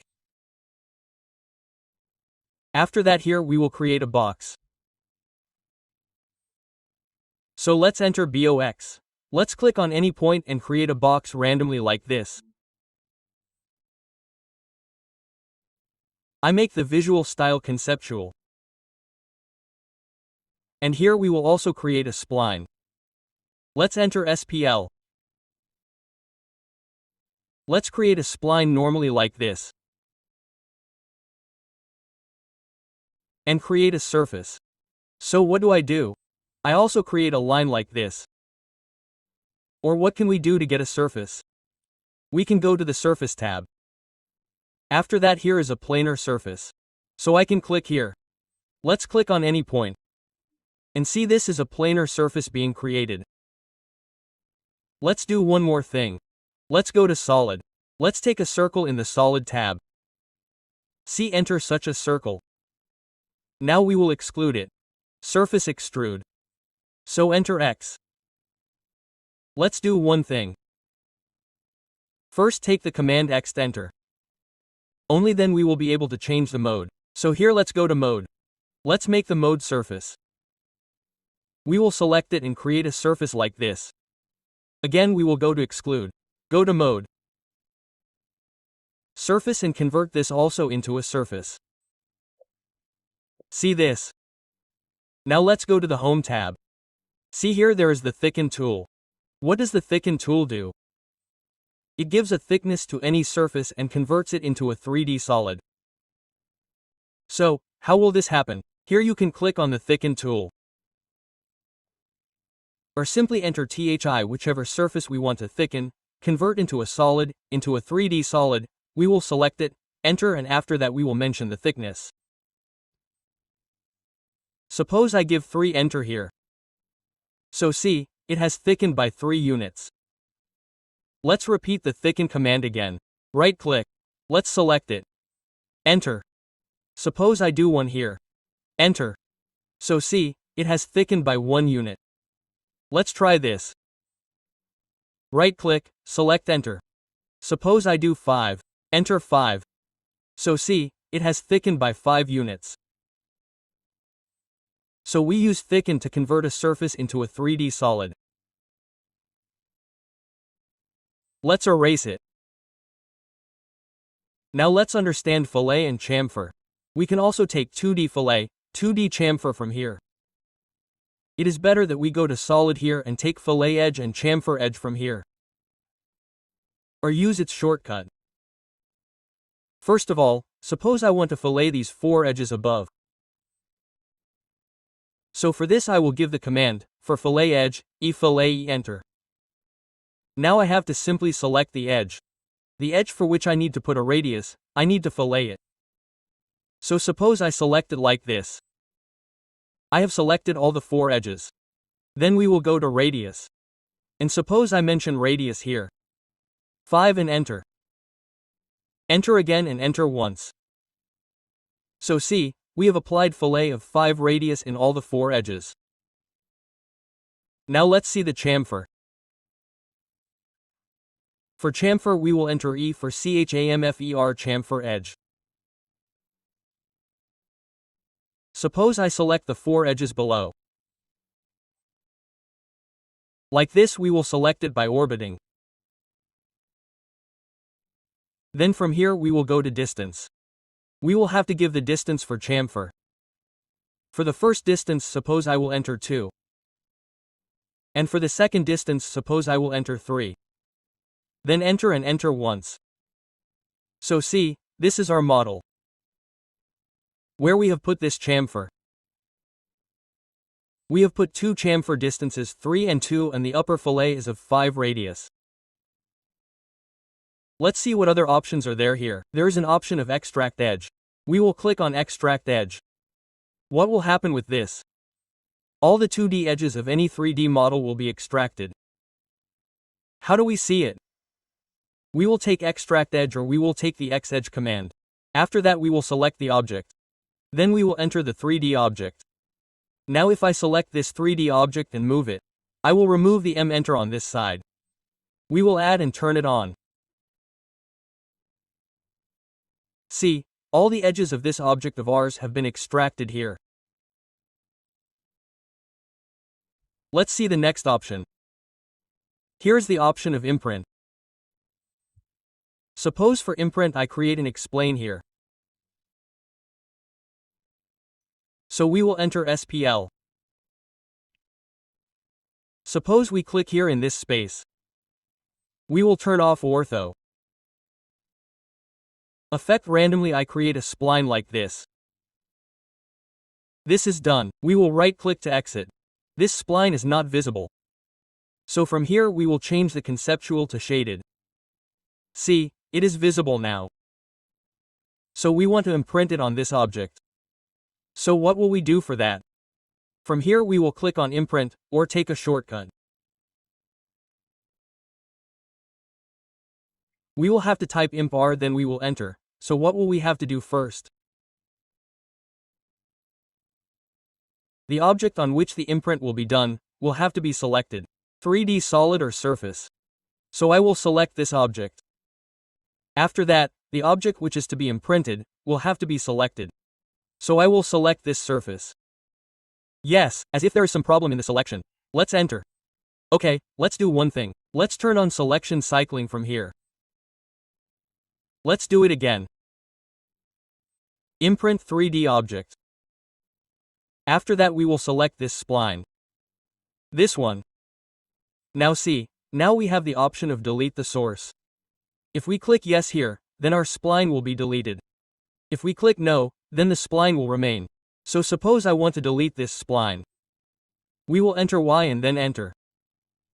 Now see, our spline has been deleted. But whenever we select this object, the imprint of that spline has come on our object. See this? There is no need to just click on it. Just hover. See this? Our spline has been imprinted on it. Let's see what other options are there. See here, there is an option of color edges. We can color any edge. So from here, suppose I take the option of color edge. And suppose I simply select one or two edges from here. Suppose I selected these two edges. Press enter. After that, suppose I gave any color, and then pressed OK. Then enter and enter once again. Now see if we zoom it or do one thing, let's convert it from shaded to realistic. You must be able to see it very lightly, it has been converted to green color. Let's see it once more. Let's take a dark color. Color edge, we will select this edge. We will enter and suppose I will take this color from here. We will press OK. Enter. Now see this. Now you must be able to see that this is a green edge. It is green or yellow and this has become a brown colored edge. Let's see what other options are there. There is an option of copy edge. So we can copy any edge. So we will copy the edge from here. Suppose I select this edge. Let's rotate this edge here. I will select this edge and this edge. We will enter. We will click on any point and turn on the option ortho and click here. Then we will enter and enter once more. See, this is our edge. We have copied the edges that we had selected.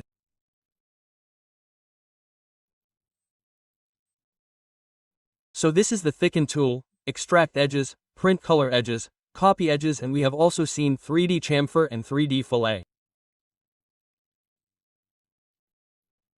So let's erase this. Now we will understand very well the commands of extrude faces, paper faces, move and copy faces, offset faces, delete faces, rotate faces, and color faces. So, for this I go to Southwest Isometric View. And here I draw a cylinder. Like this, and also enter 1 SP. Let's do one thing. Let's make it conceptual. Now let's take SPH.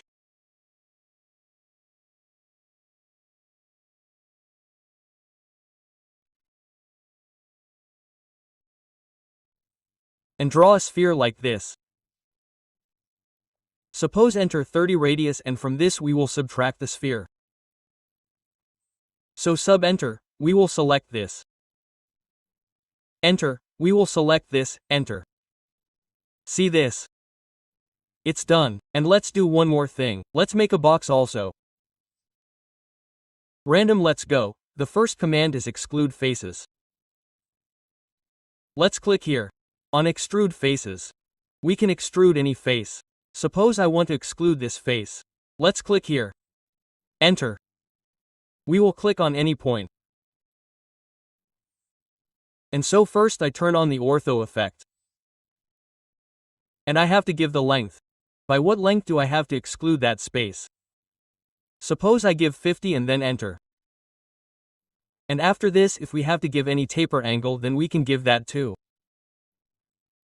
So for now, let's keep it 0 and press enter once. So see, this face of ours has been excluded by this length of 50. And let's see the excluded face once. Let's select this face. Press enter. Click on this point. And give a certain distance. Enter 50. Now suppose I give the taper angle here 10 and then enter. See, we will double enter. So this face of mine has got a taper angle by 10 degrees. This angle is 10 degrees on both sides. Let's see what is the next option. Let's see. Here is taper faces. So I can taper any face. Suppose I take the taper face here and click on this face. Enter. After that I have to give the base point. I have given this one as the base point. Now I have to give another point along the tapering axis. Suppose I give a point here. And I mention the taper angle as 5 and then enter. See this? What has happened? It was straight. From here it has tapered at 5 degrees. Let's Ctrl Z and see it once. Select the taper angle face. Press enter. Take the base point. Give the axis. Along which axis do I have to taper? This time I click on this point and give 5 as enter. Now see this 5 degrees along this axis, it has tapered by 5 degrees. Let's see what is the next option. Here there is an option of move face. I can move any face. Suppose I have to move this inner face a little. So I will take move face from here. Select this face. Let's enter. Suppose I click on any point. And on this side, I have to move it by 10 length in Y direction. So I enter 10, and see, the length has increased by 10. It has moved out.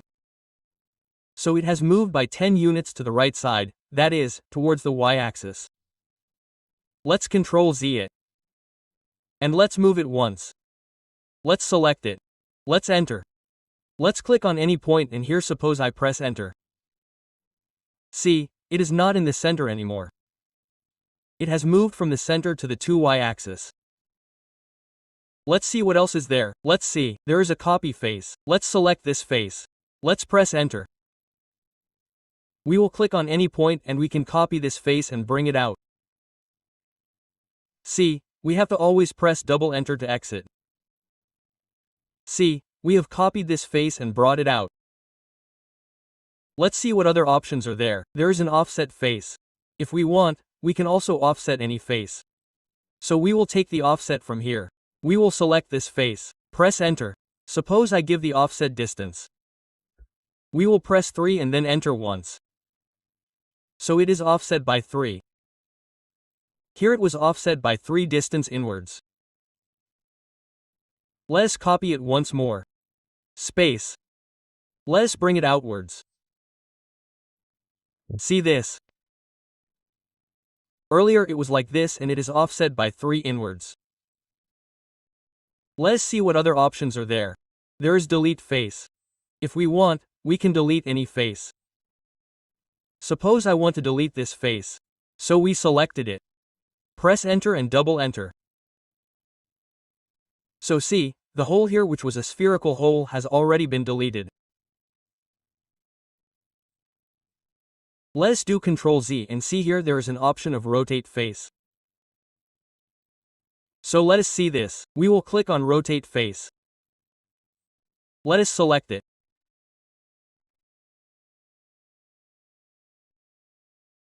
Let me select this face. We will press enter. We have to select the axis. With respect to which axis do I want to rotate it? So I select this axis. Z axis and then give the angle of rotation. Suppose I enter 5, enter and enter once. So see, it was straight. It has rotated outwards by 5 degrees. The last option here is of color face. So let's click on color face. We can select any face. Suppose I select this inner face. After selecting, we will press Enter. Suppose I give it some brown color and click OK. Then enter and enter once. So see, this face of ours has become our color. If we copy it now, select it, copy it and bring it outside. So see, its color has changed.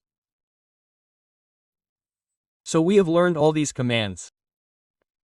Let's press yes to them. Now we will learn about separate commands. Clean cell, check. Apart from this, we will learn about convert to solid, convert to surface commands. So I go to isometric view. Here, suppose I create a cylinder. We will enter CYL and create a random cylinder like this. We will conceptualize the visual style with a two-dimensional wireframe. Now let's create a sphere. So we will enter SPH. We will create a sphere like this. Let's also take a copy of it. We will enter CO. Let's press this effect to turn on ortho. And what do we do with it? Let's move this sphere a little and take it upwards. We will escape like this. Now see, we will union this cylinder and this pair and we will also union them. So to union, we will enter U and I. We will select both these parts together and then enter. What will happen with this? It will become a single element. See, if we select this, it has become a single element. Let us repeat the union command again. Now select both of them by right-clicking and then press Enter. Now see, there is a gap in the middle. Still, what are we seeing? Whenever we are selecting it here, it is being selected as a whole element. So here our separate command will be useful. Suppose here we use a slice command. Suppose I enter Schli. Select it. Press Enter. And here suppose I take this or 3 points in respect of a z-plane. So we will slice it with the help of 3 points. We will create a plane. So I click on 3 points. Click on its center. This becomes a point. You can also take it outside and a point on the top. Press Enter here. This part of ours has been sliced. Now see, if we select it and erase it.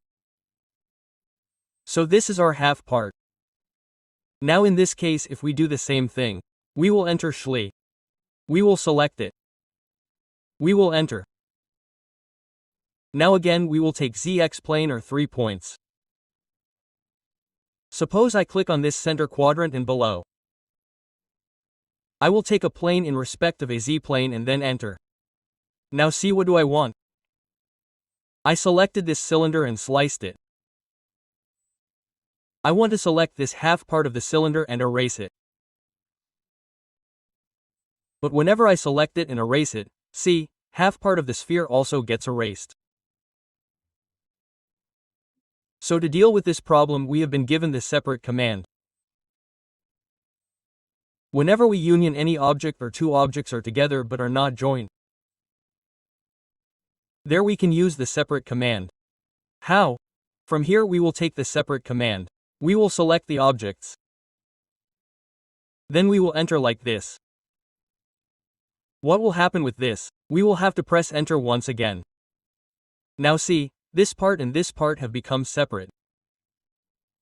If we want, we can select half part of the cylinder and erase it. But it will not have any effect on it. So, this is our separate command. After this, we have to clean. For clean, I will take another cylinder. CEL Enter. I have taken such a cylinder. We will understand it in 2D wireframe. Only then will we understand it. Let us extrude this face now. So, from here, we will click on Extrude Face. We will select this face. We will press Enter. Now I will specify the center here. And I will enter suppose to upwards.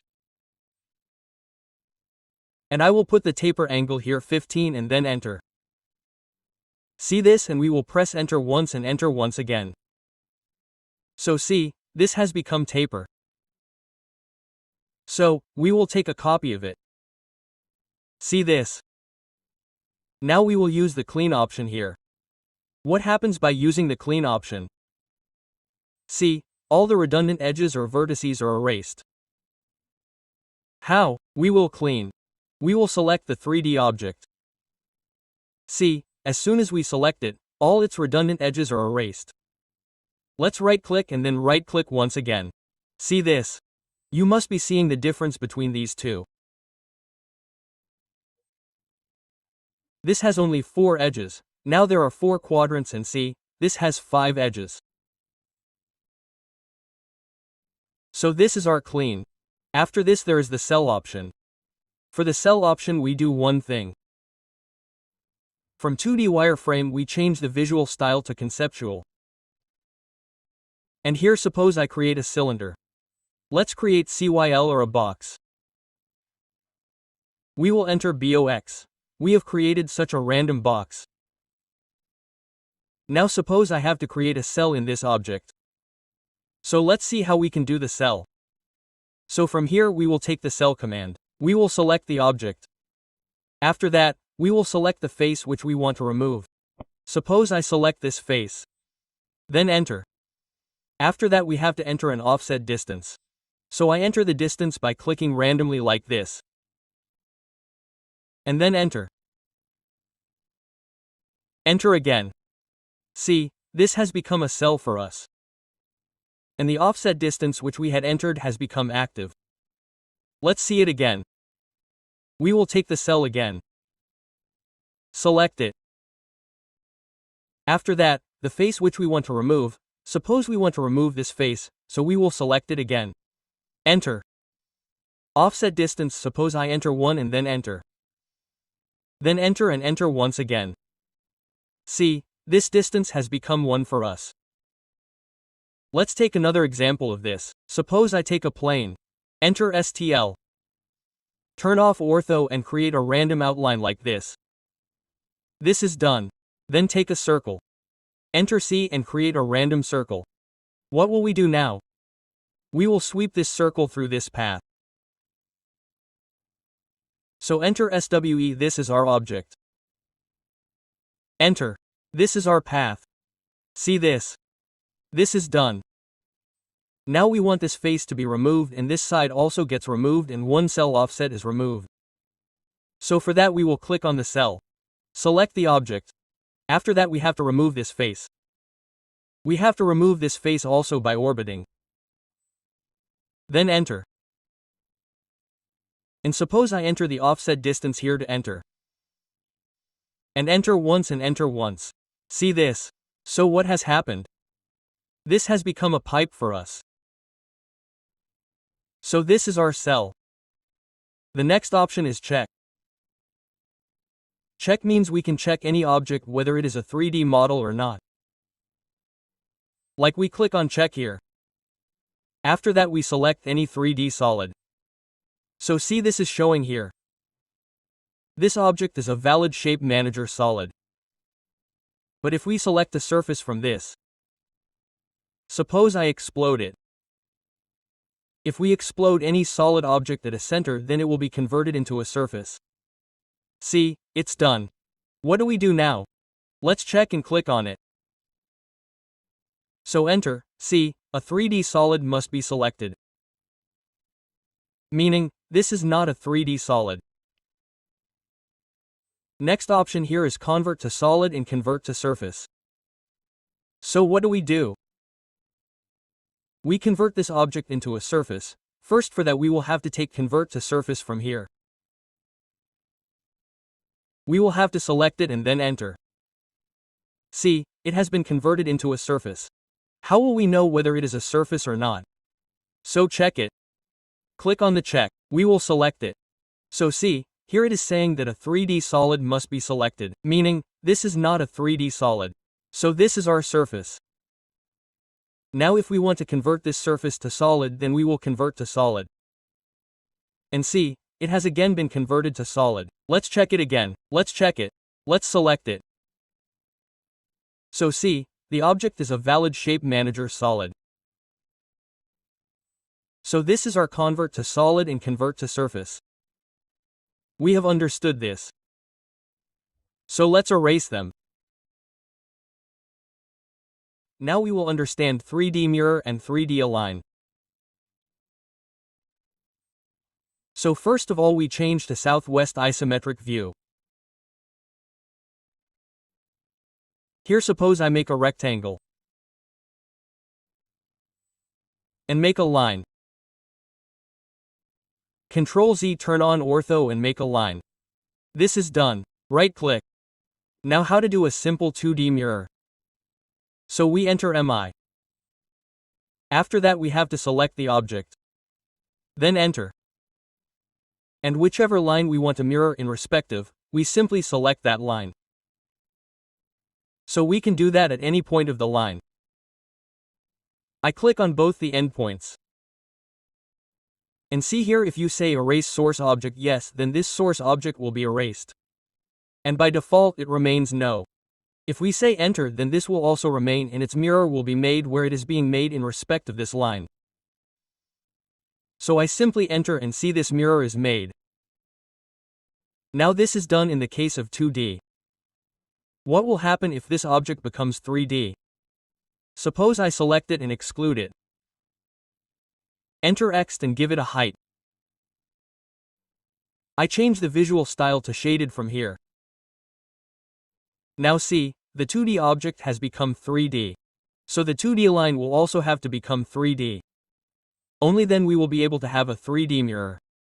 So what will we do for that? We will exclude the line as well. Enter X. After that, click on any point. So what happened? The line got converted into a surface. For a 2D mirror, we click on any 2 points of the lines. So for a 3D mirror, it became a surface for us. That means it became a plane. So to define a plane, we have to click on 3 points. So we will click on its 3 points. Only then we will be able to have a 3D mirror. So for a 3D mirror, we can click here. Enter 3DI here. We will select the object which we want to mirror. Then we will press enter and see, there are many options here. First we will mirror from 3 points. So here we will click on 3 points. And to define the plane, we will click on all 3 points of this plane or surface that we have created. Suppose I will put midpoint here, and you can also do this above the midpoint. If ortho is on, then we can click on any point and then enter. See, our mirror is ready. Let us erase it. Suppose I will erase this also. So it is not that we will always have to create a surface to mirror 3D. Only after that we can mirror. Not at all. So let us see again. We will enter 3DMI. We will select the object which we want to mirror. Again enter, this is our line. So click on any point, click again and keep ortho on in Z direction and click in any direction positive negative above or below. And then enter. See, this mirror is made. Next let's take a polyline. From this point we will take an extension downwards. Such a polyline has been made. Enter. See, we have made a polyline in negative Z direction. Let's click on 3D mirror. We will select the object which has to be mirrored. Enter and see here there is an object option. So click on the object and here we can have a 3D mirror only if there is a polyline, arc or circle. We cannot have a selection in respect of a line. So what will we do? We will select this polyline and then enter. See, in respect of this line, if its normal was our XY plane, then our mirror would have become like this. Let's repeat the 3D mirror. We will again select this object. We will press enter. After that, look here, there's the last option. Last means that we have mirrored in respect of the last object or the reference in respect of which we have mirrored last. Our mirror will be created again in respect of that reference. Suppose I click on last here. Then enter. So look here, whenever I click here, there are two solid objects. One from before and the one which we have done with the last option. Let's press escape. We will again take 3D mirror. Let's select this object.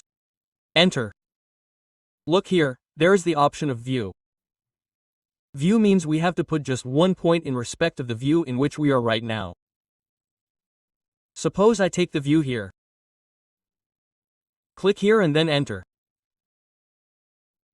So whatever our view is, look, this mirror has been created in respect of that view. Let's see once more. We will click on 3D mirror. We will select the object. We will press enter. Here we will click on view. And after that, suppose I click on this point and then enter. So see, our mirror has been created in respect of this point in the view as we were. Let's see once again. We will repeat the 3D mirror. We will select the same object again. We have just changed the view a little. Let's enter and rotate it a little. Like this, then click on view and again click on the same point. Then enter. See, it has become a mirror again. So as per the viewing angle, our mirror is being formed in respect of the point. Let's repeat the 3D mirror again. Select this object and enter. Now what are the options here? See XY plane. So this is our XY plane. Now suppose if I consider this surface as XY plane. Here we will click on XY plane. And just click here. What will happen with that? This object above it will become our mirror. Let's see. We will enter. Look, the mirror is done. Now let's repeat this 3D mirror again. Select it and enter YZ plane. YZ means our mirror should be on this side. So we will take YZ plane and click on this point and press enter. So, look, it is done on this side. Again, right-click and select the 3D object. Press enter. We will take ZX plane this time. So, this CX plane means it should come towards the front. So, as soon as we click here and press enter, see, the mirror is done towards the front. Let's repeat the 3D mirror again. Select this object. Press enter. And here, there's another option of Z-axis. So, let's click on the Z-axis here. Suppose I click here. And in whichever direction I make the Z-axis, in that direction, that means, look here, it is asking for normal. So, if I click in this direction, then in this direction, the mirror will be on the front side. If I click here, then the mirror will be on the left. If I click below, then the mirror will be below. Let's see. I click here and then enter. So the mirror is here. Let's take it again. Let's select it. Enter. Click on the Z-axis. Click on this point and click on the front and enter. So the mirror is done in front. Next is our 3D align. Let's understand this. Let's understand 3D align. Suppose I delete these. Now I have to align this box on it. So, for that I can use 3D align. And its shortcut is 3DL enter. Select this object which has to be aligned. Then enter. Now we will take its base point. Suppose I take this one. Let's take the second point this one and the third point this one. After that, similarly we have to take the first destination point. So I click here. Second destination this one and third destination this one. And see, our alignment is done. Suppose I take a cylinder here. Suppose it is like this. And here I have drawn a circle. So I want this cylinder to be aligned here. So what will we do for that? We will take a line from here. Select the cylinder. Enter. Take the base point. After that second point, this quadrant, third point, this quadrant. Now let's take it to where we have to align. This is our first destination center. And however we want to align, we will click on it. Suppose second and this is our third. See this? This is done align. So, this is our 3D mirror and 3D align. Let's erase them. Now we will understand 3D move, 3D rotate and 3D scale. So I go to southwest isometric view from here. And here suppose I create a cylinder. I will click CYL enter. Radius and this height will change the visual style from 2D wireframe to shaded with edges. Let's see the first option of 3D move here. So for 3D move we can click here or we will use the shortcut 3DM and then enter. We will do 3DMO and then enter. We will select the object which we want to move. Then we will enter. And see we are getting 3 directions. So in whichever direction we want to move X, Y or Z, we will have to click that direction. This red one is X. Green one is Y and this blue one is Z. Now suppose I click on this arrow. So see it is moving in X direction. We will turn on ortho. X and X direction. See it is not going in Y, it is not going in Z either, it is only moving in X direction. So I can move randomly from here. And if we want to mention the distance then we can do that also. Like I click here and enter 100 here. So what will happen? It will move 100 distance. Let's see once more. Let's click this direction. We will take it upwards. If we want we can move it or we can copy it also. We have to take a copy from here or we have to enter C. After that see we are getting its copy. So suppose I have to move it 150 distance in Z direction. So I will enter 150. And see this we have moved. Let's right click and exit. We will escape here. See this? Let's understand 3D rotate. So for 3D rotate, we will click on the 3D rotate command here. Or we will enter 3DR. We will select the object which we want to rotate. We will enter. See, we are getting 3 circles. This green circle of 3 colors is visible or we can call it an orbit. It will rotate along the y-axis. This blue one will rotate along the Z and this red one will rotate along the x-axis. Let's show it. Suppose I click on this green orbit. See, it is rotating. Let's turn off the function key F8. Now see, you must be understanding this. So, we can enter any rotation angle here. And if we want to put it by turning on the Earth, then we will press the effect and click in whichever direction we want to move. See, it has rotated. Now let's click on the red orbit. Look at this, sorry, let's take it once more. Click on the blue orbit. And turn off the effect. See, it is rotating from here. Okay? Like this we click randomly and we can also rotate it along X like this. See this? So we can rotate any object in all 3 directions orbit-wise. Let's see the next option. The next option is our 3D scale. Let's press Ctrl Z for 3D scale. We will click on 3D scale here. Here we will give it shortcut, enter 3DS. We will select the object which we want to scale. Then enter. See, right now we are getting the option to scale in X, Y and Z direction. But there is one thing in this. If we click and scale anyone, then it will automatically scale in all three axes. Suppose I press enter here. So what happened? Twice of the object is created in respect of X-axis, Y-axis and Z-axis.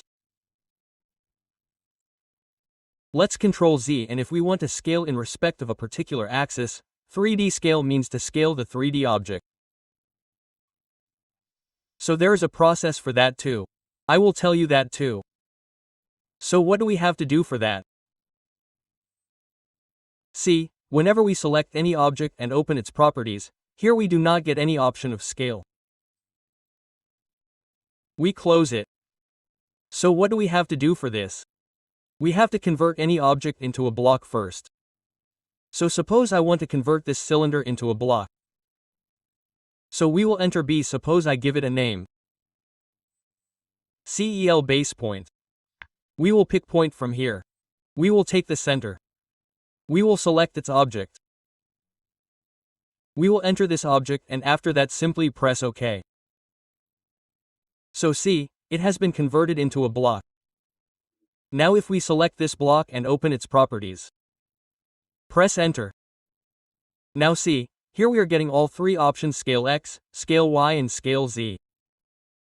I will press escape and select it again and show it. Both of these are cylinders, same cylinders. This is our 3D solid.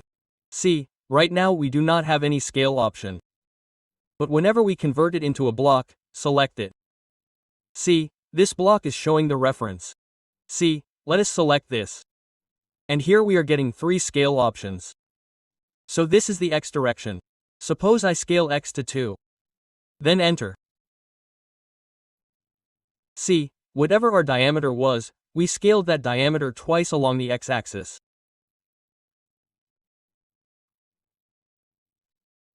Now suppose I make Y5, enter, and suppose I make Z5 and then enter.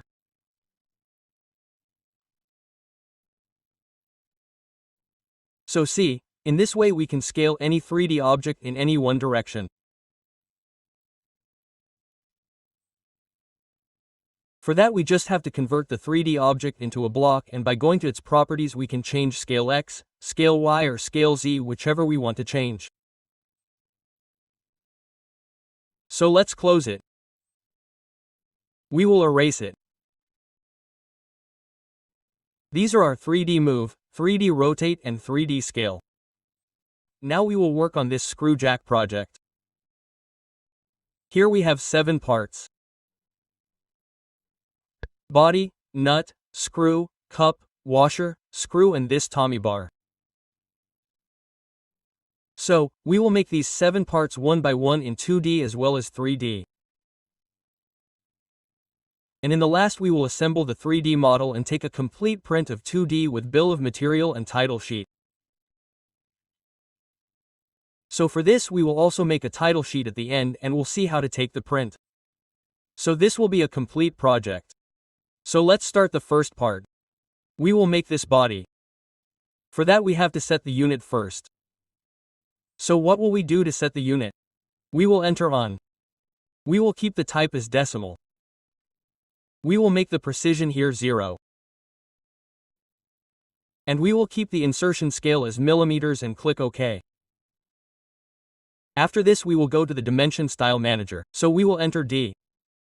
We will click on Modify. We will go to the Primary Units tab. And here also we will make the unit format decimal and precision 0. And then click OK. Then close it. And I will also show you how to attach this image and scale it. So we will erase it. To attach any image, enter Add and select wherever your image is in the computer. Open it and click OK. After that you have to double enter or right click twice. So it will be done. If your image is not showing, then double click with the scroll button of the mouse. It will zoom. After this we will scale this image. To scale we will enter SC. Select the image. Press enter again. To select the base point, I click on 0, this base point. After that we will scale in respect of a reference. So we will click on the reference or enter R. After that we have to take any dimension of the object. By zooming, suppose I click on these 2 points. I have to take random points. It will not be exact because this is an image. So let's click like this and then enter 70 here. So this image has been scaled. So let's start this part. Before making this, we will create some layers. So to create layers, we can click on Layer Properties here. Or we can take a shortcut. LA enter. After that, click on this icon to create a new layer. Here, suppose I create a layer for dimension. Let's make it dim. Let's change its color. And take another layer. Let's hatch it. Let's change its color too. And we will use it for an annotation.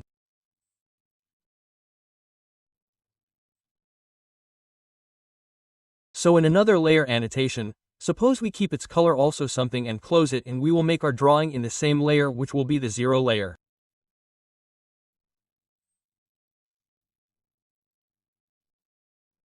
So let's start this part. First of all we have to make a center line. So let's do one thing and make a layer. From here we will make a center line in CL. Here give any color, suppose it is any.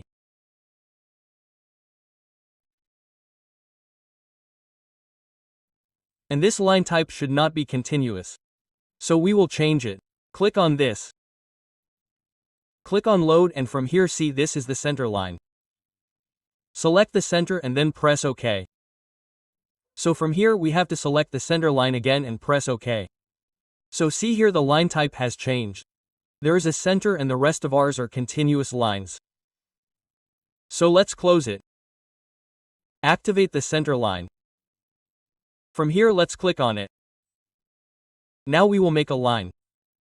Enter so L, and like this we have to make a center line. Turn on ortho. Press the effect. This is done. Right click. To exit. Now we will again activate the 0 layer from here. Now let's start it from the bottom. So we will enter L. We will take an extension like this at any point. We have to go to the right side. The diameter is 140. So enter 70. Towards the top, it is 20. Enter 20. We have to go to the left side. See, this is 100. So here we have to enter 20. There is a slope here. So we will right click and exit, and we'll create it again from the top.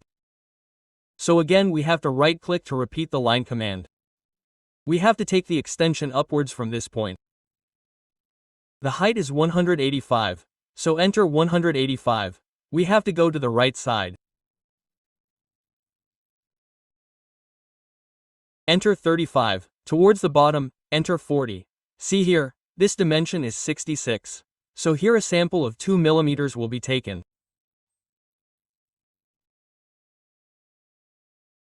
We will enter 2. Right click. Towards the bottom, we will add 2 in this. Right click to exit and erase it. Now again we will enter L, and we will draw this line like this. Right click to exit. Let's see here, this is a section. So this has to be offset. We have to offset 20. Sorry, we have to offset 10. This is 50 diameter. So we will enter O. We will give offset distance. Enter 10, and we have to offset these lines. Like this we will right click to exit. We will extend this line. So we will enter X. It is extended. We will right-click and trim it. So enter TR, just select it and right-click. Let us make the slot below.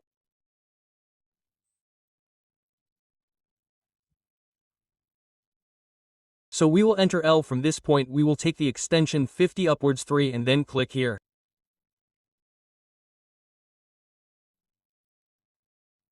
We will right-click to exit. Here we will apply fillet of 3 radius. So enter F for radius, enter R, enter 3 and just select both these lines. This is done. We have to extend this line till this. So we will enter X.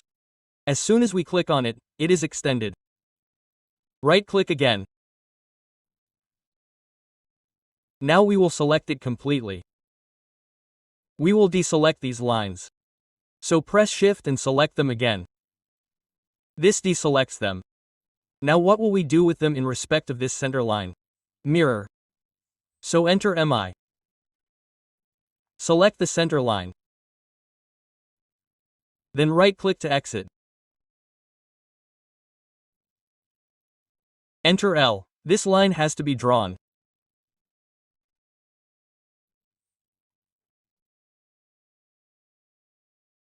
And this one here, let us erase it.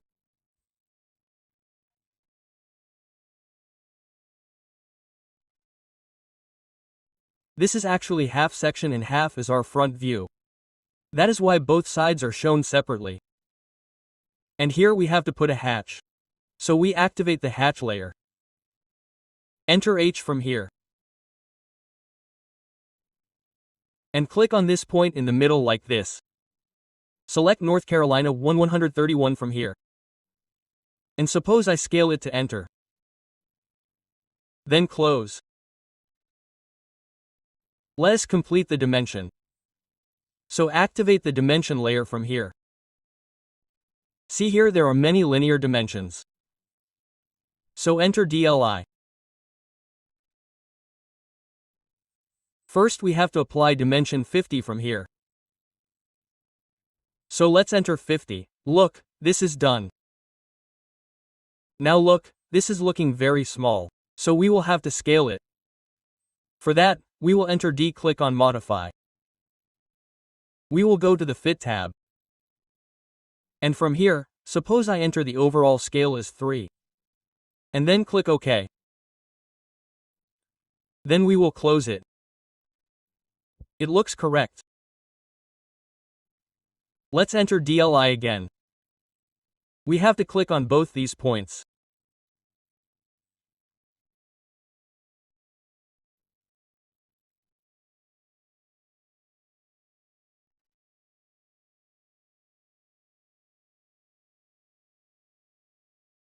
Look, we have got 70. Right-click again.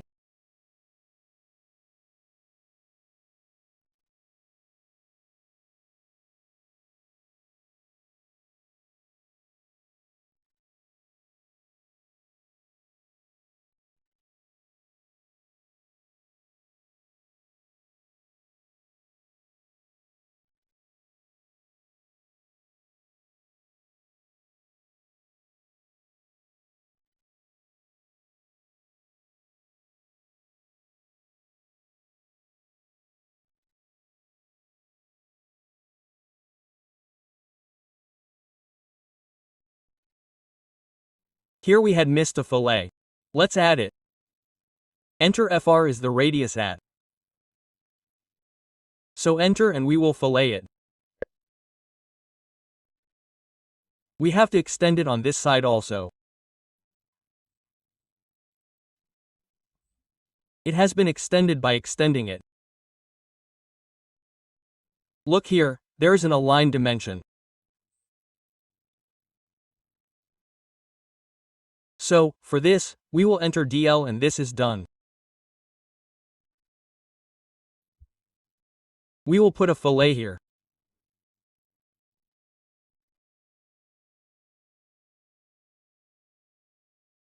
Enter DRA, let's enter D, click on Modify.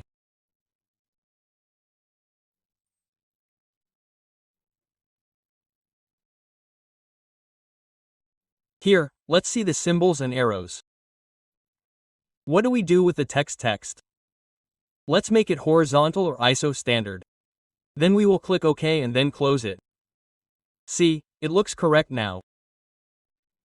And what do we have to do to add this diameter symbol? Just double-click on it.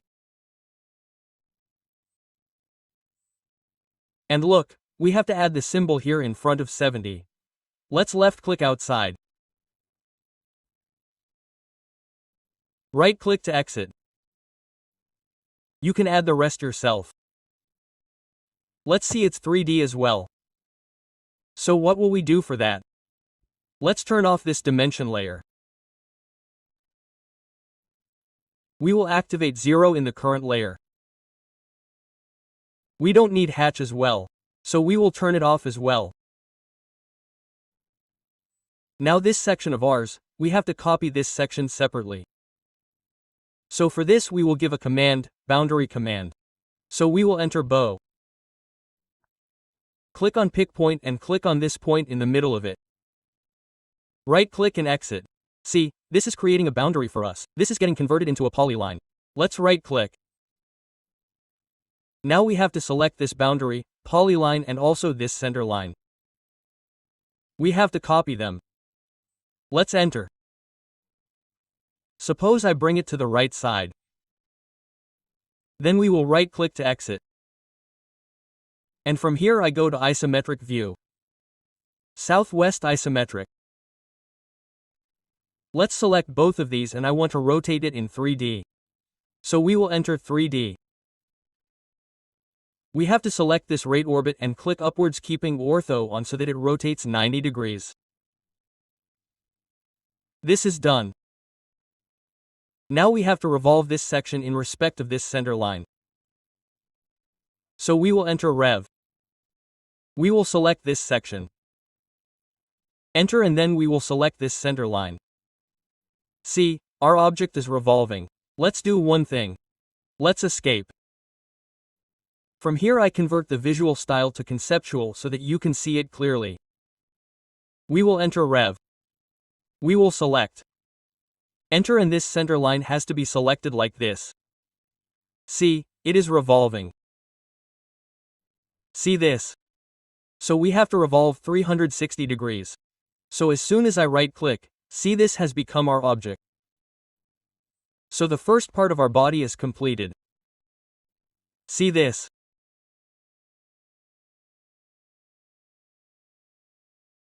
Now we will make the next part, this nut. This is its front view and the section is shown on the right side and this is its top view. So, let's start it. First of all I will activate the center line layer.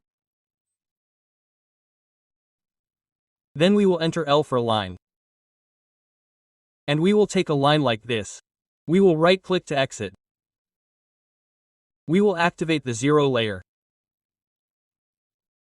From here again we have to enter L. From this point we will take an extension at any point.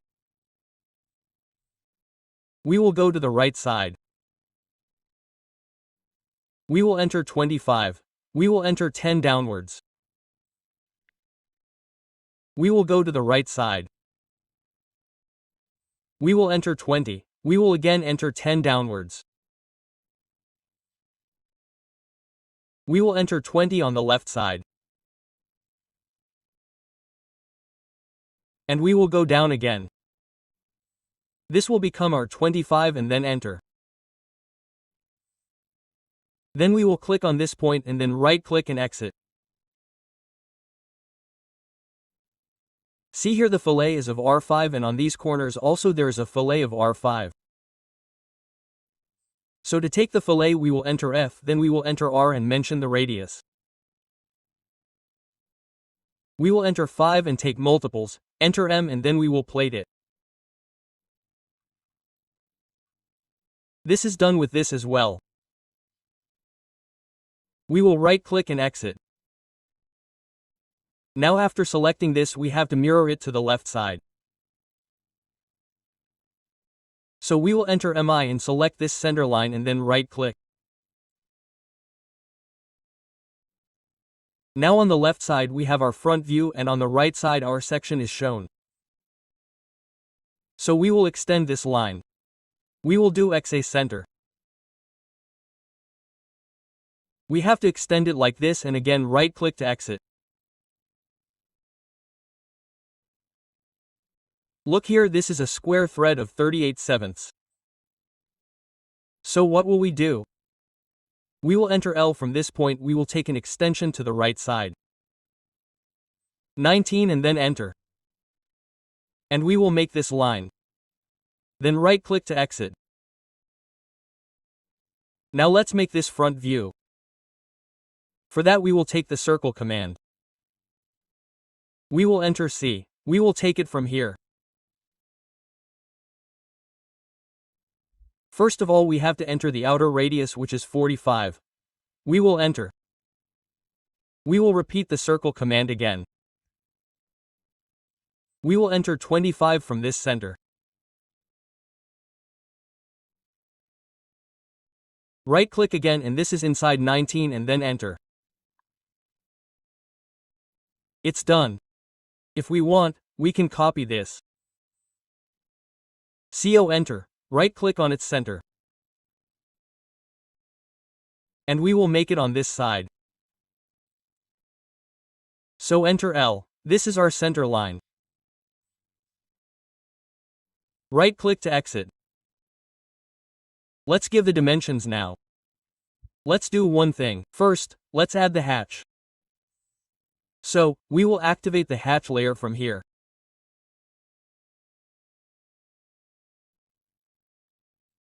Let's enter H and click on this point here. This is our hatch. Let's close it. Let's add the dimensions. So here, mostly there are linear dimensions. So, enter DLI. Click on these 2 points. This is 50, sorry, let's escape or click. And select it and put it on the dimension layer.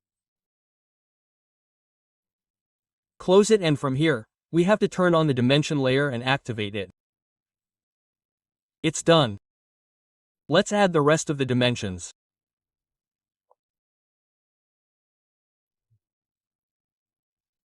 DLI enter. This is endpoint to endpoint. This is done.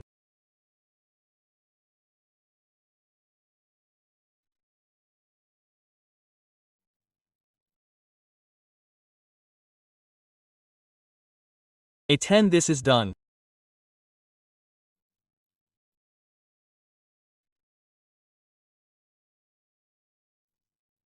Or let's keep it like this and what do we do with it? Let's move with dimension line. Or let's move text only. We place the text here. Towards the top. This is done. We will escape. And we will apply dimension break here. This does not look good. So, for that we will go to the parametric tab.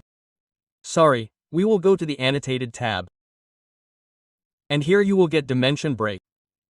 You have to select it like this. Let's do this also.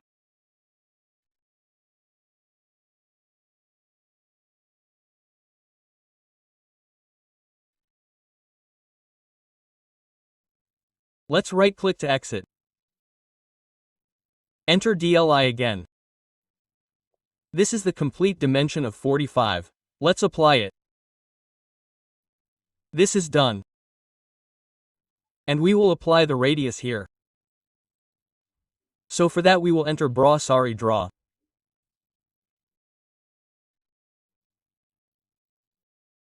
We will put this radius and we have put both these radiuses here. Here also we will apply dimension break. So we will select it first. After that right-click on this and for this we can use multileader. We can enter MLD or click from here.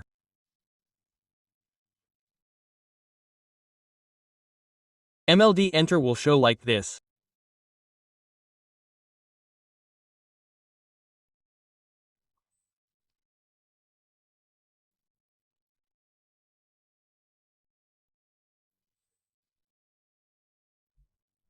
Square thread dia 38 multiply by this is done. Left click outside, we will scale it a little.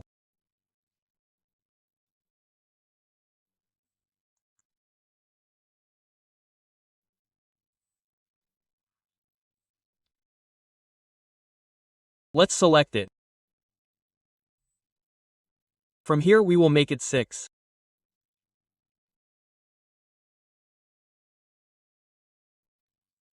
Enter and we will enter justify it.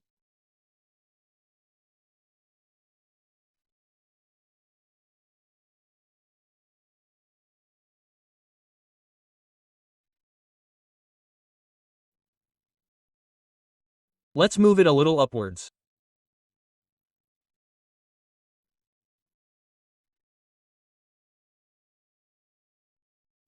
Like this. Let's go to the Home tab, and from here we will activate the 0 layer again and turn the hatch off, and also turn the dimension off.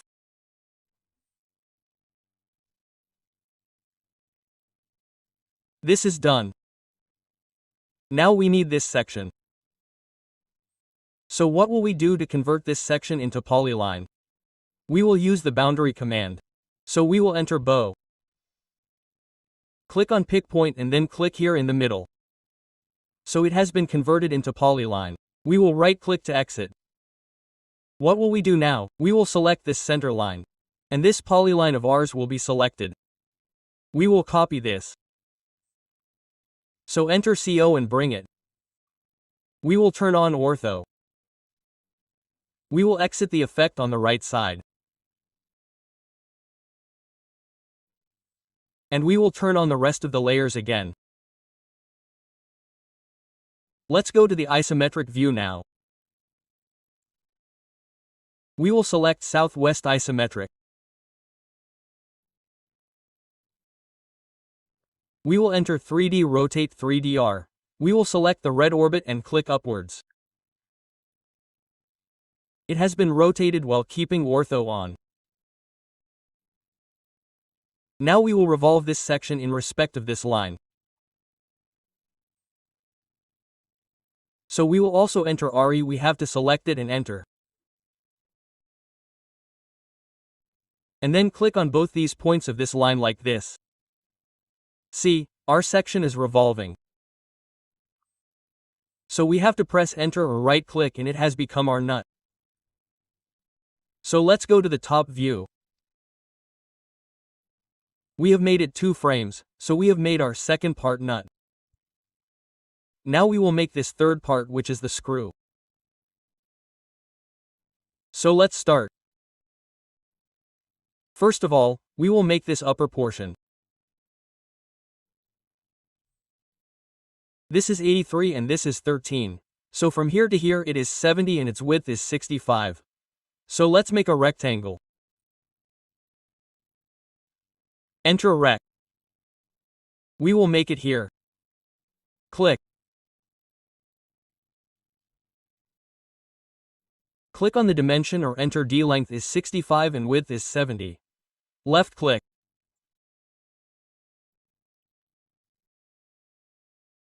Now see here, there is a chamfer of 1045 degrees. Meaning, there is a chamfer of 10 to 10 millimeters on both sides. So to take the chamfer, we will enter CA. We will take it by angle method. Click on the angle. Distance is 10, angle is 45, and we have to put it in all 4 corners. So from here we will select the polyline and then select this rectangle. See, we have already installed 1045 chamfer in all the 4 corners.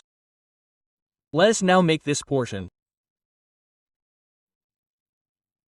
The width is 38 and the height is 240 to 83, which means 157. So we will take the rectangle command and again enter RC. From this point, we will take the extension from the midpoint.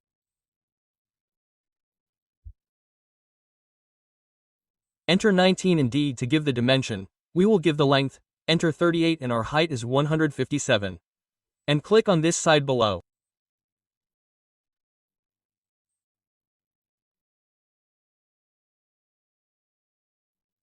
The upper portion is 22 and 13. So, we will repeat the rectangle command.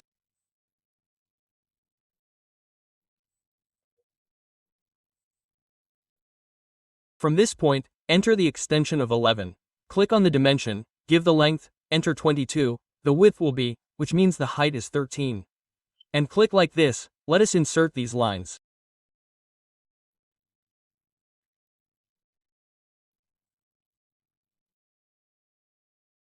So enter L. This is done, and here, we will right-click on this line to exit.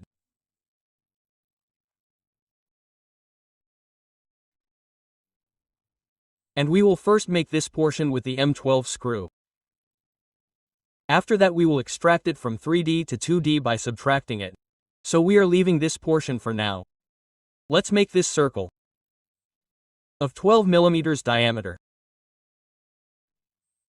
So we will enter C from this point. 35 enter 6 enter. This is done, and there is knurling here.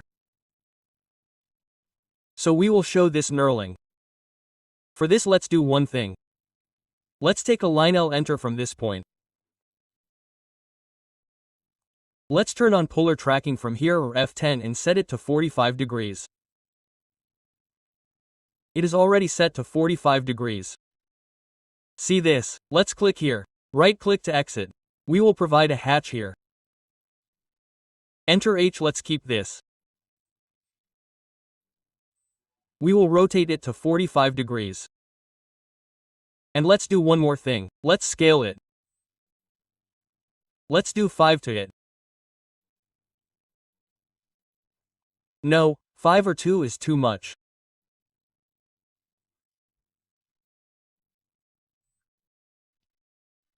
Let's do 3, 4 or keep 5 only.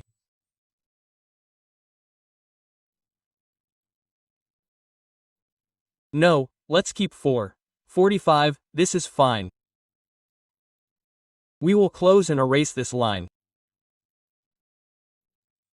This is just a representation that this portion is knurling and nothing else. What do we do now? Let's insert the center line. So we will change the layer from here. Enter cell L and draw the center line like this. It's done. Right-click to exit. There are some dimensions now. We have to insert them. So we will activate the dimension layer from here. Let's enter DLI. Let's give this one as many linear dimensions first.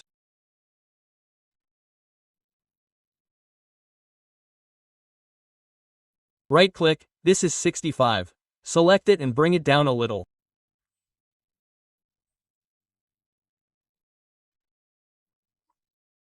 Move it. Let's enter DLI again.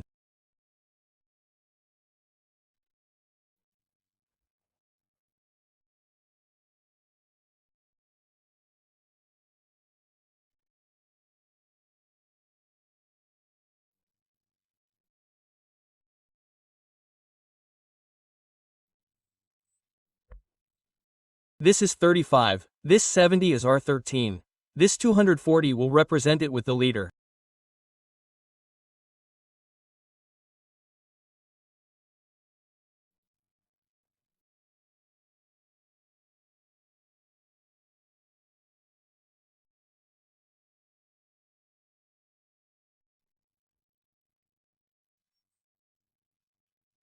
So enter MLD like this here.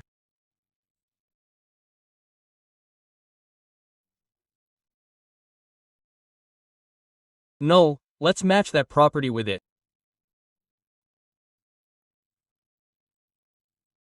So MA enter, we will select it and then we will select it. What will happen with this? Its height has increased. Let's right-click and exit. And you guys give the rest of the dimensions yourself.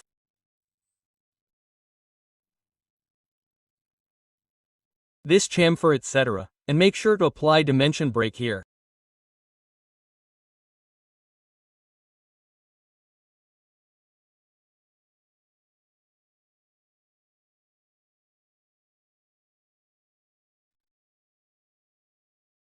Okay, this is done. Now we have to convert this into 3D. Let's do one thing. Let's copy it. CO enter, keep it here.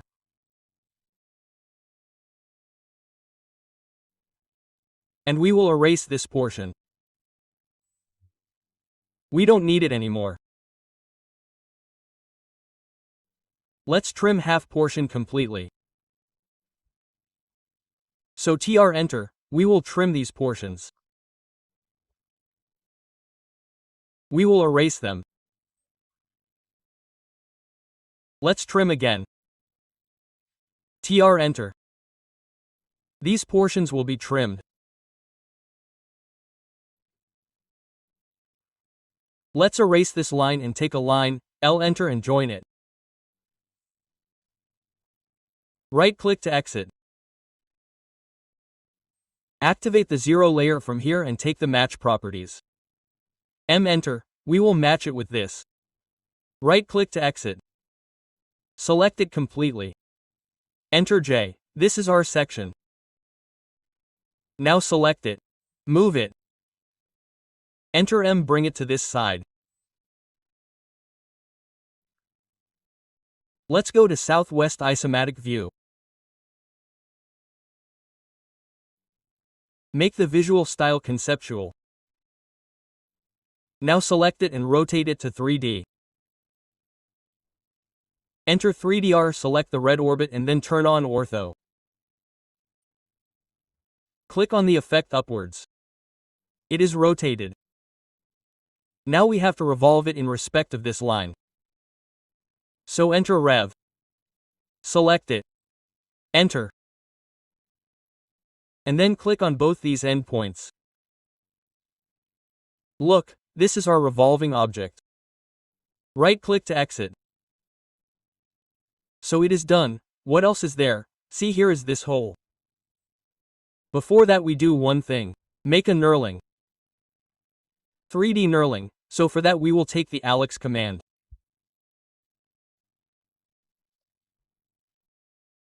Enter Hell.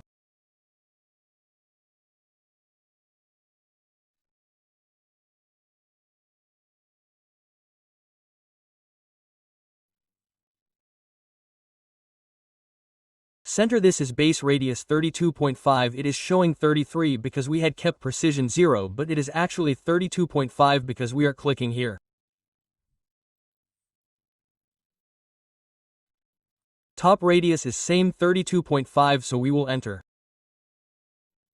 See, now we have to add turns. So here we will click on turns. I will mention turns here.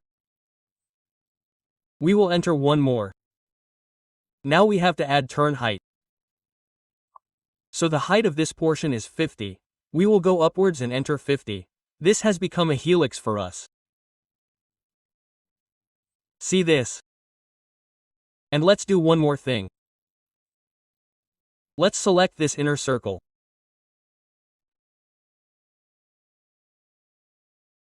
And we will extrude that circle. XT enter like this and move it M enter inwards. This is done. That means we have passed it through and through. And we will select this cylinder and right-click and go to isolate and hide it. Now we will use it later. So this is our knurling path. Now it is diamond knurling, so we have to make a diamond. To make a diamond we will use the Polygon command. So we will enter Pol. The number of sides will be 4. Click on Enter anywhere. We will take the inscribe. We will mention the radius 1.5, let's say Enter. Now we have to sweep this diamond with respect to this path. So we will enter SWE. We will select it. We will go to Enter Alignment. We will keep the alignment as no here and then select this path. Look, this is done. Now we have to select it and mirror it 3D with respect to any one vertical plane. whether it is YZ or ZX. So we will select it. We will mirror it 3D. Enter 3D MI. We will click on the center. Suppose we will mirror with respect to the YZ plane. So we will come towards Y. We will go towards Z and then enter. Look, this is mirror. Now we will select both these parts. We will take the array and click on the polar array center. And from here we will give the items 40 and then enter. Look, our diamond learning is ready. Let's close it. Now we will union or group these parts with our main part. So I will union it here. We will enter uni and select it together and press enter. If you want, you can also group it. There is no problem. Now let's unhide the cylinder which we had hidden. So for that we will enter UNH. Look, now we will subtract this cylinder from this part so that this hole is created. So to subtract we will enter S up. We will select this part. Enter. After that we will select this cylinder and then enter. Look, this is done. Let's go. So our screw is complete. Now we will make this cup our fourth part. First of all, let's activate the center line layer and take the line command, enter L and create a line.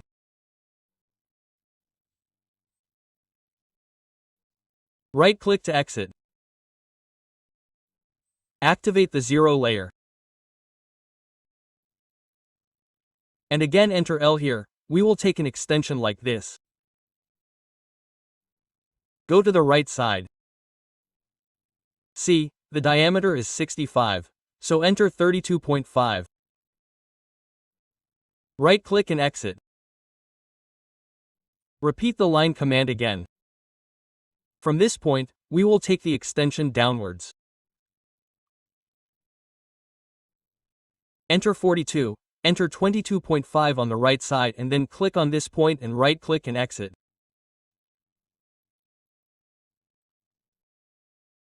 We will offset this line upwards.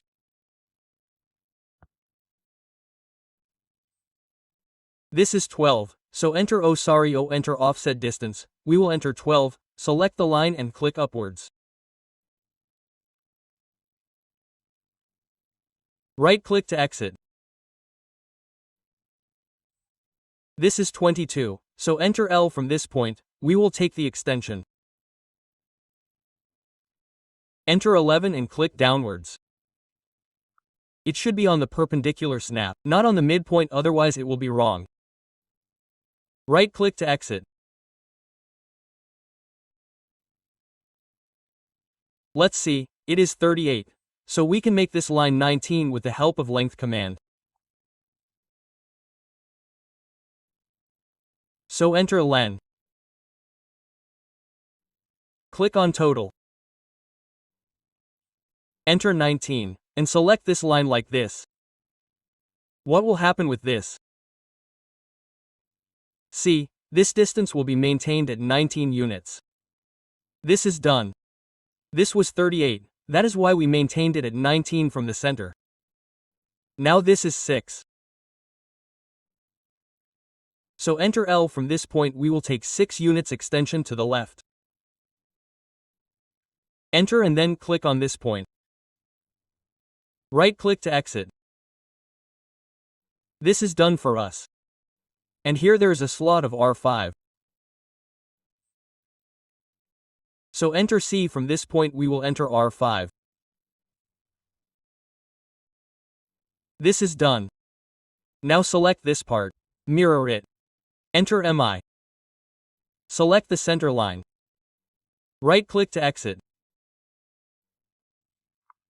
And we will trim these parts.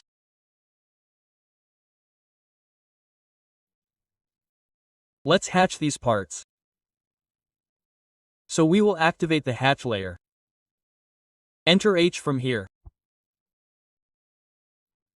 And take C1131. This is done. We have to make it 0. And we will make the scale a little bigger. To enter 1.5 and close it. This is done. Look, let's enter the dimensions now. Enter DLI.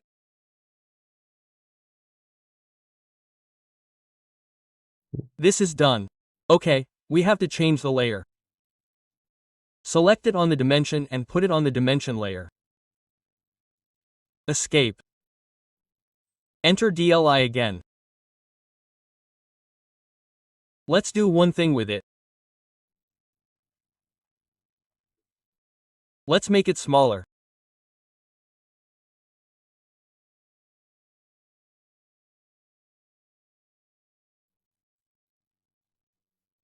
Enter DLI again.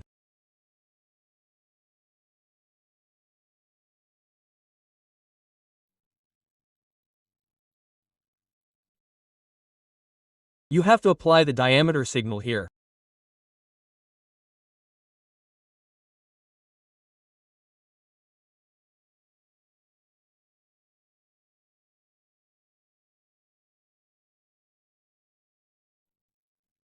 Enter BRA to put the radius.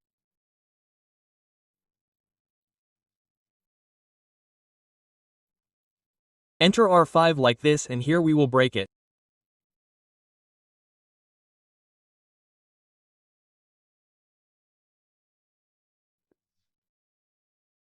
Let's go and project this part and create it. We will see later how to do it. Here one dimension is missing.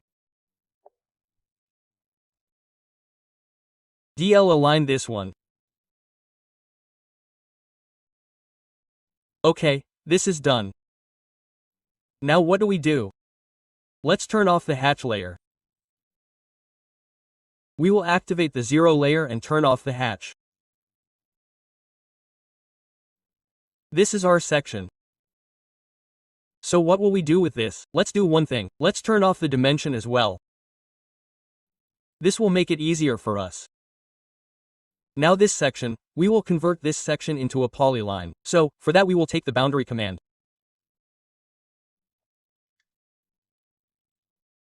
Bow enter pick point, click here and see it is done. Right click to exit it and select it, copy co-anchor and bring it to this side.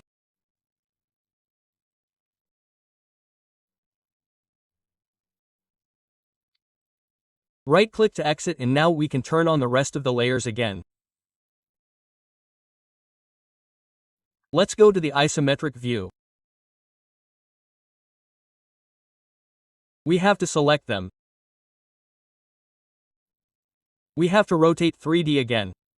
We will select the 3DR enter red orbit. We will click upwards. We will escape.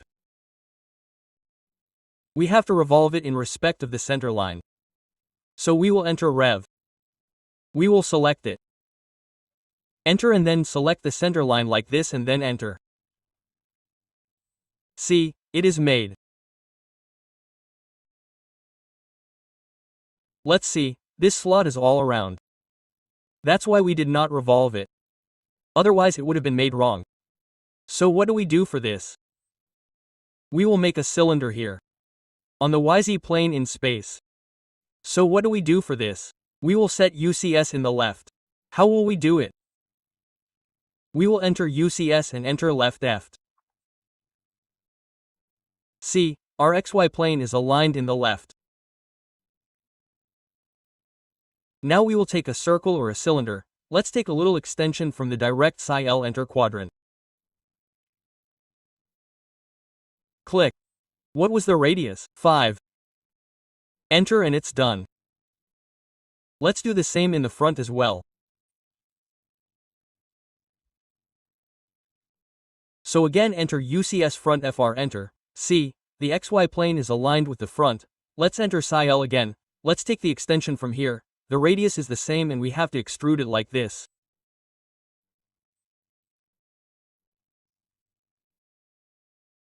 Now we will subtract these two cylinders from this part. So sub-enter, we have to select it. We have to enter. We have to select both these parts and then enter. See, our slot has been created. Now let's do a command flat shot. We will use this flat shot command. How? Let's see. We will take it to the top view.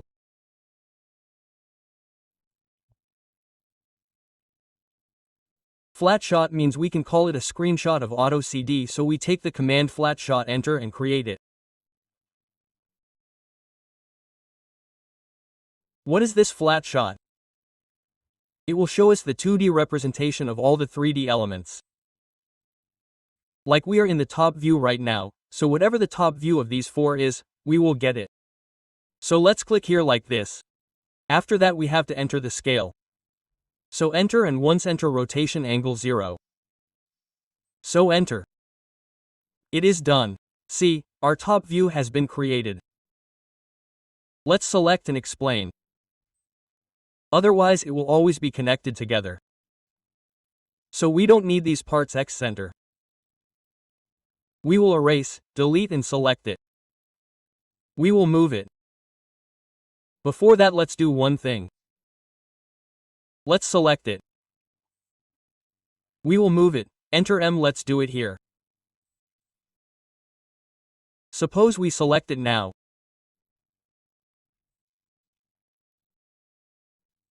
Move M in respect of the center or take such an extension.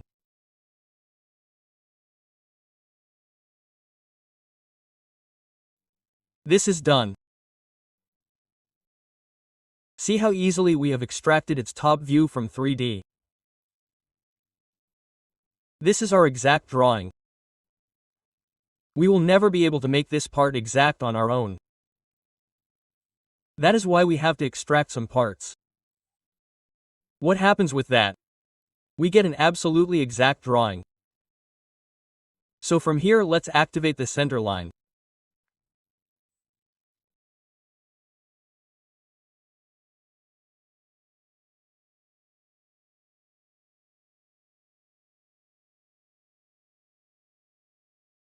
Take the line command, enter LOK, it's done.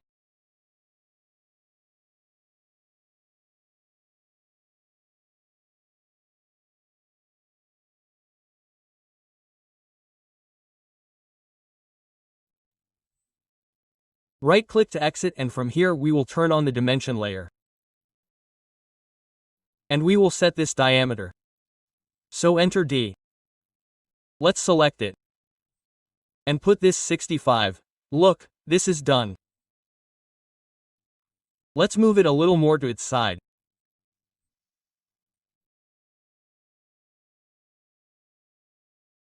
Alright, so our cup is complete, our fourth part. Now we will make this washer and screw in the fifth and sixth part. So let's start. First we will make this washer. We will convert the 0 layer to the current layer. We will take the rectangle command. We will enter REC. We will click on any point. We will enter D to give the dimension.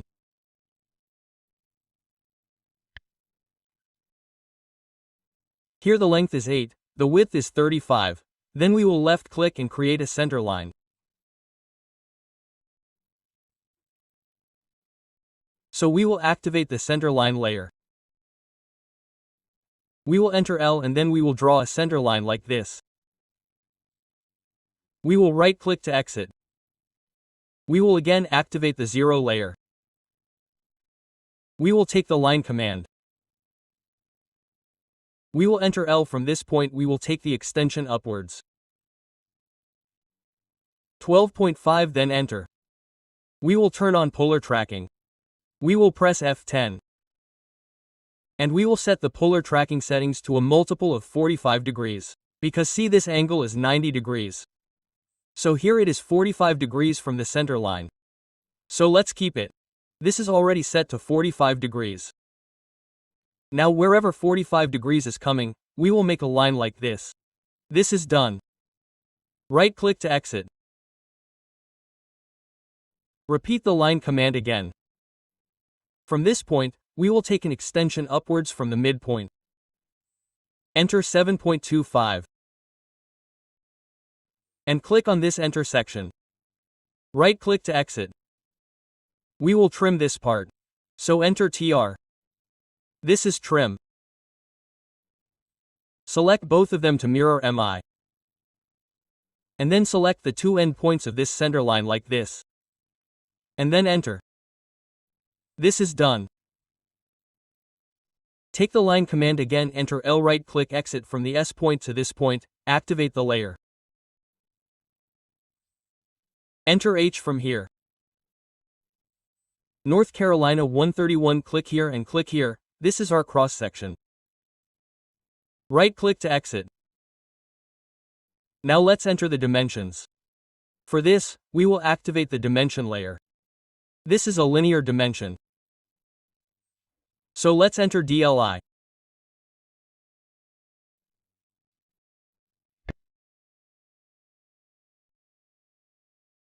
This is 8. This one is 14.5 for us and this one is 35.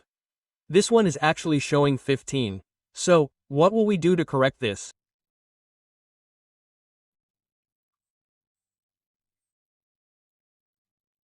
Let's enter D, click on Modify. Go to the Primary Units tab and from here we will make the precision 0.0 and this decimal separator will be period and then click OK. Then close. Look, this one has become 14.5. Let's put a dimension break on it.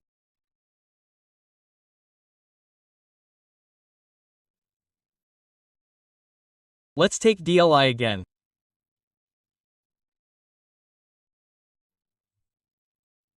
This one is 25 for us and this angle we have to put 90 degrees. So we will take the angular dimension. Let's enter DN.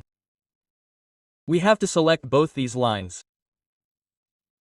And look, we have to make it show 90 degrees. Let's select this and move it. Enter, let's move it here. Let's see the next part. This is our screw. Let's make it. So for this we will again take the rectangle command. First we will make the 0 layer the current layer. Enter REC. Click on any point. Enter D for dimension. Length will become 24. Width will become 12. Enter it. It is done. Just left click. Now we will take the line command. Enter L. We have to take the extension from this point. 6 a center. Let's work by turning on ortho. Let's go upwards, it will become 12 and then click on this point. Right-click to exit.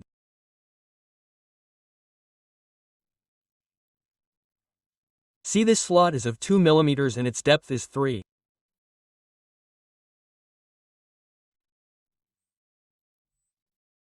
So enter L, from here we will enter 3. 1 and click on this point. Right-click to exit. And we will trim this part. So enter TR. This is trim. And we have to select it. We have to mirror it. We have to make a line like this in respect of MI, enter midpoint. Right-click to exit. It is done. Let's take the circle command.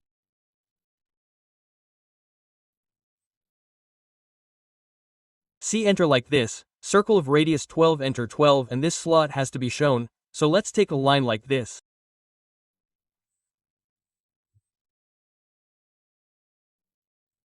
We will offset it on both sides.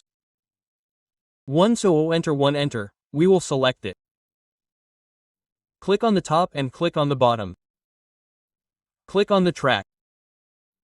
We will erase it and we have to trim it. See this, like this.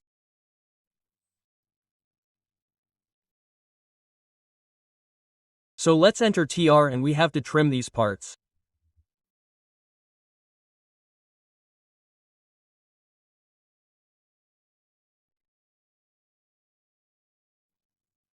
Let's move it a little to this side. Let's enter the dimensions. Before that we will activate the centerline layer. We will enter LL enter. We will insert the centerline like this.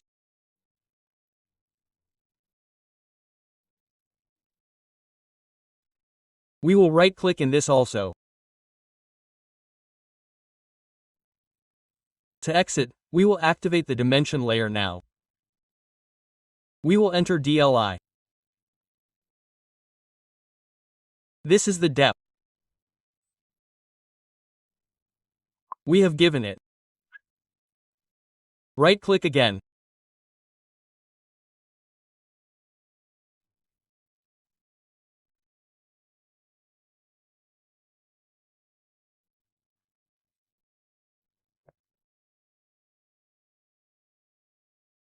This 6 and this total 30, this 12, the measurement of this slot is 2.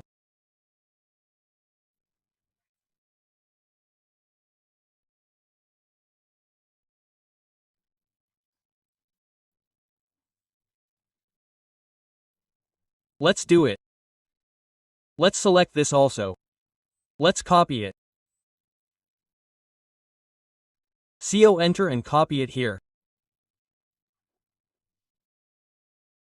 Right-click to exit. Repeat the copy command. Copy it and bring it here. We will convert both of them into 3D. Right-click to exit. This is not needed.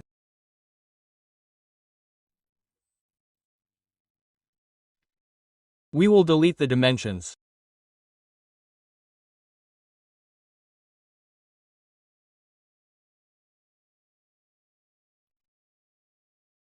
This is also not needed. Let's do one thing. First, let's trim. Enter TR. This side will be trimmed completely.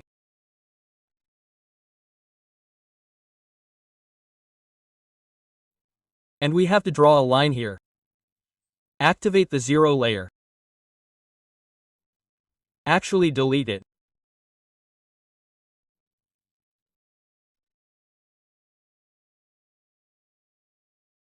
Enter L and erase it.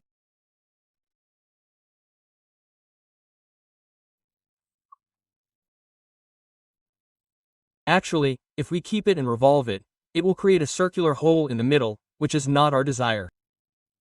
We need a slot in which the screwdriver can get stuck. Let's explore it. Enter X and erase it. We will join it. Enter J. Let's delete the hatch. And what will we do with this part? We will convert it into a polyline with the help of the boundary command. So enter bow. Click pick point. We will right-click to exit. The center line was deleted. So we have to create a line like this. We have created it. Now we will move this and this. We don't want it on this side. Erase it. Let's go to Southwest Isomate view. We will make the view parallel. We will select it. 3D rotate 3DR enter. Select the green orbit and click upwards. Sorry, downwards. Let's repeat the 3D rotate. We will select it. Enter. We have to select the green orbit again and click downwards like this. See this? Let's first create this crew. We will revolve it. So rib enter. We have to select it. Enter. This is the center line. We will select it and enter it. It's done. Now see, the slot we had was of 2 mm. Its width was 2 mm and the depth was 3 mm. So we will do one thing, we will set our UCS in the left view. So we will enter UCS. We will enter left. So see, our XY plane is aligned with the left plane. Now we will create a box here. So let's enter BOX. Let's take the extension from this quadrant. We will enter one length on this side. Let's click on length. This length we have to enter 2 downwards, 3 enter and drag it like this on this side. See, it's done. Now we have to subtract this part from this part. So we will enter sub. Let's select it. Enter, then select it and then enter. See, our slot is cut and we have a screw. Rocket. Let's do this part. We will set EOCs again in the world. So we will center UCS. World, we have to revolve it with respect to this axis or with respect to this line. So we will enter Rev. We will select it. Enter and select this line and then enter. See, it has become our washer. There is no need for a line. Let's erase it. So we made the screw and washer 5th and 6th part as well. Now we will make our last part, Tommy bar. So let's start. First of all, we will take a rectangle command. Enter REC, click on any point.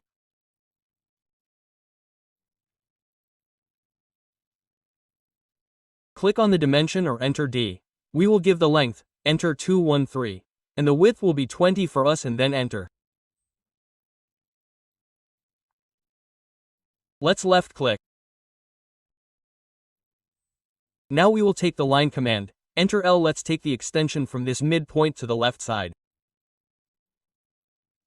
Enter 62, we'll go upwards. 6 enter will come again on this side. Enter 62, right click and exit. Actually here we need a line at 45 degrees. It will not be 23. Let's repeat the line command. Turn on polar tracking from this point. Set it at 45 degrees. And wherever 45 degrees comes, click there. Right click to exit. We will select these 3 lines and then mirror them. MI enter and this is our mirror. Right click. We will trim these parts. Enter TR. This is trimmed. This is also trimmed. Let's right click and exit. And here there are some rounds. So let's make them randomly. Suppose I take 3 mm from here. And on this side, I will take 2 mm from here by right clicking and take a 3-point arc. So we will enter A. Like this we will make a 3-point arc. This is done. Same on this side as well. Let's erase these lines.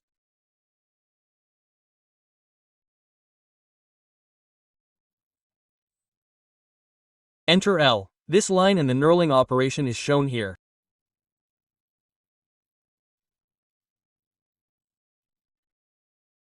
So let's take a line like this and we will show knurling here.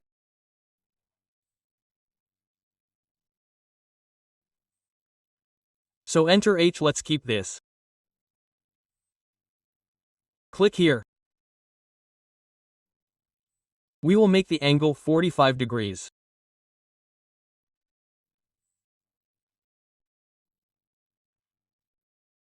And make the scale 5. Let's make it 3 or 45 actually and close it.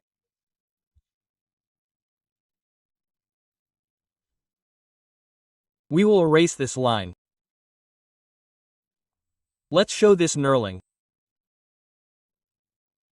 Well, this was actually 100 and let's delete it once.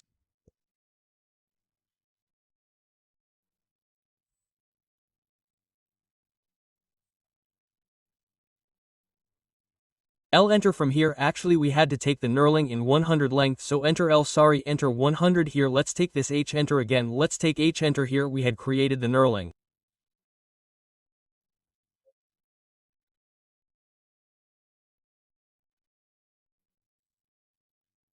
So we can match it with this also. Let's take the hatch. Enter match properties. We took this and clicked here. Sometimes there is difficulty in hatch. Let's ignore this for now. We will create it later. Let's enter the dimensions. These are linear dimensions. So we will enter DLI. This becomes 62. We have to change the layer on the dimension. We will take it again and enter DLI.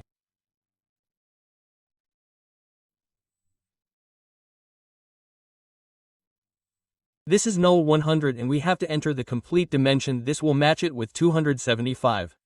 So enter MA. Let's select it and click on it.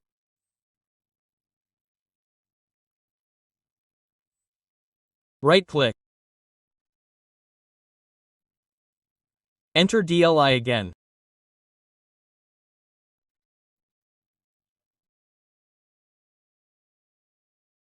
This becomes 20, and this is our 12 and this is the angle.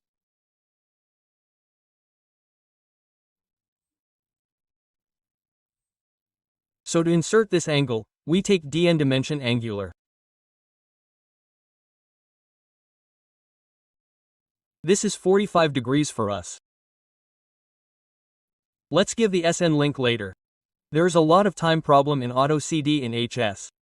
So its solution is actually, if we save this and close this window and then open it, then the hatch will be inserted easily. Let's insert the center line here.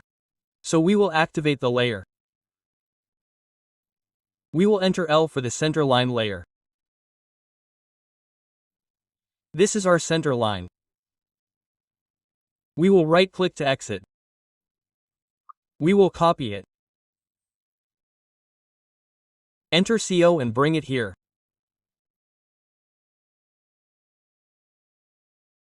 We will organize it later. Right-click to exit. And here we will change the dimensions to yes. We have to trim the half portion.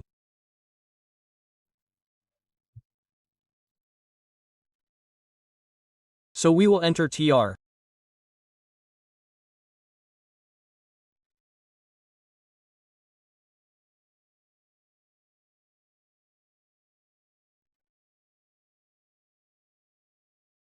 Let's do it. Let's erase this line. We will enter L from this point to this point. This is done. Let's match it. Enter MA with this. We will activate the 0 layer. Select and enter J joined. What do we do now? Let's go to isometric view now. We will make the view parallel. What do we have to do with this? We have to revolve it. So, enter Rev. Let's select it. Enter this point from this point and then right-click. See, this has become our Tommy bar. What do we do with it now? Let's rotate it 3D. Because here we have to put a knurling of 100 length. After that, we can rotate it again. Let's take 3DR enter green. Let's turn on ortho. The effect has become this towards the bottom. Let's move it a little. Let's bring it here to this side. What do we do for knurling? Let's take helix. Enter HL. Enter base radius 10 from the center. Top radius is the same. Enter. Look, this is being made. For turns, suppose we put 2.5 here and then this length will become 100. Enter. Now let's make a diamond. So we will take a polygon, POL, enter number of sides for enter center, click anywhere. Take the inscribed. And from this radius we take 5 and enter and keep 1.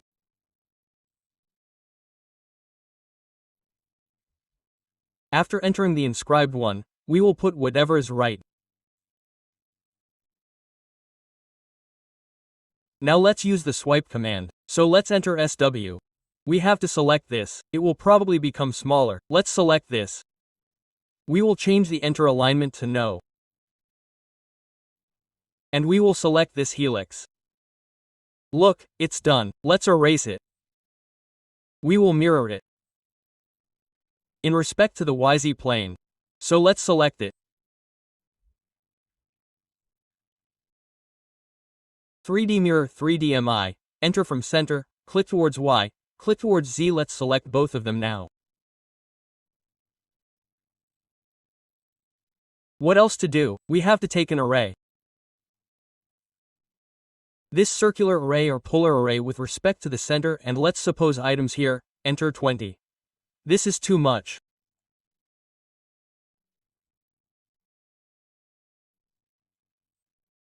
Let's do 15. This is actually for grip drilling. Or let's enter 12 here. That's right. Let's close it. And we can union this. Or we can group this also. Enter 0. Now let's rotate it. So let's select it. Enter 3DR. Let's select this red orbit and click downwards.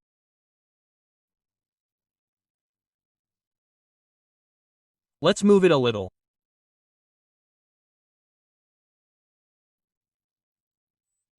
Let's go to the top view.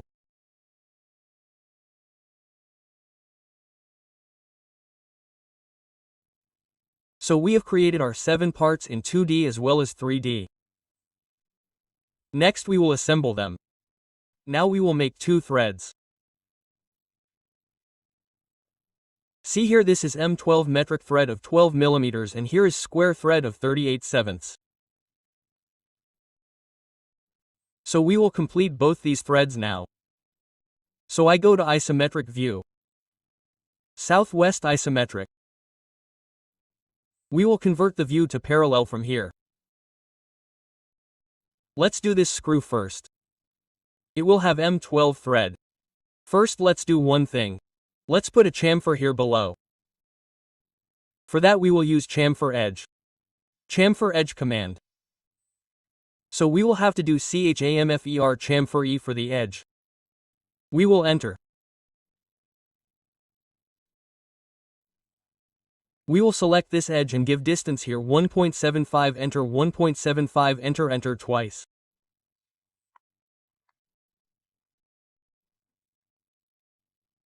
This is done. Now let's draw a helix here. So to make a helix we will enter heel. Let's order it a little. This center which is above, we will click on that center. The radius is 6 base radius. The top radius is also the same. So we will enter. And here we will have to enter the number of turns. So this height is 24 for us and the pitch is 1.75.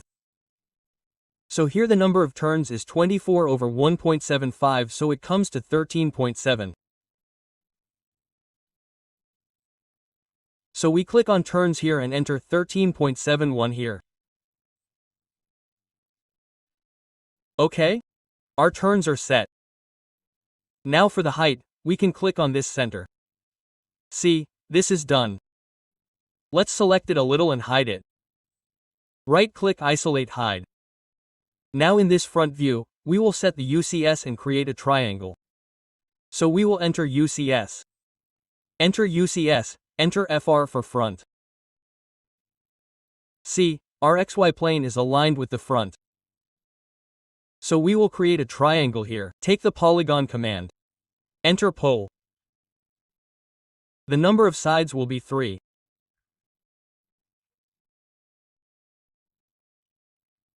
We will click on enter and the radius will be 875 and then enter.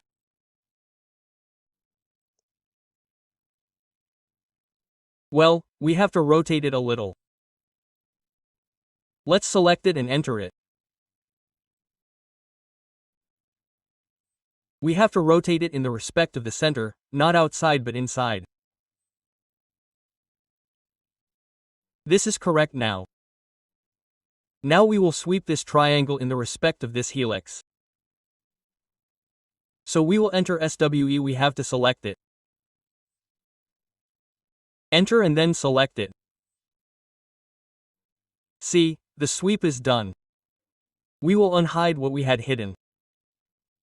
So to unhide we will enter UNH. See this. Now we have to subtract the thread that we have made from this part. So we will enter sub B. We will select it. Enter, we will select it and then enter.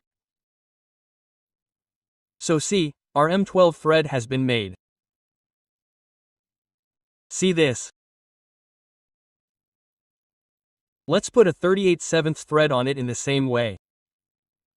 And before this, we will add a chamfer here below. So again for CHAMFERH, enter E and select it. We will put distance here. Enter 7, enter 7, enter twice. See, our sample is set. Now we will take helix. So we will enter HEL, click on center. Our UCS is still aligned on the front. So this has to be changed. So we will enter UCS. Enter W for world. See, our X-plane has been aligned again in respect of the world, meaning it is flat. Now let's take helix HL, enter. Click on center, this is our radius 19. Top radius is also the same. Enter. Here we have to put turns. So our height is 157 and pitch here is 7. So our number of turns is coming to be 22.43. So let's click on turns.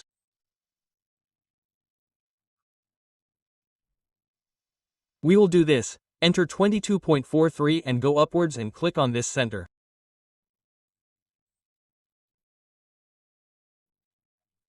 See, it's done. We will select this part and hide it. Right-click, isolate, hide. Let's set UCS in front. So, enter UCSFR. We will make a rectangle, enter AREC, click on this point. Click on the dimension. The length will be 7. Enter the width will be 3.5 and then click inwards like this. Now we have to sweep this rectangle through it. So SWE, enter, we will select it. Enter. We will select it. And see, our sweep is done. Let's unhide it. Enter UNH. Now we will subtract. S up, enter, we have to select it. Enter, we will select it and then enter.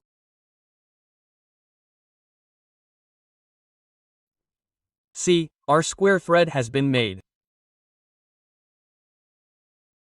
Now let's make internal threads as well.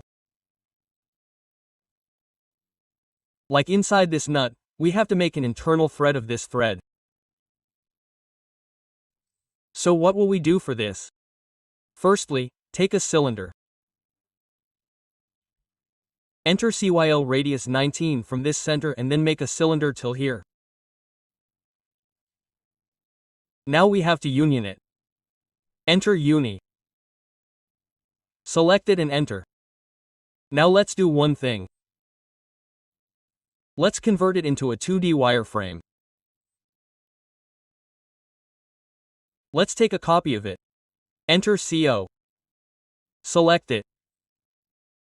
Enter from the center of this circle. It has to be copied. It is done in its center. Right-click to exit. Let's change it to conceptual again. Let's just see it once. Is it right? Now what will we do? We will subtract it from this part. Only then our external thread will automatically create our internal thread. So what will we do for this? Enter sub. Select it. Enter. After that, select it and then enter. Look, our thread is ready. In the same way, we will have to make internal thread here also.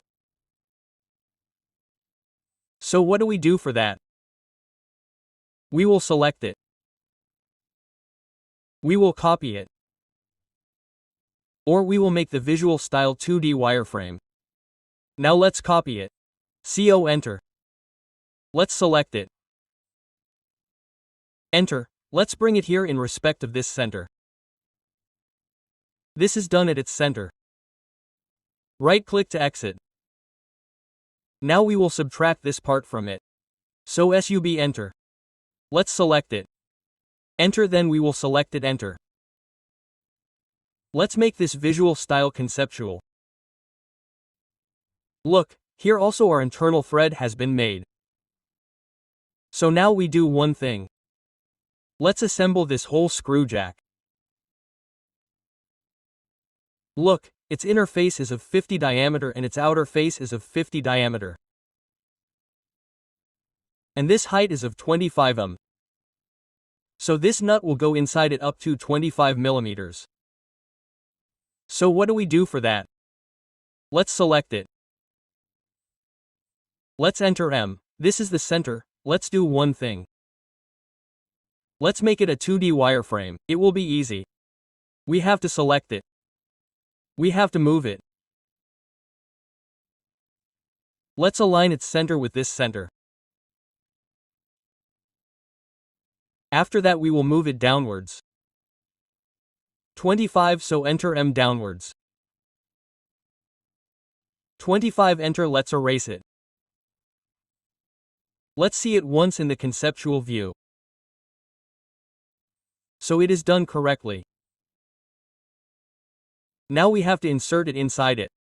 So let's change it again to 2D wireframe. Let's move it. Enter M, we will align this center with the top center. It's done. Let's convert its visual style to conceptual again. See, it has been properly aligned. Now we have to bring this cup above it. So we will select it.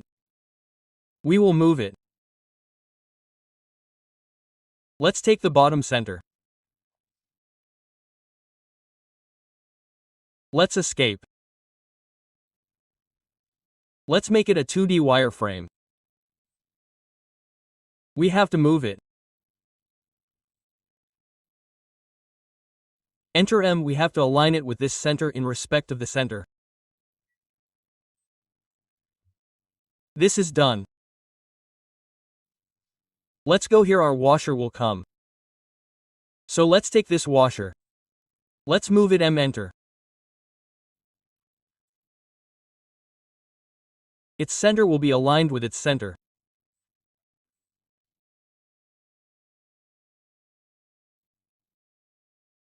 This and our screw will come here. So let's move it. Let's select it. This center has come. Actually, it has to be inserted a little inside. Let's change it once conceptually. Let's move it inwards. 6 distance, 6 center. This is done proper. And we just have to put the Tommy bar. So for this it would have been better if we kept a circle here because we are not going to get any snap here. Knurling has been done here. So we are not going to get the center of this circle right now. Let's do one thing. Select it. Move M, enter. Touch it on this quadrant from the center. Let's move it one by one. M enter upwards 185 enter has come till here. After that 25 and 35 means 60 has to be moved. So, we will move it again. M enter 60C, it has become proper. Now, let us move it.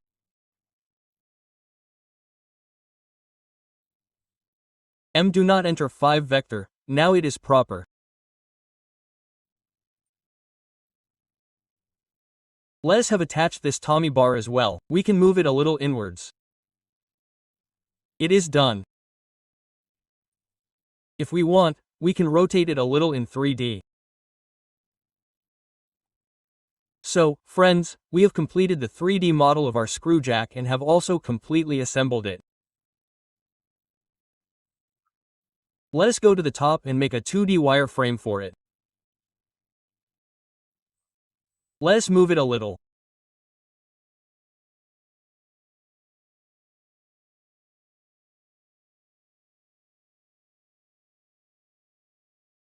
Now we will print our sheet. So before that we will decorate it. Here we will add the part list and then we will see how to create the title sheet and how to add attributes.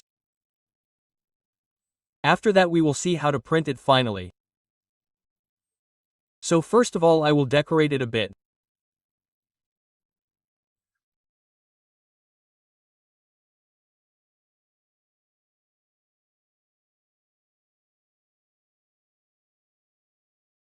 Let's move it.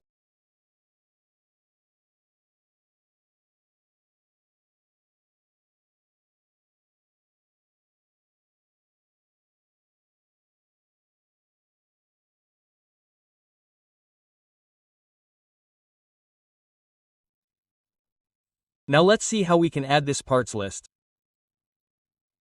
So there are two options for this. We can do one thing. We can create a table ourselves or we can import it from any Excel sheet. So I will show you how to do both the processes. First, how to create a table. Click on the table. See here we have 4 columns and 7 rows. You can keep the title. Write the parts list here. We already have the header here. So just click OK from here and click on the position where we want to place it. See, this is done. After this we can type here. Suppose I write parts list here and close it. And it is easy to edit. Just double click.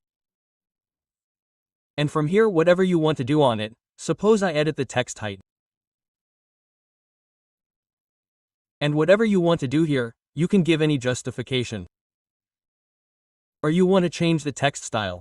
From here you can also change the text style. Close it. And from here we have to create this table completely. Let's close it. And if we have to stretch it, then we can do it like this. See this? So, this is the first method. This is how we can create the parts list. And there is another method.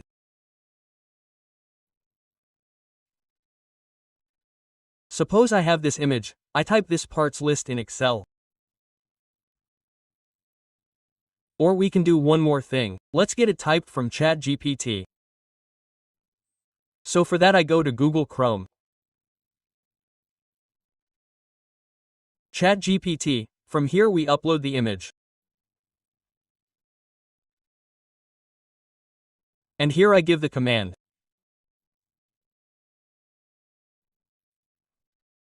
Give parts list Excel file.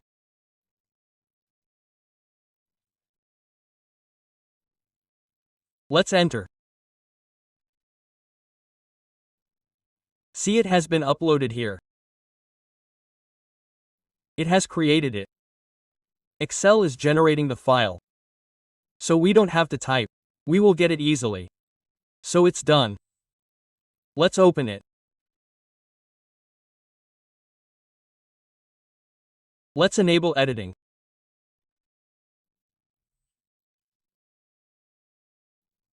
Let's zoom it.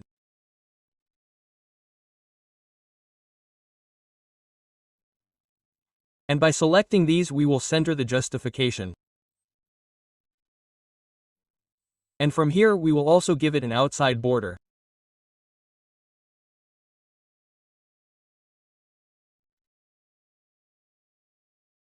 So it's done.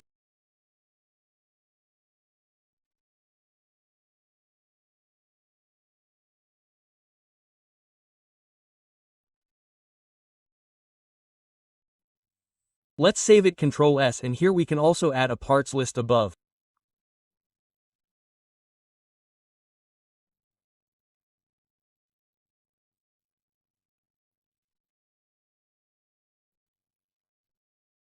Suppose I merge and center it and write here parts list.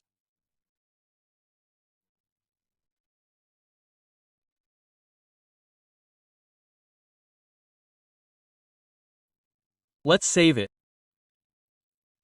Ctrl S, we will minimize it or close it. Here again click on the table. From data link. Here we will click here to create a new data link. Click on create.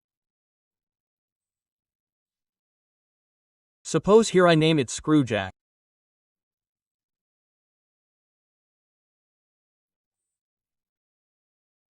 Parts list, let's do OK. We have to browse it from download. I selected it. Opened it. And let's take it once. We will do OK. Let's see, it has come. Let's do OK on it. We will do OK again and see, it is coming. Wherever we want to place it, we will click here. Let's do one thing with it first. Let's select it completely like this. And we will unlock it. Now, take it downwards. See, it is better now. Let's double-click on it. We will select it. We will make the justification middle center. It is done. Let's make the height at 8. At enter is better. Now, let's select it. We will make it enter from middle. We will make it 6. Enter 6. Now, we will make everything else match with it. Let's click on match and do these two one more time.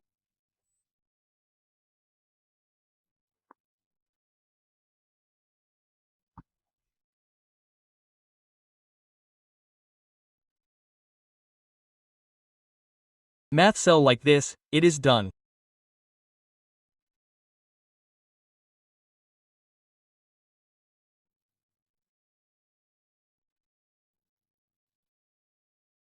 Let's escape. By selecting it, we will completely put the table on the annotation layer. Escape. Let's see how easily it has been made. Well, we have to match it. Let's select the match cell. Both these cells. OK. Next we create a title sheet for printing. Suppose I take a one sheet here. So we will create a rectangle. Let's enter rect. Click on the dimension or enter DI will give the length here. Enter 841 and enter width 594. This is done. Now we will adjust it a little like this.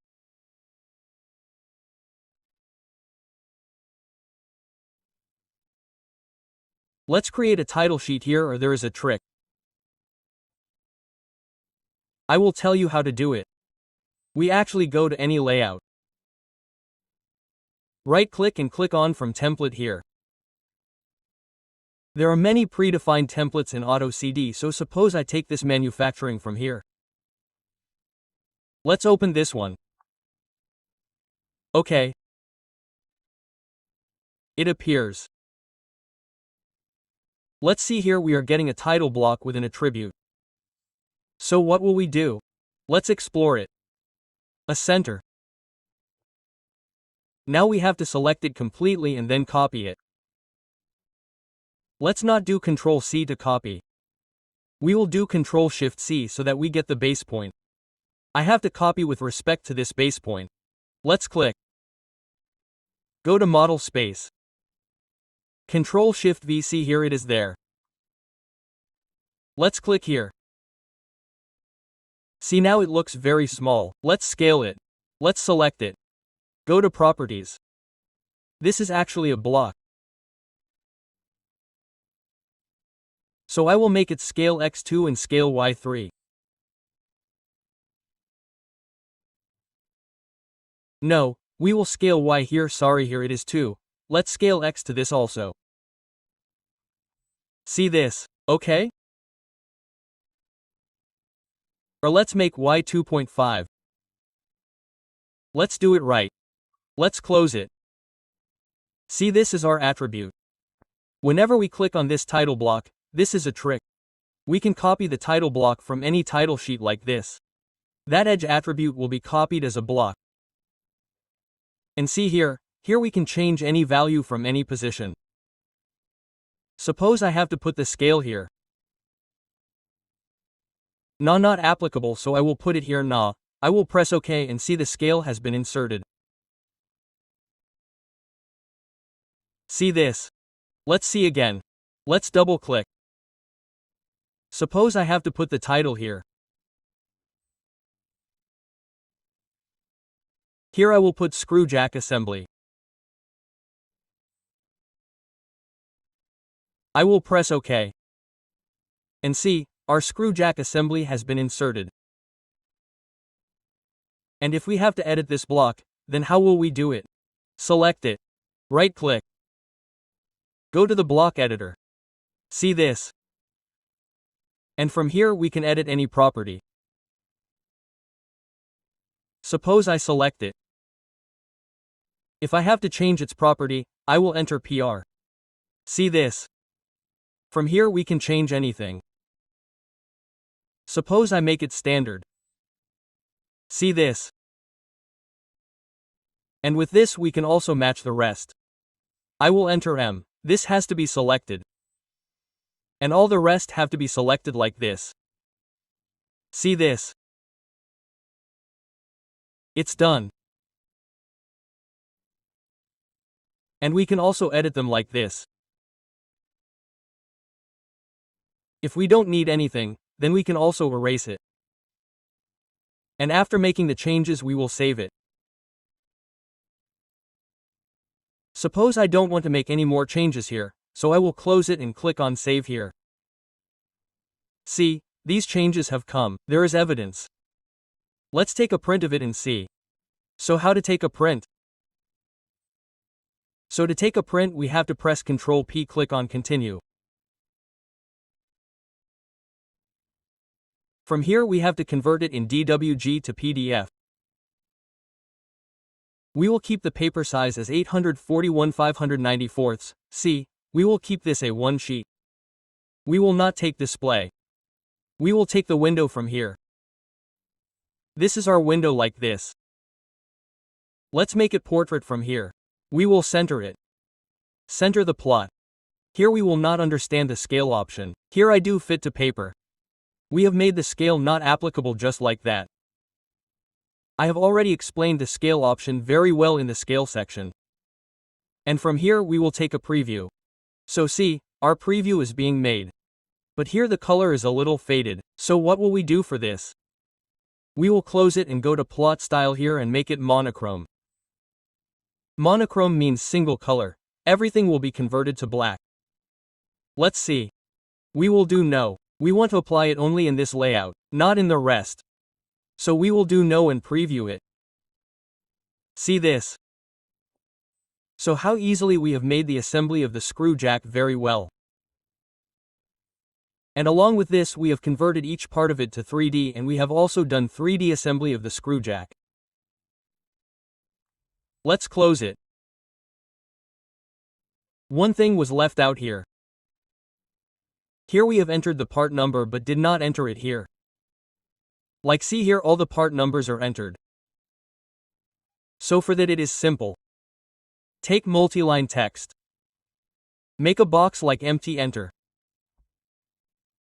Suppose I give one here. Select one.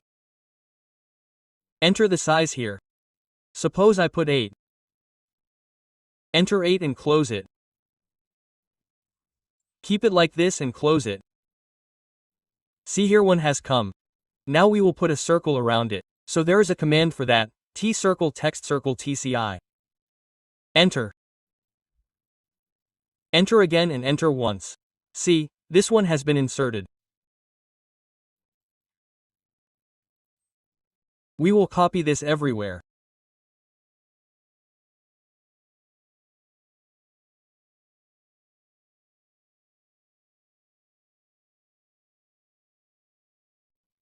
Now what do we have to do? Double-click and change it. Enter 2. This has been inserted. This is our fourth part.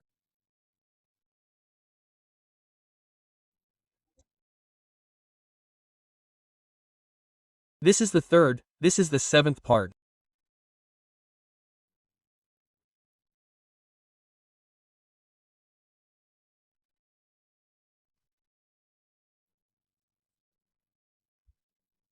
This is our sixth part washer and this screw is the fifth.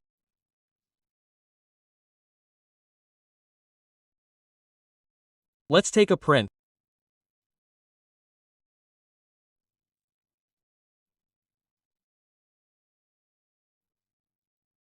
Control P continue DWG to PDF size 841 594 A1 size window. Select the window, center it, it will be landscape monochrome, no fit to paper, take a preview, everything is correct.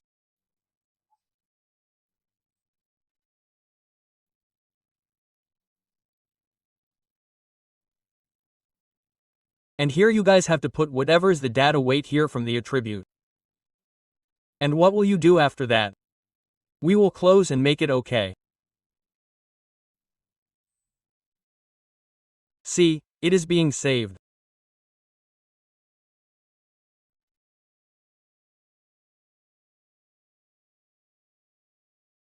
Let's save here.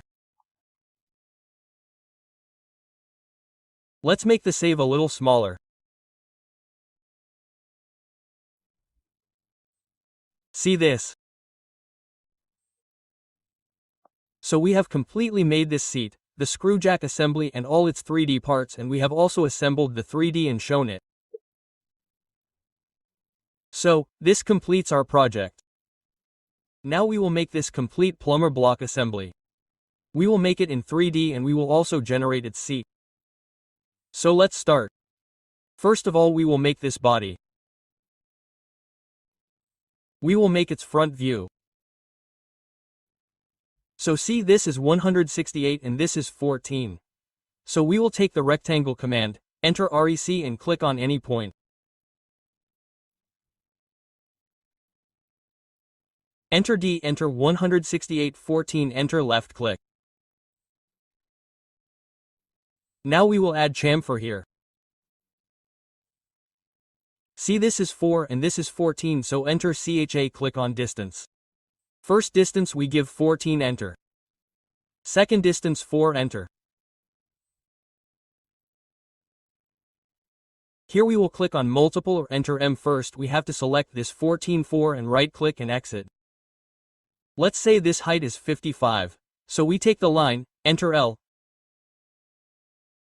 Take the extension upwards from the midpoint, enter 55. Turn on the ortho effect.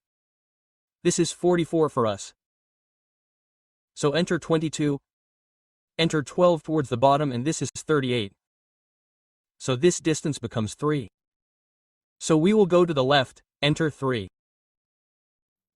3 has to come downwards. Enter 3. We will right click to exit.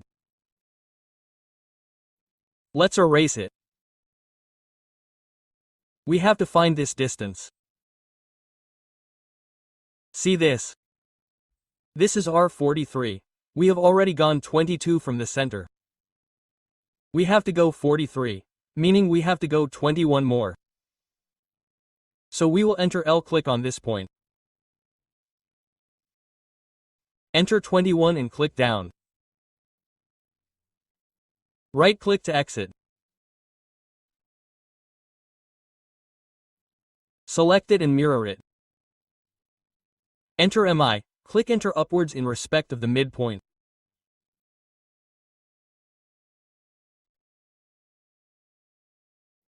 We have to make a semicircle here. So we can take start center end. Start center, we have to enter 19 and click on this point.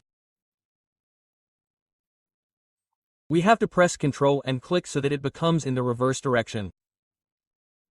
See, it's done. Let's apply a fillet of R6 here. First, let's trim it. Enter TR. It's done. Enter F, R, enter 6, enter M for multiple. Select it and select it. It's done. We will join it, select it and enter J now. We have to make this slot below. 68 and 2, at distance is left from both sides. So, we will enter REC. We will take an extension from this point. Enter 68, sorry, let's erase it and take it once. Enter RC, from this point, extension 8, enter. After that, we have to click on the dimension. Enter 68, enter 2. Click here. See, it's done. Here, we also have to apply a fillet of R2. So, enter F, enter R, enter 2. The one with M and this one, we will right-click. To exit, we will mirror it. Enter MI, click on the midpoint, click downwards, the ortho should remain on. Keep this in mind while mirroring. Right-click to exit. Now let's convert it to 3D. See this? We have to exclude 36. So let's do it.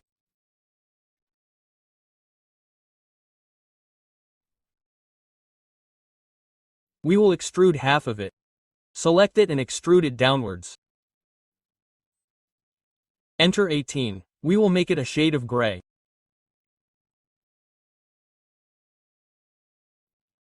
Now press pull cut and we will cut these slots. Let's check its distance once. See this? This is a total of 36. Subtract 8 from both sides. So 20, so we have to click inside this. We have to go downwards by 10.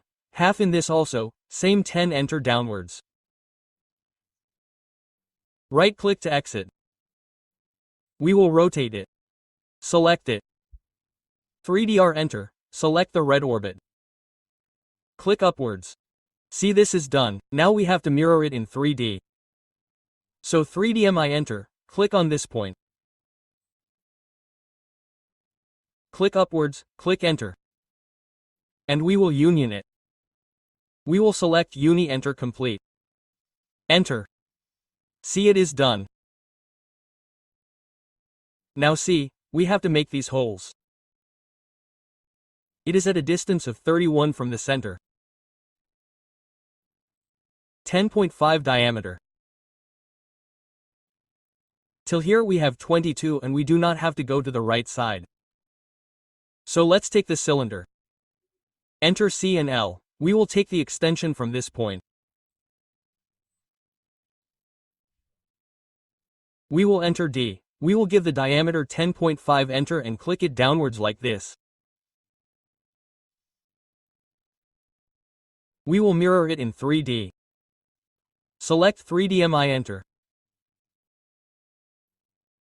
Click on the midpoint, click upwards. Now we will subtract sub, enter. We have to select it. Enter and then select both of them and enter.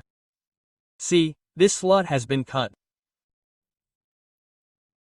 At the bottom we have a rectangular slot of square slot 20, 20 and 7. So let's make it. First we will do one thing. We will erase all the 2D lines that we had made. We will select it completely. We will press Shift and select the 3D module and then erase it.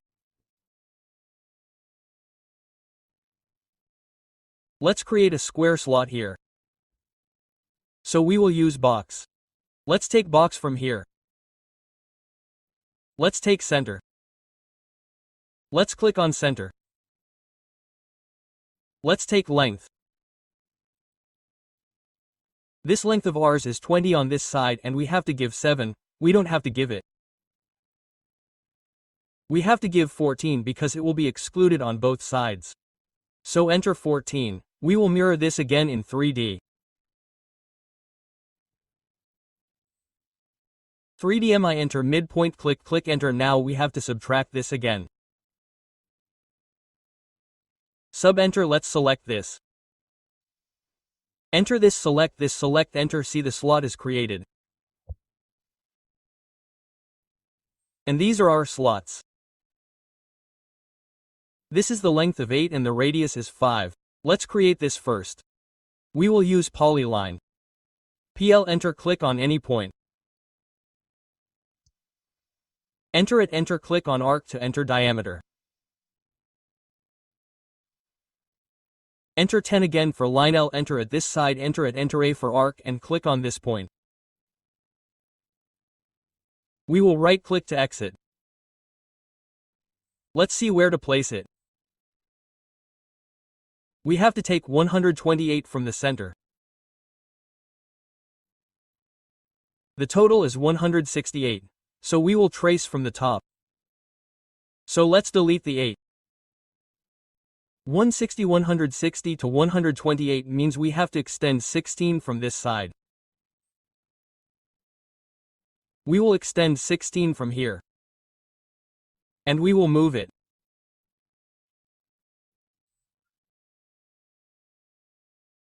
Select M, enter 16 from S point.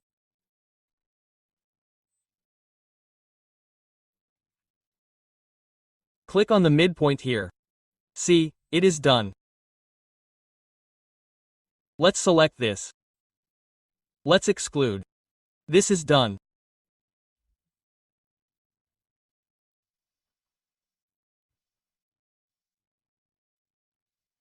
Again 3D mirror, 3DM, enter, click upwards, enter, let's subtract, sub, enter, select this, enter, select both of them, enter, our body is ready.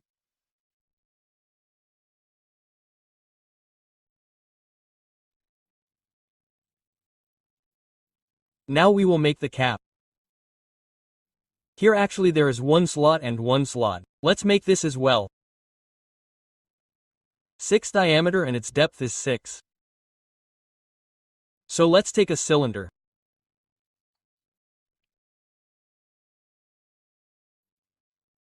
CEL enter. From the midpoint we will take an extension 18.3 and downwards enter 6.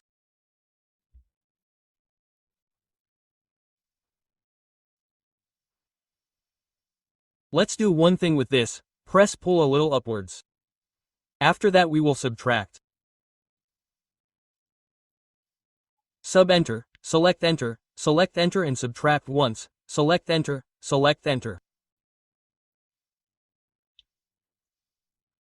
See, the subtraction is done. So our body is made. Next, we will make this cap.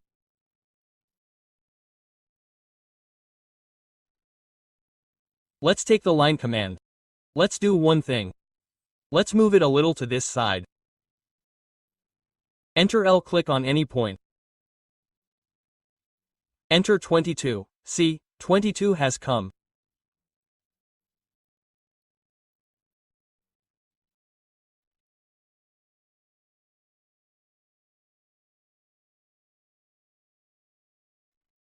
We have to go upwards, 12 and this radius is 43, which means in 21 is going to enter 21, this thickness is 10. So, let's enter 10. Enter 10 and right-click and exit.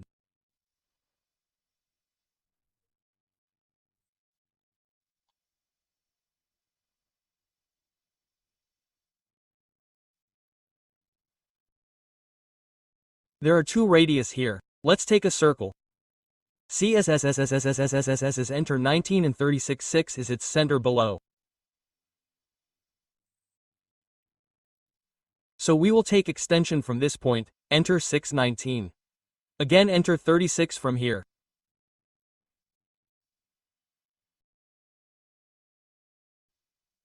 Let's enter L from this point. This is done. Let's do one thing with it. Let's extend it. We will trim the lower part like this.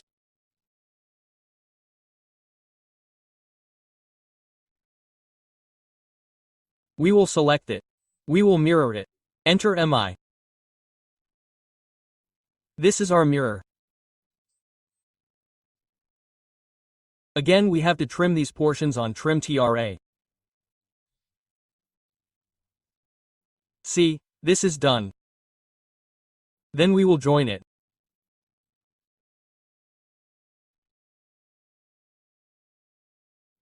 Enter J, we have to extrude it 36. So after selecting it, extrude X enter upwards 36, let's rotate it.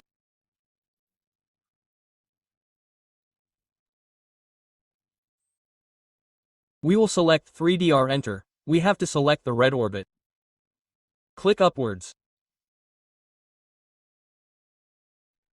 See here, there are two holes on two sides and one in the middle also. So let's first create these.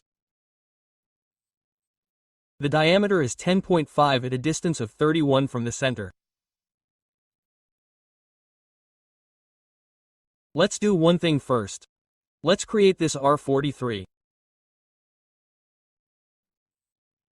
Enter C, take it from here. Enter R43. Selecting this, we will extrude. Let's do one thing. Enter X. From here, we will make the mode a surface. Selecting this, enter downwards. See this. Now we will slice this. So enter SLI, select this. Enter. We will slice with respect to the surface. So let's select the surface. Select this. This surface and this enter. Then erase this. And we will erase these sides as well. See this, it is created. So this is done. So 43 from the center and here 31 from the center means 12, we have to take the distance from this side. Enter D, let's check. It should be 12, see this. So we will take the cylinder command. Enter CL.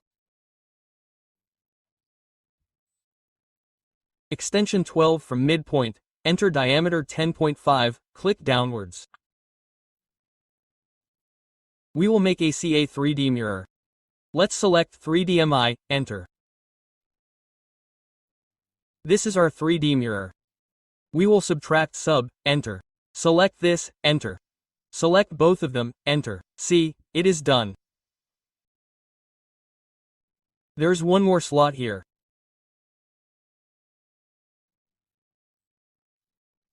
From the bottom, there is 4, from the bottom, there is 3, from the top, 6, and from the top, the 6 is up to a distance of 10. So, let's take the cylinder. CNL enter, from here, we will enter extension 18, 3. 10 enter towards the bottom, let's do one thing. Let's X-ray it. Again, cylinder, CNL enter. Let's actually see it once at the center, let's recheck it.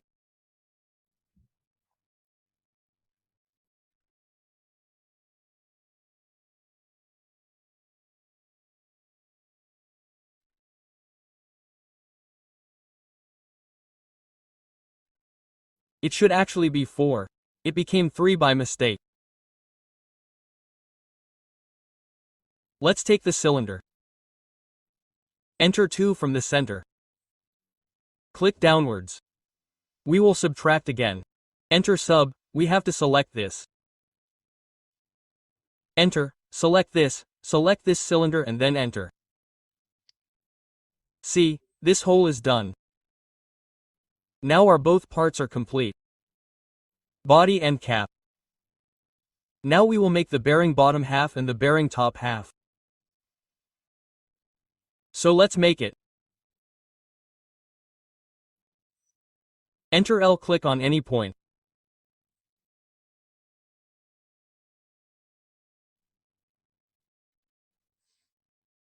This is 50, so 50 enter 25. We have to go.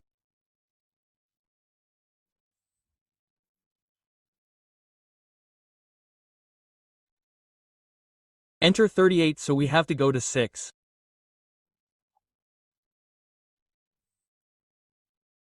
Enter 6 again, enter 7.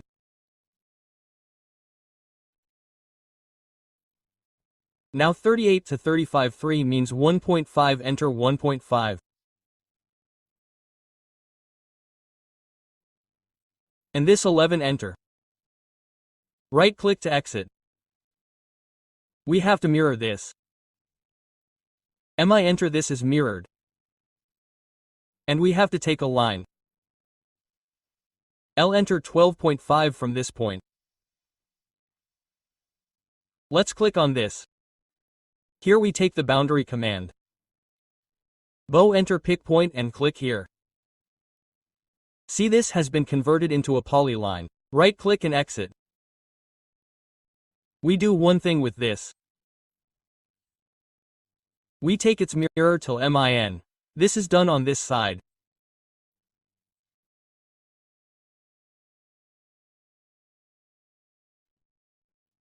This is our top half and this is the bottom.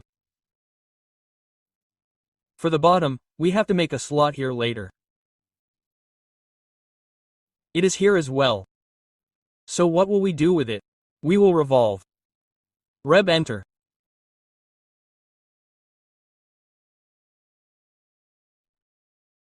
Click here. This is our center line. See this? And we have to revolve it by 180 degrees. It is done. Let's do it now. Select revolve. Okay, let's make it a boundary. Bow, enter pick point. This is done. Now revolve, rev, enter, select it, and this is our center line. Let's do 180 and end. See here, there is a slot for 4. Let's make it. Let's take a cylinder. CYL, enter, shift, right click mid between 2, click on this midpoint.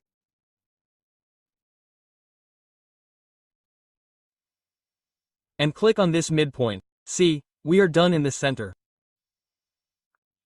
We will enter 2 and click downwards. We will move it a little upwards. Now we will subtract, sub, enter, select it, select, enter, select it. See, our slot has been cut in the center. We will select it completely. We will press shift and select the 3D module and then erase it. Let's do the same with this as well. Select it the same way. Shift and select it and erase it. Let's make a cylinder here as well. CYL, enter.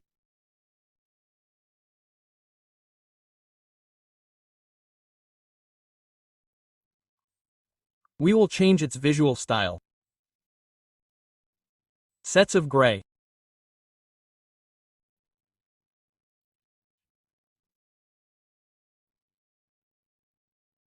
Enter CYL, right click, meet between 2 points on this point and click on this point.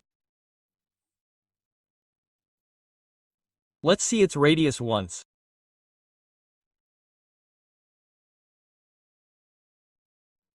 The radius is 3. Enter 3. And suppose we move it downwards. 5.5. Then we will select it and move it 5 upwards 5 and we will union it. We will select it completely and then press enter. See, it is done. Let's select it. Let's move it from this point. After selecting it at this point, select 3D rotate 3DR, enter the blue orbit and rotate it like this.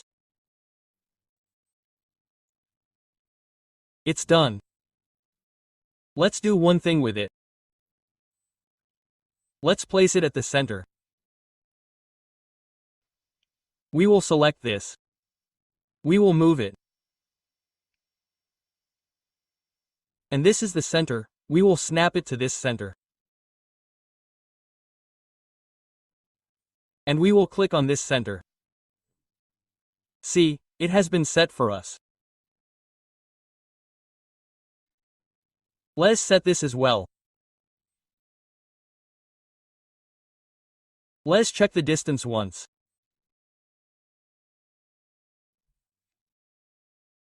It is 3. Let us select this. We will move it. We will take 3 extensions from this point. We will enter 3 and click on this point.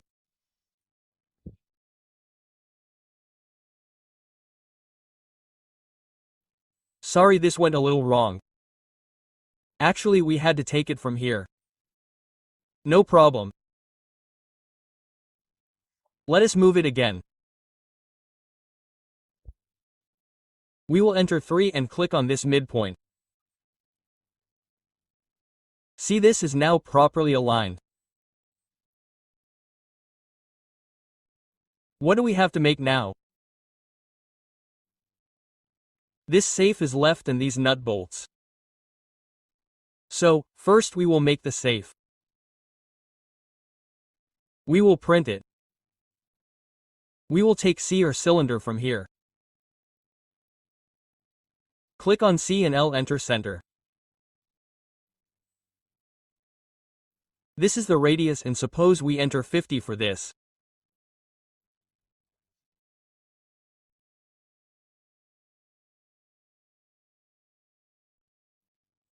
Now see here, this is M10 nut. So we will make these.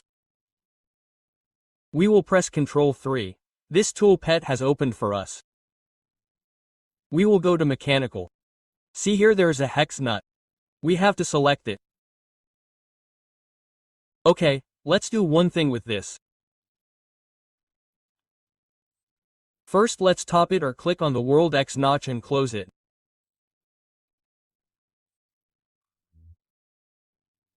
Now we have to convert it into M10. Let's select it. Click on the arrow. We will take M10 from here. Let's select it now. Copy it, Colorado, enter. We will take 2 copies of it. We will explore it like this. X, enter and select it again and join it. J, enter, select it and extrude it towards the bottom. This is 8. So 4, enter, see this. And we do the same with these as well. Expel it and join it, J, enter. We will join this as well. We have to select it and extrude it towards the bottom. Let's see its thickness. We have to make it 2.5. 2.5 and exclude it, we have entered 6.5.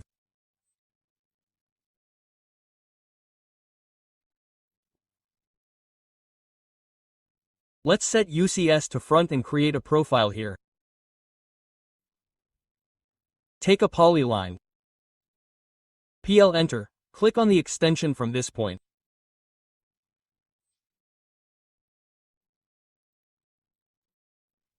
Turn on polar tracking and set it to 30 degrees from here and click the line at 30 degrees and close it.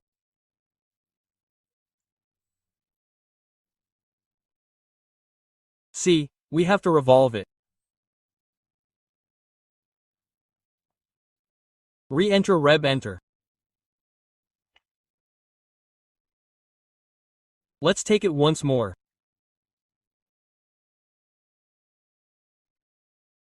Rev from here, let's revolve.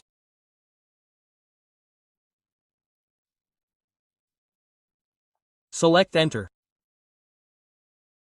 And we have to select this center line. Turn on ortho and click. See, we have to revolve it 360 degrees. Enter and we will copy it. We will edit it again. Select and copy CO enter. This is done from the bottom center to the bottom center here.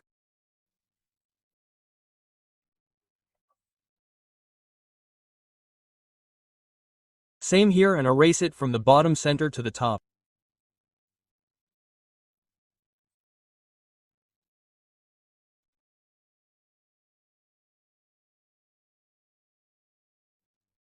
See, what will we do now? We will subtract. S up enter, select enter, select enter. In the same way, we have to do this as well and see this. This is done proper. Now we have to mirror them in 3D. So enter 3D MI. Let's select this. Enter and click on all the 3 points here. Enter on any of the 3 points. Let's do this as well.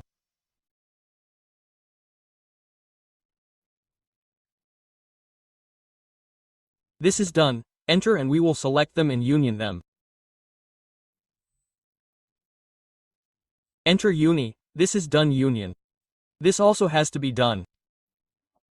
And all our 2D lines have to be erased.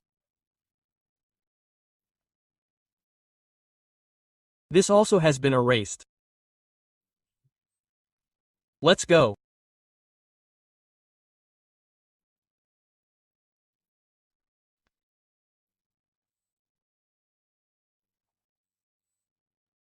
What to do here? See, this is 10 and we have to exclude this 49 plus 2675. So let's take the cylinder, from here, cylinder center 5 radius and 75 enter thread on the top. How much do we have to make?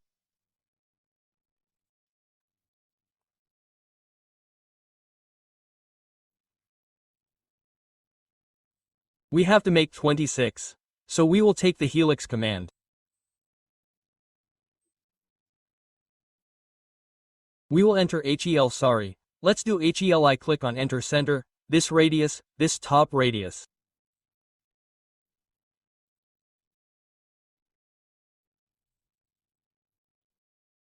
We have to give the turn height 1.5 enter and take it downwards, enter 26. See, the helix is formed. Here we will apply a chamfer. Enter, select it. Actually take a 3D chamfer from solid. Chamfer edge, select it. Take distance 1.5. Enter 1.5 enter double enter, see the chamfer is formed. Here we have to make a profile. For that we will set it in front. We will take a line to UCS.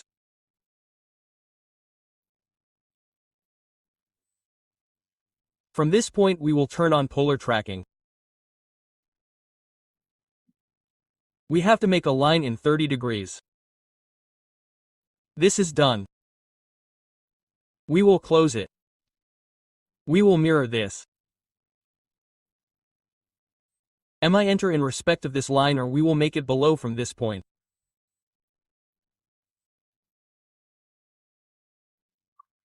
Taking its extension we have to click on 30 degrees and close it. This is done. We will delete it. And after selecting it we will join it. See, this is our profile.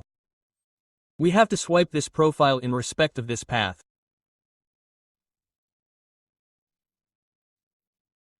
So from here we will take sweep or SW, enter this profile, enter this path, see this is created.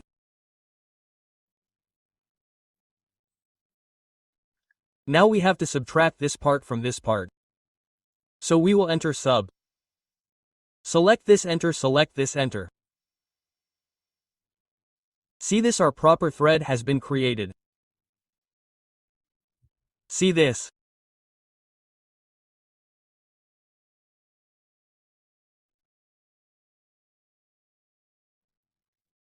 Let us make thread in nut also. So we will copy this. This has to be unionized first. Enter uni. Along with this we will select this and copy CO, enter.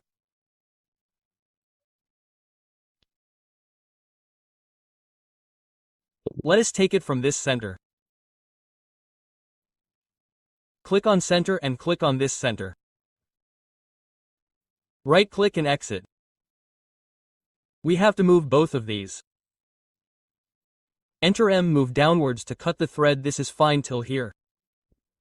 Let us turn on ortho.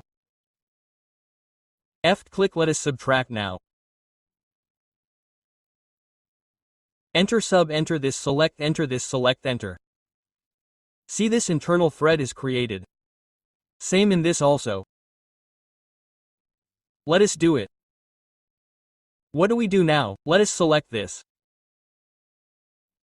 Let us take a thread from here. Let us select. Let us move. Enter M. We will snap to the center which is below. And now we will click on the center above. It is done. We will move it. M, enter this center. This is done.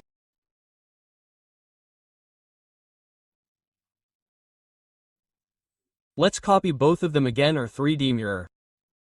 Let's do 3D mirror. Let's put it on this side. And select this and copy it.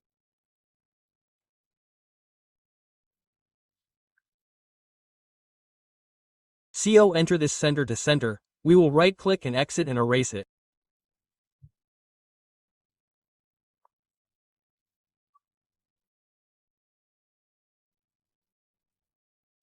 So see, we have completely assembled the plumber block in 3D. Let's change the visual style. We will do it conceptually. Now what will we do to convert from 3D to 2D? First, let's select this body. From model space let's go to layout 2 or layout 1 only. Enter, or let's do one thing. Let's do layout 2. Enter layout 2.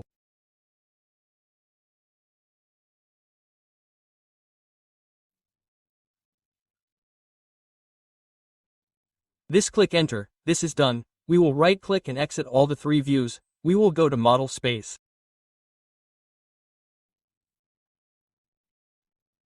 Again right click and select it. Enter layout 2, enter, take its views. This is done.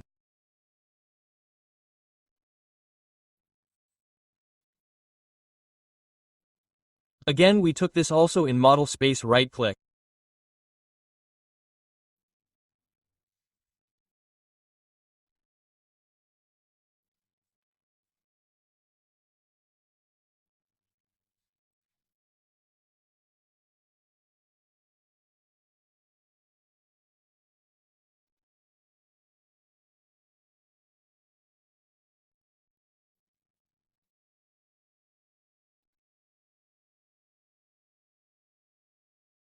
We will have to scale the bottom part of the model space earring, bolts and nuts later.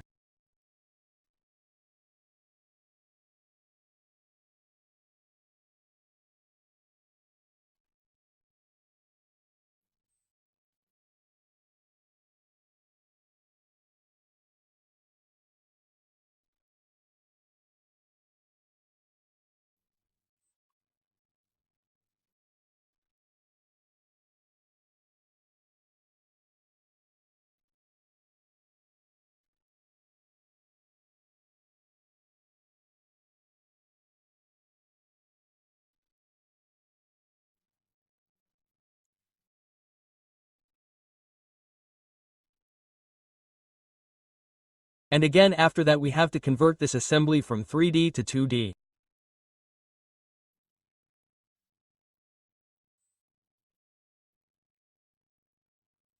So right-click and select it. Let's enter on this side. Front view.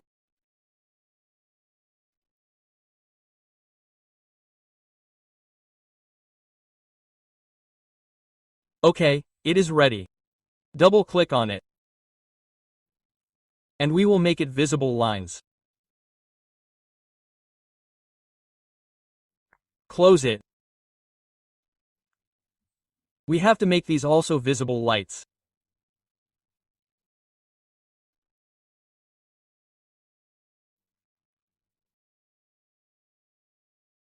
We will also OK this nut and we will export layout of it.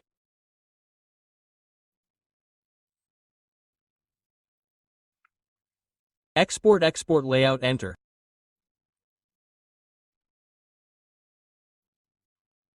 We will save it anywhere and open it.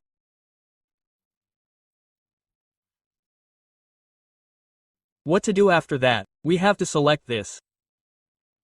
Ctrl C will go here in model space.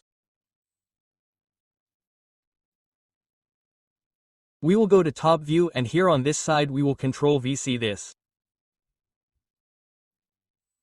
All our drawing has come. Now what do we have to do with this? We have to decorate it properly and after that we have to print it by adding dimensions, annotations, etc. So let's take a rectangle.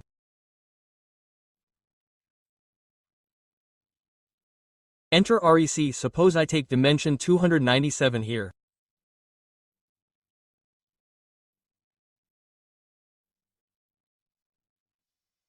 Enter 21. Click here and do it 3 times. Scale S, enter. From this point, enter 3. Look, our paper is ready. Let's offset this. Let's enter O, enter 5. Take the line inwards.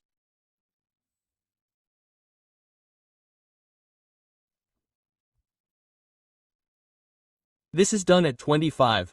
First, we select it.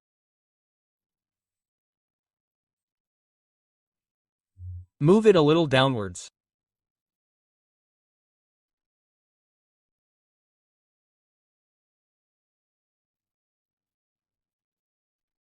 Bring the price close and move it completely.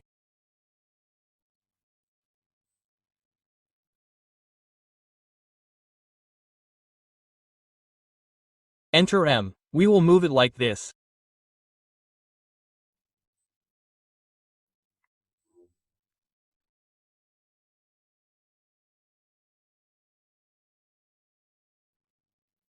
Let's take the line here.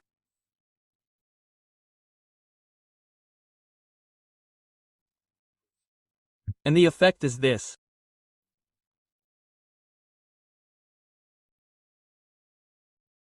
Bring these parts.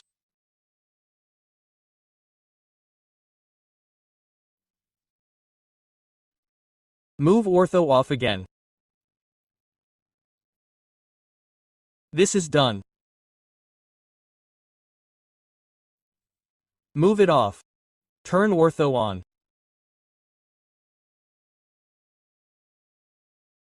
This is done.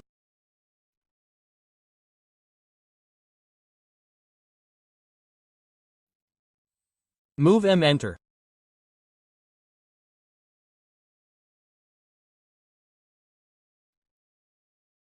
Just place them like this. We have to scale it. It has become bigger. It has been done twice. We will enter SC. Enter 5 and move it like this.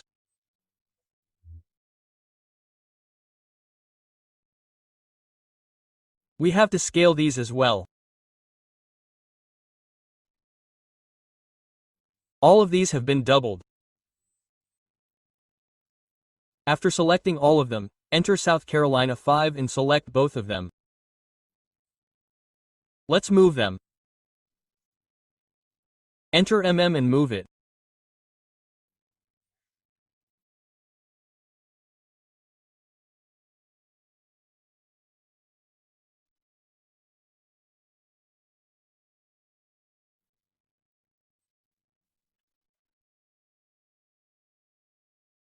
Let's bring the bolt and it will have to be scaled again.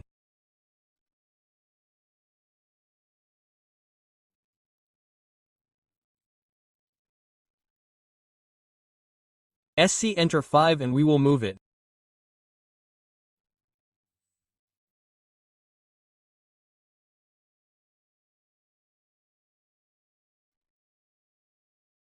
This is still not done. Let's scale it again. 5, okay, it is not getting scaled.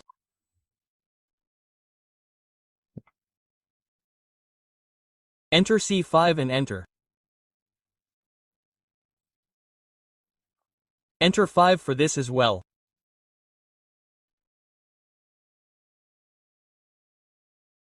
Okay, this is done. Now let's take the shaft. Select it. Move M and bring the shaft here.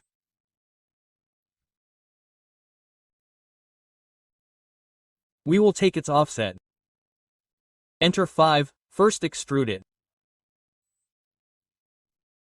1 center, then offset O, enter 5 and offset it on both sides.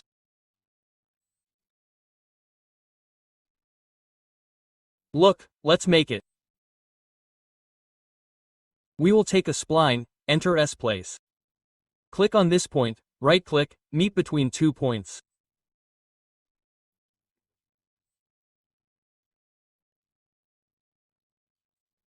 This point and this point. After that, click here again, save, right-click, made between to this and this again, click here, made between to this, it is done.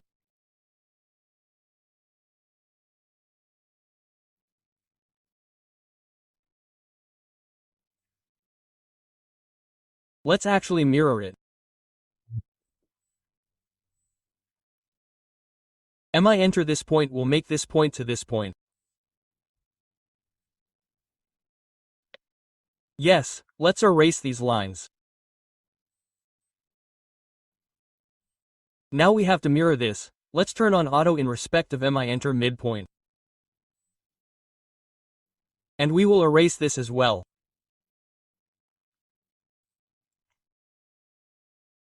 Mirror it again like this and erase it.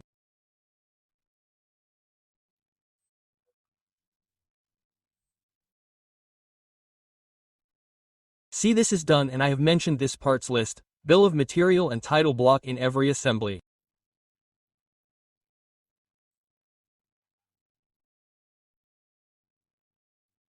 So you guys see them and make them. And you guys also put the rest of the dimensions etc. yourself. Make layers. Center line etc. Here, like I take the center line, and wherever I have to put center mark etc., I enter CM. Like I show you, once I put it. Made it like this. Wherever there is no center mark, you guys make it a circle, because it is a spline, that's why it is not happening. We converted from 3D to 2D, so there can be some problems at some places. And wherever you want to put a center line, you can put a center line like this. Save to right-click, meet between these 2 points and click like this down. Move it and then mirror it. MI enter this is done. So in this way you have to add dimensions etc. and add title block and parts list.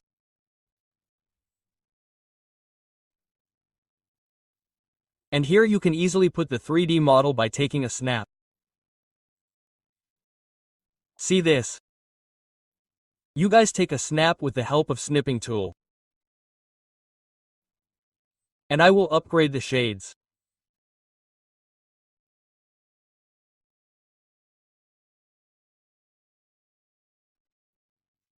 And take it once new.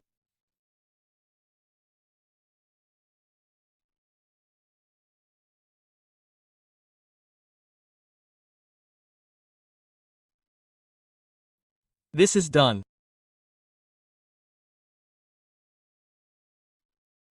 Save it. Save and close it. Go to top view. Here we will attach a Ta enter and select the snap that we have taken.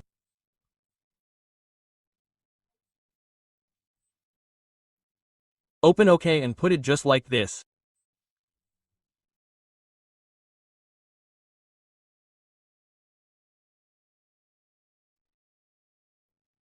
After that we can scale it till SC end. Let's do one thing with this. First let's move it.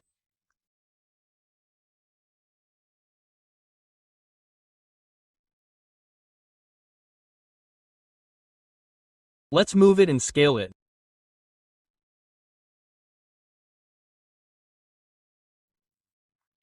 Let's enter it.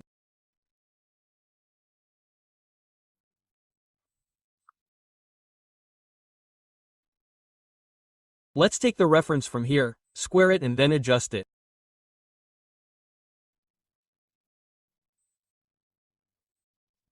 You guys can adjust it according to your requirement.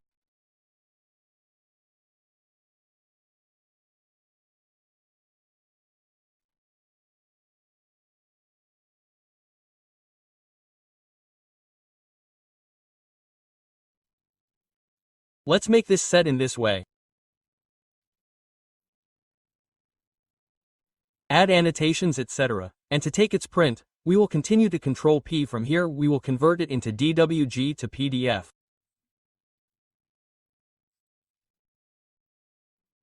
We will take its paper size as A1.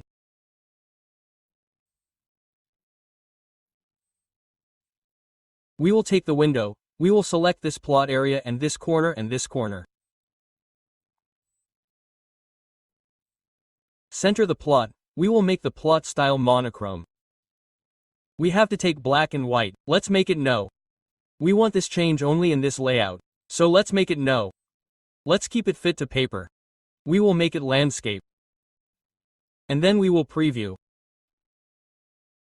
Well, there was some problem here. Let's close it. We will do it again. We will close it to DV frame.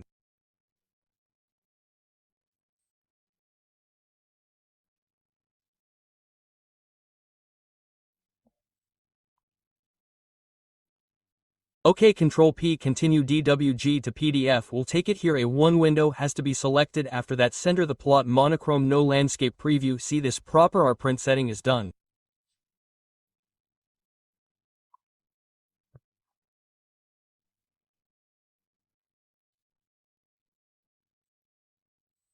We can take print of this. We will close it and by pressing OK, save it wherever you want to save it. Now we will learn the seed generation of this universal coupling assembly and how to take its print properly, and also we will make each of its parts in 3D and also assemble it in 3D. So let's start. First of all, let's make this pot. I have created some layers here. You guys make these layers. First of all, I will make this part. 56 and 82. So we will take the rectangle command. Enter REC, click on any point. Enter D, give the length, enter 56. Give the width, enter 82 and then left click. Now let's make this part. This is 74 plus 38 means 112 and this is our 162. So again we will take the rectangle command. Take the extension downwards from this midpoint. Half of 162 is 81 and after that click on the dimension. We will give 112, length and width will be 162 and then enter. Left click. We will trim this part. So enter trail. This has been trimmed. Right click to exit. Now we have to make some offsets. This is 28 and this has become 30. So enter O, let's enter 28. Well, we have to explore this.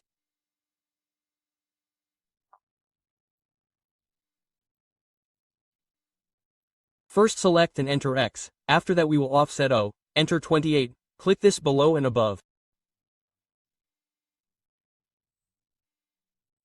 Bring it to the right side and then enter 30. Right-click to exit.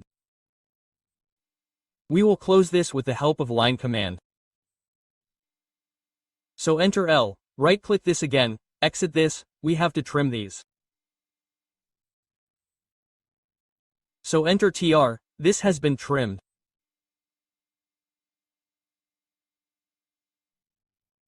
C, let's right-click to exit. Now what do we have to do with this? We will select this and join it. Enter J, let's go to isometric view. Southwest isometric. Now we have to extrude this.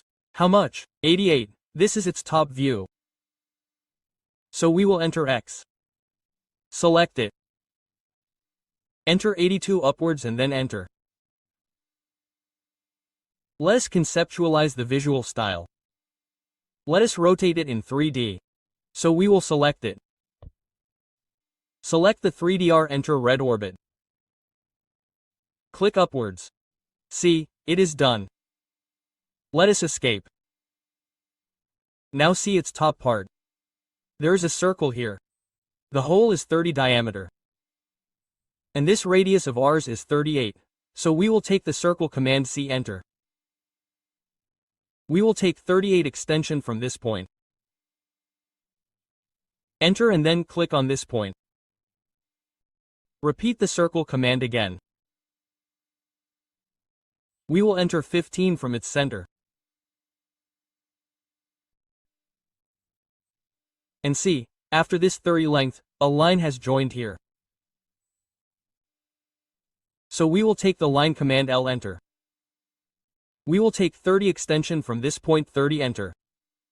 And here we will click on the tangent. Right-click to exit. We have to do the same on this side as well. From here we have to click on 30 extension and then on this tangent. Right-click. Exit. Now we have to cut this by pressing the pull.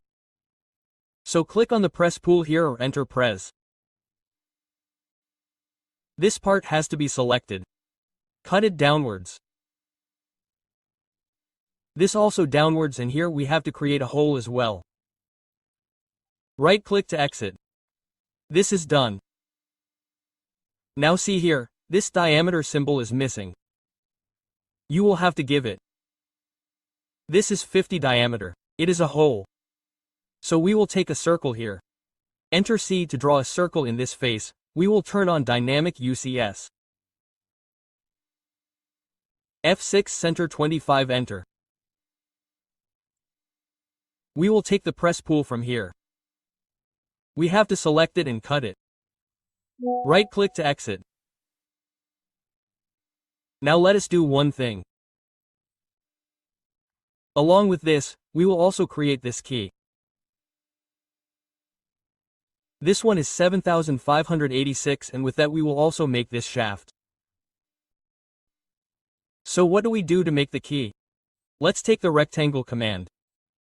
Rec, enter. We will take the extension from this point. 2.5, enter. Sorry, let's take the rectangle once more. We have to highlight this face. Let's do one thing. We will turn off F6, and from here we will assign the POCS to the left.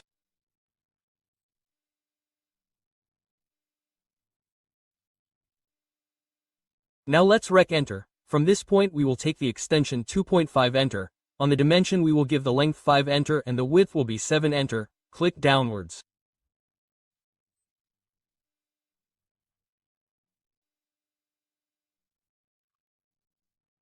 We have to select it and move it upwards 3.5. This is done.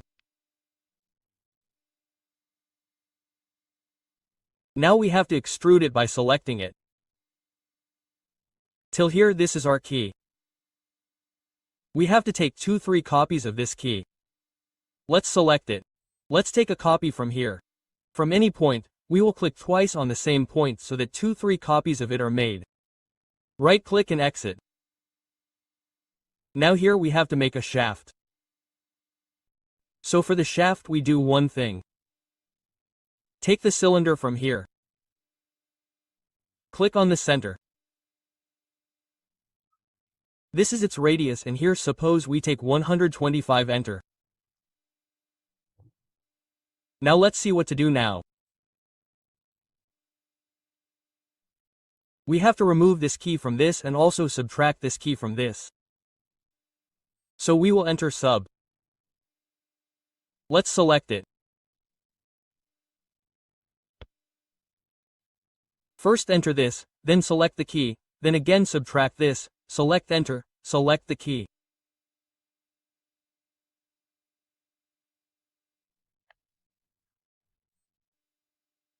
Let's see it once.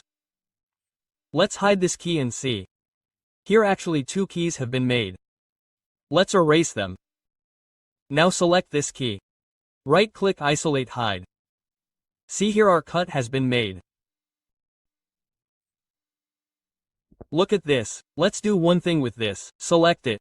Right-click. Let's hide this also, and we have to extend it.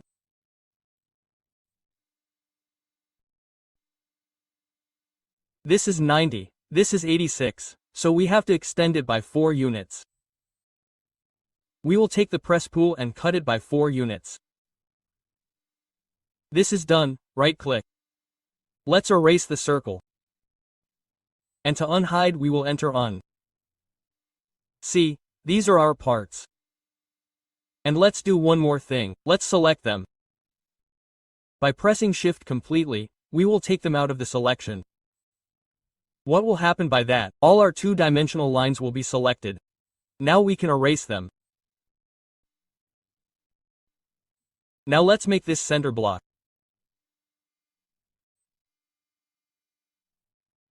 See, the outer diameter is 56. The inner is 30 and the length is 106 and the center to center distance is 38. So let's make it right here. We will take the cylinder command. From this center, first we have to make the UCS in the world or top.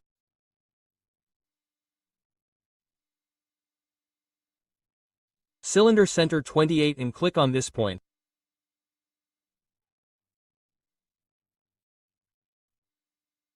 We will take 1006 again, click on the cylinder center.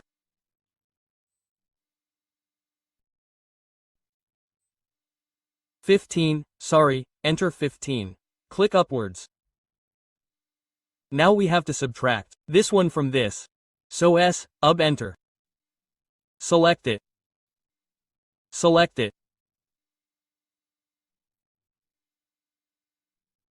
Now we will copy this part. From the right side at a distance of 38. 38 enter. Right-click to exit. Select it. 3D rotate. 3D enter. Click on the center and then select this red orbit and rotate it 90 degrees. See, it is done. Now we will hide this part a little.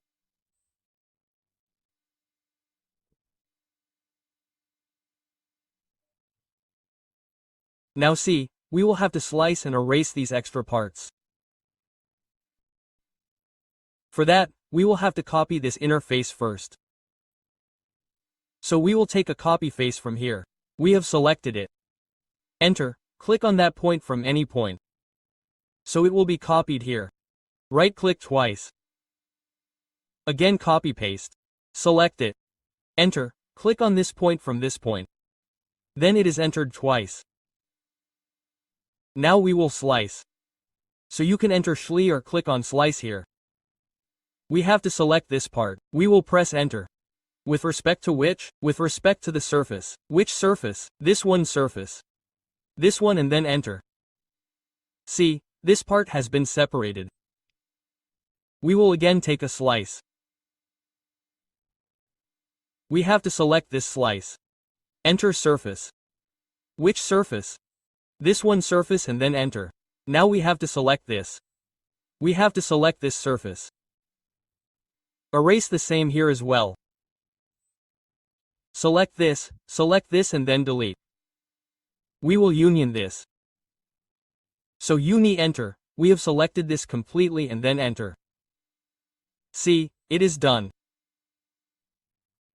Now let's unhide unenter. Now what will we do? We will make this pin.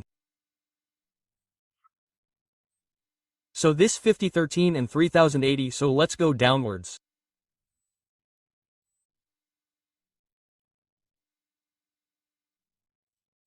Again the cylinder from this center 15 and upwards 180, enter.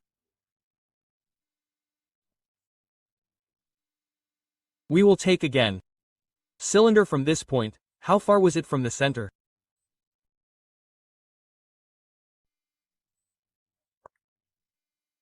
(25 and 13). So, we will take this 25 downwards 13. Let's union this. UNI enter. Select this and select this, enter. Okay, the pin is ready. What's next?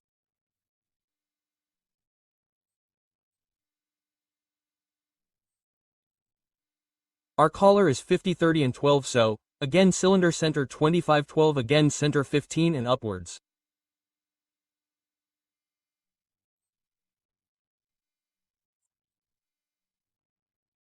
Sorry, this was made somewhere wrong. Let's take it once more. Cylinder center 15 and upwards. We will subtract this one from this. SUB enter. Select this, enter. Select this, enter. Okay, the collar is ready. What's next? This is a paper pin. So, this is 65 and 4 pi of 56 length. Let's make this as well. What do we do with the OCs? Let's move it to the left. See, enter. We will take the extension downwards from here. Enter 6, then enter 3.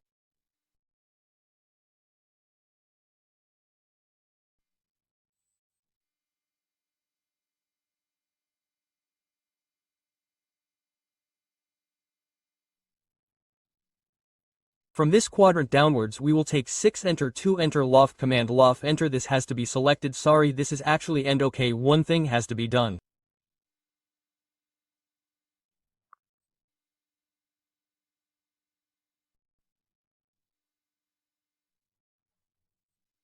We have to select this. We have to move this. Enter 3 towards the outside. We have to select this also. Enter 3 on the outside. The reason for this is that it was 50 diameter and we had to make it 56. That is why we made it in respect of this and moved it 33 outside. Now we will do loft, enter. Let's select this. We will select this. Enter, enter, it's done. Now from here, and by this we mean from this collar and from this pin, we have to subtract this taper pin. So what will we do? We will take a copy of this. Copy from this point. Let's take 1, 2, 3 copies at this point. Let's subtract. Sub-enter, select this, sorry, select this, enter again, subtract pin, enter table pin, let's erase this. There was an extra copy. It's done. If we want, we can try it from here with one. See, this is cut completely. And see here also, we had made this. Let's make it conceptual again. What to do now? We will select this complete part.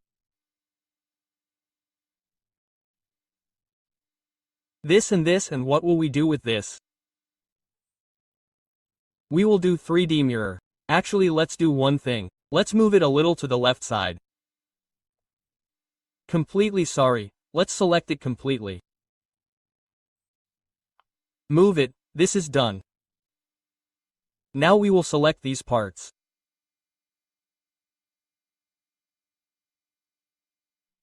Let's do 3D mirror.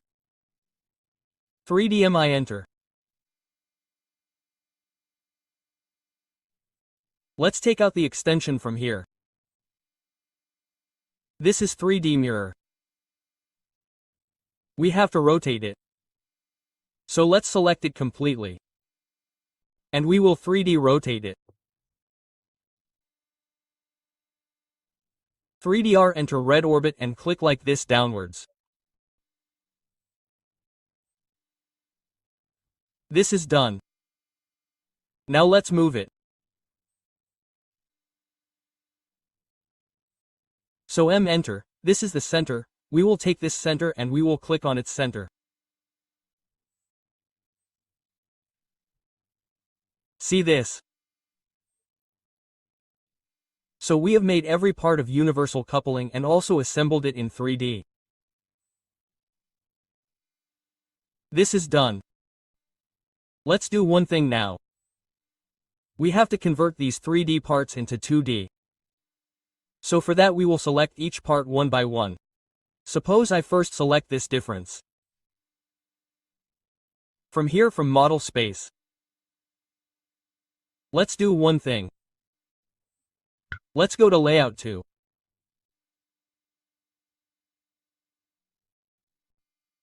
Enter and just copy it like this.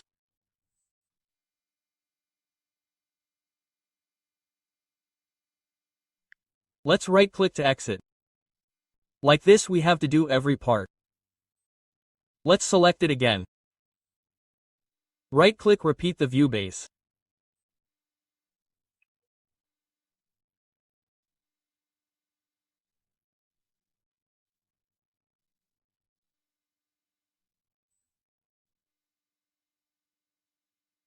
Model space layout to enter it downwards again, model space. Let's do this app, or we can pin it first. Pin, right click, U base, model space, enter. This is our pin. Let's again take model space, right click key.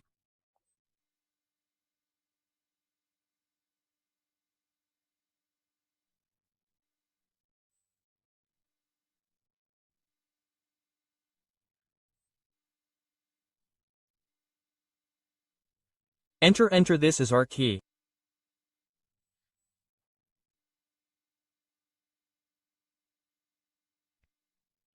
Again, right click, save.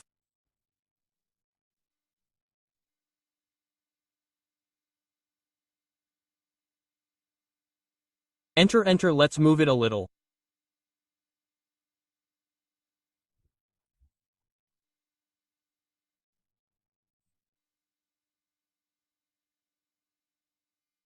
Let's go to model space and what's left.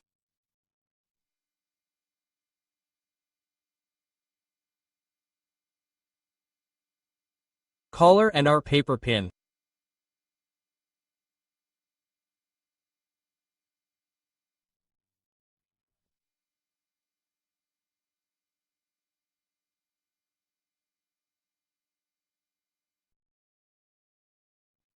Let's convert all these parts from 3D to 2D. Now let's go again. Let's take from model space again. We have to select it completely. Enter. See this. We will take every view like this.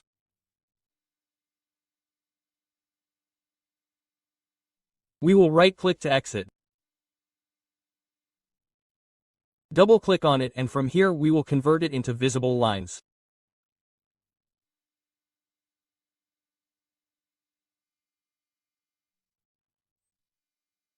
Let's click OK, and we have to take its section. What will we do for the front section? Let's select it. We will take the section from here. Full section, click here, and click it upwards. We will right-click to exit. Look, this is our section. Now we will export its layout.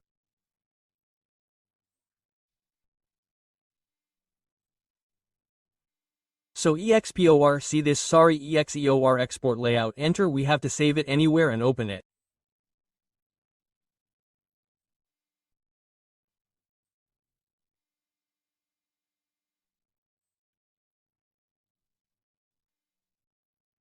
Then we select it completely and then copy it, Ctrl-C, come in it, go to Model Space Top View and then paste it.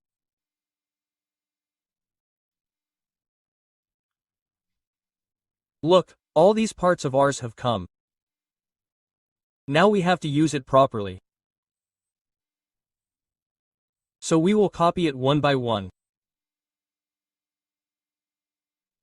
And decorate it. Here is the front section. This is our top view.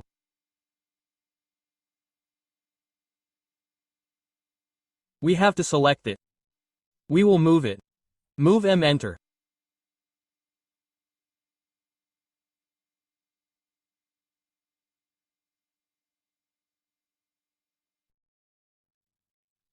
This is how we will move it a little.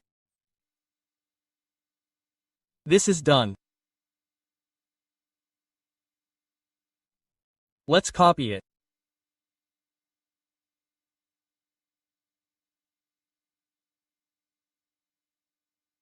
This is done. Right-click.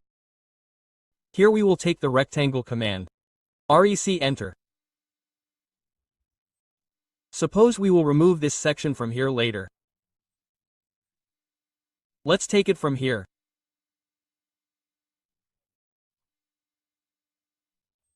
D, enter 297, enter 21, enter left click, we will remove this. We will use this later. Right now we have to scale it. SC, enter here, click 4, enter. Let's place everything inside this. So first we will offset it. O, enter 5, enter it inwards and then take a line. This is done. Like this, and here also we will take a line. Let's take the midpoints here. M and C, this we have to organize all the parts like this. Let's copy it properly.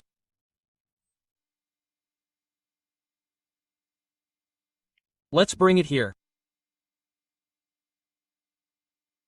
This is done.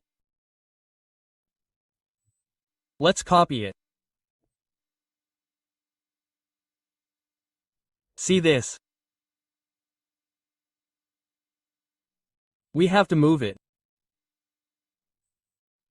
So M, enter, ortho will turn on. Still it is not coming. Actually we will have to look at it a little. See its distance, D, enter, has become more. It has become double due to some reason. So let's select it. We will scale it, SC, enter. We will make it 5 with respect to any point. Let's move it upwards.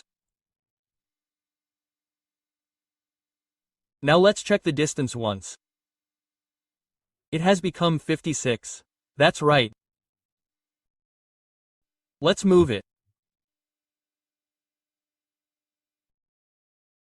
Let's take the pin.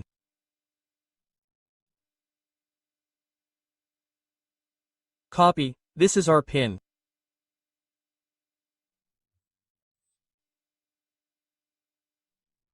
After that, see, here is our collar. So let's copy the collar from here. We will also have to scale the collar. This too has probably become double. See, it has become 200. This is our 100. So let's select it. SC, enter. Click on any point. Enter 5. This becomes the collar. Let's move it a little upwards. Always do this by turning on ortho. And then we will move it completely upwards. It's done. And see what is here. Rest of our E, etc. We will also check the distance of this once.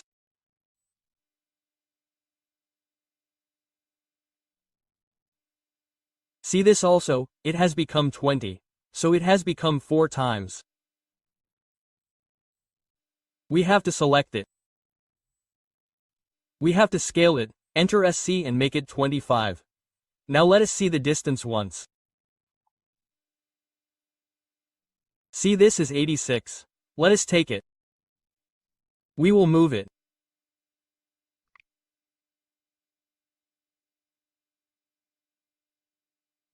We can keep it here as well. Or we can move it down. Let us see it here. See, the distance has become 24. It should be 12, sorry, it should be 6. So we have to select this, scale SC, enter 20, select move it. Let us bring this also here. This is here. And what is our remaining? This is the safe remaining. So where is the safe? This is the safe. We have to scale this also. See, this is 100. So we select this. We will scale it 5. Let us take it. Move it. Let us bring it from this point to here. This is done. Now see, we have to decorate it properly. So what can we do with this? First we will give the center line. Let's take CL from here. And we will put all the center lines that we have to make. We will enter L from here, we have to give all the center lines. We have to give by keeping ortho on. Like this. So we have to do all this work. You guys have to do the rest and also give the center marks. So we will enter CM. We will select the circles like this. This will automatically make our center mark. This is done. This is done. In this way we have to put all the center marks. Here as well as here.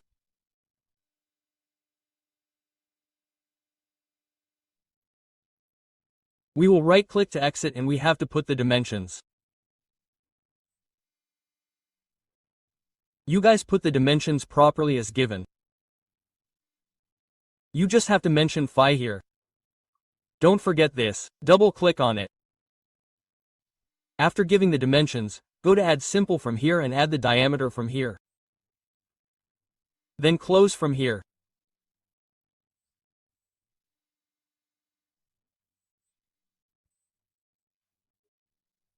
Like this, you guys have to add the diameter and the dimension is just a linear dimension, DL I enter. Suppose I have to give this dimension, so I give it from here, I have to convert it into a layer, DL will be for dimension and let's do this, double click DL and add the diameter from here.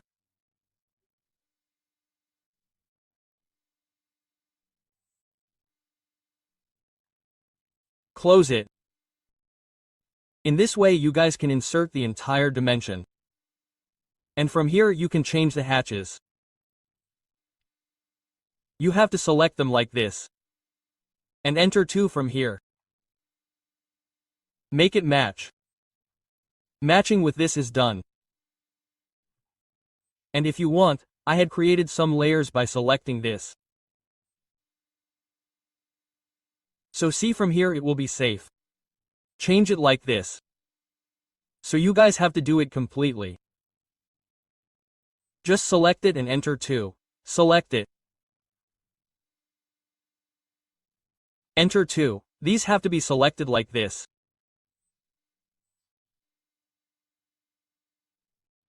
In this way you guys have to scale everything.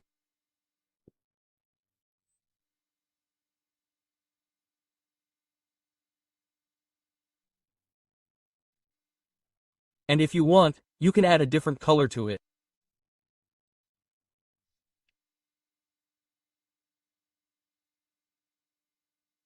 Okay, right.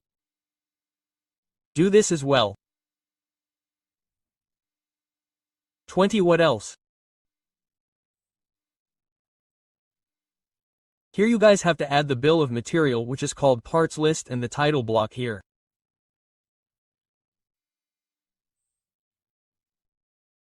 So in these parts, we have already seen how to add title blocks and how to generate the bill of materials. So you guys can make it in the same way.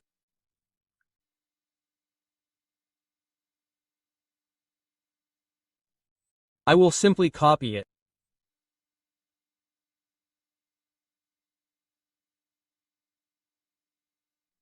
See, it is done. And for the isometric view, you guys take a screenshot of your 3D model like this. You can keep it in any view. Let's do shades of gray. And we can take the snipping tool. We will just take a snap of it with the snipping tool.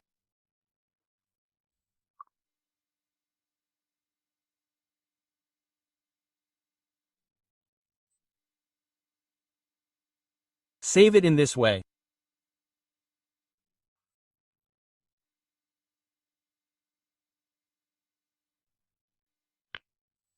Close the save and go to our layout. Attach it here. A TDTA, enter the screenshot.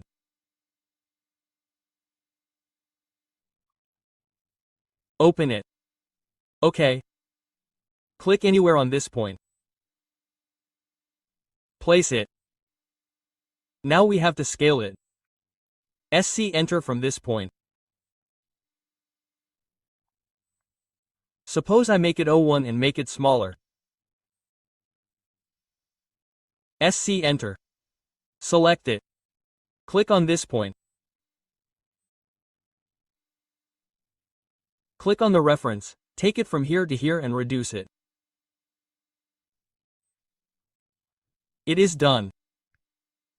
Let's move it a little downwards.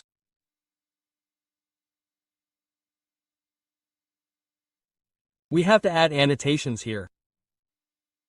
So what will we do for that? We will go to the Annotated tab. We will use Multi-leader. Suppose I will show it from here. Like this, or we will give numbering. Suppose I give 7 here. It is done, and what can we do so that it does not show us an error? We can take some points. Suppose we will enter PO and take 1 point above each one like this. What will happen with that? We will use multi-leader whenever we want. The point which is here, we will click on that point. And once we take PO, enter. It is done. Now we will type P, enter PTY and change the point style. Okay, so that we can see this point. It is 2 points. Erase 1. What do we have to do now? The multi-layer is not showing from this point.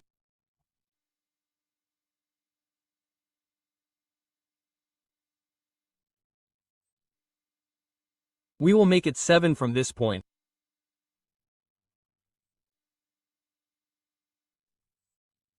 And we will enter PR for this. We will increase the overall scale. Enter 3 or 5, enter 5, and we will use text frame here. We will say yes.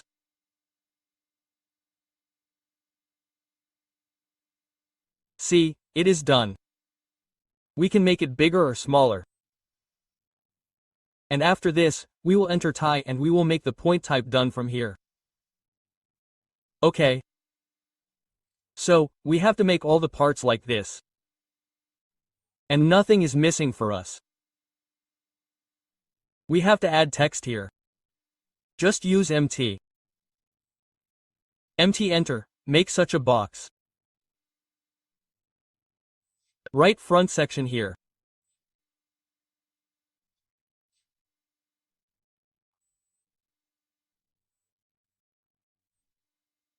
Front section has to be selected, and here suppose I will press enter or enter, and here we will center align it and put it on the underline.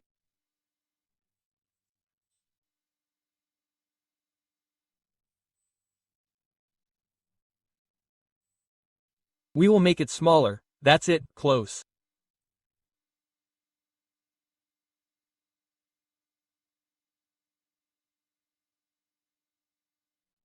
Okay. We can make it bigger or smaller, and we have to copy this and put it at other places also. So in this way we have to generate our sheet completely. And what to do when we take print? We will continue Ctrl P. One thing we have to do is 2D wireframe Ctrl P. Continue. From here we will convert DWG to PDF. Size we will assume we will not take a one sheet display. We will take window from this corner to this corner. Center plot. From here we will make it monochrome. We will make it no. We will keep landscape fit to paper only. See the preview from here. See this, it is becoming perfect. And what do we have to do here? We have to make it okay, and wherever we want to save it, we have to name it and save it. Now we will make this copy joint assembly. We will generate this proper sheet. And look, we will make every part of this 3D model. After that we will assemble it. And after assembling, we will generate a 2D drawing from the 3D drawing. We will annotate it like this and we will decorate it like this in this sheet. After that we will print it. So I come to this window. First of all, I will set the front from here. Let us start our drawing from the fork end. This fork end is from this part. So look here, we have to make two circles of radius 18 and radius 36. So let's enter C. Click on any point. Repeat the Enter 18 circle command. Click on the center with the right click. Enter 36. See this. This distance from here is 38, so I take the line command. L enter S quadrant and turn on ortho. F8 enter 38 downwards. We will take this extension and click on this point. Right click to exit. We have to trim it. So TR enter, just click right click. We will select these three lines. Mirror MI enter, click on the center, and we have to mirror this in respect of the horizontal line. Enter, then trim it. TR enter, trim the end parts. Right click to exit.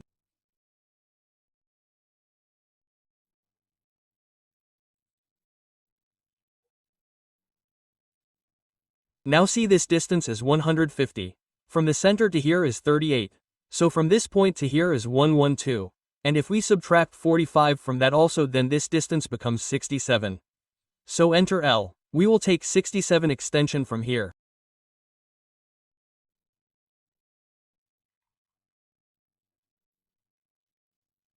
Enter 18 above and we can turn off ortho. We will keep polar tracking on like this. Let's click. Right click to exit. We have to select it and mirror it. MI enter this, enter like this, we will trim it, TR enter. Let's join this. So select full J, enter. Now we have to convert this part into 3D. See, this is the top elevation. So our width is 36. First of all we will orbit it. See, we have orbited it. Let's turn off the grid. Select F7. Click on Extrude. 36 and then enter. We conceptualize the visual style from here. Next we have to create this part. Its length is 45 and this is 36 diameter. It is an octagon. That means we have to create a circumscribed octagon. So in this face we have to align the UCS. So from here we can write it. See, the XY plane is aligned. Take the Polygon command. Pole, enter number of sides. Add enter. Click on the center. Take the circumscribed and then click on this midpoint. Take the Presspull command. From here, We will click in the middle and come to this side. Enter 45, right-click. To exit. Next we have to make this shaft 30 diameter. So let's use the cylinder command. CEL enter, or from here we will click on the cylinder. Center 15 radius, we give it 30 and then enter.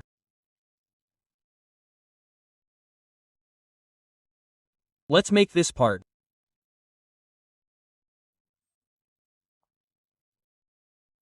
There are two radius 15 and 30 in C.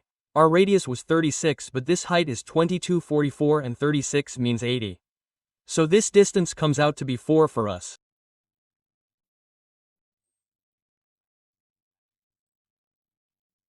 From here to here, 4 below also 4.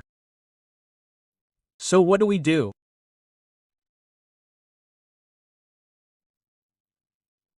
"15 and 13. So first we have to set the UCS on the world. Enter C extension from the midpoint upwards, enter 4, enter 15, repeat the circle command. Center 30, enter.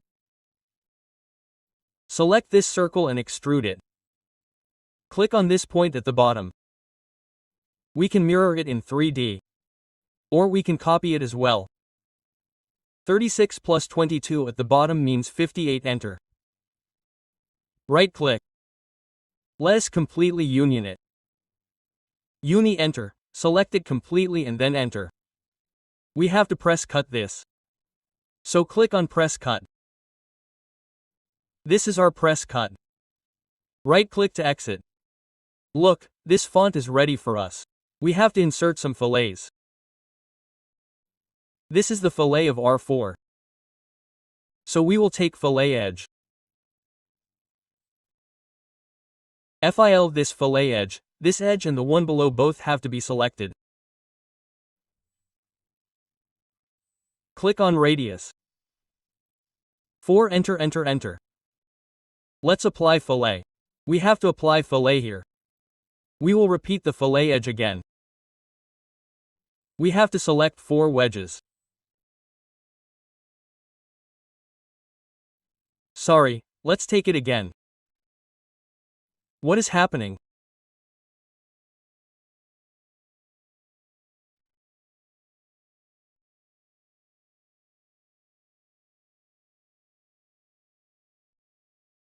Let's click on Radius. At enter, enter, enter, so this is our difference end. Now we will make the eye end with the help of this. So what will we do? From here we will slice this part. First of all we will enter SOSLI. Let's select it. Enter, click on this point and keep ortho on. F8 and click on another point in respect of this y-axis. Enter. See, the slice is done. We have to mirror it to the left side in respect of the YZ plane. So we will select it 3DMI, enter. Let's take an extension. Click towards Y, click towards Z and then enter. See, this is done.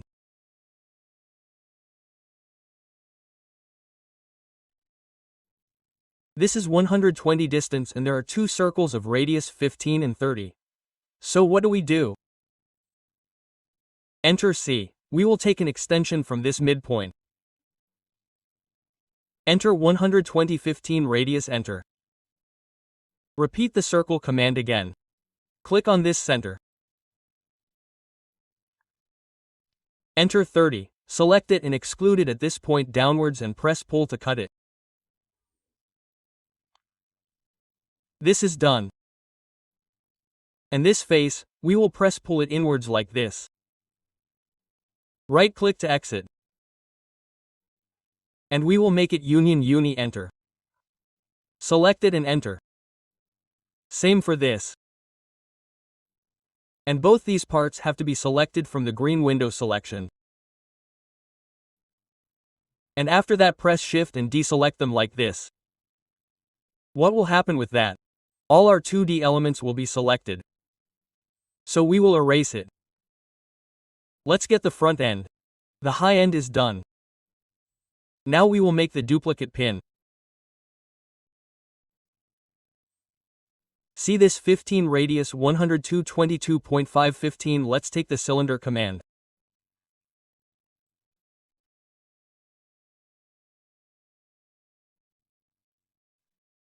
"15 radius upwards 102 enter again repeat.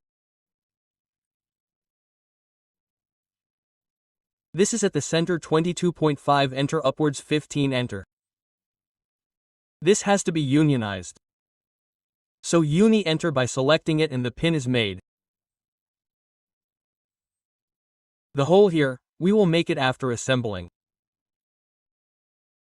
Let's make the collar. This is also 15 height. 3045. Let's take the cylinder command again.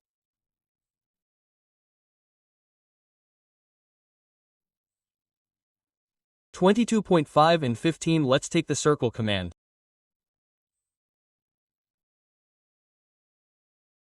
See enter 15 press enter. We will pull cut it.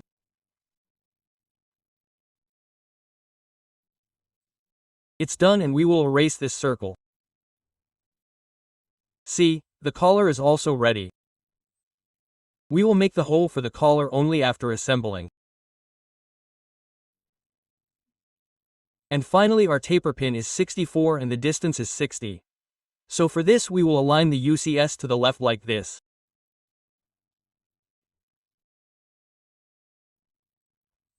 See, let's enter C3 radius again. We have to repeat the circle command. We will take 60 extension from this point. 60 enter radius. To enter we have to loft both of these. So we will select loft enter. Enter enter OK, it is ready. Our 5 elements are ready. Fork eye and knuckle pin collar and our paper pin. Let's assemble it. Let's do one thing. By selecting this we will take a copy of it.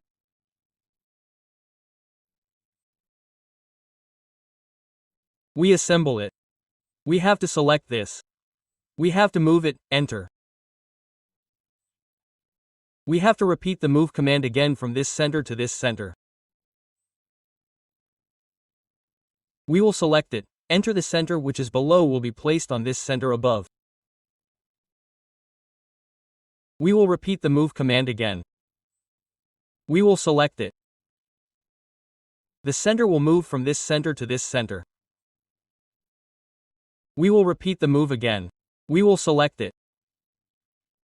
We will take 7.5 extension from enter center.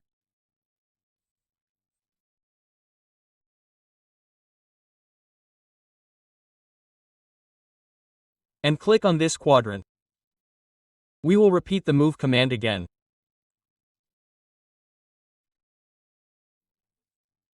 And we will enter this pin 7.5 to the left. See, this has been placed properly. But now if we see it in the X-ray view, then it has not been subtracted yet. So to subtract, we will have to do it once from the collar and once from this pin. We will not be able to subtract from both at once. What will happen with that? This collar and this pin will become our union, which is not desired. So, we will have to make 2 more copies of this. So, we will select it. We will enter CO from any point. We have to click twice on this point, right-click to exit. Now we will subtract. Select the sub-enter collar, enter, select the pin, enter. See, this is what we have created here. Let's take the subtract command again. We will select the imitation pin. Enter, select this pin, enter. See, our assembly has been completely created. Now let's see how to generate this sheet. So what do we have to do first? This assembly that we have done, the imitation joint, we have to convert it into 2D. So what will we do for that? Here we will go to the base. Click on from model space or give the view base command. After that we have to select the object which we want to convert from 3D to 2D. So we will select this entire module like this and then enter. Now see, we have to convert it from 3D to 2D in layout 1 itself. So we will enter. Look, this is our front view. Enter. Look, we have taken all these views.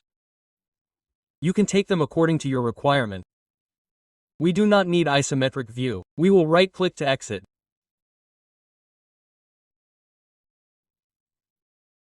Let us double-click on it. And from here, click on Visible and Hidden Lines. We will press OK. It is done. Now what can we do? We can export this layout. So export layout is a command. We will enter.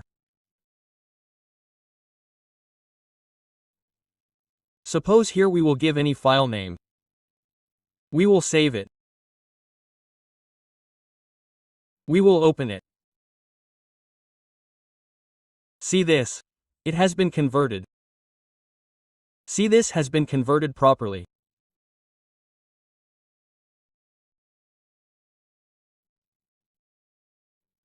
So let us do one thing. We will not keep this. We will erase this also. We will move it a little and align it properly. We will move this also. And from here you guys can make a layer. Add center line, etc. Let's take a rectangle here. We will press Rec Enter D. Suppose I have to take a 4 sheet in landscape view. So 297 enter 21. Let's click. Select it again. Scale it. Enter SC enter 3 from this point. Meaning we have tripled it. See this. Here you guys will have to do this work yourself. Add the center line. Add all the annotations properly as given in this sheet. And definitely create a layer. One of dimension and one of center line. And below this also you guys convert each part from 3D to 2D. Let me show you one more. Let's go to model space. Suppose I have to take fork end.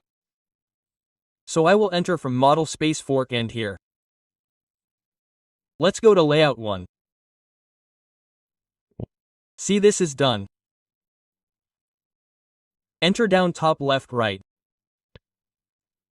Right-click to exit.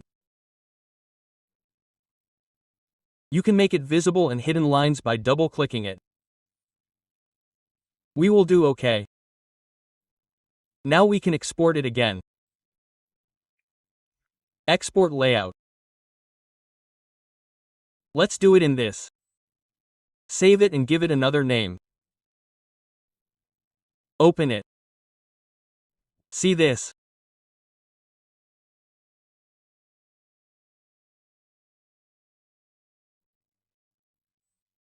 Let's copy it, Ctrl-C and bring it to this layout, Ctrl-V. See, this is done.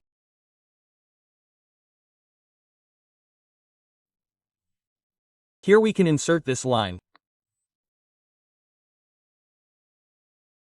Let's take 50 extension. This and one more line.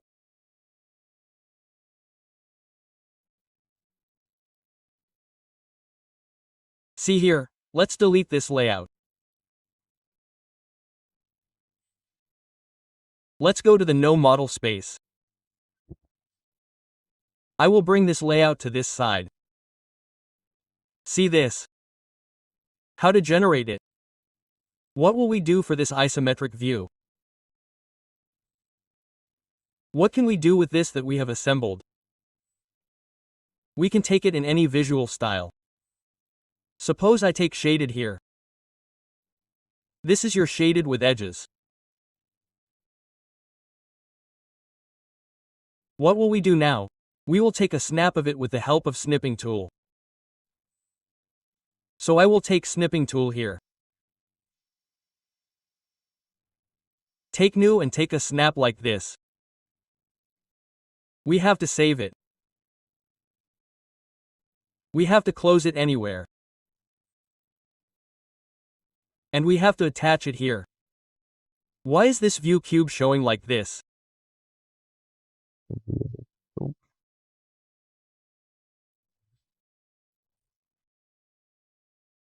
View cube off. Let's do one thing here.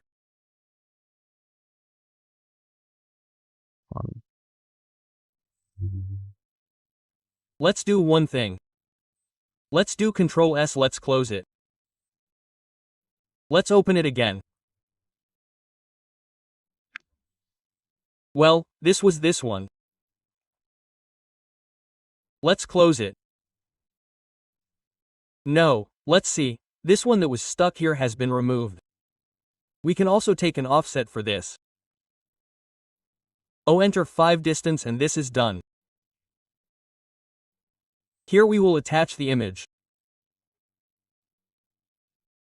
So at TA enter here wherever you guys had taken it.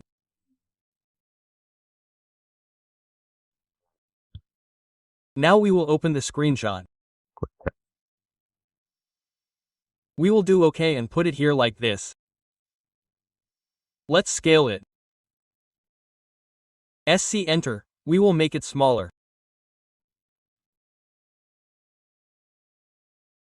Let's do better.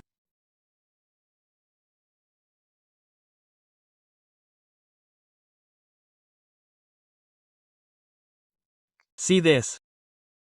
This is done. Now we can put this annotation very easily.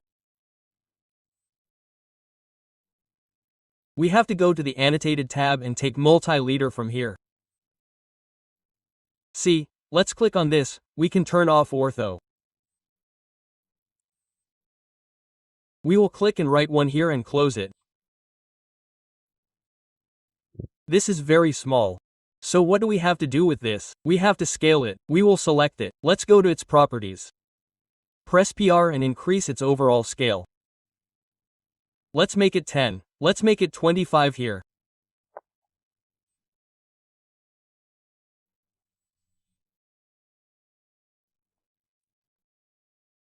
And if we want to make it bigger, we can make it 40 or 50. And here we can insert a text frame.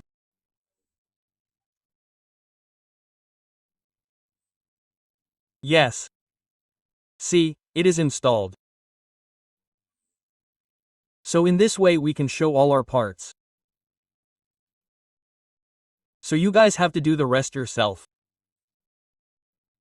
Whatever parts are here, while removing them, always keep in mind that ortho should be on.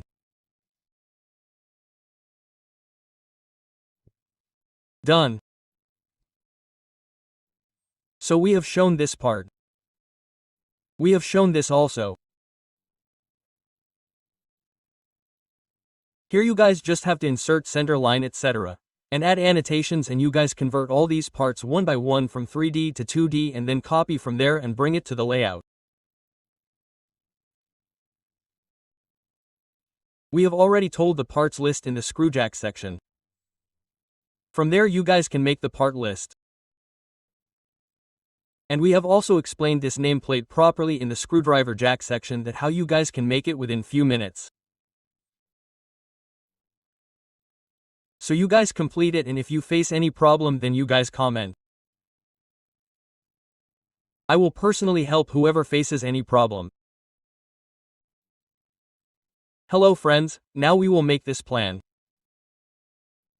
So first of all you guys have to create these layers. I have already told you how to create layers. And along with that you guys have to set the unit. So enter UN. Keep the length type as engineering. Make PCs 0 feet 0.00 inches. And here set the insertion scale in inches. Then click OK. Enter D. The Dimension Style Manager will open. Click on Modify. Go to the Primary Units tab and set the unit format and precision as you had kept while setting the units, and then click OK and close it. So let's start our drawing. Here I have activated the wall layer as the current layer. So we will start from any portion. Suppose I want to start from this bedroom. So I will take the rectangle command. Enter Rect. Click on any point. Click on the dimension or enter D. See here the length is 11 feet. So you will have to give the symbol of 11 feet. Enter it. The width is 16 feet. So give the symbol of feet and then enter it. See here your rectangle is being made. So suppose we click here. Now let's make this bathroom. See here there is a 6-inch wall. So we will repeat the rectangle command. We will right click. From this point we will take the extension on the right side. Keep the function key F1 on to enable the extension. So now if we have to give 6 inches, then you can give the symbol of 6 inches, or you can also not give it, it will be fine. Because we have set the insertion scale in inches. So wherever we do not give any symbol, it will be considered as per inches only. So if we have to give feet, then we have to definitely give the symbol. We can give inches or not. So I enter it. Again we will click on the dimension. Length is here, enter feet. The width is 10 feet. Enter. And then place it on the right side like this. Let's right click again. We have to take an extension of 6 inches from this point. So, enter 6, click on the dimension. Enter 6 feet. Enter 8 feet 6 and then left click. Right click again. We have to take an extension of 6 inches from this point. So, enter 6, click on the dimension. The length will become 15 feet. Enter the width will become 16 feet 6 inches. So, enter 6, left click here again. Right click again. Enter 6 inches from this point. Click on the dimension. The length will become 9 feet. Enter the width will be 10 feet 6 inches. Enter again, left click. Now we will make this passage. So, right click again. We will take an extension from this point. Enter 6 inches. Click on the dimension. The length will become 9 feet. Enter the width will be 5 feet. Enter 6 inches. Then left click. Okay, see one thing here. This was when we made the balcony. Here our outer wall is 6 inches. And from here we took the extension of the bedroom. So this is an extension of 1 foot. Meaning this one, and after this whatever we have made in its reference, we will have to move it by 6 inches to the left side. That is why it is not adjacent to us. So let's select it. Enter M, click on any point. Enter 6 on the left side. Let's repeat the rectangle command again. Enter Rect. We will take the extension from this point. Enter 6 inches. Click on the dimension, and this length of ours is 11 feet, enter. The width is 24 feet 6 inches, enter. Let's left click. Right click again. 6 inches extension downwards from this point. Click on the dimension. The length will become 11 feet, enter. The width is 8 feet 6 inches, enter. Let's take it one more time and do one more thing. Let's move it a little to the right side. Let's enter M, that's right. Let's enter Rect. From this point, we will take an extension of 6 inches. Then we will click on the dimension. The length will be 11 feet. Enter. The width will be 8 feet 6 inches. Enter. This is done. Let's left click. Now see, from this corner, we have to take an extension of 6 inches and make this utility. So let's right-click. From this point, we will enter the extension of 6 inches. Enter D or click on the dimension. After that, the measurement of the utility is 8 feet 6 inches. 8 feet 6 inches and the width is 5 feet. Enter. This is done. After this, we will make the kitchen in its reference. So right-click, from this point, we will take an extension of 6 inches. Let's click on the dimension. Now the length of the kitchen is 8 feet 6 inches. Enter the width is 12 feet 6 inches. Enter. Now again, we will left-click here. See, this is our plan. There is an entrance from here. This is drawing, dining. Very big, and here is the open kitchen. Here is the utilities. And look here, there are 2 bedrooms. Here's the attached bathroom, and this is a small passage. Here's the common bath, and here are 2 balconies. Now what will we do for the outer wall? We will enter L from the S point. Suppose I take an extension upwards, enter 12, which means 12 inches, or I can give 1 foot. Ortho should remain on after entering. See here, it is 9 feet, so we have to go 8 feet because we have to maintain the outer wall at a distance of 1 foot. So I enter 8 feet. We will click on this extension.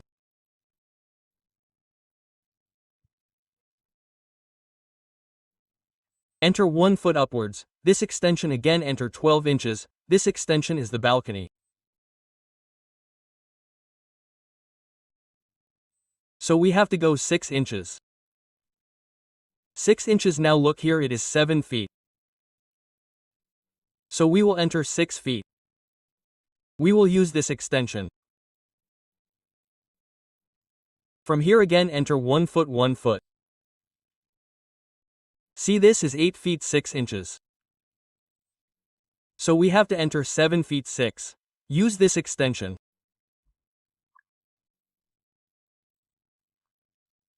Again outside 12 inches enter 12.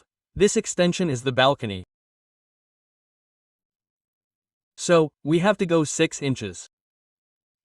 Enter 6. See, this is 9 feet. So 8 feet 6 enter is utility.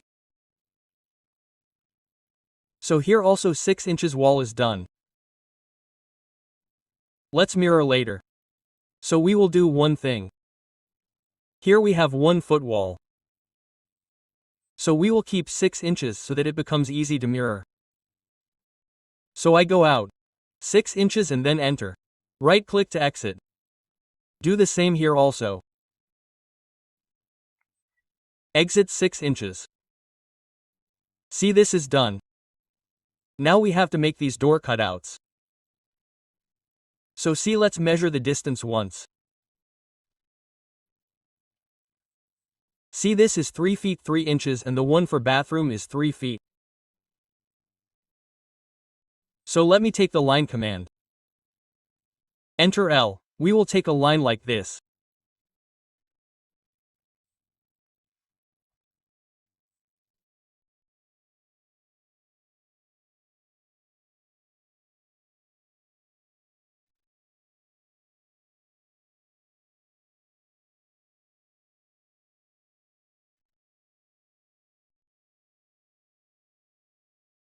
You can take the lines as I take them.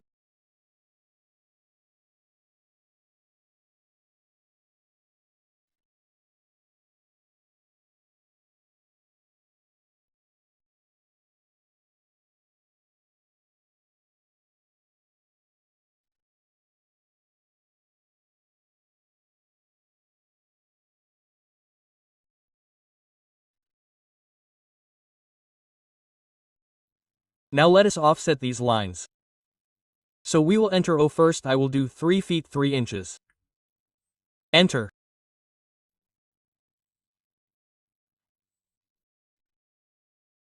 We have to select it and keep clicking like this.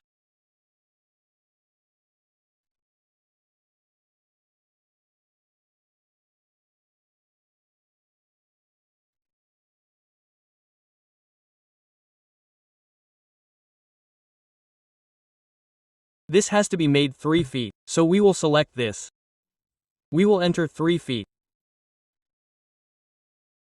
And we have to take it here also. So let us take a line for this. We will enter L. We will offset it. O enter 3/8 enter. Select it and click. And let us see this slab.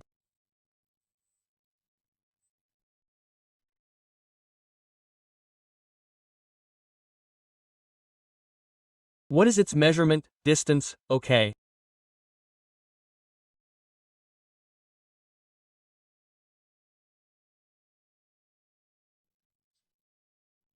We can offset it in 8 feet 6 inches. O enter 8 feet 6 enter. This is done. Right click to exit. Now let us trim these portions. So we will enter TR. See, it is done.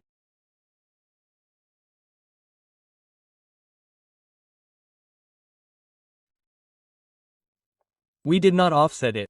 Let us do this. O enter 3 feet 3 inches enter. We have to select it. Click. Right click to exit. Then enter TR and this is trim. Let's create this slab here. Let's do one thing. We will take the Polyline command. PL enter. Click from this point. Click on the art here and we will enter the art diameter. Enter 12 and again enter L and this is our slab. And what will we do with this? Let's erase it. We will trim it. This is done. And here there is an overline, so we can do one thing. We can select it and use the Overkill command. Enter over Overkill. Press OK. So what will happen with this? All the overlappings will be erased. So we have completed our wall. Now we will make the windows. See here there are 2 sizes of windows. This one is of 2 feet. 1 shutter window and this one is of 5 feet. 3 shutter window. So we will make both of them one by one. So we will copy this. CO enter. Here we will keep another copy. Right click to exit. This was actually 3 feet by 3 feet. We will move it. M enter it to make it 2 feet. So we moved it 12 inches. Repeat the move command. Select it and move it 2 feet towards the outside. So this is 5 feet. First let us complete it. REC enter to make the shutter. This is a single shutter window. So this is done, we will give the shutter line. Here L enter it is done. Again we will repeat the line command. And we will have to give the line of the wall. 6 inches from here downwards 12 inches. Enter right click and copy this. CO enter. So this is done. We will put a hatch here. So H enter solid hatch this is done. Right click to exit. Let us make it now. For this we will again take the rectangle command. REC enter. This is done. We will take a line. L enter.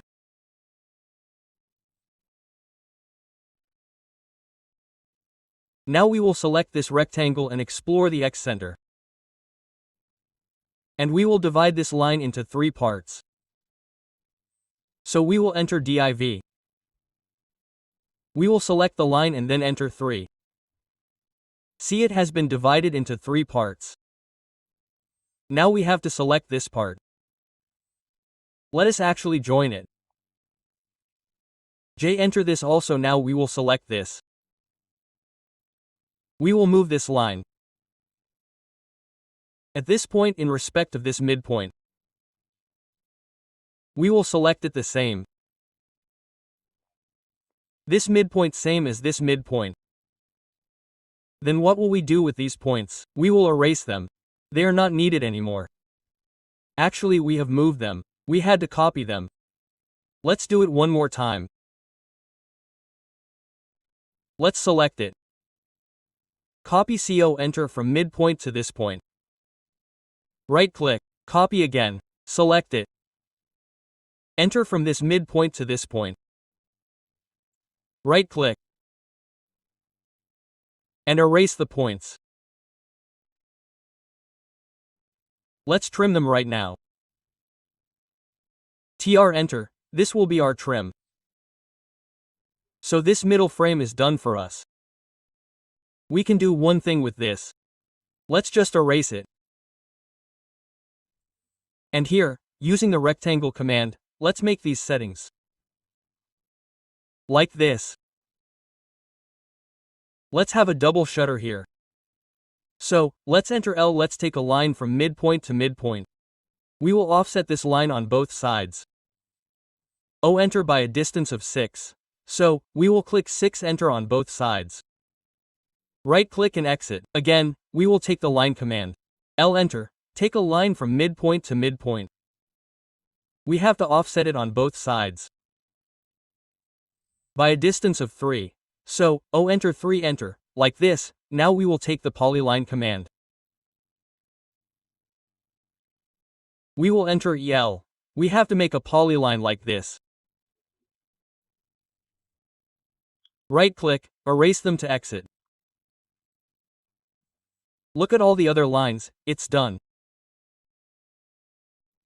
Now we can insert our hatch. So, enter H solid here, here, and here. Close it. And here we already have a line drawn. So let's select it, copy CO. Enter the midpoint from this point and right-click the midpoint here to exit. And we have done one thing wrong. We have to select both of these and put them in the window layer. From here we will put them in the window layer. This is escape. And we make the window layer the current layer. What do we have to do now? Now we have to convert both of these into blocks. So let's select it. Enter B, pick point. Make a point in respect of the center.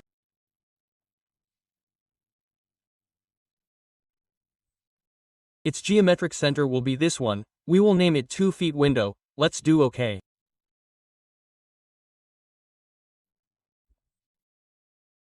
We will repeat the block command. Select object. We will select it. Enter pick point. We can also do this with respect to its geometric center. Or we can take it in the middle of these 2 points. Shift right-click mid between 2.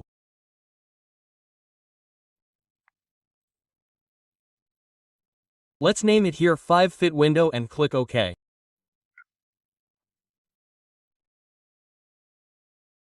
Let's edit this block. Select it and right-click. Block editor parameters. We will not apply flip here. We will only apply rotation. Click on rotation and shift right-click. Mid between 2. Let's take the point between this point and this point. This is our radius. If we take it between these 2 points, then it will actually become the geometric center.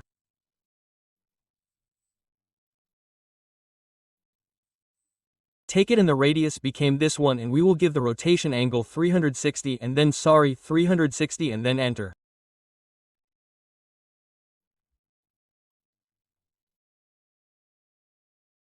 Let's enter the actions. Rotate this parameter, this object, and then enter close save. See, we can rotate it like this now. Okay, let's do the same for this as well. We will select it. Right-click block editor, here we will put parameters rotation. Shift right-click meet between this point, and this is the radius between this point. And the angle of rotation will be 360 and then enter. Actions rotate. This parameter will be entered in this object and then close and save it. Let's see this also. We are able to rotate this also easily. We will escape. First of all, here at the midpoint, our window is of 2 feet. So I enter. We will take 2 feet from here. And we can keep it here at the midpoint. We will move it. Enter. This is done. Sorry. Let's put 5 feet here. So this midpoint is our proper. And let's see.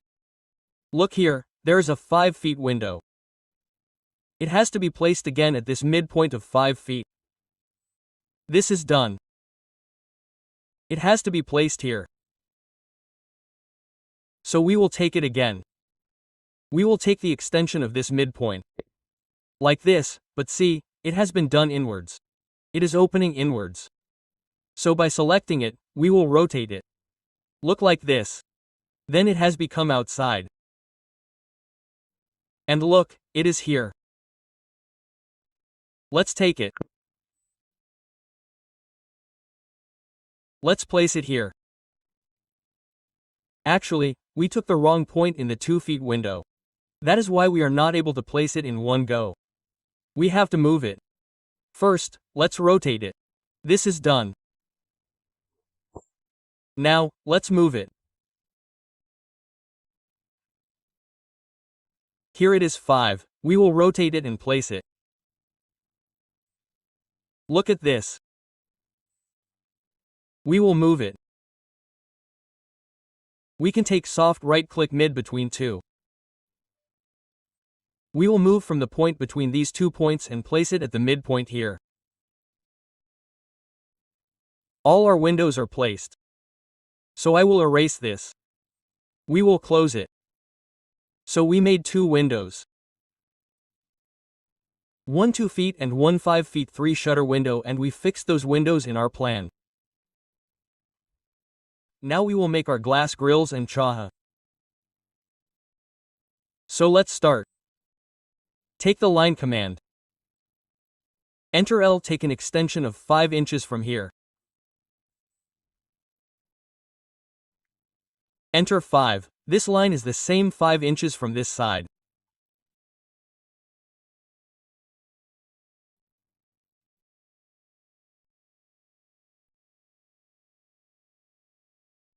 Here as well as on this side, we will take it here as well.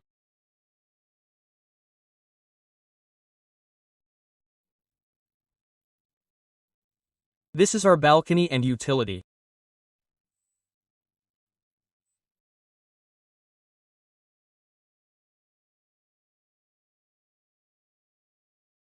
So an extension of 5 inches here.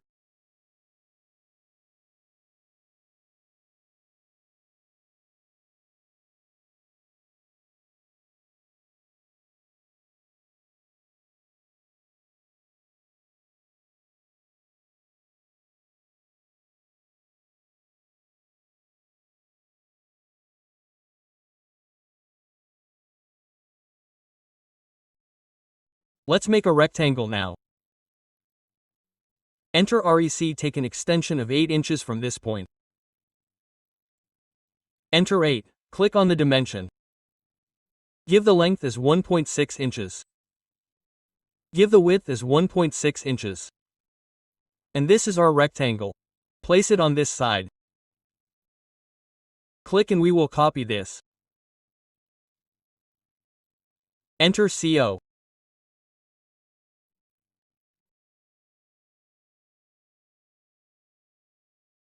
Here, let's take a copy again.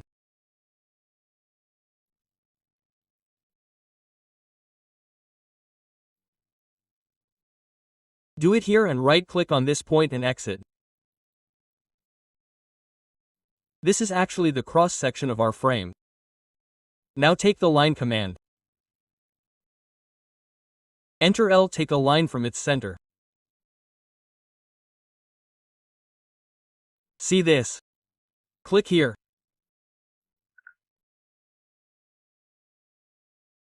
We have to make an array like this.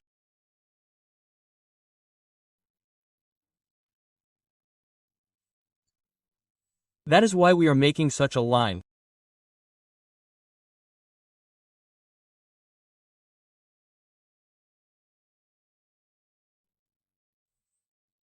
Now let's stretch each line 8 inwards on this side.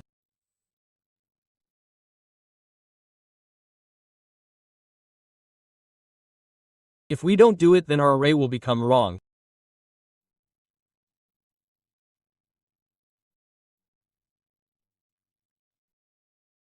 Our element will go out.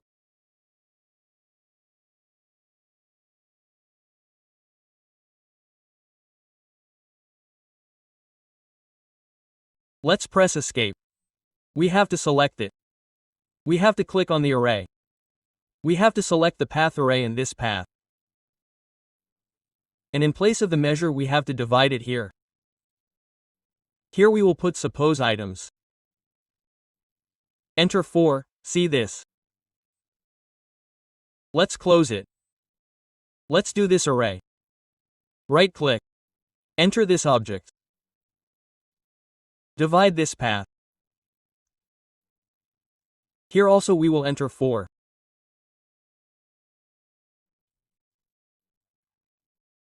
Close again, we will do array object enter path divide items.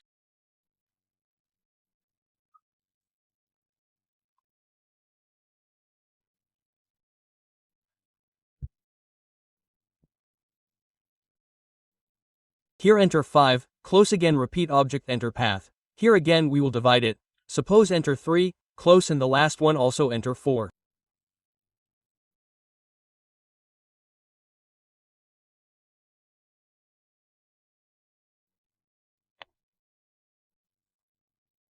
Let's close it.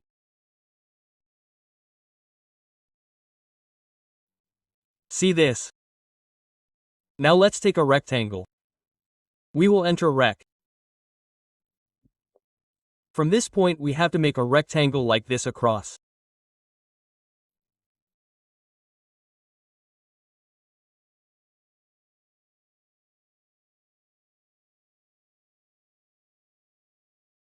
This is our horizontal frame and this is our vertical frames.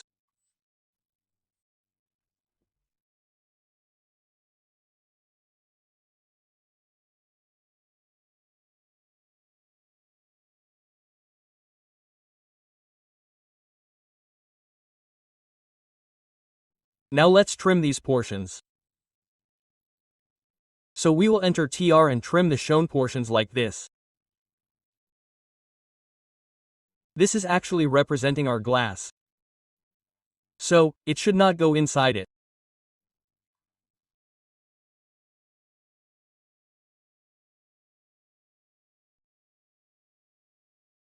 Inside the trays.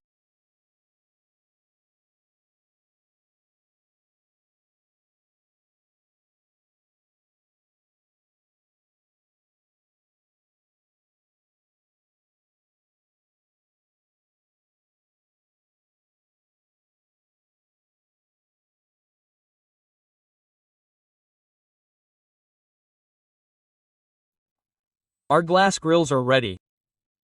Right-click and exit. Now we will create our frames.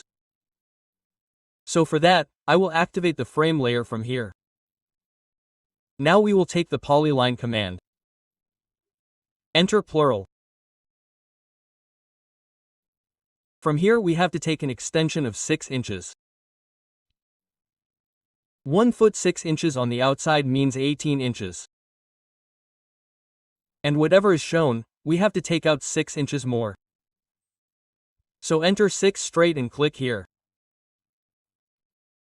Like this we have to create all our frames. And for the small windows we will take 6 inches like this and take out 1 foot on the outside. That means 12 inches. It will go 3 feet. This click right click.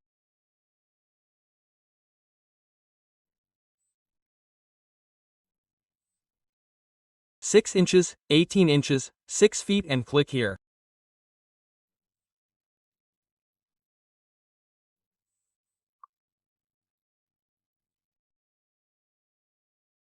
Let's make the rest of the numbers like this.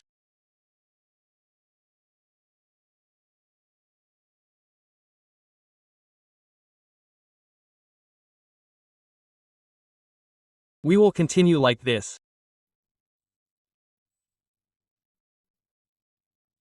From here again 18 inches and click on it.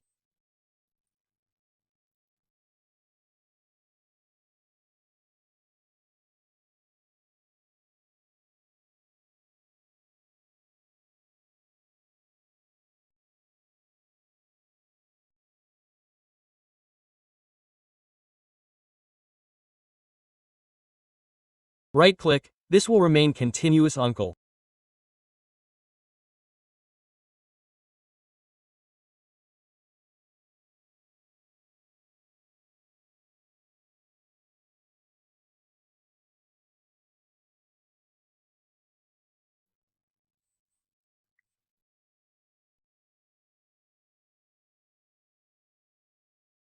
See, it is 10 feet, so we have to leave 18 inches.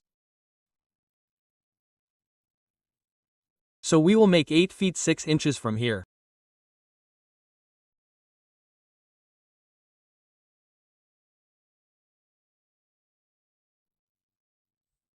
So we have completed our discussion as well. Now we will know how to insert these blocks in our plan, and along with that we will also insert these annotations. So the blocks which are provided to us in AutoCAD, we get them in the design center here in the tool palettes.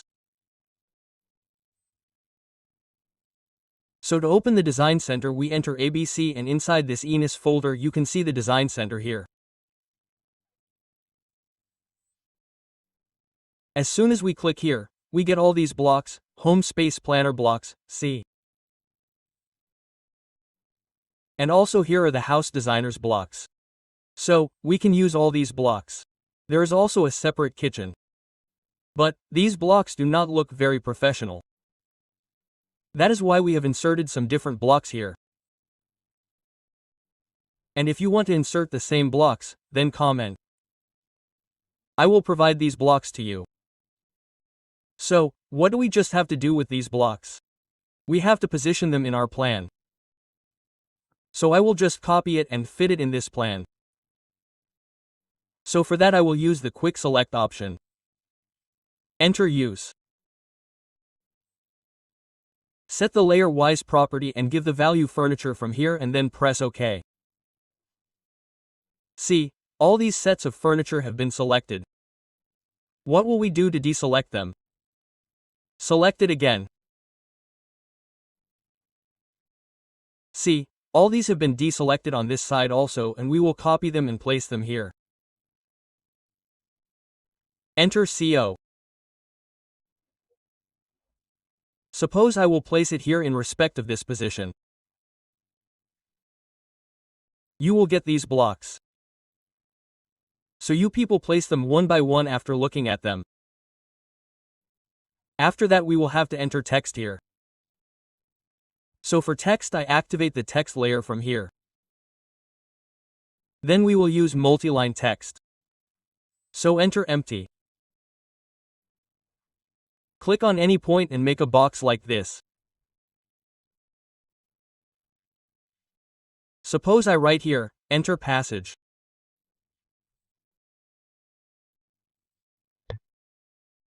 "9 feet by 5 feet 6 inches. See, it's done. Select it and center the justification. And from here we will make the text height 7 feet 6 inches and enter. Let's left click outside. Sorry, actually it happened by mistake. Ctrl A will make it 8 inches.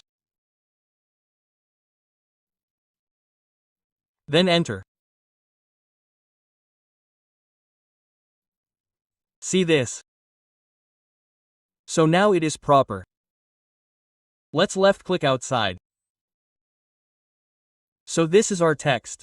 We will copy this.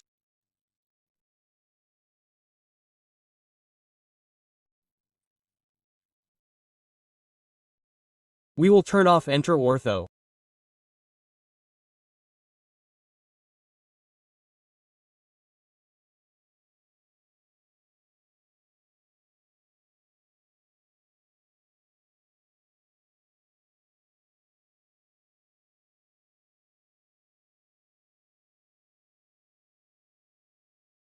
Let's right-click and exit.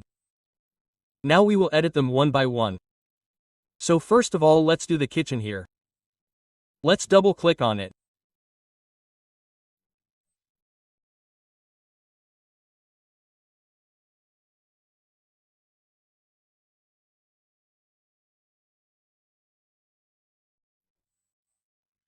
Kitchen, let's rotate it. Let's turn on Enter Ortho and move it.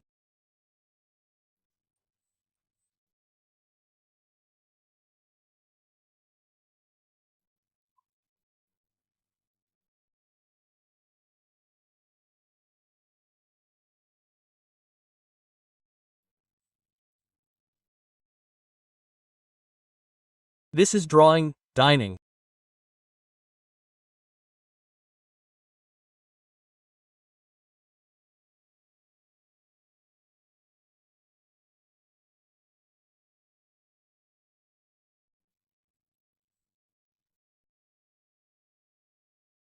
We will also rotate it and place it properly.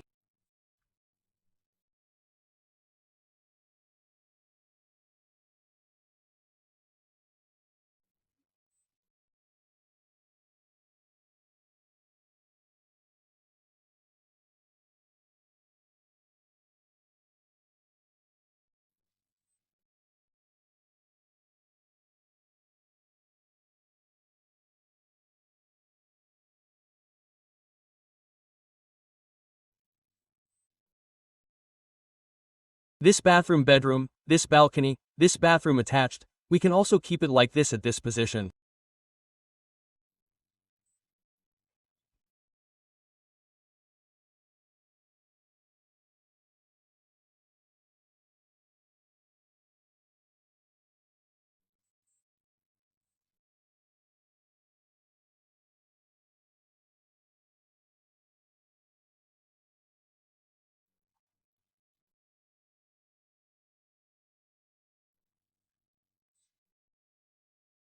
This is our second bedroom.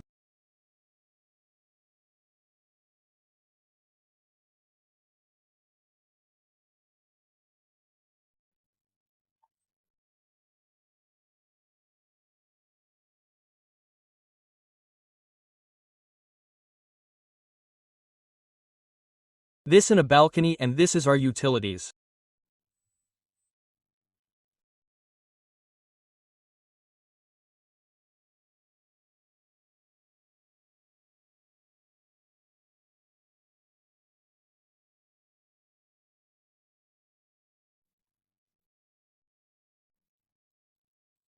So we have also added annotations, and here we will do one thing, we will also add these dimensions here. So for that we will set the dimension layer here as current layer. After that we will take a linear dimension. We will enter DLI. We will click on this point. Then we will click here. We will come to this side. See, it is 8 feet 6 inches. Now we will continue this dimension. So for the continue dimension we will enter DIMC. And here we have to click on this 6 inch. On the face point, we just have to keep kicking on both sides of the wall.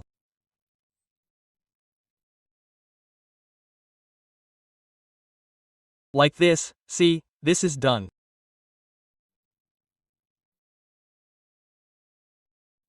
Now on this side also we have to take a linear dimension. So for that we will enter DLI. We will click on both these points like this. This is done. After that we will use the continue dimension. So we will enter DIMC.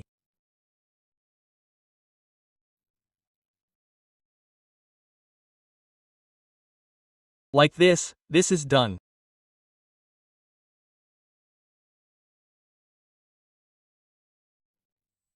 Right-click and exit. In the same way, we have to insert the dimension on this side as well. But right now we will not insert the dimension on this side. We will complete it. After that we will mirror it, and after that at last we will insert the dimension here. So you guys can insert it yourself. So all our annotations are completed. And see, this is overlapping. So we can move it with leader. We will place it like this on this side. Move this also with leader.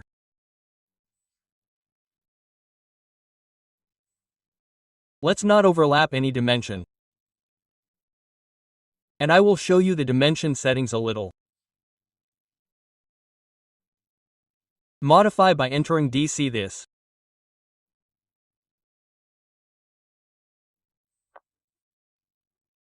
Symbols and arrows we have kept oblique, and both the extension lines have been suppressed by us. Overall scale is 4 here. And here we have not made any changes. This is a line with dimension line. Let's do it okay. We will close it. So this is it, our annotations are complete. Now we will make this electrical layout plan. So, this is our electrical pole. The blue wire that you are seeing from this pole is the line that came to the meter box. This yellow line came from the meter box to our distribution box. And after that, a 1-inch conduit pipe from the distribution box goes to every room around us, and electrical lines are supplied from there. So let's make this. This is a block, so you guys will get it. Let's copy it.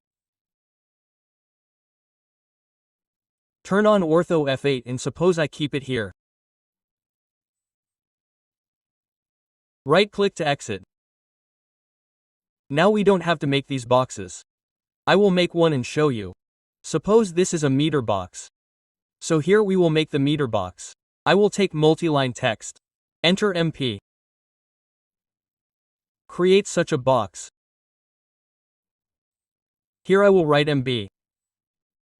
And after selecting it, suppose I make it 6 inches. Enter and then use the close take circle command. Enter TCI. Select it. Enter and enter once again. From here we will take rectangles and then enter. Look, it is here. We will select it and copy it. Right-click on this point and exit. Let's draw the line later. Right now we will make all the switchboards and power plugs and distribution boxes here. So let's take this copy CO enter and take an extension of 3 inches. We have to select this at this point and copy it. This is done. Right-click. To exit we will make it DB distribution box, and this will become our switchboard. So this will become S. Now let's copy this switchboard. CO enter. Let's bring it here. We will rotate it. RO enter. There should be a switchboard here near the TV.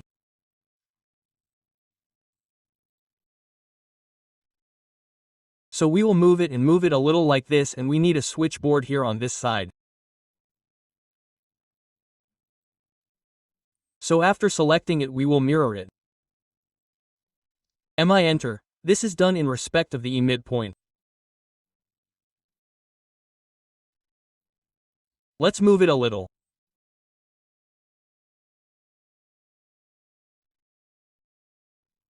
Let's place the switchboard of the kitchen here. So let's copy this.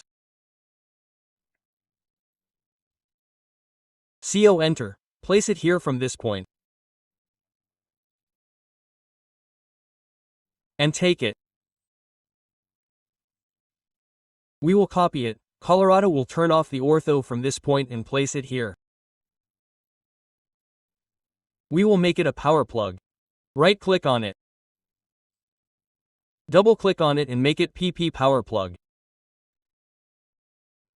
Here we will need another power plug for mixer, grinder, etc. So we will mirror this, MI enter. This is done in respect of the midpoint. Let's move it.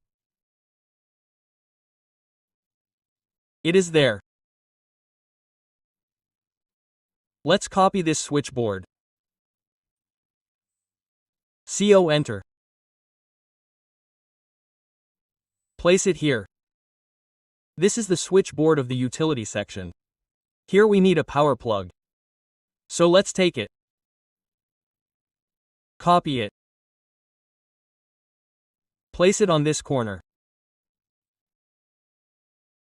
See, like this, or you can rotate it.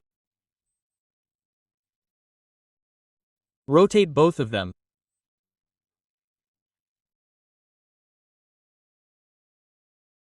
RO enter, check, move, erase it.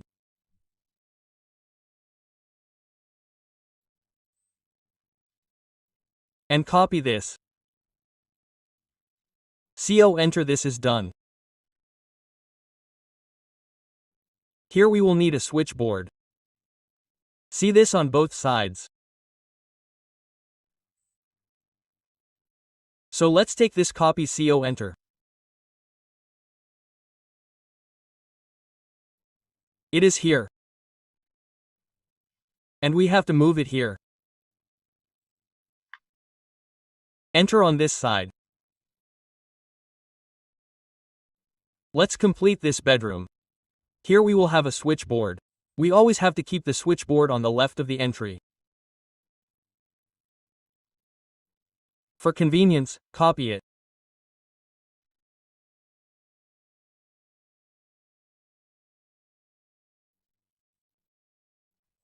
Take an extension of 3 inches from here and click here. This is done. We can move it a little. See this? This is our bed switch. Here we are installing AC and a switchboard from here to operate the bathroom. So we mirror it. MI enter. Let's copy it or even move it. Here is this corner pet switch. We will copy it. And rotate it. RO enter. This is done. Move it. Take an extension of 3 inches at this point, and here we will keep the AC point. See this at this point, so let's copy this. PO enter from midpoint, we placed it at midpoint. We changed it to AC. Let's go here, our switchboard will be installed outside the bathroom. So we copy this. It is installed. Let's copy it.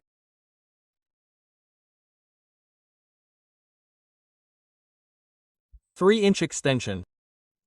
It is installed at the entrance.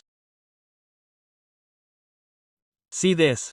There is a bed switch here. This is AC. And there is another switchboard here. On this side also, first take this, copy CO enter, turn off the ortho here.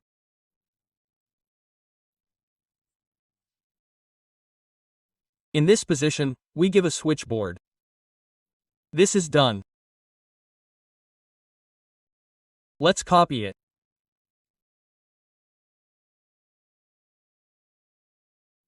Take a 3-inch extension. Put it here. We need it in this position also. So we copy this again.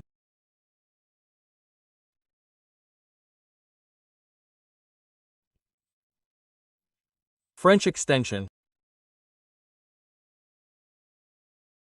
Let's go, this is done. See here. And here is only the point of AC. Let's make it. So we copy this. CO enter, copy it from here to this point. And we will change it. Double-click AC. Let's go, and here we have to copy this switchboard.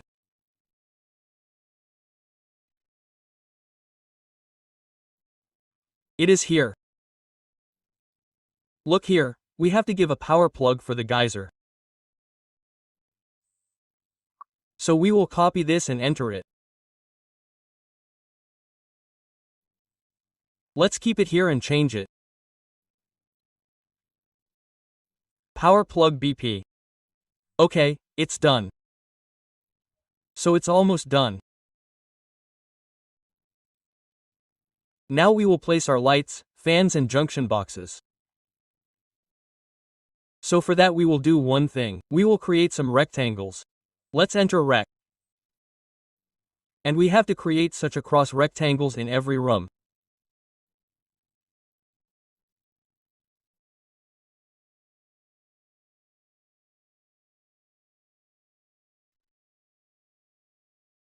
Which we will erase later.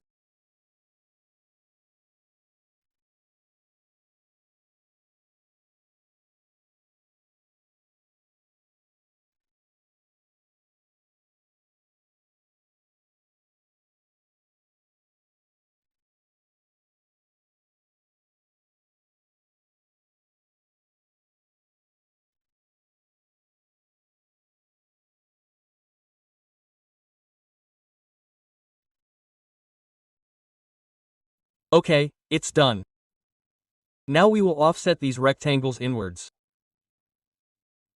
30 inches or 2 feet 6 inches. Sorry, let's take the offset command. Let's enter 30 inches. Enter and select them and offset them inwards like this. See this? All the rectangles that we have created, we will offset them like this. Why are we doing this? You will see it in a while.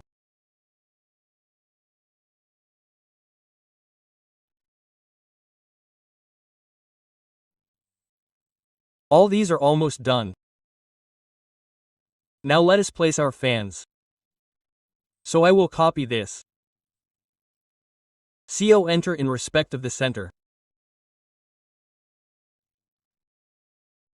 See, from this midpoint we take extension here.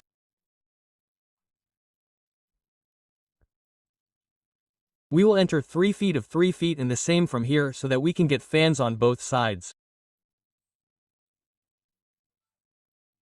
This is under the dining table and this is our single place. So here we will have to place 2 fans. If we place separately here in the middle, then it will not reach both sides. So it will not be utilized on both sides and it will come on the geometric center and here also on the geometric center. Right-click and exit. We have placed the fans. Now let us place the lights. We will copy this CO enter in respect of the center.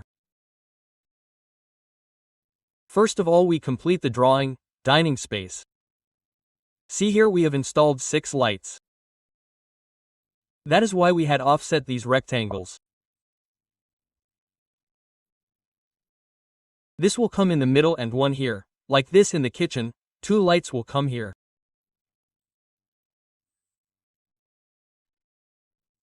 Same, if you want, you can give it in the 4 corners also. There is no problem.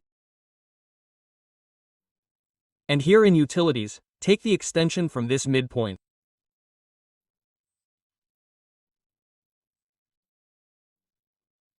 "18 inches 30 inches 30 enter and 30 enter from this midpoint.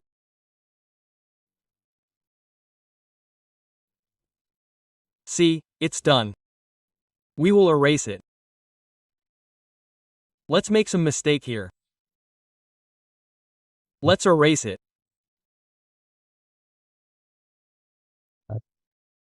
Okay, let's mirror it from here. I enter in respect of midpoint. Let's install 2 lights here. See here, there are 2 lights on the balcony portion.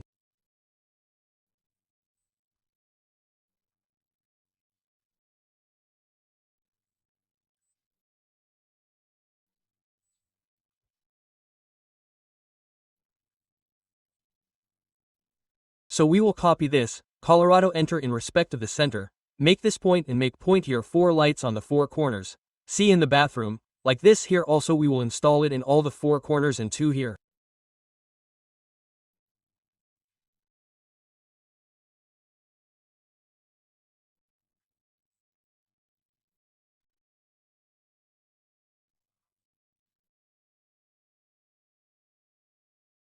Let's almost install everything and we have to install it in the center. Let's do one thing. Save right-click made between 2. This corner and this corner. So it came in the middle. Let's right-click. Let's actually make 2 here. We will move it. Let's copy it again by 2 feet. Let's move it a little more here. 6 inches on this side.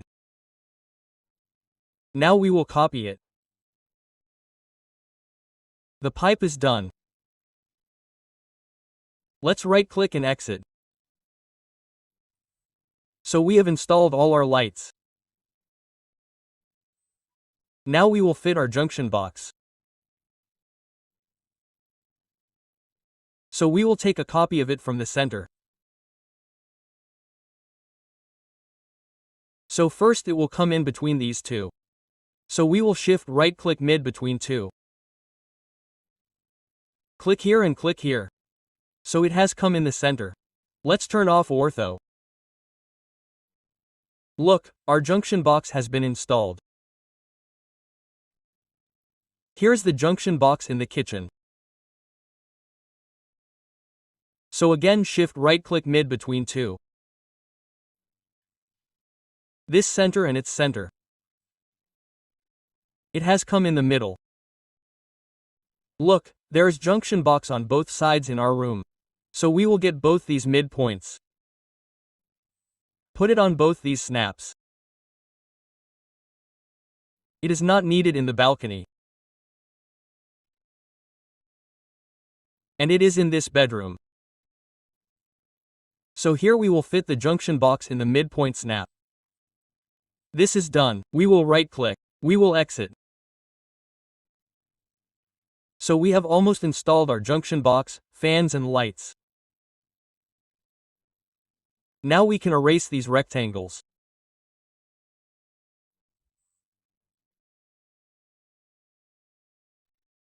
Erase them.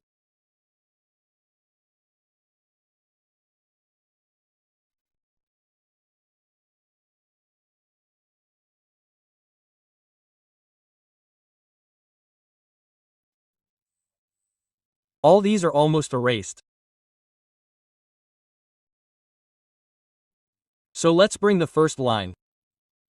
See, this is the line from our electrical pole to the meter box. So let's activate this blue wire.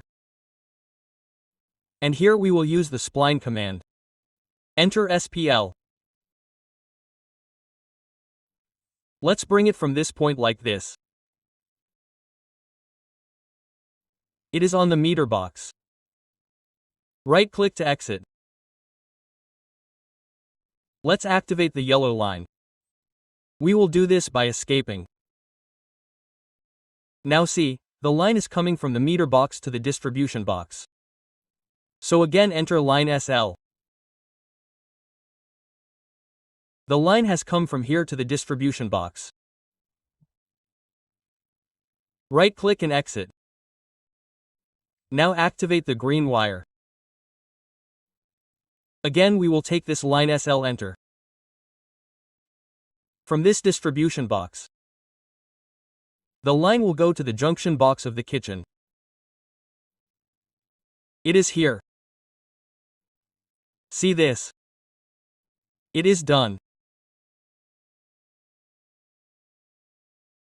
Let's repeat this line command again.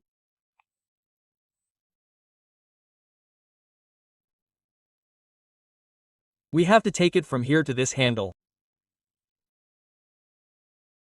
All these are conduit bites of 1 inch. Right-click exit.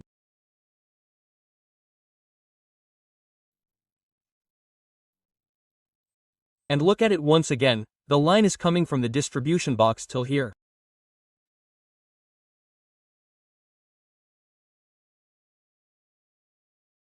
It has reached the center. Right-click exit. Let's activate the red wire now. We will take Spline SL enter.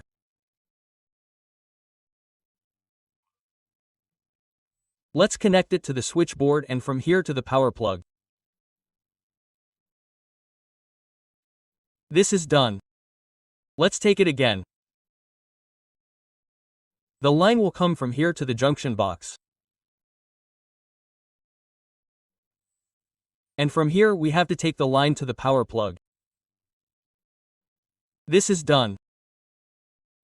Then from the junction box it will come to the slide and will go to the switchboard. This is done.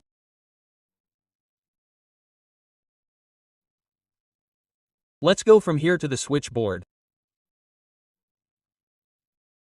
This line has come from the utilities and the switchboard. I will connect it from here. This is complete on this side. First of all, let's connect this light to this switchboard. This is connected. Now we will connect these lights. This one is connected. We will connect this one too.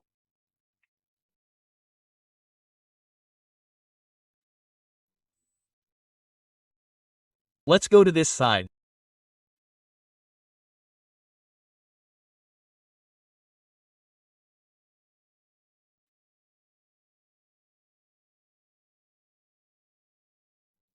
This is connected. We will connect the fans from the junction box.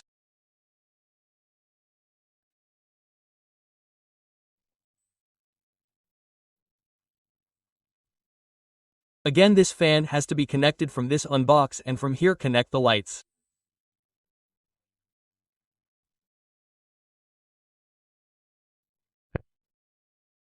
This is done. Now from this pen we have to go to this switchboard. This is how our hole is interconnected. Now from this switchboard we have to connect this switchboard.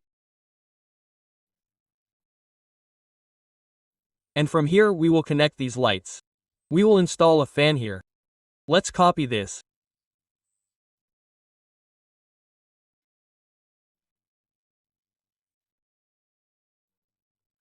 CO enter save right click means between this and take it once again save in respect of the copy sender right click meet between 2 points first point and second point this is it.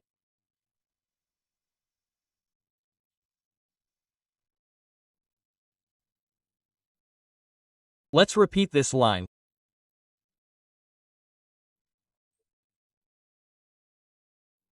SPL enter from switchboard this is it and we will create like this on these lights.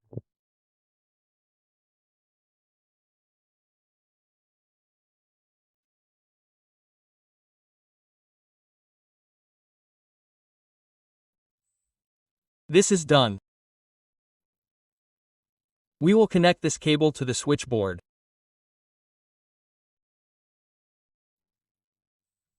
This connection has to be made.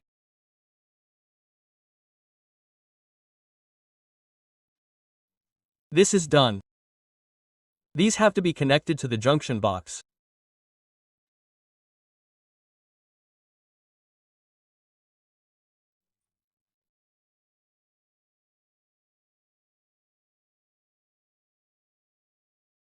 We will connect the lights, and from here we will connect the switchboard to this switch.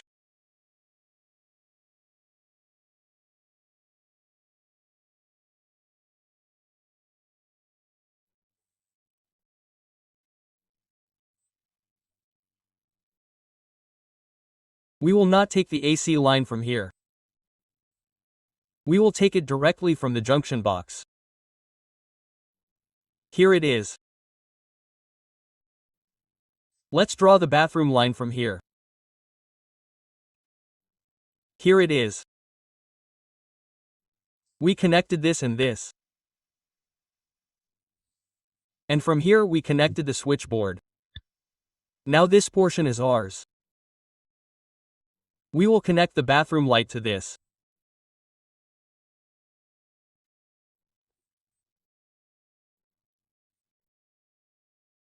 We will connect this light to this light and this to the switchboard.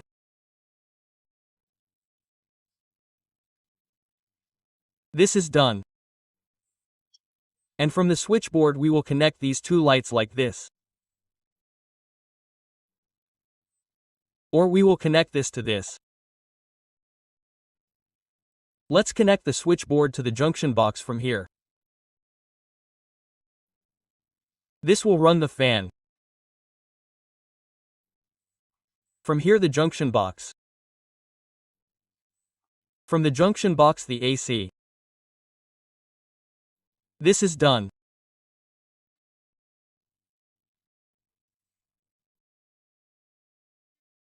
We will connect the lights from here.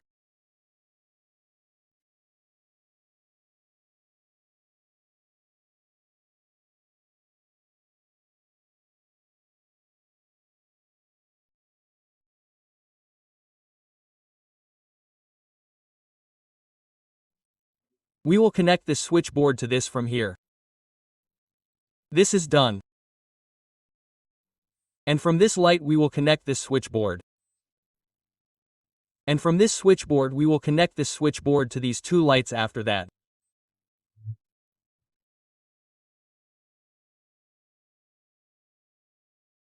So this is almost ours, and these wires, we have made these wires with the help of lines, not with the help of lines because our conduit pipe is flexible.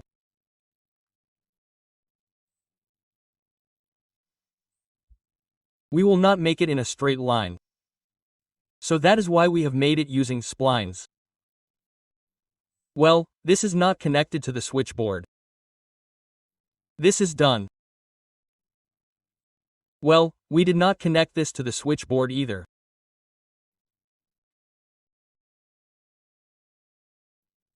So this is our electrical layout plan. Now if we want, we can mirror it. We will do one thing with this. Let's move it. Now we will mirror it on this side. Let's copy it. We do not need this blue line. We will mirror.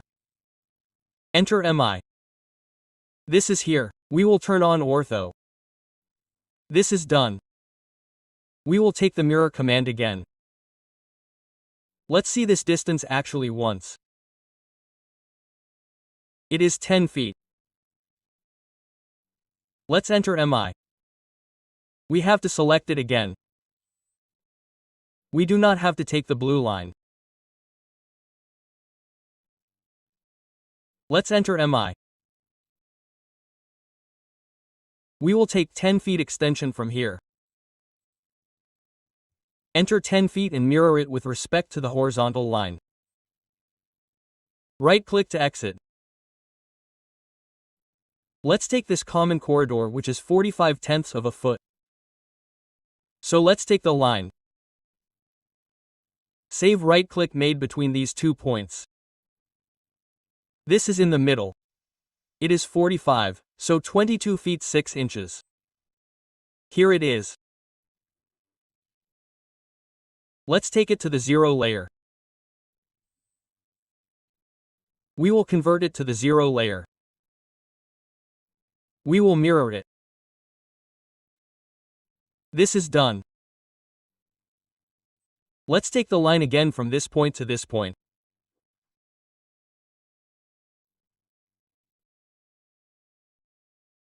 And here also we will erase the dimensions on this side.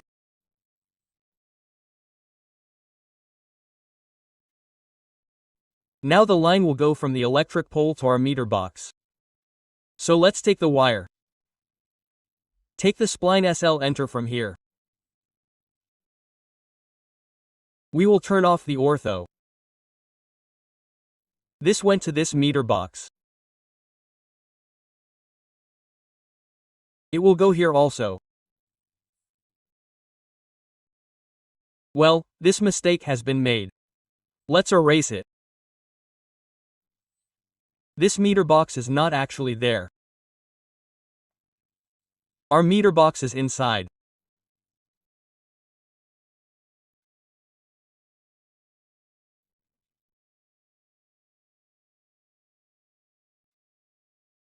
This line has to be brought here.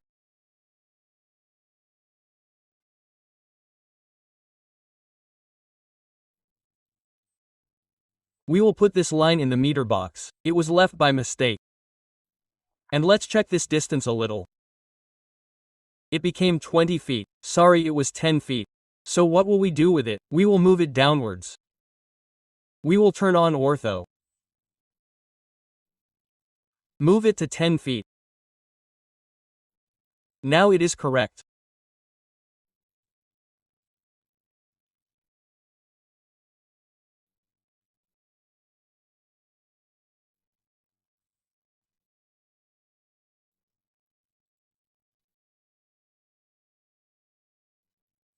Now let's take Slime SL, enter from here and do the effect. It will come in this meter box. Again it will come here and we will take another Spline SL, enter.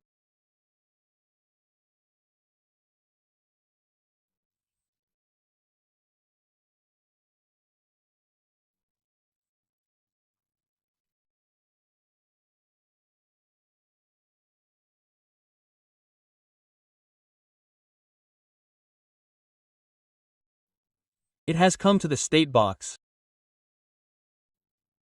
So friends, we have completely made the electrical layout plan. Now we will convert this floor plan into 3D. So for that, first of all we have to hide all the layers other than the wall layer, turn them off. So for that, we can click on Layer Off here. And we will select all the layers one by one. The ones we want to turn off like this.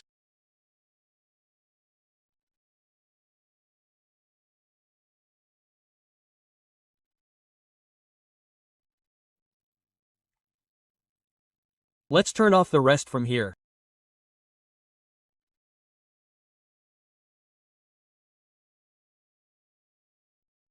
And what will we do here? These are 4 flats. So we will not make all the 4 flats together. We will complete one flat. After that we will mirror it one by one in 3D. So, what do we do for that? Here we will draw a line from the midpoint. So, we will enter L. This is the common wall. So, here we draw a line from the midpoint to this midpoint. We will right-click to exit.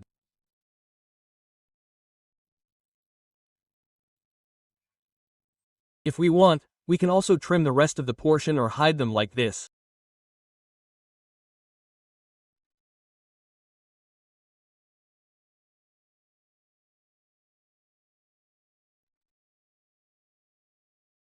Let's break it. Break at a point option. We will take the break at a point option. Let's select it.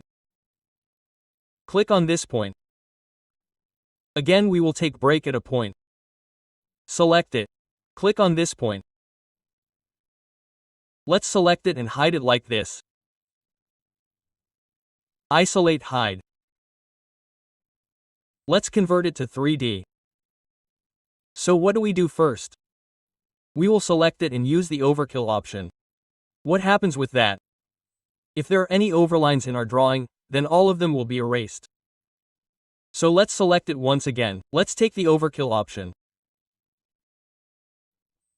We will enter OVOVER and from here we will press OK and take it once.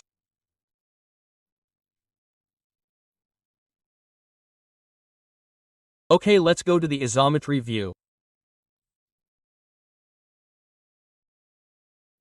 Now we can join it. So we will select it and enter J and take it once.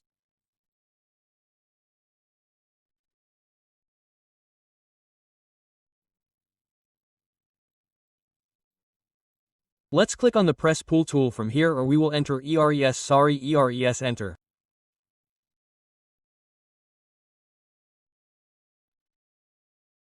See, it is selected.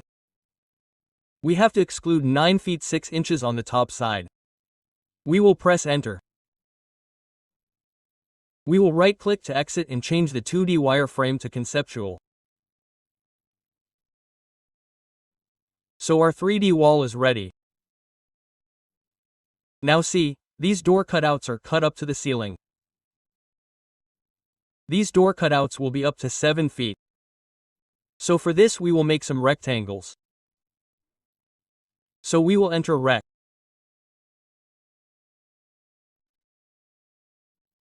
And keep clicking like this.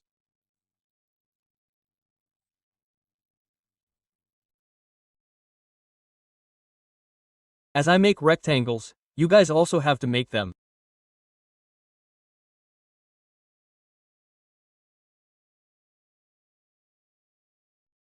So, all our rectangles are ready. Now we will orbit this 3D house a little like this and all the rectangles that we had made will be selected from the blue window section. We will orbit again. See, all our rectangles are selected. Now click on the Extrude tool or take Command. Enter Ext. At the bottom we have to exclude it by 2 feet 6 inches. So we will enter 2 feet 6 and see, these are ready. But this is different from the walls. So we have to union them. So to union them we will enter Uni. And after selecting the whole model we will press enter. See, this is done. Now if we want we can make an arch here. For that we will take the line command. L enter and turn on dynamic UCS. We want to draw a line on space. So we will press F6. From this midpoint upwards we will right-click a line of 1 foot to exit. Now we will take an arc. Enter 3-point arc at this point and click on this point.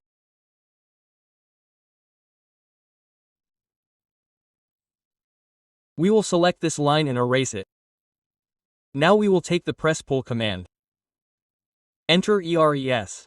We will select this portion. Look like this towards the inside, we have to cut it by Presspull. So this is done for us. Right-click to exit. See. If you want you can make an arch here also. Let's make the window cutouts now. For that I will change the visual style to 2D wave frame from here.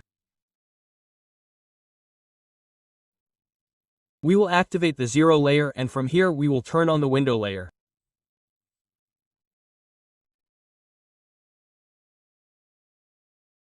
After that we will take the rectangle command. We will enter rec and across all the windows here we will turn off F6. We have to make rectangles like this.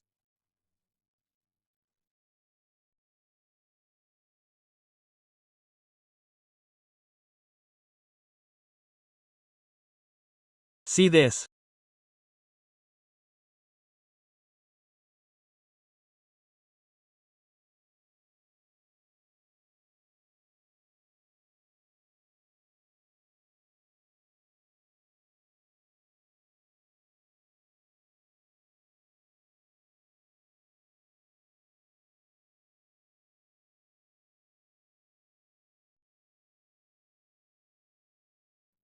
All the rectangles are made. Now we will turn off this window layer. We will click on Off and select any one window. We will right-click to exit. Now we have to select these rectangles that we have made like this.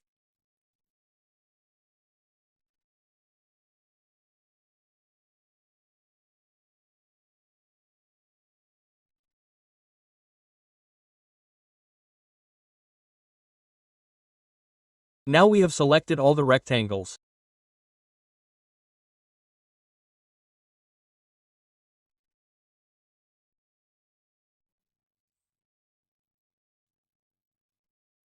Now we will move it to the lintel level. So we will enter M. We will click on any point. Our ortho is on. We will take it upwards and give the height, enter 7 feet. Now we will orbit it a little. And we will select all our rectangles like this with the help of the blue window selection. Let's deselect this. Press Shift and left click and we have to extrude these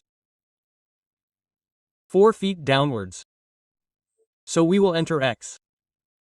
We will bring it downwards. Enter 4 feet. What do we have to do now? These are just boxes. We have to subtract these boxes from this 3D wall. So how will we do it? Enter Sub. We will select this 3D model and 3D wall here. Again enter, and after that we will select all our boxes like this and then enter. Now let's conceptualize the visual style. See, all our window cutouts have been made. Now we can adjust the height from here. I click on the Presspull command from here. We will extend these balconies a little. After selecting like this, I will make it 1 foot downwards. We will also multiple this.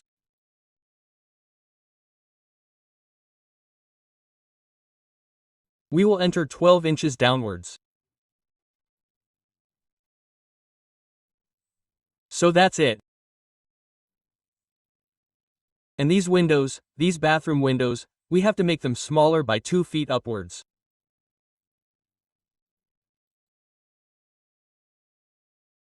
Similarly, enter 2 feet for this also.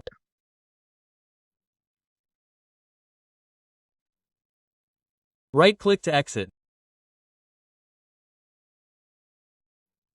See this? Let us press pull this. Click on the press pull tool. This is our kitchen slab. Let us give it a height. Enter 2 feet 6 inches. Right-click to exit.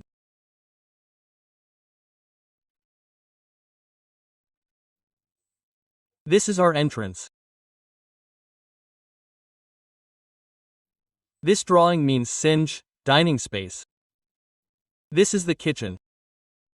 This is the utilities. These are 2 bedrooms. There is an attached bathroom with it. This is our common bath and these are the 2 balconies. So, we have completed our 3D wall. Now we will create our 3D doors. We will apply material to them and place them. So first of all we have to turn on the door layer. And suppose we copy any one door from here. We will enter CO. Actually let's do one thing. This one is our bathroom door. And from here let's take another door, the main door. We have 2 sizes of doors, 3 feet wide and 3 feet 3 inches wide. So we will create both of them one by one. So we will copy both of them. And bring them to this side. We will right-click to exit. Let's do both of them. We will explode one center. We will erase the hatches of both.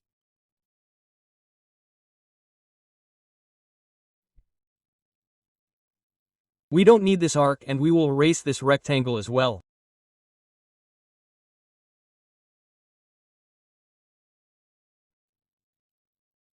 Let's select it and join it, enter J. Same with this.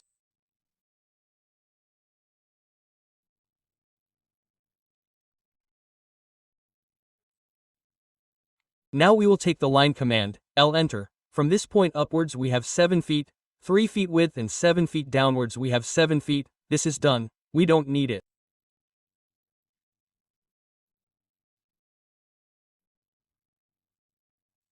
We will erase it.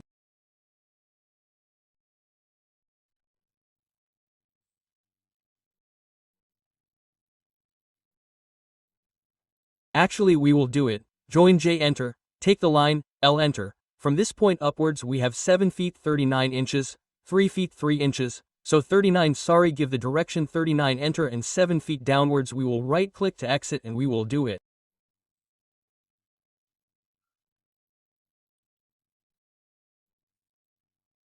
Yes. Now what do we do? Let us select these lines and join them, J enter. What will happen with that? These lines will be converted into our polylines.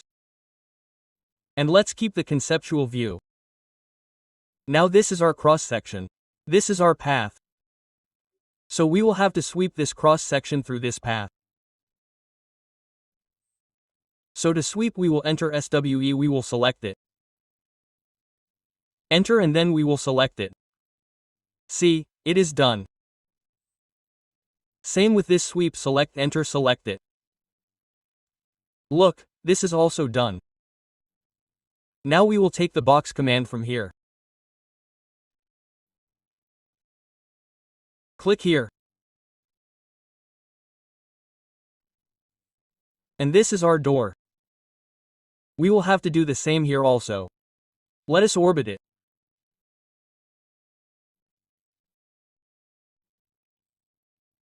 We will repeat the box command like this and here also we will make a door like this.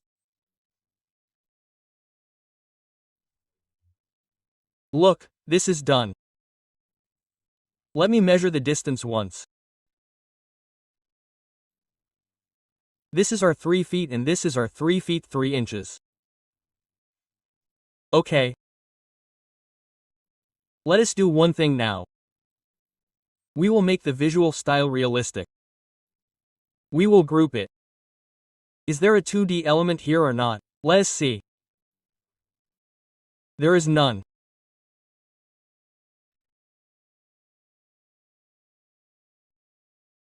Let us select it. We will enter grow. This is a group. We will also group this to frame and tour. This is also a group. Now we will apply the material. So we will enter MAT. To apply the material you have to go to the library. And if you want wooden texture from here, then click on wood and you will find many wooden textures here. To apply you can just drag and drop. What will we do like this? We will create our own material. For that we will click on create new material here. On this drop-down. After that we will click on new generic material. From here we will have to select an image. We will click on image. And suppose I select an image from here. I have made an image chat of a door from GPT. So let's select it. Let's open it. Now click on this image and here we will turn off the aspect ratio of scale.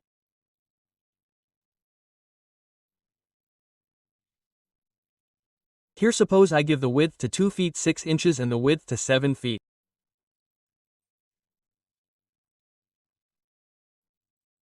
Enter close and we can rename it. We can rename it from here by right-clicking. Suppose I make it a door one.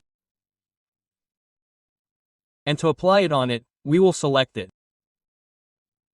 Here, we will right-click on this material and assign it to selection. If we drag and drop it, it will be applied only on the door. So we do not have to apply it separately on the door and separately on the frame. We had grouped it, so we have to select it and assign it to selection. See, ours is done. Now we have to map it properly. Let's do a little more bit on it. Let's take it from this side. Now to do the mapping, we will have to give the material map command. Let's take the material map from here. We will do a box selection. We will select this object. We will press enter. And like this, we have to stretch it.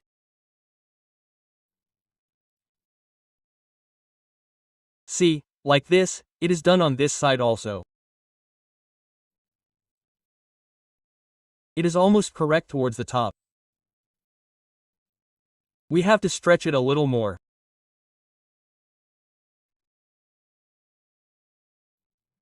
This is done. Let's press escape. Now see, our door is looking proper. We will have to correct the frame a little on this side. Let's again material map it.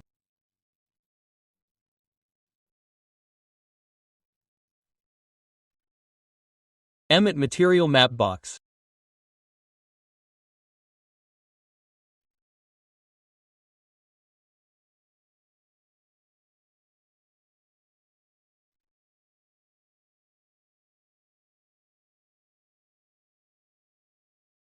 This is proper now. Let's skip.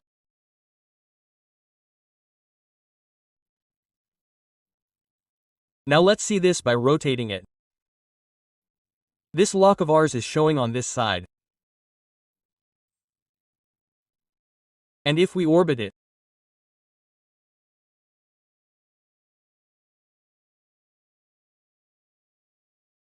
see this. So its lock is showing on the opposite side. So we will have to fix it. Let's fix it. For this, we will first have to select it and ungrip it. Enter UAG.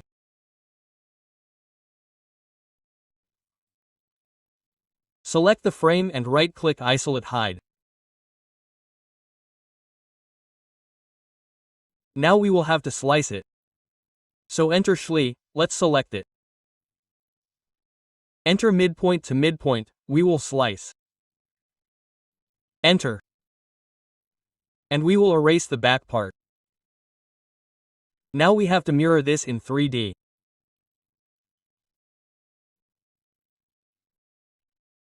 So enter 3DMI, select it, enter, click on this point XC, enter, now let's rotate it again.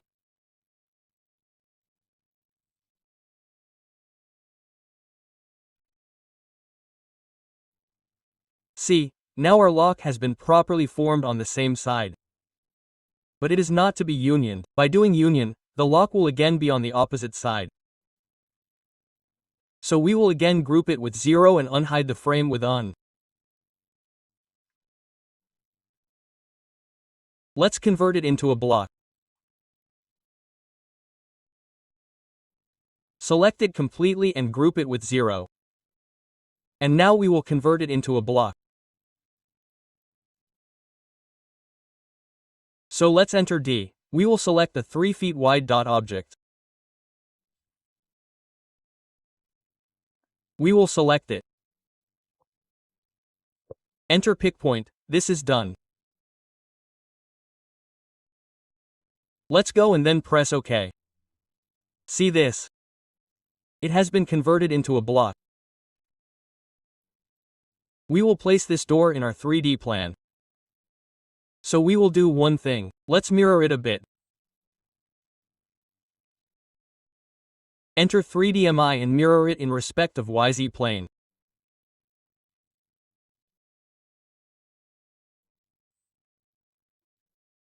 Again select both of them and do it in respect of ZX.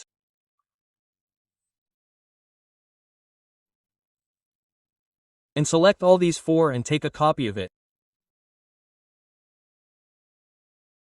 And rotate it. Select it. Enter 3DR, select the blue orbit and rotate it like this. Now wherever the door is placed in the plan, we will just copy it and place it. Let's start from here first, our main door.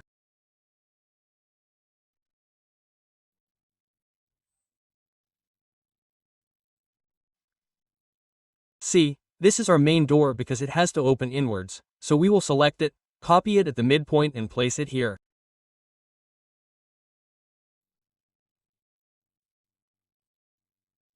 It's done.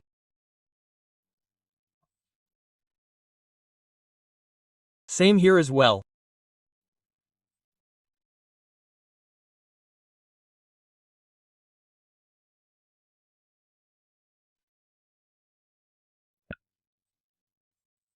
And see, all our 4 doors are placed in this position. Right-click and exit. Go here. We should have a lock on the right side. We will select this one. Copy it in respect of this point.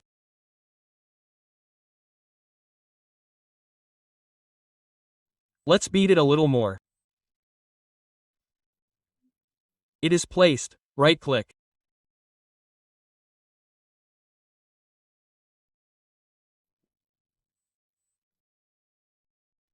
See, this one is here. Because it will open inwards like this. So, let's copy it from this point.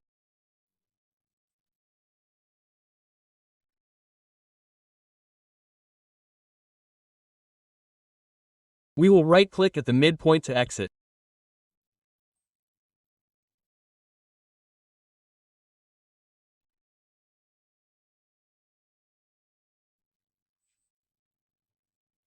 Let's erase these doors and see it a little.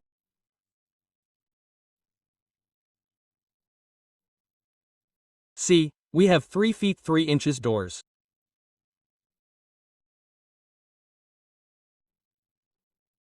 Let's apply the same process to our 3 feet door.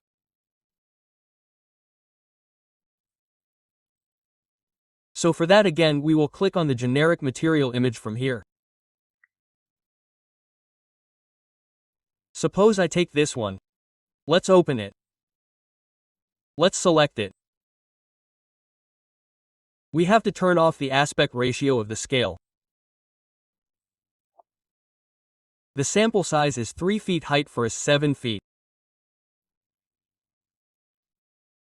Or we can keep it a little smaller. We will adjust it later. 2 feet 6 inches.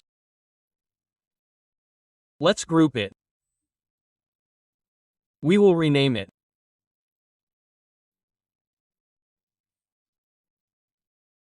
Right-click Rename Door to and select it and right-click Assign to Selection.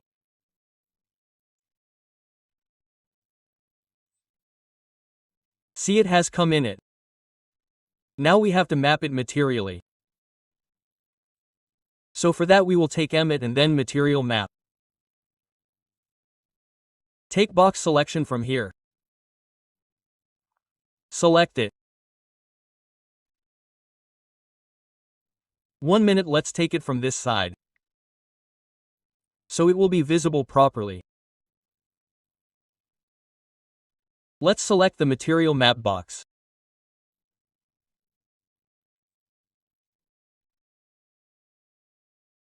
Enter. We have to stretch it like this.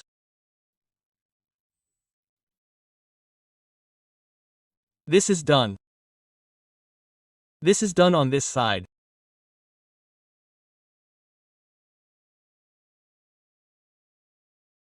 Let's see it upwards. The upwards is correct. Let's escape. See this. So this is our bathroom door properly. Let's unhook it. Enter on. We will hide it. Isolate the frame. Then slice it. Enter Schli. Select object. Enter midpoint to midpoint. Right-click. Erase the rear portion. 3D mirror. Enter 3D-Mi. We have to select the door. Enter and we have to mirror it in respect of ZX plane. See, it's done. Let's do it a bit more. See, we are locked on the same side. Let's do it. Group GRO. Enter. We will unhide the frame. Unenter. We will do it again. Select the group and enter grow. And we will also convert it into a block. So be enter here. We will give a 3 feet wide door.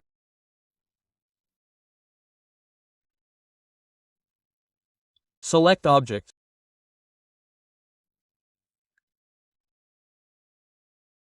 Tick point OK. See, it's done. Let's close it. We will close this as well. Now let's position our door.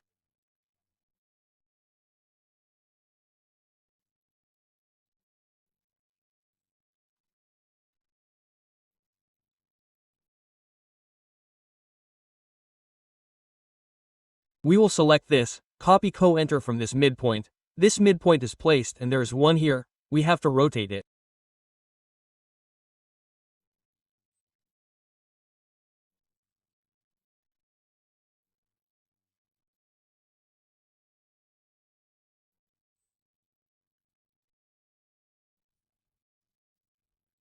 We will enter 3DR. We will select the blue orbit and rotate it like this.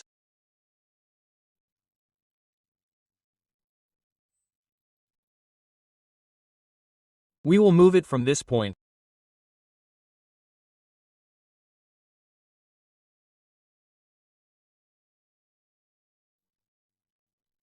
See this in this point.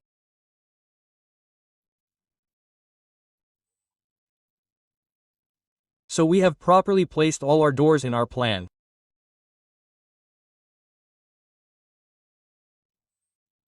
We can create a layer of 3D doors and put them in it. So let's enter L. We will put a new layer here. We will close the 3D doors.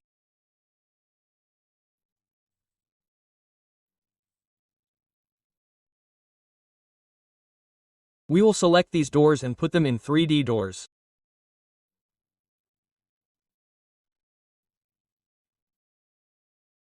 Let's escape. From here we will turn off the door layer. And we will also turn off these walls. So we will take a quick section.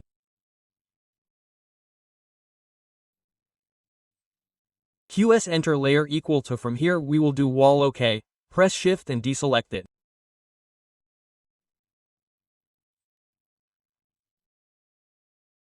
And then see, the selection is done. Right-click and isolate height. So see, we have properly placed our 3D doors on our plan. Now we will create our 3D windows. So I turn on the window layer. We have two pattern windows.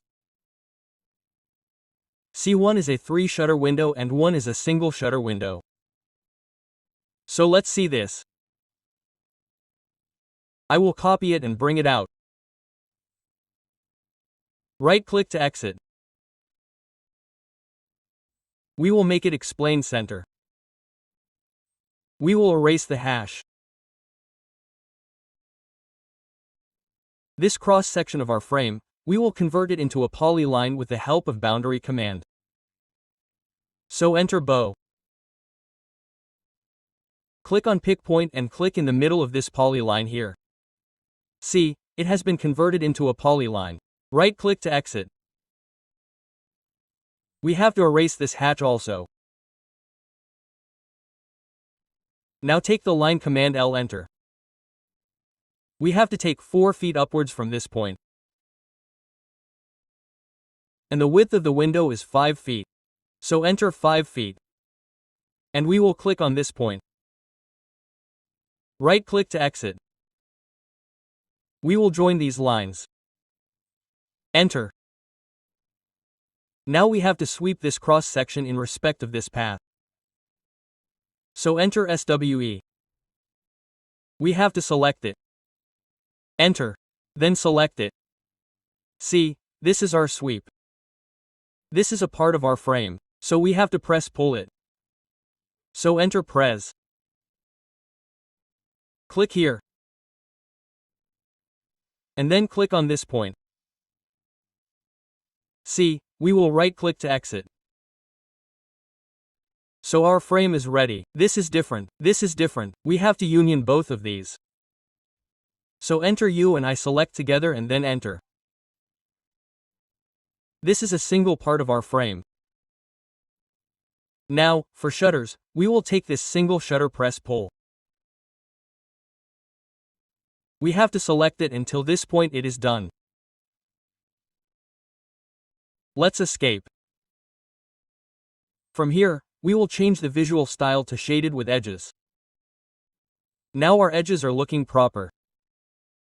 Let's do this press pull. So click on the press pull tool and press pull once. This one. To do this, press pull till here. And press escape once. We have conceptualized the visual style.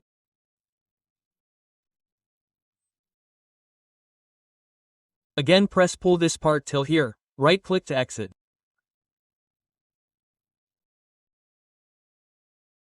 Now let us turn on Dynamic ECS. We will press F6 and do it once. Actually it was already on. We will take the rectangle command. Enter rec and make a rectangle like this here. Now what will we do? We will isolate and hide all these parts by right-clicking. See, it is hidden. We do not need these 2D lines. We will erase them. Now let us do offset.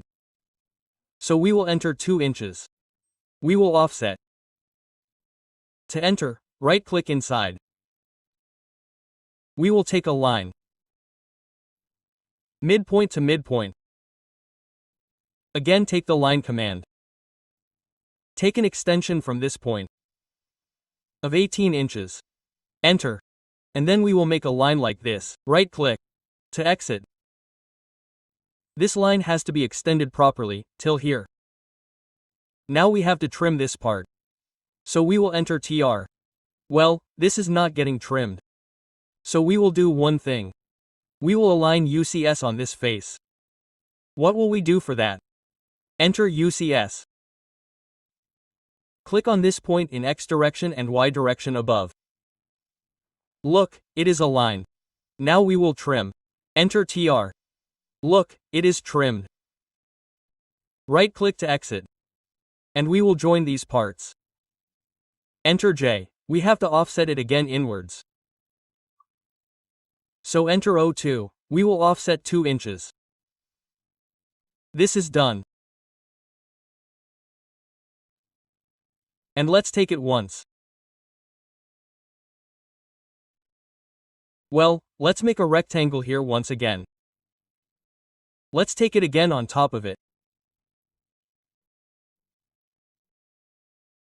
Enter 2. This is done. We will erase the 3D polyline. We will take it out. Move it outwards. Enter 1 inch 1 towards the Z direction. And this rectangle of ours, we will take another copy of it. So enter CO. From here, we have to copy at this point. We will right-click to exit. Now we will unhide all our parts. We will enter U and H. These have been unhidden. What will we do now? Now, we have to select the parts that we have made as 2D objects. We will copy CO and copy them here from midpoint to midpoint like this.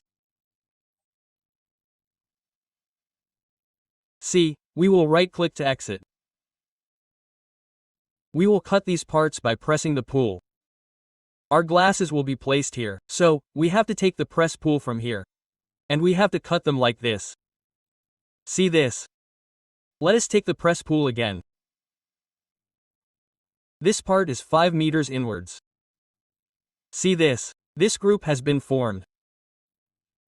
Here also we have to take 5.5 inches. We will right-click on this also and we have to loft this part.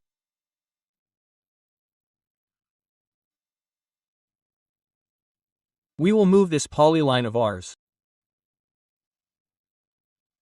1/2 inch towards inside, enter 5. Now we will loft it. LOF enter, we move that polyline, along with the one which is actually 1 inch outside, we have to select both of them and see, this is the loft.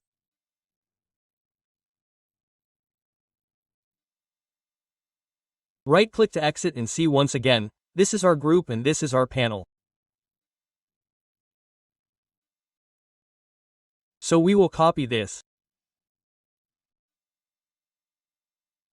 Copy in respect of this point, this is done.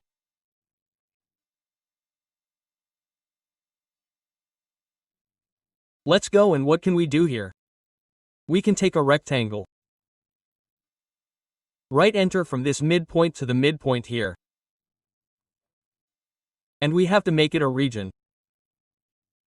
Right enter, we will select it and enter.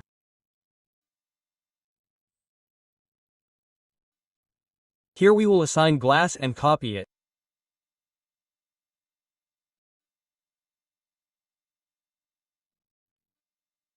So this is our window. See this? This is our window. Now here we have to assign material and place it on our 3D house plan. So this is our method. We again make it UCS world. Let's see another technique. Here we will take the box command. This is one method. Through this we can sharpen our design skills. This gives us an idea of how to use which tool.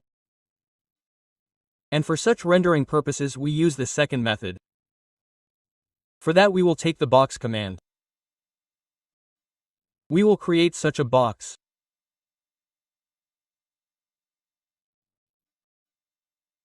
We will select this and this box. We will move it. We will erase it. We will make the visual style realistic. Now open the Material tab. We will enter Create New Material.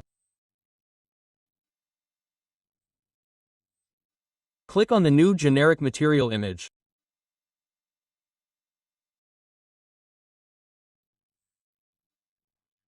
And from here I will select this image and open it.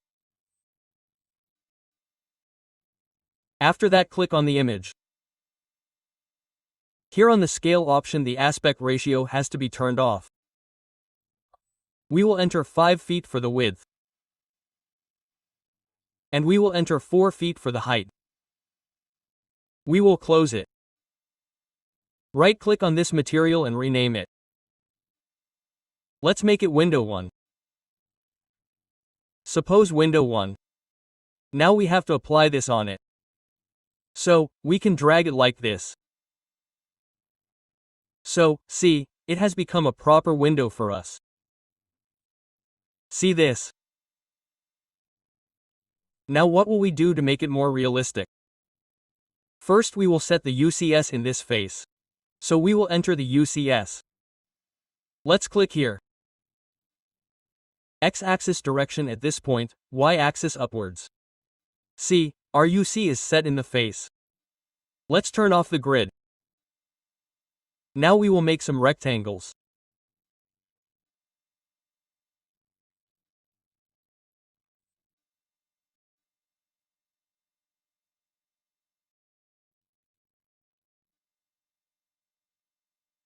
Enter rec like this. We will take random ones in these glasses and copy them again.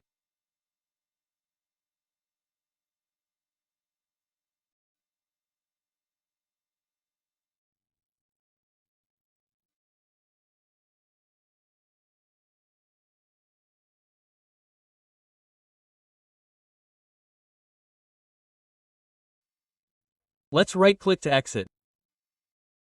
Now we will cut these press pulls. So we have to take press pulls from here and cut them one by one.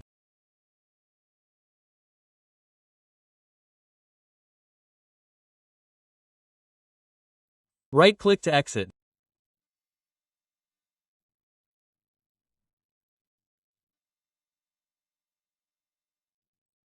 We will take the region command, reg enter. We will select these rectangles and then enter. So these glasses are formed, we have to select them and then move them, enter from this point to the midpoint, and after selecting these glasses, we will group them, grow enter.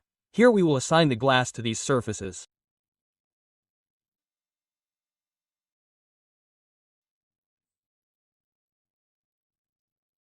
So, from here we can take the glass. After selecting this, upload any glass that you find appropriate from here.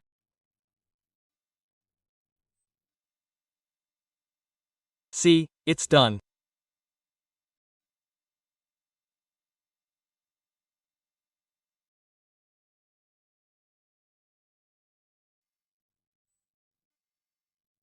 From here we can assign any glass like this.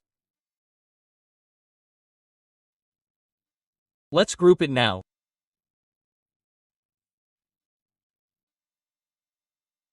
Grow enter and we will copy it from this position.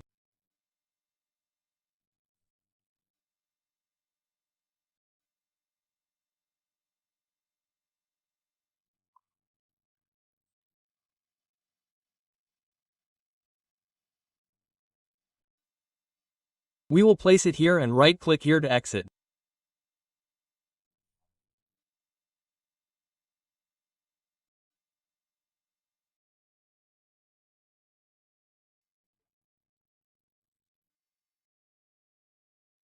We will rotate it.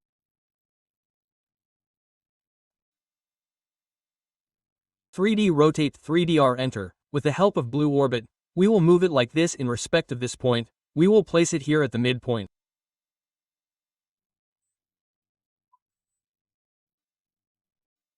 See this?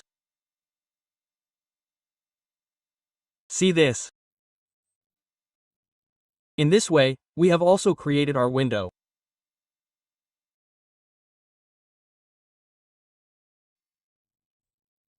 Here, our wall is not made properly.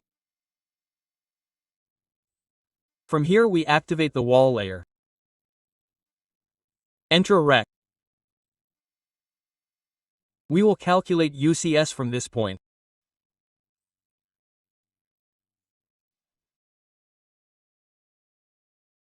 Again we will take rec and we will exclude it from the bottom by entering 2 feet 6 inches and we will union it.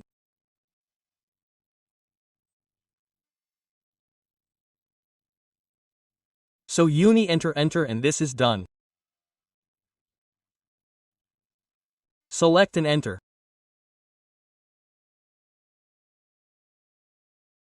Apart from this we also have small windows. We can create these. So for that we will come here. We will take the box command from here. From this corner to this corner. The height is 2 feet. Enter. We will move it out. Let's create another material here. New generic material. Click on the image. Let's take this image. Open it. Click on it. Go to scale. This rotation is done. We will make it 0. We will turn off the aspect ratio. From here we will give the sample size of 2 feet and this 2 we will enter 2 feet and close it. Right-click on the material and rename it. Window 2. Let's drag it. This has become absolutely proper for us. Now we will take a rectangle on this space. So we have to set UCS on this space. For that we will enter UCS. Click. X-axis as Y-axis. REC enter rectangles will be made.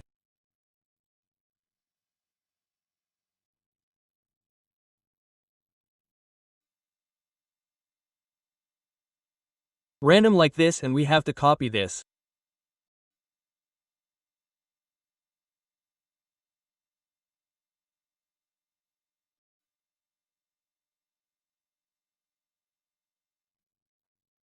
Let's select all these 4 and copy again. This is done. Right-click to exit. Now press Pull Cut. And always remember that we have to do this one after the other. If we take multiple, then the color will be different.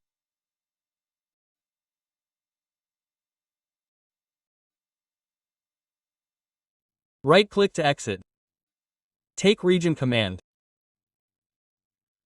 Enter enter REZ. Select all the rectangles and then enter. Let's select these rectangles.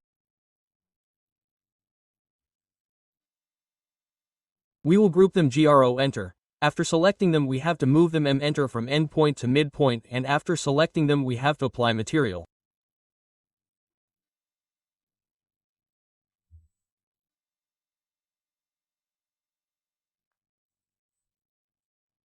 From here we can apply any material.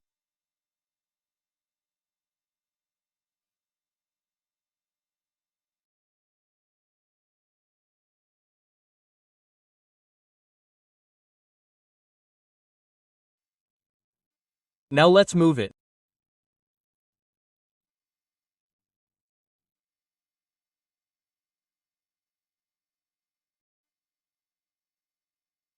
Enter the midpoint to this midpoint and then copy it again from this point to this point.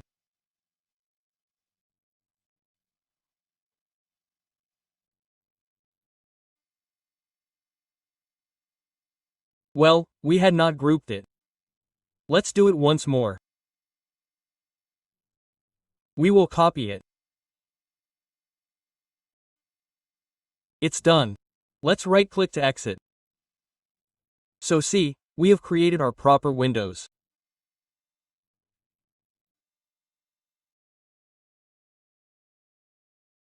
See here also, if we want, we can apply glasses on these doors as well.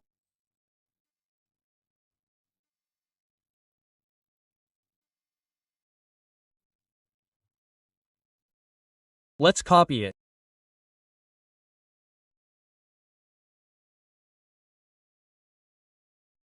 Let's align the UCS on this face. So we will enter the UCS.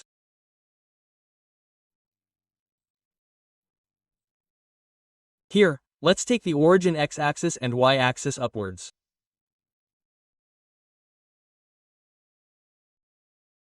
Let's create a rectangle now. Enter RC. Let's turn off the snap. The snap is disturbing a bit. It's done now. Let's create it here as well.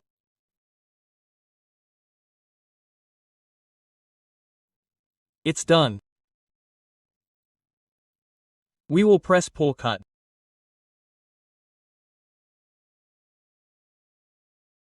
Right-click and exit. Let's subtract it. This is not cut. Sub-enter, it's selected.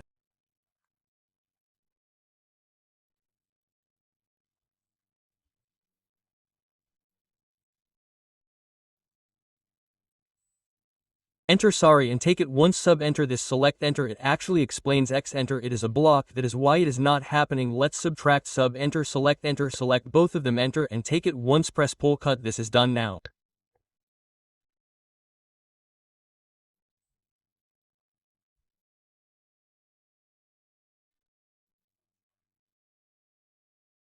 Let's do this.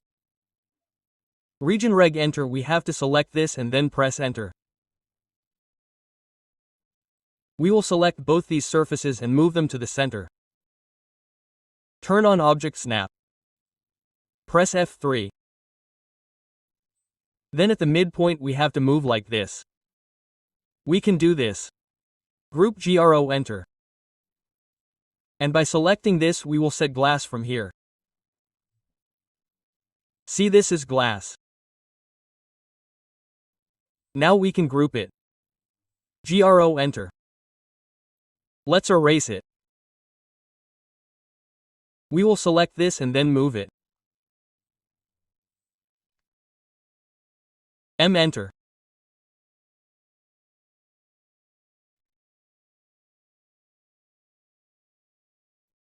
This is done. See, this is the classes. We will take a copy of this here. And we will rotate it 3D. Enter 3DR with the help of blue orbit, we will rotate it like this.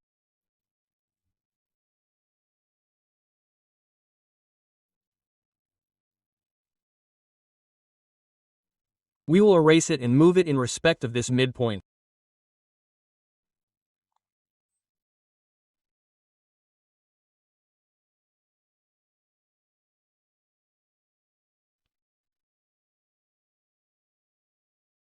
Once this is done, see, these glasses are proper.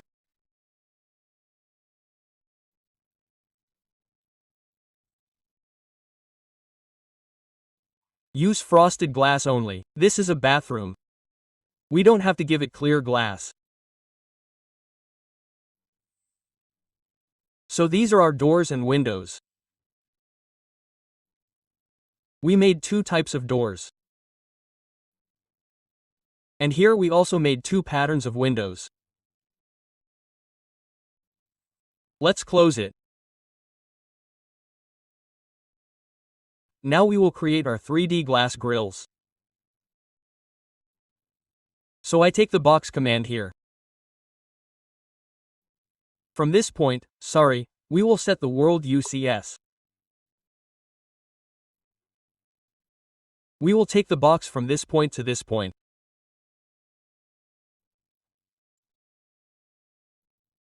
We will move it up 5 bits and enter.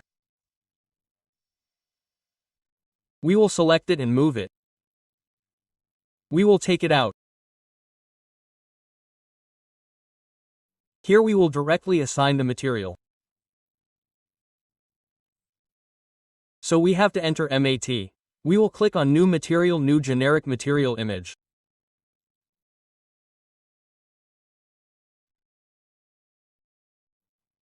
And we will select this image for our glass grill. We have to click on it. We will turn off the aspect ratio of the scale. This width is 7 feet 6 inches. And the height is 5 feet. Enter and close it.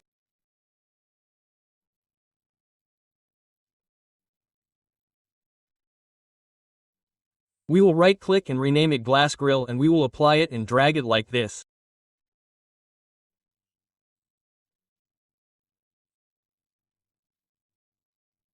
Look, it is done. What will we do now?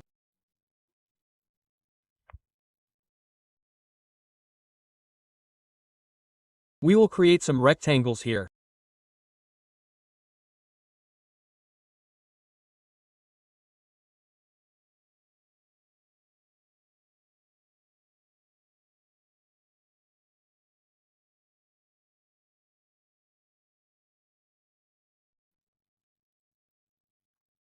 Let's select these rectangles and copy it to this portion.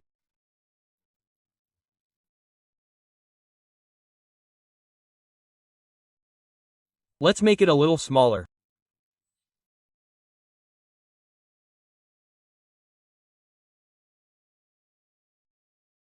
Let's take it. Let's copy it, enter CO.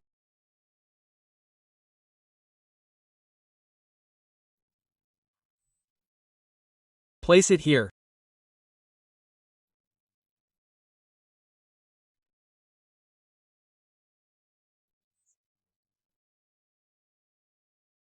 And let's make the ones below it.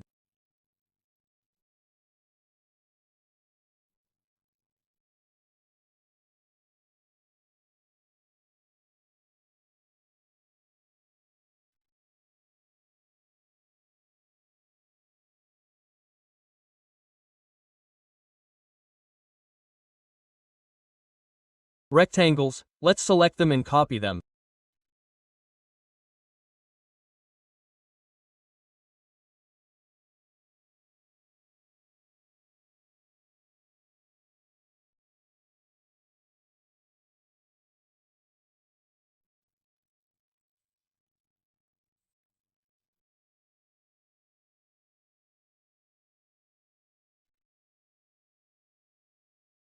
Enter CO.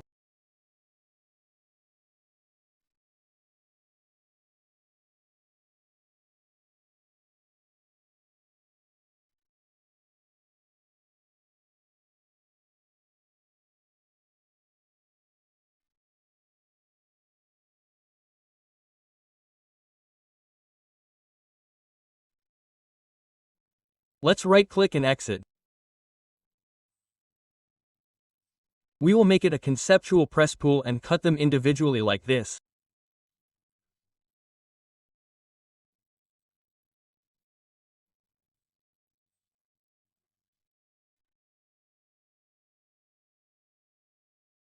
If we don't do it individually, then it will become white here.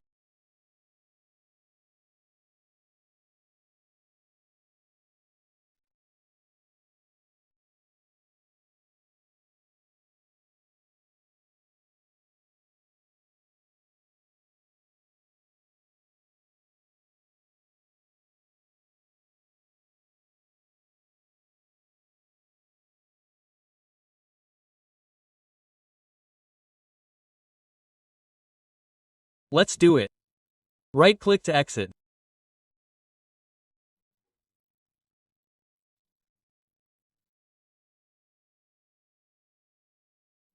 And we will select these rectangles like this and move it to M. Enter the midpoint.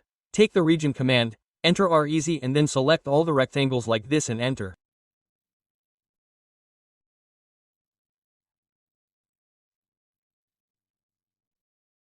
These have been converted into our surface.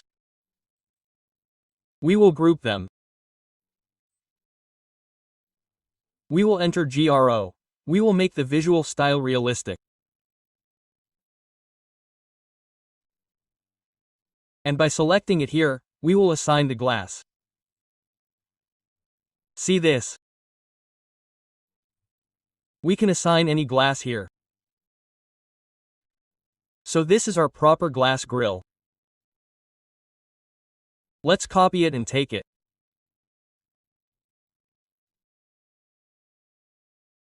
CO enter from this point to this point at the midpoint. This is done. Right-click to exit. See, it looks absolutely proper. For the rest of the glass grills, we will convert it into a block.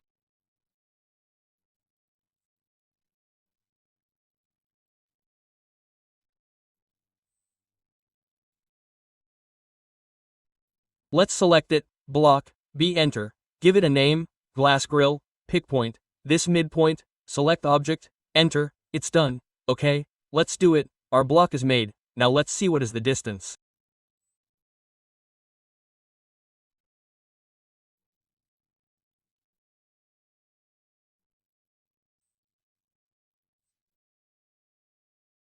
It is 7 feet. So we will select it. We will go to Properties and enter its PR. See, we have to change the scale X. Our Y height will remain the same. So our X is currently 7 feet 6 inches. That means 90 inches. We have to make 90 into 84. So what will we do? We will make it 84 by 90 and then enter. Let's rotate it.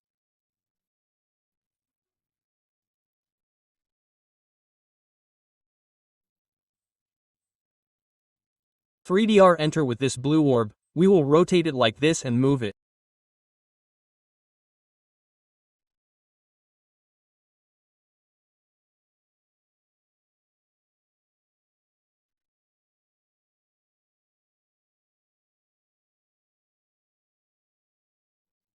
See this? So this is also completely proper. Let us insert it here. Let us check its distance first.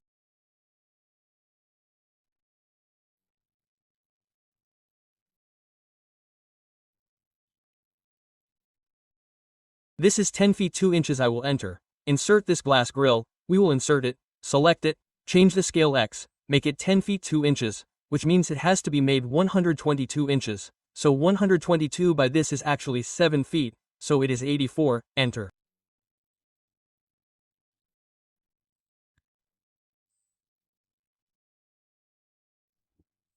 See, it is ready. Let us do it most.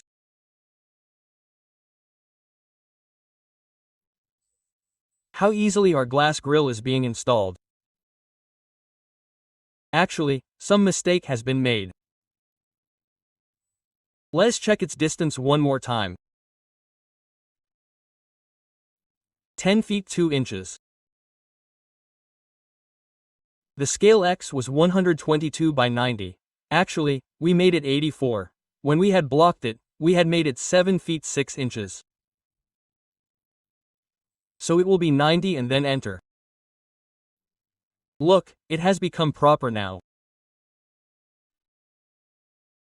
Let's do this. Let's see what is its distance. 4 feet 8 inches means 56 inches. So we will insert it. We have to select it. Scale X will become 56/90 hectare.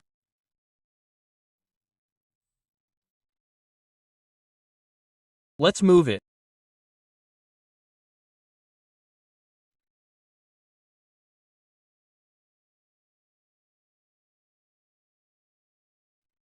And let's see this as well. What is the distance?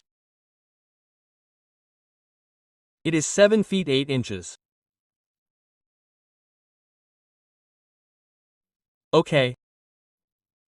Then take this and insert it. Select scale X. 92/90 means it has to be 7 feet 8 inches.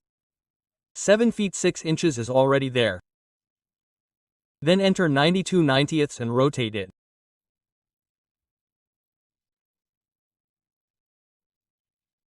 "3DR enter. With the help of this orbit it is done.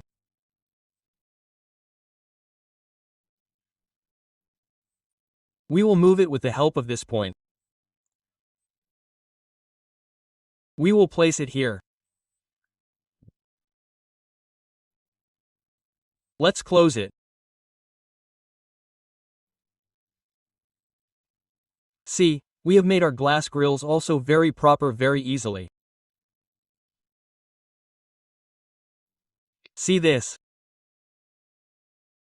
Now we will complete this 3D house. So first of all we will create the floor. I will change the visual style to conceptual from here. We will take the Polyline command. We will enter place. And across this building, we have to make the UCS world here. Let's enter PL again. And across this building we have to create a polyline.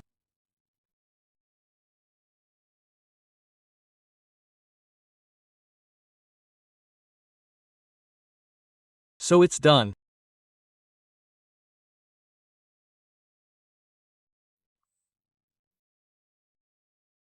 In this portion we will create a rectangle. So we will enter rect.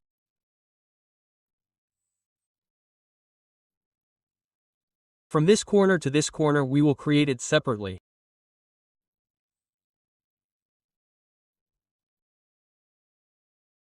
This is the left portion and this staircase. Now the polyline that we created across the building, we will offset it outwards by 4 inches. So we will enter 4. We will select this polyline and click outside. It's done. Now let's select it in these 2 rectangles. See this? And we will exclude them with the help of the Extrude command. So we will enter Ext. We have to exclude it towards the bottom. We will enter 2 feet. Sorry, we made it 2 inches. It is very important to give the symbol of feet. Let's do Ctrl Z. And select it once.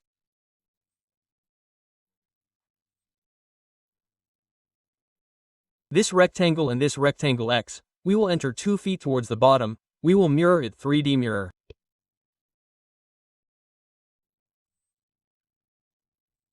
So from here, let's click on 3D mirror. This is our midpoint. We will click here. Click towards Y, click towards Z and enter. Again we have to take both of these, this one and this one.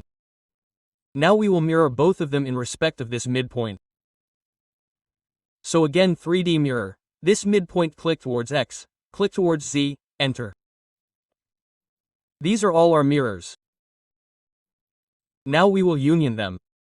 Before that we will do one thing. Let's take a copy of it towards the top.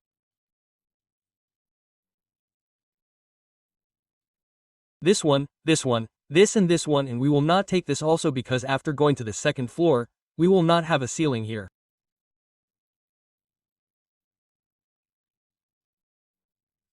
The reason is that the staircase will go upwards from here and we have to take the lift to the roof as well. So let's select them. We will take a copy from here or enter CO. Click on any point. We have to take it upwards. How far do we have to take it? 9 feet 6 inches plus 2 feet.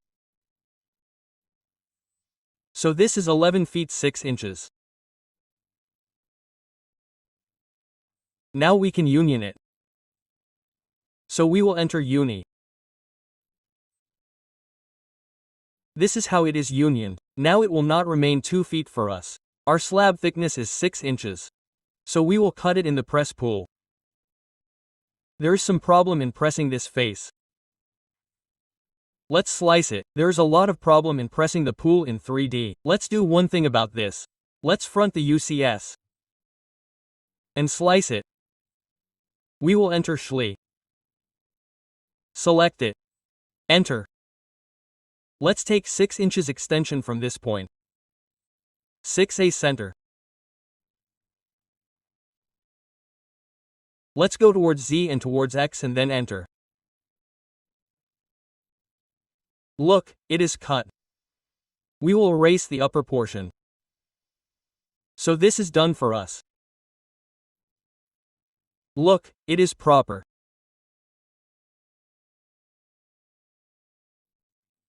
Now we can mirror this flat of ours. So let's select it completely like this. We will deselect it. Press Shift and just click. So this is our complete selection. Now we have to mirror it in 3D. So we can enter 3D.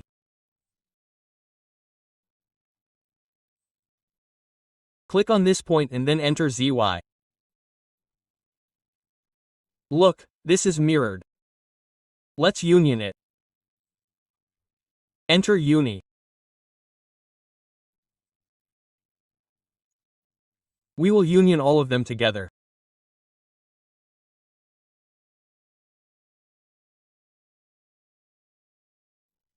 This is union. Now it is proper. Let's select it again. Let's select it with the help of the green window section. Press Shift and minus this slab.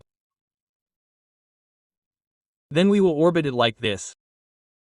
And we have to mirror this midpoint in respect of it. So let's enter 3DMI. Enter this midpoint XY. Now our measurements are done. Here were our steps. We can make those steps if we want. From here we can turn on the stay layer. See, our steps are visible. From here we will take the Presspull. So Presspull, see, there's a lot of problem in Presspull. Let's do one thing. Let's make rectangles here. Okay, let's do one thing. Let's whirl the UCS and try it once. Presspull, yes, it is correct now. Till the bottom, this one also till the bottom. Okay, this one also till the bottom. This is done. Let's escape. See this? Now again we have to take the face pull. This face has to be taken down. First let's do one thing. First of all, let's make it 18 inches. Enter 18 towards the bottom, sorry Presspull. Let's try it once more. There's a lot of problem in Presspull. Presspull irritates us completely. 18 inches, this one 12 inches. And this one 6 inches. This is done. We can turn off the steps from here. Stair. Now we will select these 3 steps and mirror them. So we will take a 3D mirror. This is the midpoint. This is our mirror in respect of the YZ plane. Let's put our steps on both sides. Now suppose this is our 5-story building.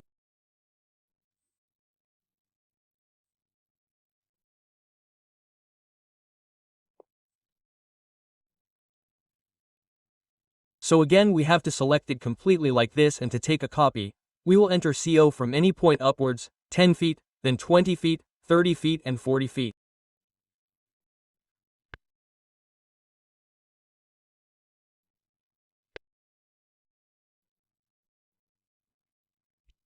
It's done. Right-click and exit. Look, our building is being built. Now let's do one thing. This is our ceiling, let's select it. And we will copy it. Here it is. We will extract it. 3D extract. Let's select it, and here there is an option of extract edges. Click on it. Now set it to front view.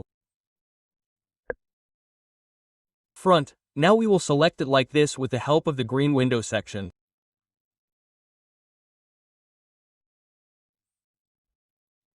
And by pressing Shift, we will click on the 3D slab and erase it from here. What will happen with this? Look, let's select it. Let's right-click, isolate, hide. See, our edge is completely extracted.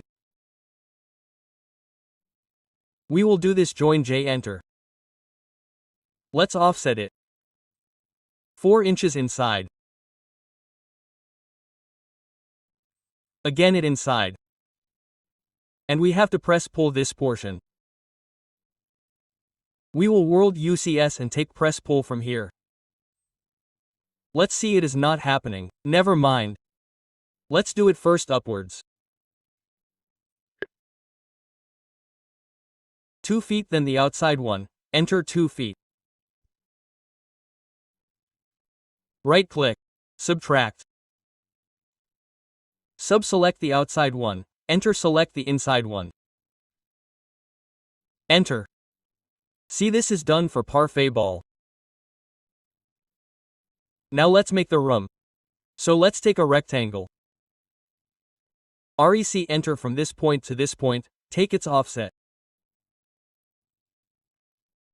O enter 1 foot.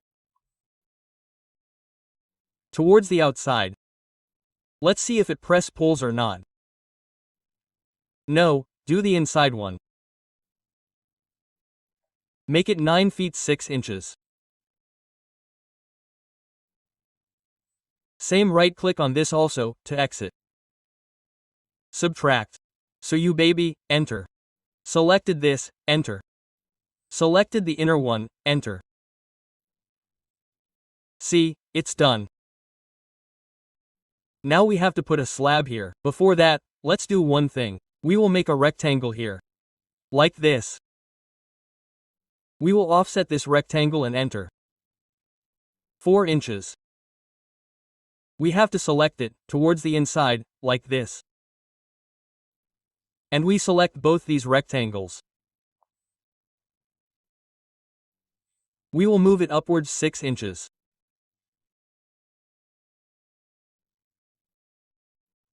Now let's put a slab. Let's take a copy of this as well. Actually co-enter from here at this point, and we have to quote it towards the outside as well. O enter 4 inches, let's select it towards the outside. Let's extrude this polyline. 6 inches upwards 6 enter. And here we have to use press pull. It's done. We change it to 1 foot 6 inches. Here we should have doors on both sides from the lift and from the staircase, from whichever side someone will come to our roof. So we should get exit from both the sides. So let's do one thing for the door. We will set UCS to the right from here. We will take the rectangle command.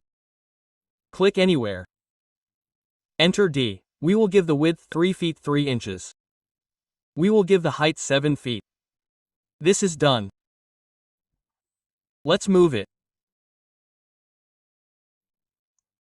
From the midpoint here to the midpoint. Let's select it and extrude it. Like this towards the outside. Now we will subtract. Subtract it. Select it. Select it. See, it has become our proper. Now we have to place the door here. So let's do one thing. Let's hide it. Isolate hide. We will take a door from here.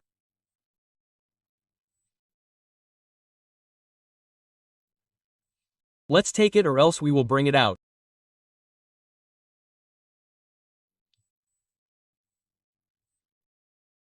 We will unhide it now. Enter Una. Let's do one thing.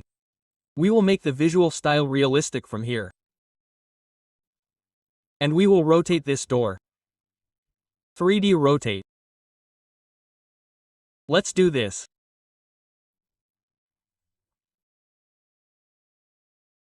Let's move it to a point. Well, it's done great. We can mirror this. 3D mirror. We have a door properly placed on that side as well. See this? Now we will copy this entire portion here or move it. So we select it like this. There's another door here. Let's select all of ours. Let's move it. From this point to this point below. See, let's erase this slab because 2 slabs were placed here and we will erase these 2D lines. So see, we have completely created our 3D model properly.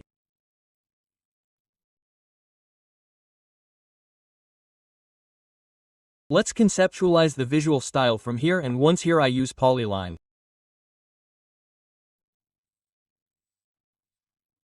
Let's do one thing by pressing PL Enter. First we have to change the UCS.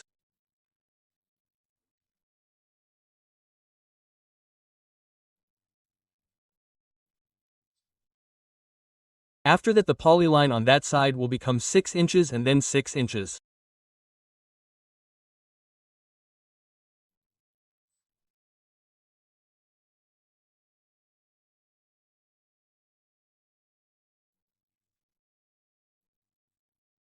Then we will select it and exclude the line.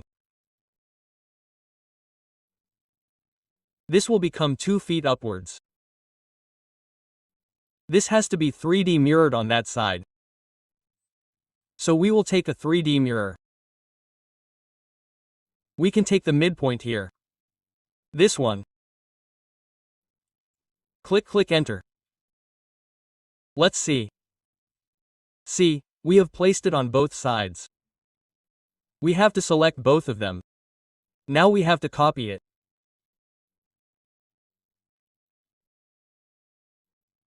Click copy upwards 10 feet, 20 feet, 30 feet.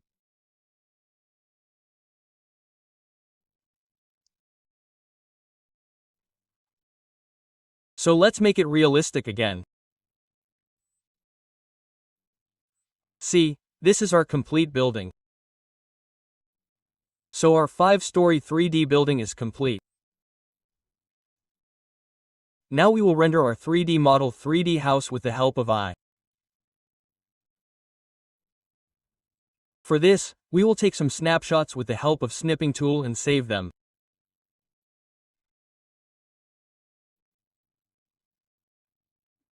Now the AI website we will use is MNAI, which does excellent renderings. This is not a promotional video. I have used this website myself and I liked it very much. That is why I am telling you about this website. You guys have to sign in here. There are exterior, interior, sketch to image and many more options here. For exterior, we will click on Launch tool here. We will upload the image that we want to render. We will keep the exact render and put the print as per our wish and then click on Generate. And then see this in a few seconds. What a great image this website has given, and then we can save it.